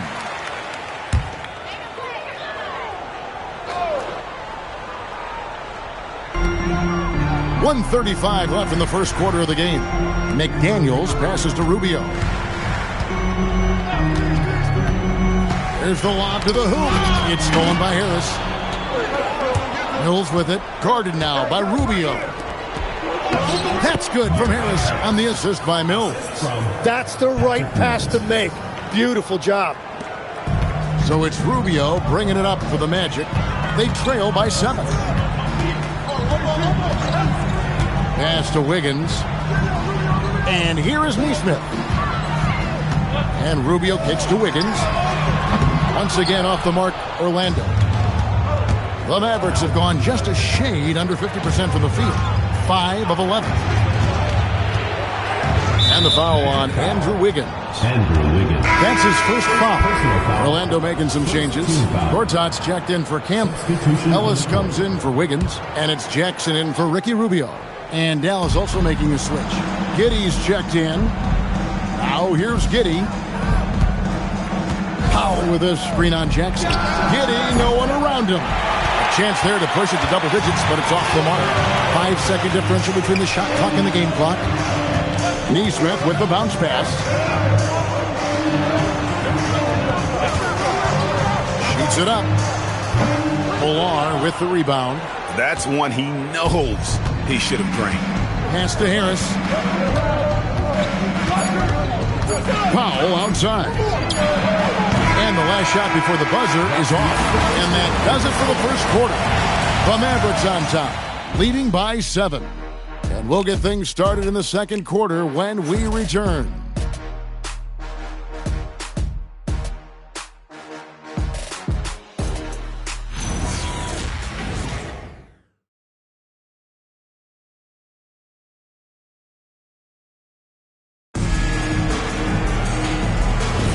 And for those of you just tuning in, the second quarter of action is where we're at right now. And a moment now to look at the scoring approach in terms of where the points are coming from for the Mavericks. So far, they've moved the ball well, leading to open, high-percentage looks. Lots of assists in this one. And I like how they've played defense, turning turnovers into points. Those are huge.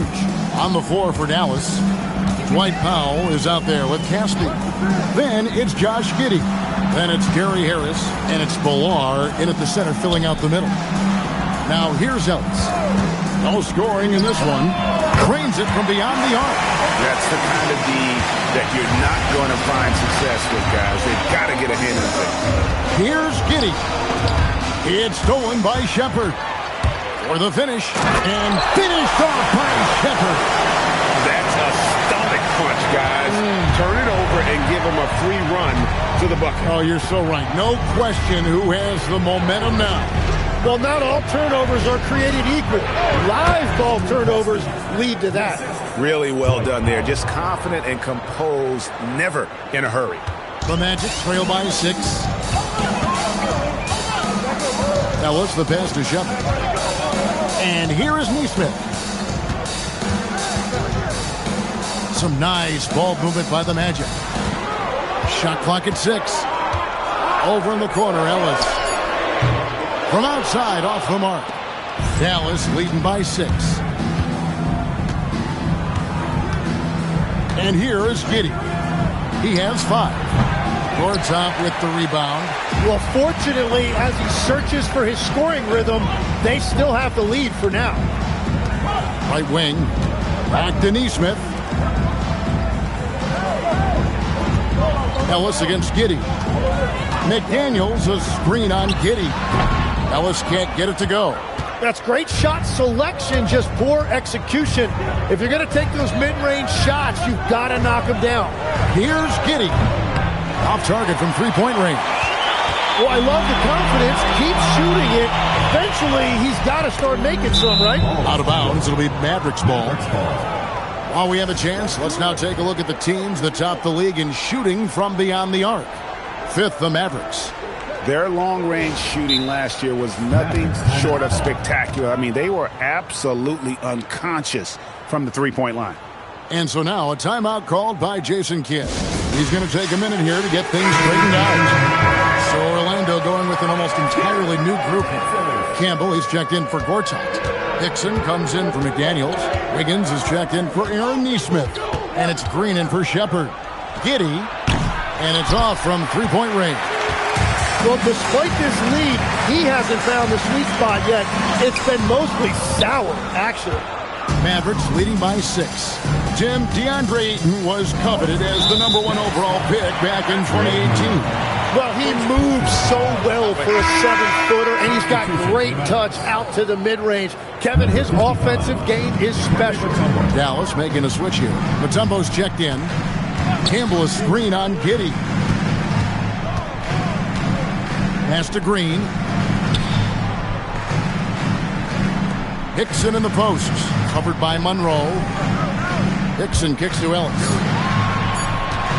To end the cold streak. And it's sent back by Mutombo. And they'll turn it over. Could not get off a shot. 24-second violation. The Mavericks have gone 2 of 5 from the field here in the second quarter, shooting 40%. Monroe with a screen on Ellis. And here's Green outside. Bangs home the trifecta. Green's got the lead up to 9 now for the Mavs. Oh, not even thinking about it. When Green is catching and firing like that, you know he's feeling it. And it's Wiggins missing. And it just feels like his poor shooting has been contagious to his entire team as they find themselves trailing. Nailed from three-point land. Solid job of moving the ball by Green, setting up a teammate. Guys are looking for a way to score here. Yeah, they've had a tough time taking the lid off. It's time to send it over now to our reporter, Allie LaForce. Thanks. It's always exciting to see a player with the hot hand. Klay Thompson knows a little something about that, and he said it's that flow state that any great athlete or artist, entertainer, tries to get into. The one thing I learned is you can't force those great nights. You have to let them just happen. Back to you. I can only imagine what it's like. Thanks a lot, Allie. Here's Hickson. He had 15 points last outing. Pass to Rubio. Shot to stop the run. Another miss by Orlando. Mavericks leading by 12. Here's Giddey. Andrew Wiggins grabs the board. It's been a rough quarter for him. I think patience can help. Take the shots that are there. Don't force it. Hickson a screen on Mutombo. A three-pointer. Wiggins. And the rebound goes to the Mavericks. Well, if you take low percentage shots, you are going to have difficulty making them. And the wide open shot from Green. And there's a whistle that goes against Greg Monroe. That'll be his second foul of the game. Mills, he's checked in for Dallas. Number 16, Patrick Mills. The Magic trail by 12. So, Tim, for teams off to a really slow start, there's pressure to get it together before it's too late, and there's not enough time to make it up. Well, it's early, so teams still have time. I think some teams have been affected by injury or just slow starts by individual players. It's not too late, but you can't wait too long either. Now, here's Green, following the miss by Andrew Wiggins, and that one, good. Green's got 12. And a big reason they have this lead is the way he's shooting the ball. Pass to Wiggins. Lets the three fly. Doesn't go that time. He just can't get anything going in this quarter, and his team desperately in need of a spark. Outside, Green. The three. Good for another bucket. He's made half a dozen now. 6 for 8 on the night. The ball movement on this run has been fantastic and is a big part of why they've been able to get these good looks. Rubio outside. Wiggins from outside. Again, Wiggins missing. It's a +5 advantage for them in rebounding after that one. Pass to Mills. Mutombo is screen on Rubio. 6 to shoot. There's Green with the three. And it's Orlando with the rebound. You know, all the credit goes to the defender. Very hard to contest threes without fouling. Just 2 seconds between shot clock and game clock. Now, Wiggins. A 35-point game for him in the win against Detroit. The Magic need to get a shot off here. And Hickson throws it down. And can you always depend on him or what to lead you to the right place with that pass? Money. And so it's Jalen Green making highlights for the Mavericks. He's been a major threat from three-point range. Got 2 of them to fall in that quarter. Right back after this break.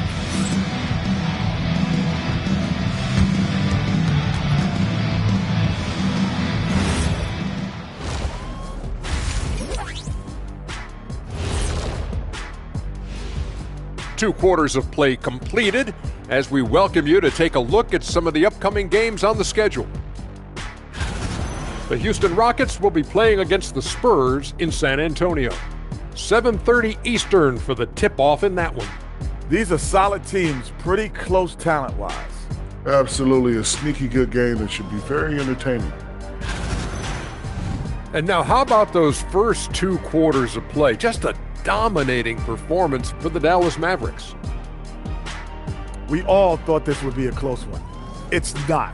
Sometimes you head into a game thinking it'll be tight, and then one side lets its guard down. It happens, Kenny. One team comes to play, the other want that post-game meal, baby.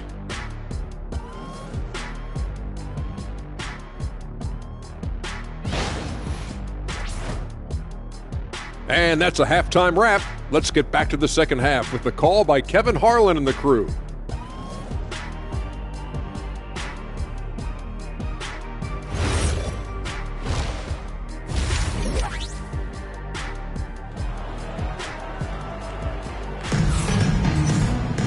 And after a very lopsided first half, we'll see if things play out a little more evenly here in the second. Well, guys, what can you say? Jalen Green, an impressive effort here today.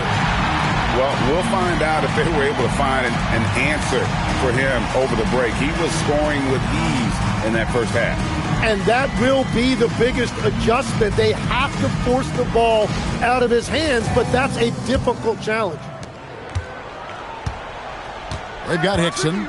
Green out there with Ricky Rubio. Then there's Campbell. And it's Wiggins in at the 3 spot. That's who's out there for Orlando. Magic moving the ball around. Clock at 6. Pass to Green from the arc. That shot misses. And you could tell he thought that triple was going to fall. Here's Giddey. Monroe up top. Hickson covering. Here's Giddey. That 3 off the mark. It's just not his night from the 3. But this is exactly why you can't live and die by that shot. Higgins outside. On the wing, Green. Offensive rebound. Another shot. And foul on the shot. He'll shoot 2 at the free throw line. First personal foul. It's going to be on Dikembe Mutombo. And they got Campbell there. Eldon's got a pretty good touch at the line.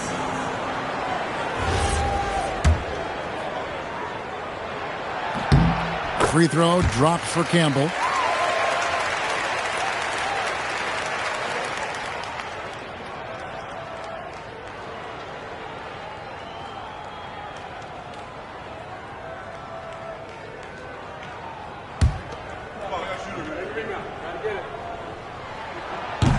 And Campbell drills both of them.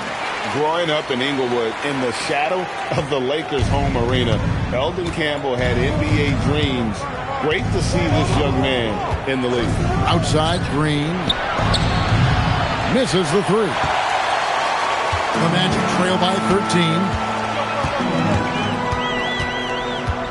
Now, here's Rubio. Nothing on the board. Another miss by Orlando. 90 seconds now into the second half. Outside, Green. Monroe sets a screen for Green. Connects from three-point range. Green's got 18 points. And they're getting their points now almost exclusively from the triple. 4 of their last 5 makes are from beyond the arc. Now here's Wiggins. That's in, coming off an assist from Rubio. Finally, they get one to drop. That's one of their first 4 here in the third. And so now a timeout called by Jason Kidd. Coach is going to talk some things over with the team. Might be seeing something to adjust. And now a look at Jalen Green, how he did last season. And he was in the top 20 in field goal percentage, able to create offense with tremendous efficiency. Oh, yeah, one of the most dependable scorers in the league. He really saved him in several games a season ago. Now, Wiggins, after Jalen Green's three-pointer that didn't go. Picks in a screen on Giddey. Rubio dishes to Wiggins. Fires top of the key. Mutombo grabs the board. Mutombo's got rebound number 9 now. What an effort here tonight. There's Green with the 3. That counts. He's put up 13 shots, and he's had 8 of those go in. And he's on his way to putting up a big three-point total. And so the timeout by Jamal Mosley here. He's ready to talk things through with them. Hey, Tim, what are some of the keys to sticking around for role players fighting to remain at the NBA level? Well, if you are a role player in this league, you need to understand you need to work at everything but be exceptional at something. And I think that's the key. Growing up, all of these guys were stars. Now you've got to fit in and understand on a given night what your role is. And your thing, your sensational aspect was your three-point shooting. You've got to do it better than anybody else, Kevin. It's got to be at an elite level because there are guys out there waiting to take your job. And you were elite. And here's Hickson following Jalen Green's 3. Rubio left side. Hickson with the bucket. Hickson's got his second bucket. Well, to stop him, you have to get better rim protection than that. Giddey with it. He's got 5. Green inside the three-point line. And that comes off the assist by Giddey. Giddey's got his 3rd assist on the night. Pass to Wiggins. Latrey buries it from three-point range. Wiggins has got 6 in the quarter. And he's finally getting the feel from beyond. His second 3 of the half right there. Now here's Giddey. And again, Dallas with the 3. And I like the back and forth here, showing confidence from Rain. Yeah, he was so ready to answer that. These teams are just battling.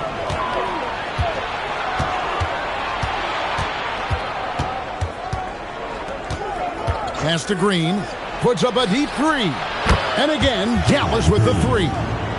And a chance to catch up on some numbers here. The hustle stats for Dallas. They have been a wrecking ball defensively, coming up with steals, being active with their hands, and just doing a terrific job of disrupting the rhythm.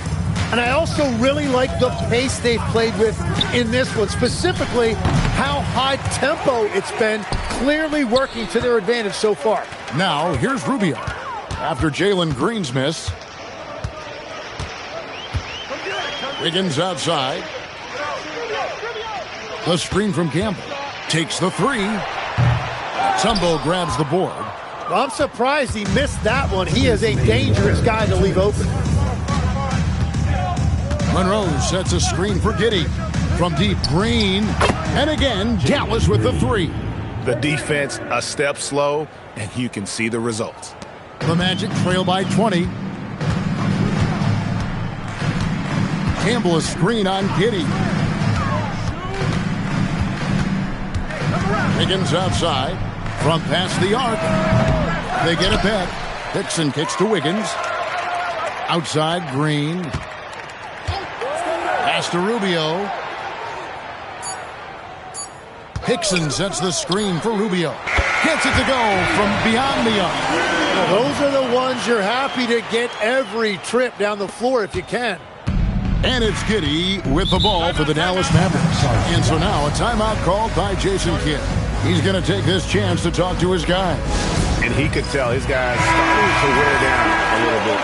Call time to just let them get their legs back under them. So Orlando going with an almost entirely new group here. Gortat's checked in for Campbell. McDaniels comes in for J.J. Hickson. Neesmith, he's checked in for Danny Green. And it's Ellison for Ricky Rubio. Powell sets a screen for Green. Good on the triple. Green's got 32 points. That's a dozen straight points coming off the triple. Here's Neesmith. He has yet to score. Again, Wiggins missing. Not quite enough defense. That time around, just lucky he was off.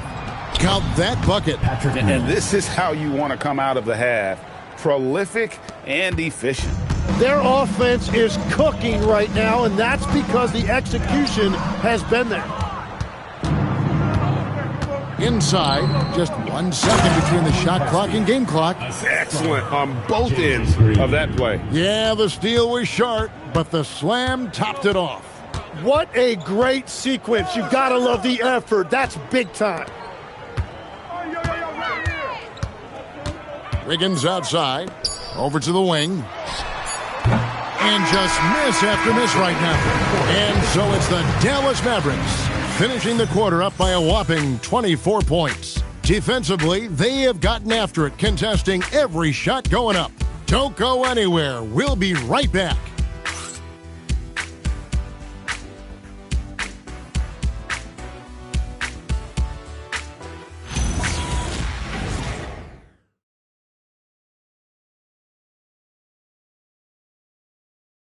And now a sneak peek into the huddle with Coach Jason Kidd. We got some great looks. Great looks. Defensively, we're getting... Good job. Go. Pick. Rebound. Shot. Hey, yo, front him. Screen, get it. Shot. Yes, sir. Come around. Screen. Hey, one. There you go. Shooter, no. I got your help. Corner. Hey, back door. Pick him in. Don't let Monte shoot that. No. Corner.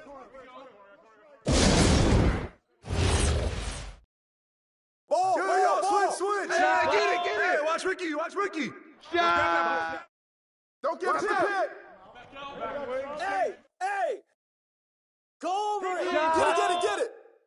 Get that. Screen.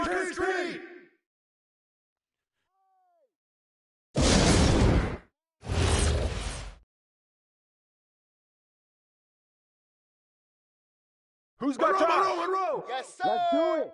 Let's go. Bring it in.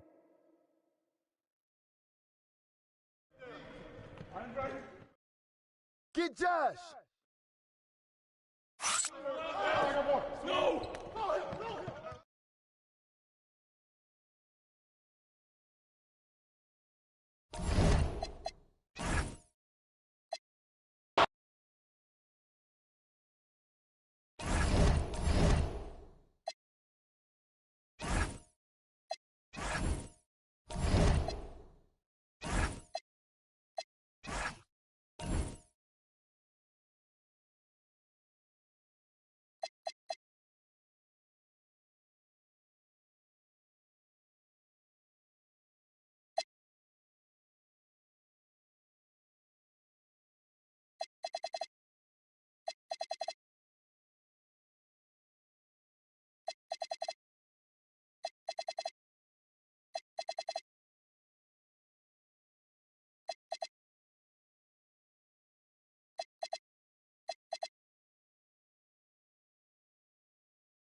season is fresh. What are coaches looking for from their players? You know, BA, they want to see execution on the game plan that's been set in practice. The X's and O's, can they bring it to life? I mean, that is what they're expecting. Here are the starters for Houston. They got Bones Highland, also Thompson out there, and it's Pekovic in at the 5. 5 to shoot, and Highland good for 3. Defensively, you have to stay connected to him on the perimeter. Dragic against Highland. Pass to Mobley. Shot is good. Dragic making the play. The nice touch from the interior. Mobley looks very comfortable shooting from there. Highland, the pass to Walker. Here's Crozier. Shoots over Mobley. Crozier, good.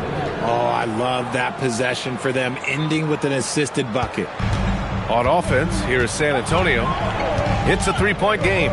They're moving on after a tough loss they took at the hands of the Pacers. I really think that L has to fall on their defense, or a lack thereof. Just not enough focus at that end of the floor. Some of it was solid shooting from their opponent, but they didn't have any teeth with their defense. Need to be more active than they were. Here's Thompson. San Antonio getting their last shot to go. You can get away with one once in a while, but it looked like he wasn't completely set on that pick. You gotta blow the whistle when it's that obvious. Great call there by the official. And here are the Spurs now. Mobley, a screen on Thompson. Dragic outside. Jacks up a 3. It's hauled in by Houston. The defense just giving him the easy look there. He's not going to miss that. And it's exceptional, the level of commitment that Ime Udoka has inspired from this Rockets team, Grant. Yeah, I mean, he's a player's coach, but very demanding, and he holds everyone accountable. It's all about professionalism and purpose. And Mobley throws it down. Good thing Mobley was right there, ready to get involved and save the play. Thompson passes to Walker. Pass to Crozier. 5 on the clock.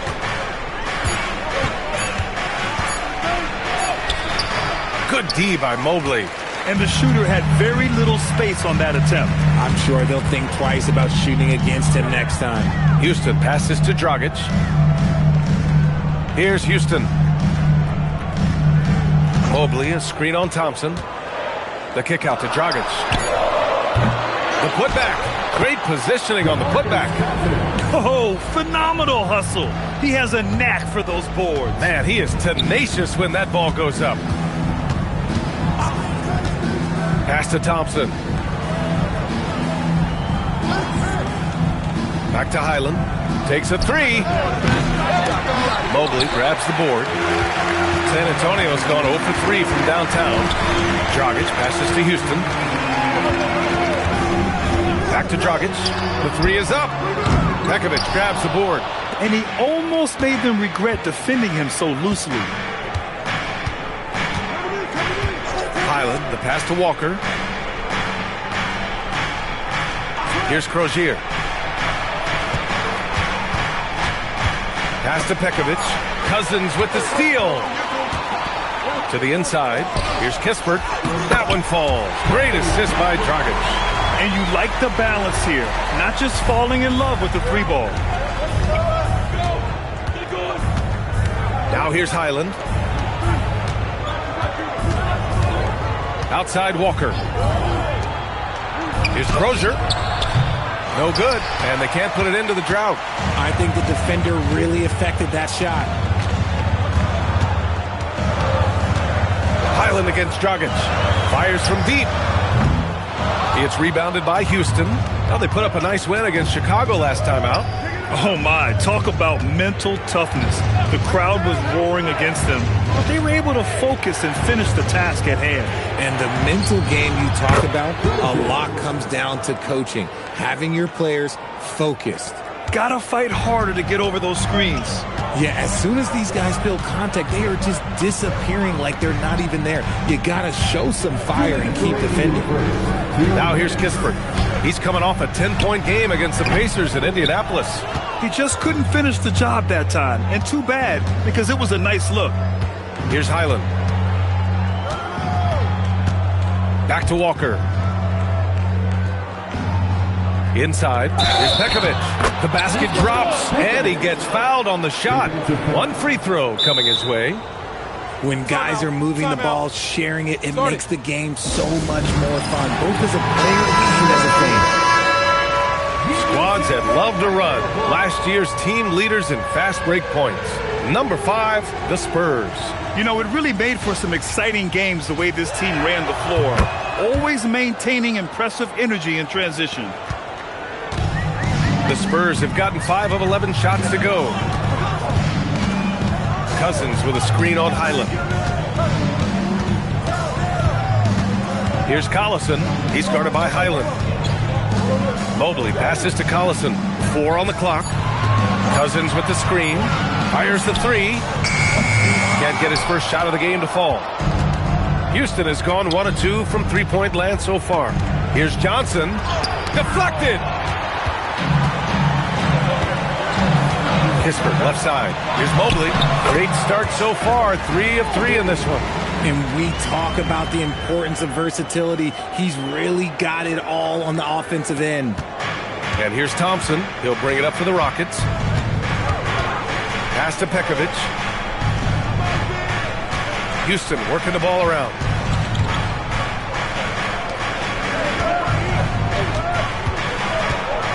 And here's Johnson. Late clock. Houston's got to hurry. From the top of the key, Kemp can't hit. Excellent use of his physical gifts. Goes up strong and captures the board. 3 seconds separating the shot and game clocks. Cousins with the steal. Oh, and a fast break for the Spurs. Kispert, the pass to Cousins. And Cousins throws it down. Adding insult to injury with the dunk off the steal. Nice to see a good play on D. That led to some fireworks. Once he poked it away, you knew what was on his mind. First trip to the free throw line for him tonight. What's up?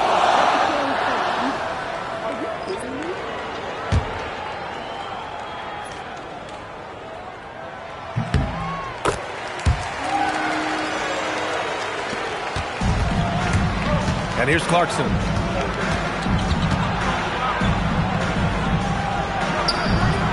That one goes in. Jordan Clarkson. Just 4 seconds left in the first quarter here. Oh, almost had a 4-point play right there. But he'll go to the line with a chance for 3. You know, not the smartest play a defender can make there. He's getting his first free throw attempt of the night now. Shooting 3. And he's good on the first of 3. And the second free throw is good.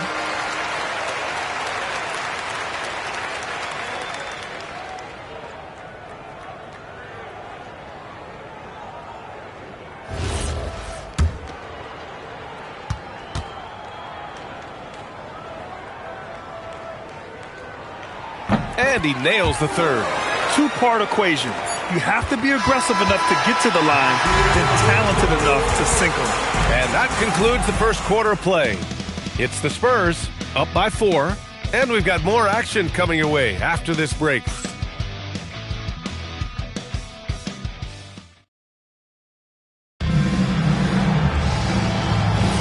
If you're just joining us, we played through 1 quarter in this one. And now we'll get a perspective here on how the hustle game has been going for the Spurs. Showing their energy so far, sprinting up and down the floor, getting out in transition and taking advantage. And they've done a tremendous job just creating havoc defensively. Active hands have led to tons of turnovers that they've capitalized on. We've got Doug McDermott, and it's Hood Schifino in at the shooting guard position. So that's who San Antonio starts the second with. Here's Bradley. Oh, and makes it with the kiss. Bradley's got his first 2 points. They're punishing those late defensive rotations, getting good looks inside throughout the half. Clarkson passes to Wallace. Now here's Clarkson. Goes up on the wing, and again it's Houston. San Antonio leading. Pass to Hood-Schifino. Here's Collison. Watched by Wallace. Here's Collison. 6 on the shot clock. Spurs need to get one up here. And it's in there. And the Spurs lead by 4. No settling for an outside shot there. They went right to the hoop. And so Ime Udoka decides to call timeout. He'll take the opportunity to regroup. Richard, looking at your career, 17 years in the league. How'd you survive the grind of a regular season that many years? Well, one, you got to take care of your body. And two, evolution is the key to success. I was a different player when I was year 3 than I was at year 15. You have to continue to evolve.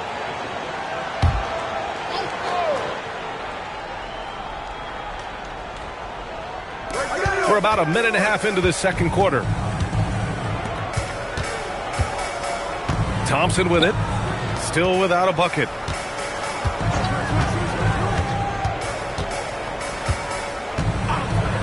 Shot clock at 3. A deep 3. And another miss by Houston. San Antonio leading by 4. Pass to Houston. Launches it. Crozier pulls it in. And Walker's got the ball here for the Rockets. Minnesota will be traveling to face him after this game. And that's a one-game homestand for the club. B.A., I'm not sure he should be flaunting around the rim like that with this game so close. Oh, it's risky, but it sure did look good. How about that elevated look on the AT&T Connected Cam? San Antonio's gone 0 for 2 from outside in the second quarter. Dragic outside. Here's Houston. Crozier pulls it in. Oh, man, he can't get anything to fall. You can feel his frustration. Yeah, right now, he's just in his own head. Not much you can do to try and push through it. And that's a low percentage shot, and I'm sure he knows it. And those are the type of shots that just drive coaches crazy. Look, I wouldn't be shocked to see him sitting on the bench if he tries that bad boy again.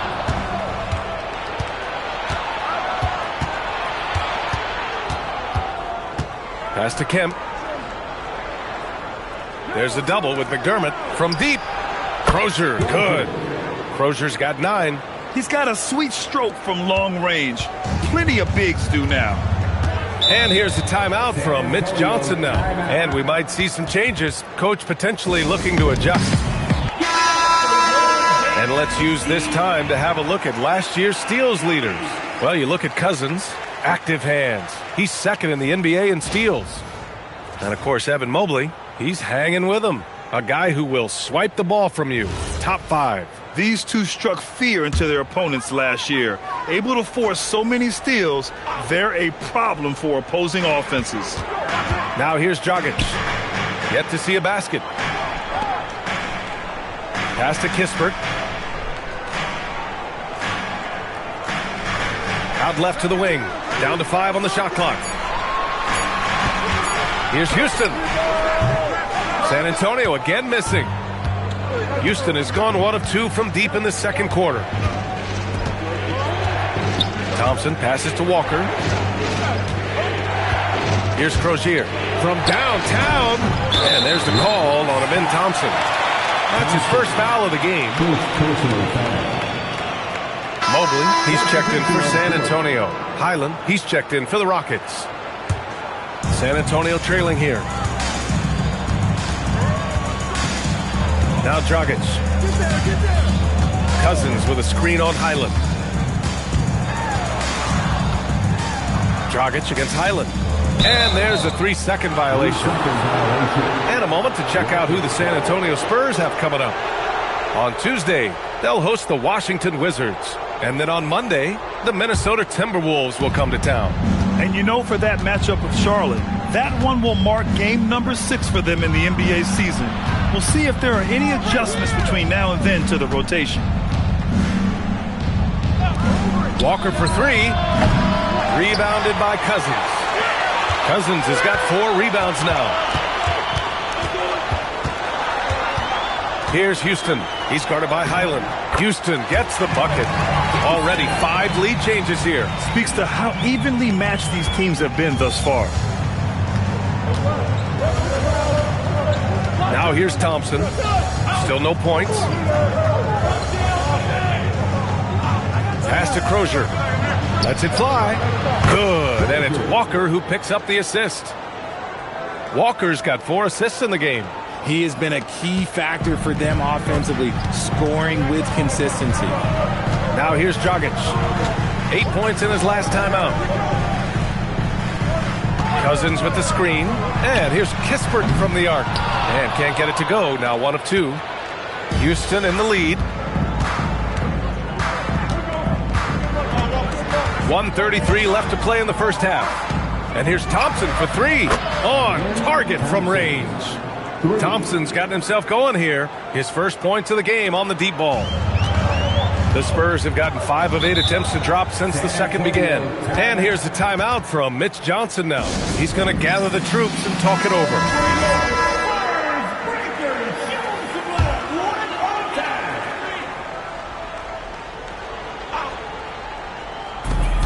There's 1:17 left to play in the second quarter. Pass to Houston. This one for 3. Drains the triple. Houston's got 5 points now this quarter. And there's a reason why guys love playing with Dragic. Just an unselfish player. And here is Thompson. Back to Highland. Beyond the arc. And the Rockets hit again from deep. This is just fun. These teams are trading threes back and forth. This is today's NBA. Hey, we see this kind of exchange more often than not. Now here's Dragic. Still without a bucket. Cousins with the screen. Houston passes to Cousins. Oh, he gets it to go. So far, he can't miss. He's 4 for 4. Pick works well there, but the defense left a lot to be desired. Yeah, that just comes down to a lack of effort. The defender has to do a better job fighting through the screen. Walker with it, defended by Kispert. Nice slam by the big man Walker, making his presence felt there inside. Spurs trail by 4. Dragic right side. Pass to Houston.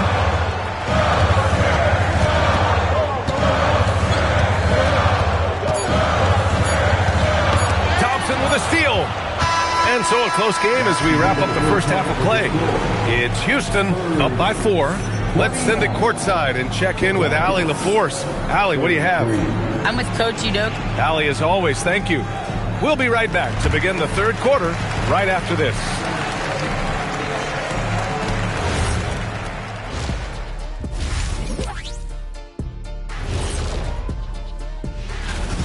They're clicking from outside. Hard cups to the ball and a few bone-jarring screens. Man, they have a high quality. All right, fellas, time. And that'll do it for.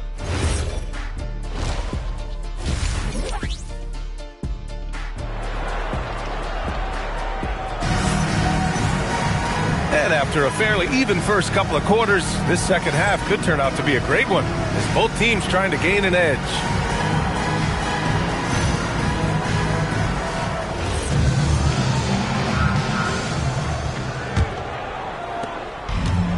The Spurs shooting around 50% in the game so far. So the Houston 5 right now. We've got him in Thompson. He's out there with Bones Highland. And it's Pekovic in at the 5, down low. And here is Thompson. Outside Highland. Here's the 3. Mobley grabs the board. Kispert, the pass to Houston. Here's Dragic, and he hits the jumper. Dragic has got his first bucket in this one. This is just smart off-ball play by Dragic. He goes to his spot and gets open, so he gets fed. Outside Walker. Pass to Crozier. Clock at 6. It's Thompson, high post. Outside Walker. From outside the arc. And it's Dragic with the rebound. Walker's gone just 1 for 4 so far. For the tie, here's Houston. The steal. Outside Walker. Pass to Thompson. 90 seconds into the second half now. Lets it go from deep. And another miss by Houston. Coming out stone cold here. Sometimes the break will do that to you. Mobley on a screen. Here's Houston for the lead. Pekovic grabs the board. Pekovic has got 5 rebounds in the game. Outside Walker. Pass to Crozier.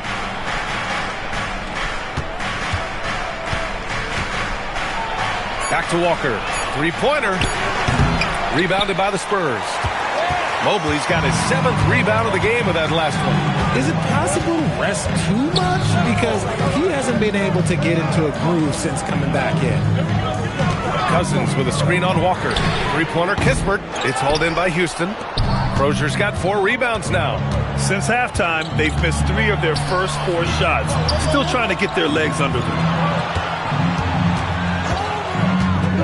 Highland looking for an opening. And the ball goes out of bounds. Last touch by Highland. Now, since we have this break, here are the teams with the most points off turnovers last season. 5th, the Spurs. It seemed like almost every time they forced an error, they converted on it. Not just winning turnovers, but taking them to the bank.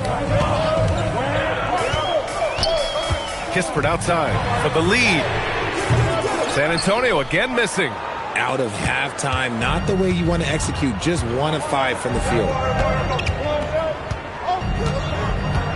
Here's Thompson to snap the cold streak. Crozier can't get it to go. Scoreless in their first 5 attempts since halftime. It's getting ugly. Here's Houston. A chance there to take the lead, but a miss.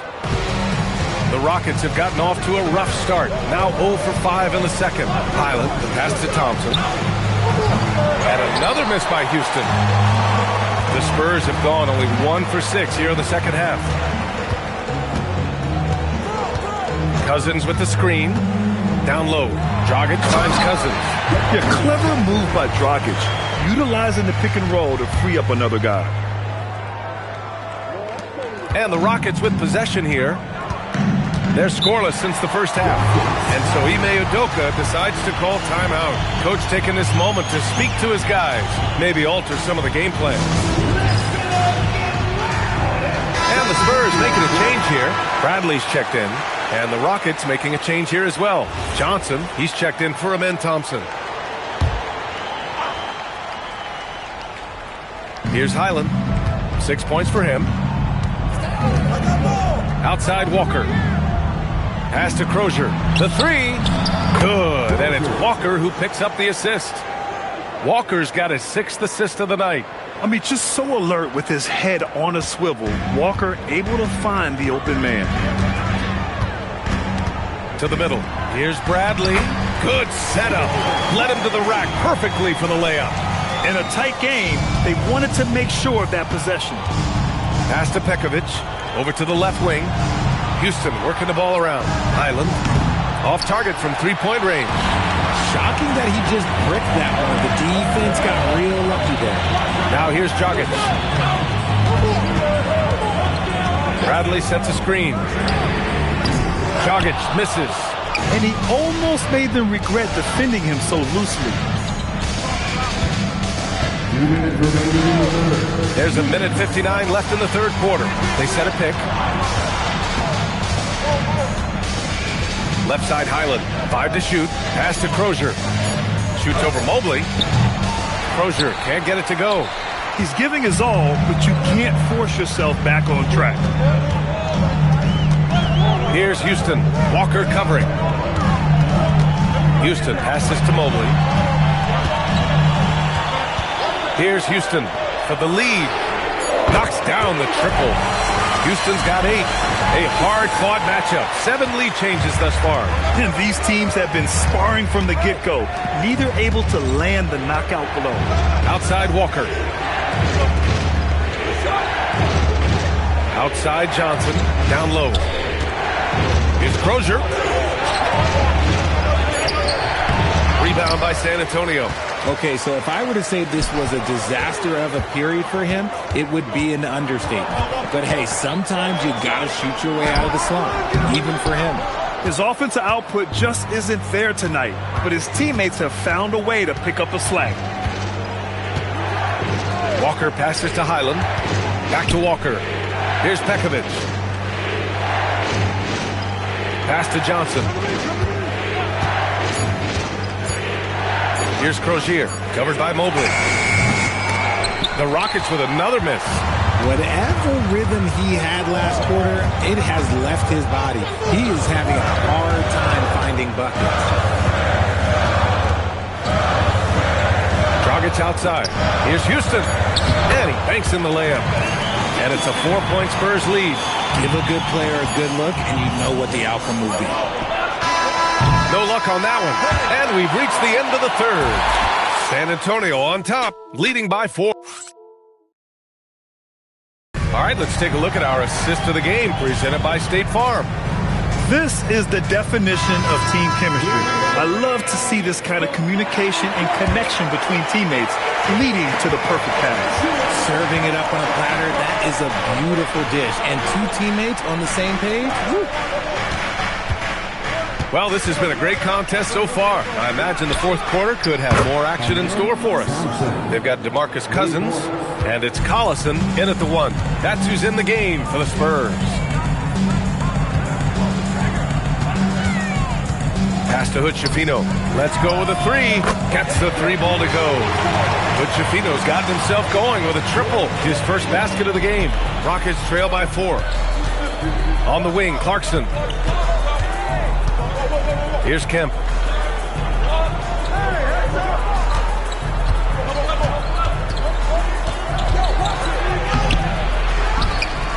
And he takes that one up and powers it through. Get him the ball anywhere close to the hoop, that thing is over. Pass to Collison. Here's Hood-Schifino. Fires the 3. Nice D from Thompson. For Houston, they've gone 2 of 3 to open the fourth quarter. There's a screen by Toppin. Clarkson for 3. Kevin controls the rebound and the putback. And that makes it a tie ball game. Oh, just great energy. Stayed with the play all the way through. Pass to Collison.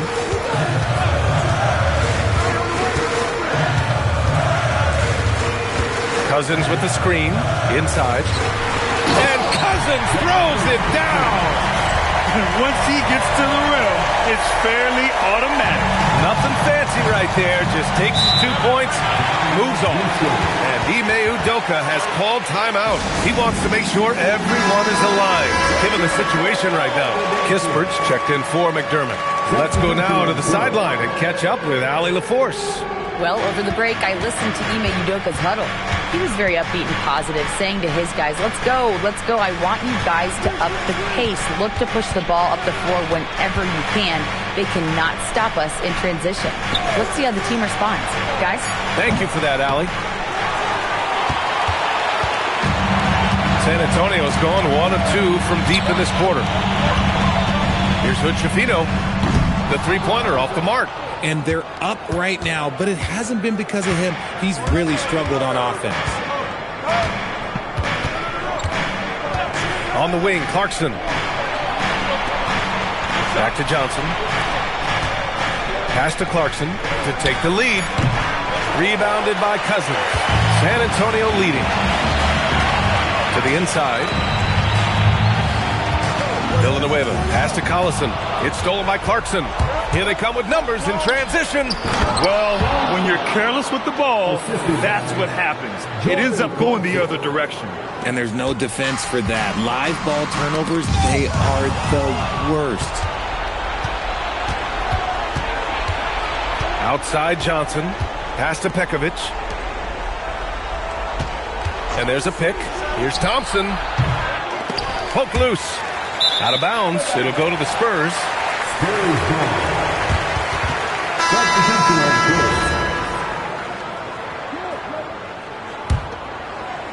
Fourth quarter of play, and over 3.5 minutes have gone by now. Timeout called. Mitch Johnson. He's looking to make some very important adjustments here. Yeah, Coach no doubt wants to use this timeout to review the matchups and maybe make some adjustments as well. I'm sure all of the above is in order, and you can never be too content. Kispert on the wing. Walker covering. Dragic outside. 5 on the clock. Cousins with a screen on Highland. For 3, Dragic. Again, the miss by the Spurs. Gotta find easier shots when you're already struggling. That's not gonna get it. Highland outside.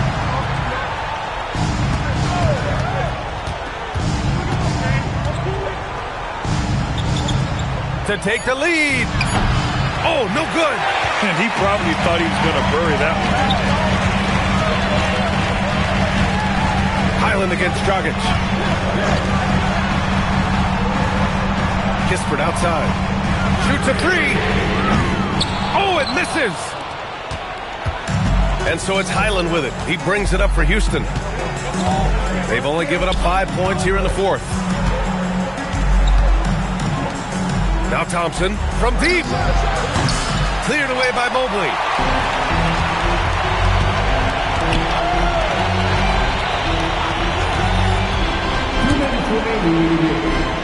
Jams it home.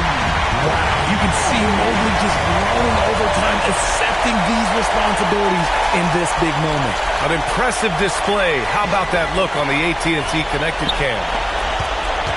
The Rockets trail. Oh, deflected. Here's Houston, defended by Thompson. Highland there for the rebound. Had enough room to finish, and that's one he'll usually make. There's a minute 34 left to play in the fourth. To take the lead. Not that time. San Antonio's gone 1 for 5 shooting from the arc here in the fourth.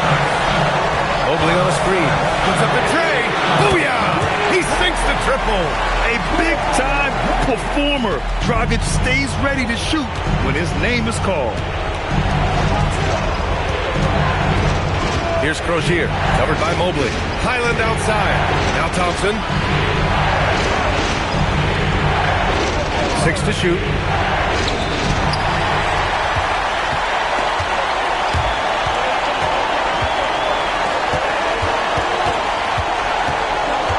And they go to the intentional foul.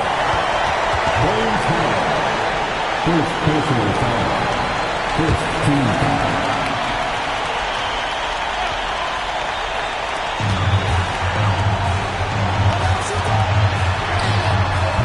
Oh, the long ball, no good.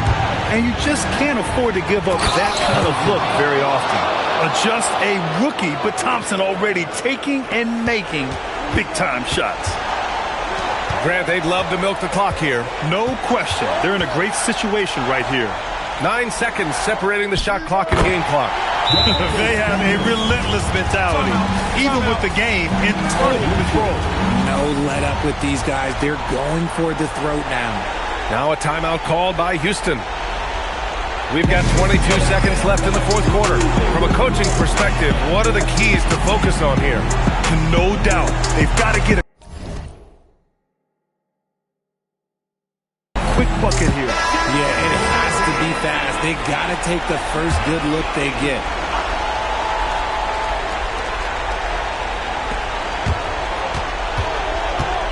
Dragic against Highland. Man, Mobley is always lurking, ready to erase any shot that comes his way. He gets the first, and that increases the lead to 6.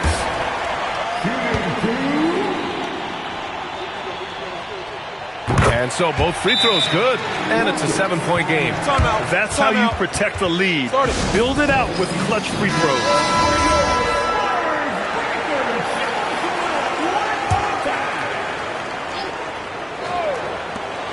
Jacks up a 3. Shooting for Houston, Crozier. And the first of three, missing that time. That's a tough one to miss. He's got 2 more chances now. And he misses the second attempt. 1 more coming here. And he finally gets one to drop after missing the first 2. And that trims the lead to 6. And so they choose to intentionally foul. Oh, the first of 2, no good. A heartbreaker. And no luck that time either. Highland. Ooh, the 3 doesn't go.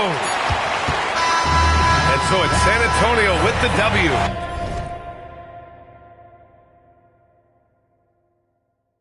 I'm sure they would have preferred a blowout victory, but a win's a win.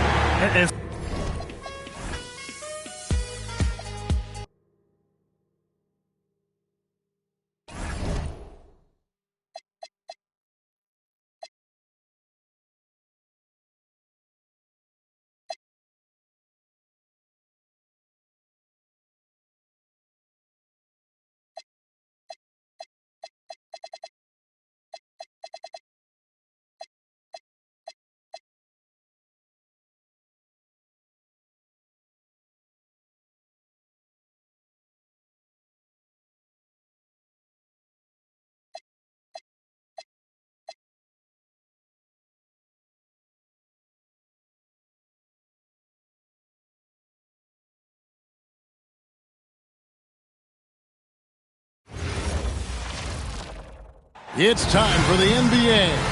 Coach, this early on in the season, what was the emphasis for you and your staff when you were coaching? Well, look, Kevin, we really wanted to learn our strengths and find the best way to play to them. Of course, discovering your strengths is much easier for teams with a superstar, but either way, it's about discovering the kind of basketball your team needs to play. Now Sacramento starting 5. Smith out there with Mourning. Then there's LaMelo Ball. Then there's Danny Granger. And it's Reeves in at the shooting guard. Now here's Ball. Here's Smith. It's rebounded by Ewing. And so it's Wall. He brings it up for the Nuggets. Green. And Green slams it in. And Wall knows his teammates depend on him to find them, especially when they're open. Now the Kings with it.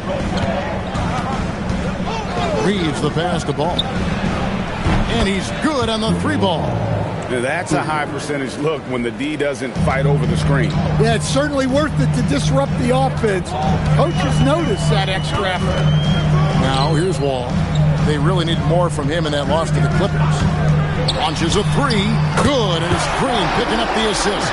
The arc isn't where Wall makes most of his points, but his concentration on that shot was terrific. Pass the ball. Back to Reeves. Lots of room. Buries the jump shot. Well, with his skill and confidence with the ball, if you put him in position, he'll reward you. Here's Green. Again, the Nuggets score. And I like to see this. They're calling his number early, and he's delivering. Yeah, well, his offensive contributions are going to be very important in this game. So it's good they've already got him in a rhythm. Reeves with it, guarded by Green. Lets a floater go. Mourning can't make it work.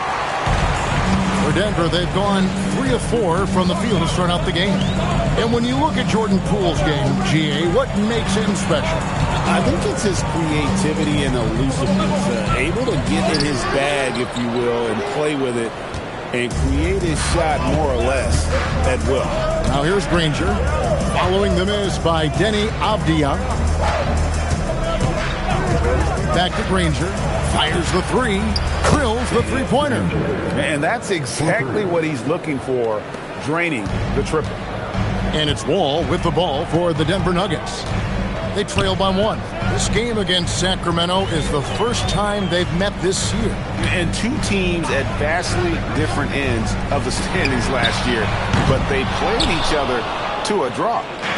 Last game for the Kings, they picked up the W against the New York Knicks. Outside, ball. It's 3-pointers off the mark.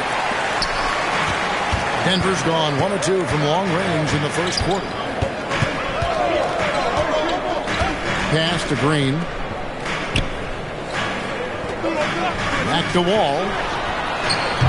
The Nuggets with another miss. Sacramento's gone 2 of 3 from deep so far in this game. Reeves finds Ball. No good on the triple. And the great shooters know when they've got enough opening to go for the three. I didn't think it was a bad choice on that possession. And time again, Wall puts himself in a position to attack. Just a great job of creating offense for himself or his teammates. The Kings trail. Reeves the pass to Smith. Pass the ball. Puts it up. Count it. His second make in 4 attempts. So often LaMelo is the setup man. There, he's on the finishing end. Green, the pass to Abdia. Bobbed up there for Green. Stolen by Ball. Reeves with it. Patrick Ewing covering. Outside, Ball. Back to Reeves. Shot clock at 5. Ball with a wide open look. Nails the wide open jump shot. Ball's got 7 points in the game. Well, what a quarter he's had. You can tell he's in the flow. They should be looking for him every possession. For the Nuggets, Antonio McDyess is checked in for Ewing. Gordon comes in for Gerald Green. And it's Trey Mann in for John Wall. And then for Sacramento, McDaniels checked in for Smith. And Tony Allen subbed in for Ball. And again, Denver no good. Well, he's more than comfortable in the mid-range, but you can't make them all. Morning passes to Reeves. Allen outside. Reeves with the screen for Allen.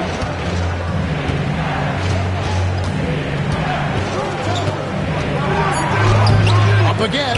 Great positioning on the putback. Yeah, and Mourning just a beast on the glass, using that muscular frame to get into prime position there on the board. Man with it, defended by Allen. And here's Gordon from outside. Sacramento grabs the miss. Mourning's got his 5th rebound in this one. Some nice ball movement here by the Kings. Back to Granger. Shoots the 3. And it's Denver with the rebound. They could use a big shot here to get this offense going. Too many empty possessions. Right now, they need a basket. Man passes to McDyess. Drills the elbow jumper. Well, you love assisted hoops. That's good offense. They can go 2 for 1. It's about being smart right now. Avdia with it, and Granger picks him up defensively. And it's Gordon missing. Doesn't register as a block, but he did everything you want defending that shot. Well, you know, sometimes the most pivotal plays don't always go on the stat sheet. Ewing's checked in for Denver.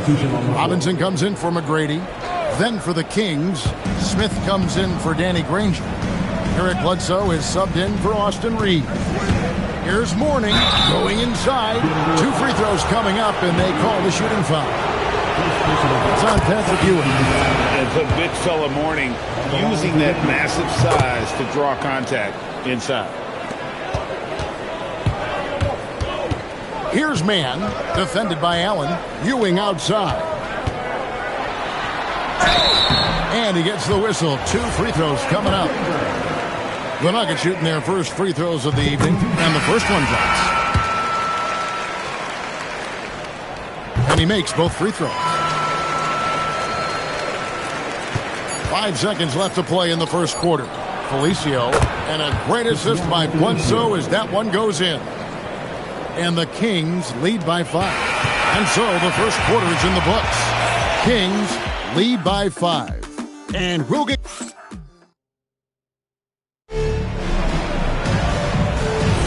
And thanks again for tuning in. If you're just joining us, we've played through 1 quarter of action so far. And let's quickly break down the game we've been watching for the Kings, guys. I mean, the rebounding was the difference in that first period. You've got to block these guys out. Hey, look, it's simple. More rebounds means more possessions, and that's clearly been their priority. On the court for the Kings as the second quarter gets underway. McDaniel is out there with Joe Smith. Then there's Allen. Then there's Bledsoe. And it's Felicio in at the pivot spot, manning the middle. And how about the muscle inside from Ewing? Easily getting to wherever he wants to on that low block. Smith in the post. He's covered by McDyess. Smith with a screen on Gordon. Just 5 to shoot. Bledsoe finds Allen over Gordon. There's Allen. That's good on the assist from Eric Bledsoe. And I think when Bledsoe focuses on it helps the offense run smoothly. Nice dime on that one. And here's McDyess. 8 points his last outing. Kicks it out to Allen. From deep. That one falls. His second basket of the game. He's now 2 for 3. Well, you love the unselfishness. Makes the next pass and enables his team to capitalize on the possession. The screen from Ewing. Here's Mann. Felicio with a rebound. Thin margin of error right there. You have to work for a better shot. Bledsoe outside.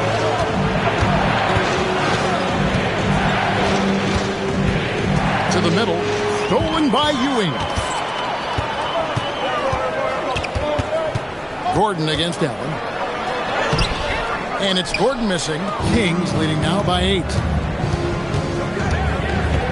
Here's McDaniel. A chance to extend the lead to double digits, but it's no good.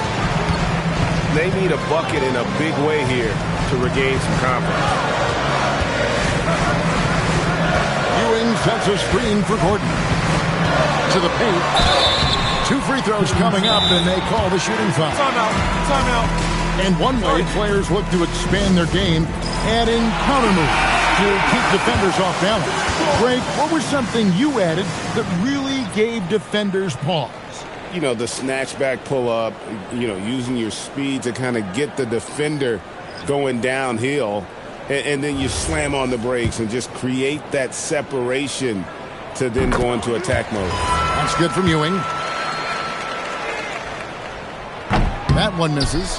People have said, Greg, he is a system unto himself. In fact, he said it about himself. James Harden's ability, GA, to break down defenses remains in rarefied air. And even as he's lost a step now, his supreme skill level ensures he remains a threat on a nightly basis. Outside, Avdia. Wall looking it over. Over ball. Wall's shot is off. So for the Nuggets, their last game, a loss to Los Angeles. Rough game defensively. I mean, they lost a lot of the individual matchups, and the help was slow to rotate. And being slow on your rotations is a killer. There's not a team in the league that won't punish you for that. The 3. Taps in the tray. Wall's got 6. Yeah, I mean, from 3. Wall looking relaxed out there, and one of the game's more confident players. He can be a streaky but deadly outside shooter. Wow, that is a strong move there to go in for the dunk. And a moment to look at the scoring approach in terms of where the points are coming from for Sacramento. Well, the coaching staff's game plan is very clear. Move the ball on the perimeter and shoot the shots with no hesitation. And it seems they've also put an emphasis on moving the ball, working to rotate around the defense and find those quality looks. Ball kicks to Smith. Morning a screen on Green.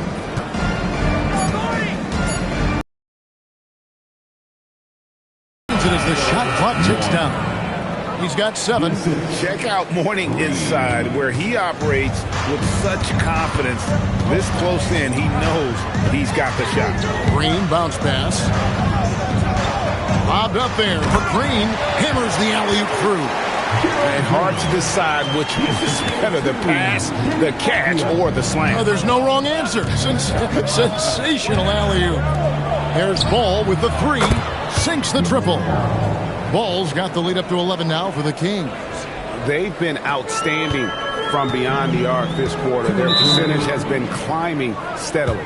So David Adelman's decided to call a timeout here. Coach needs a moment to talk things over. Antonio McDyess is checked in for Ewing.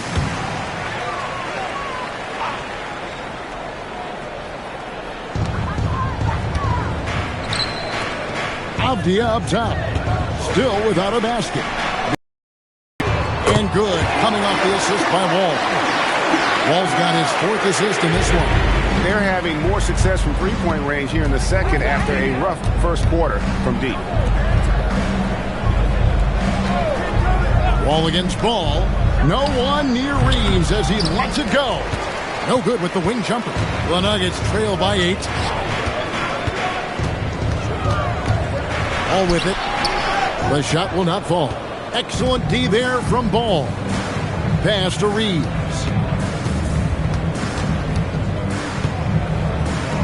.112 left in the second quarter. On the wing, Reeves. Oh, good with the triple. And even without that three ball dropping for him, the defense should have done more on that last play. Rebound by Pinckney. Kings leading now by 8. Here's Granger, and he banks in the layup. Granger's got 5 now. I love that they're continuing to attack despite being up big. Yeah, they're being absolutely relentless, building this lead in every way possible. Well, that's what the defense has to do. Make that shot as uncomfortable for him as possible. Reeves finds Ball. Back to Reeves for 3. It's hauled in by the Nuggets. No doubt he's struggling right now from the field. Let's see if he can get it going in this quarter. Over in the corner, Green. McDyess a screen. Green dishes to McDyess. The baseline J off the mark. And so it's the Sacramento Kings with a 10-point lead. Some breathing room heading into the break. Their defense has been active and effective. They'll get you back to the action after this break.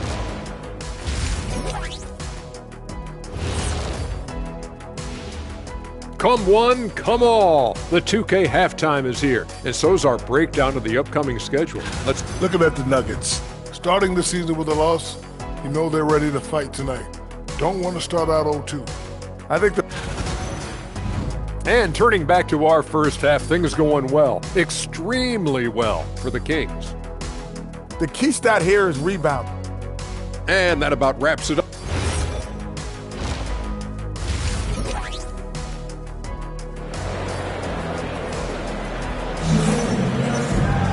And we hope you've enjoyed the broadcast so far. We're halfway through the game. Man, we're seeing a tremendous game from LaMelo Ball. Man, he's been running wild on him through that first half. Absolute dynamite on offense. Yeah, and in terms of slowing him down, I think they're going to have to change things up. Give him some different looks. We've got Avdia, Gerald Green out there with Wall. Then there's Ewing. And it's McGrady in at the 3, the small forward. That's the group in the game for the Nuggets. Green against Reeves. And here's Wall outside. It's hauled in by the Kings. Morning's got rebound number 9 now. What an effort here tonight. Reeves the pass to Ball. Back to Reeves. And the 3 off target. And so it's Avdia with it. He brings it up for the Denver Nuggets. It's a 13-point game. Good. Great play by Green to set it up. Avdia's got 6. Yeah, he is solid from deep. Can't give Avdia too much of a window. Ball sets a screen for Granger. Over McGrady. Granger misses. Denver's gone 1 of 2 from beyond the arc since coming out of the break. Green kicks to McGrady. Pass to Ewing. Outside, Avdia. 5 to shoot. Ewing sets a screen for Avdia. No good from outside. Kings leading now by 10. Ball feeling it out a bit. Again, the miss by the Kings. They've had a quiet start to this half, hitting just one of their first 4 attempts. Pass to Green. Back to Wall. Fires for 3. Buries the long-range jumper. Wall's got it back down to a single-digit deficit for Denver. Developing more shots will bode well for Wall in his career as a pass-first guard. Not the kind of aggressive defense they need to cut into the lead. Yeah, you have to protect the rim, Greg, a little better. Yeah, I'd consider calling timeout right away after that one. The defense has to be better there. While we have a chance, let's take a look at the teams that led the NBA in rebounding last season. The Nuggets in second. Well, last year they were all over the glass. Their physicality is what helped define their identity. Here's Avdia, and the rejection by Smith. And they continue to control the glass. Reeves with it. Now Avdia defending. Reeves with the screen for Ball.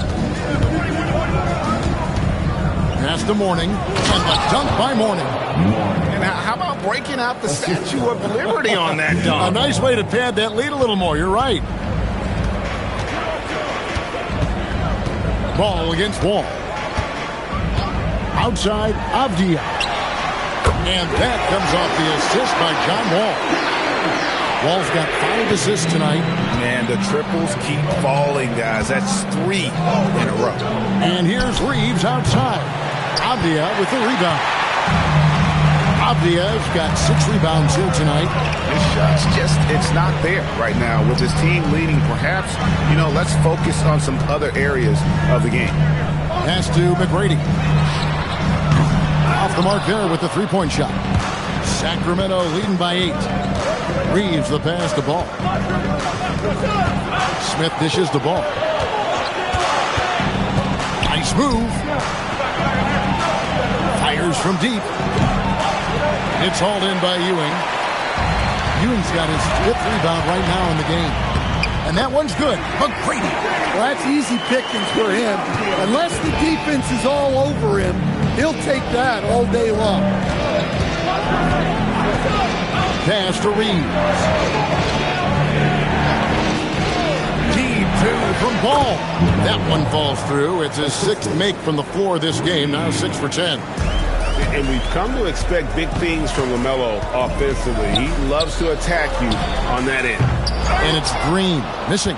Another rebound hauled in. They're hitting the glass with a lot of passion. Pass to Reeves. From deep. Avdia with the rebound. The Nuggets trail by 8.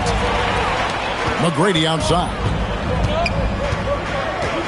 Outside, Green. Avdia, the pass to Green. Here's Wall. Back to Green. Takes a 3. Rebound by Smith. Down low. Here's Ball.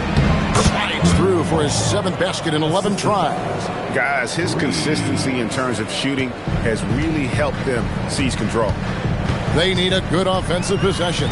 Yeah, they've gone a long time without a bucket. Avdia against Smith, and the call is going to be, yes, it is, an illegal screen. And not the most common call you'll see in the NBA, but hard to argue that pick wasn't illegal. Yeah, and that's maybe something that should be called more. We see a lot of moving screens in today's NBA. Denver making a switch here. McDyess is checked in. Big group substitution here for Denver. Spates checked in for Ewing, and Robinson III comes in for Avdia. Gordon's checked in for McGrady, and it's Trey Mann in for John Wall. Allen surveying the D.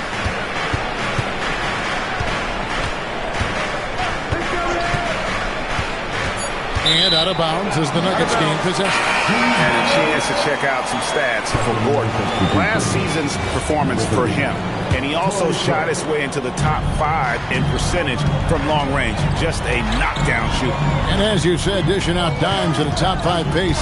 He was in total command of the offense last season. Look for more good things to come. And the Kings making a change here. Craig's checked in. The Nuggets need to get a shot off here. And it's Gordon missing. The edge on the glass is the difference. It's allowed them to build this lead. Craig finds Allen. Craig sets the screen for Allen. The putback controls the rebound and puts it back up and in.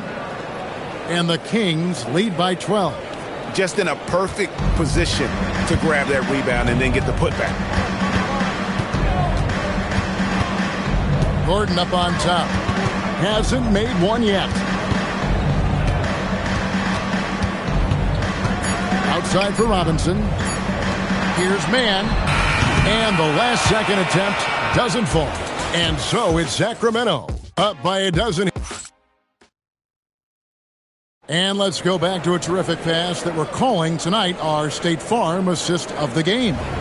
And he sliced the D wide open with his speed. They had no chance to prevent that basket. Now that is an elite level dig. What a great pass. And 1 quarter to go in a game that to this point has not been an evenly fought contest. On the court right now for the Kings, Bledsoe is out there with Tony Allen. Then it's McDaniel. Then it's Smith. And it's Felicio in at the center position. And it's slammed in by Smith. He takes advantage of them in every way possible. And Greg, he lures them into a trap on the steal and then bang, straight to the bucket. Turning great defense into great offense. That's the kind of stop you're looking for. Assisted buckets. Every team wants them. They show you're running effective team offense. And Bledsoe, here we go. Nobody near Allen. A three-pointer off the mark. The Nuggets trail by 12.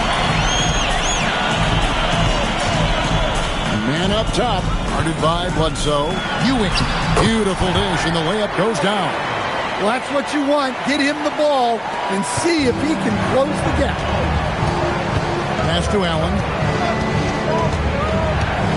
Now here is Smith, and Bledsoe has it in the corner. And so it looks like the Kings will retain possession here. And he jumped out to that ball immediately. Great reaction on that deflection. Yeah, and you know they're tracking the tips and deflections because that tells you who's affecting the game. And the Nuggets making a change here. Wall's checked in. Then for the Kings, Morning's checked in for Felicio. Granger comes in for Allen. And Ball subbed in for Eric Bledsoe. Right now, let's take a moment here to catch up with Allie LaForce on the sidelines. I was able to listen in on what Doug Christie was going over with his team. And despite the lead, they are still coaching this team hard. In the huddle, they told their guys to stay alert. Do not give them anything easy. They want to protect this late lead, guys. All right, Allie, we thank you for that. Ball against Wall. Shot, high post. And the shot no good, a bit short. And when you can't get anything to fall, it definitely gets in your head. Yeah, they might want to draw something up here to get him something at the rim or get him to the free throw line. Sometimes that's all it takes to snap a coach. Gordon kicks to Robinson.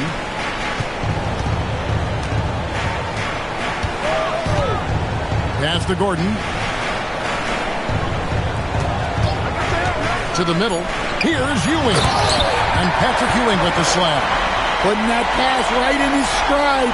Didn't have to slow up and was able to complete the play.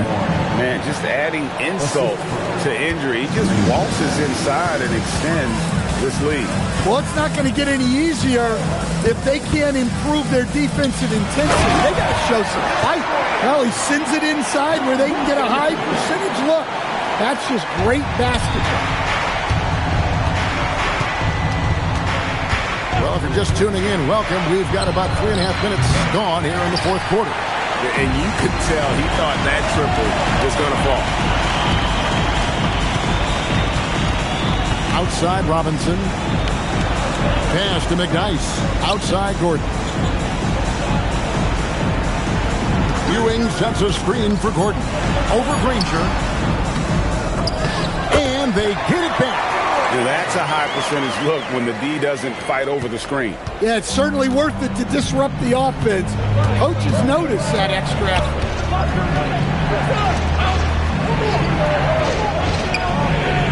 Outside ball. Mourning with the screen. 20 feet away.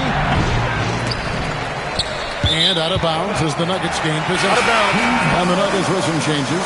Javier checked in for McNice. McGrady comes in for Robinson. And it's Green in for Gordon. Austin Reeves is checked in for Sacramento. And we've got a timeout from David Adelman. Clearly, he's got something his players need to hear. And immediately.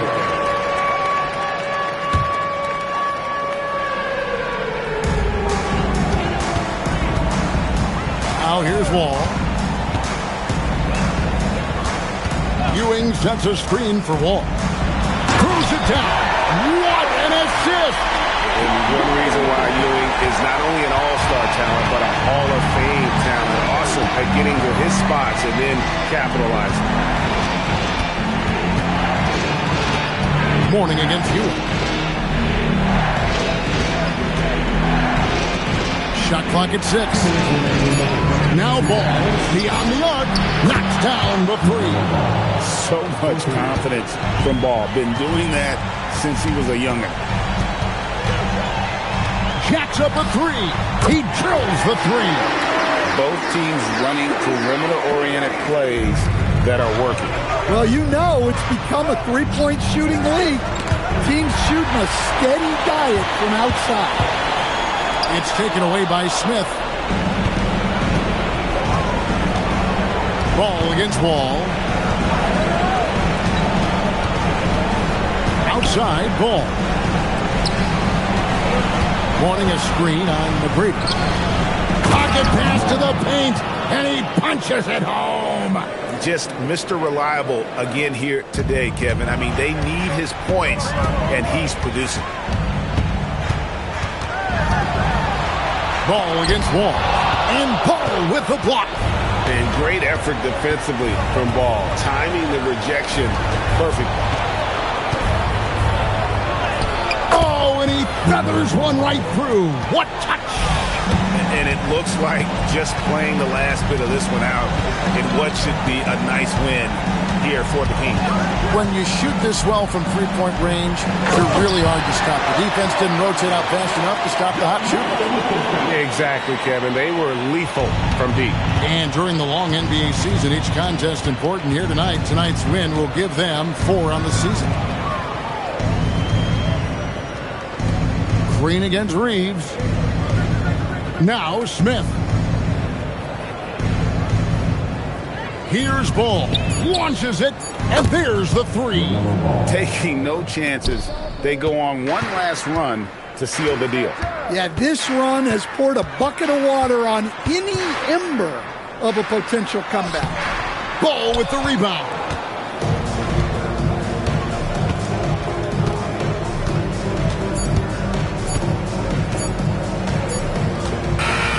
And so it's Sacramento easily grabbing this one.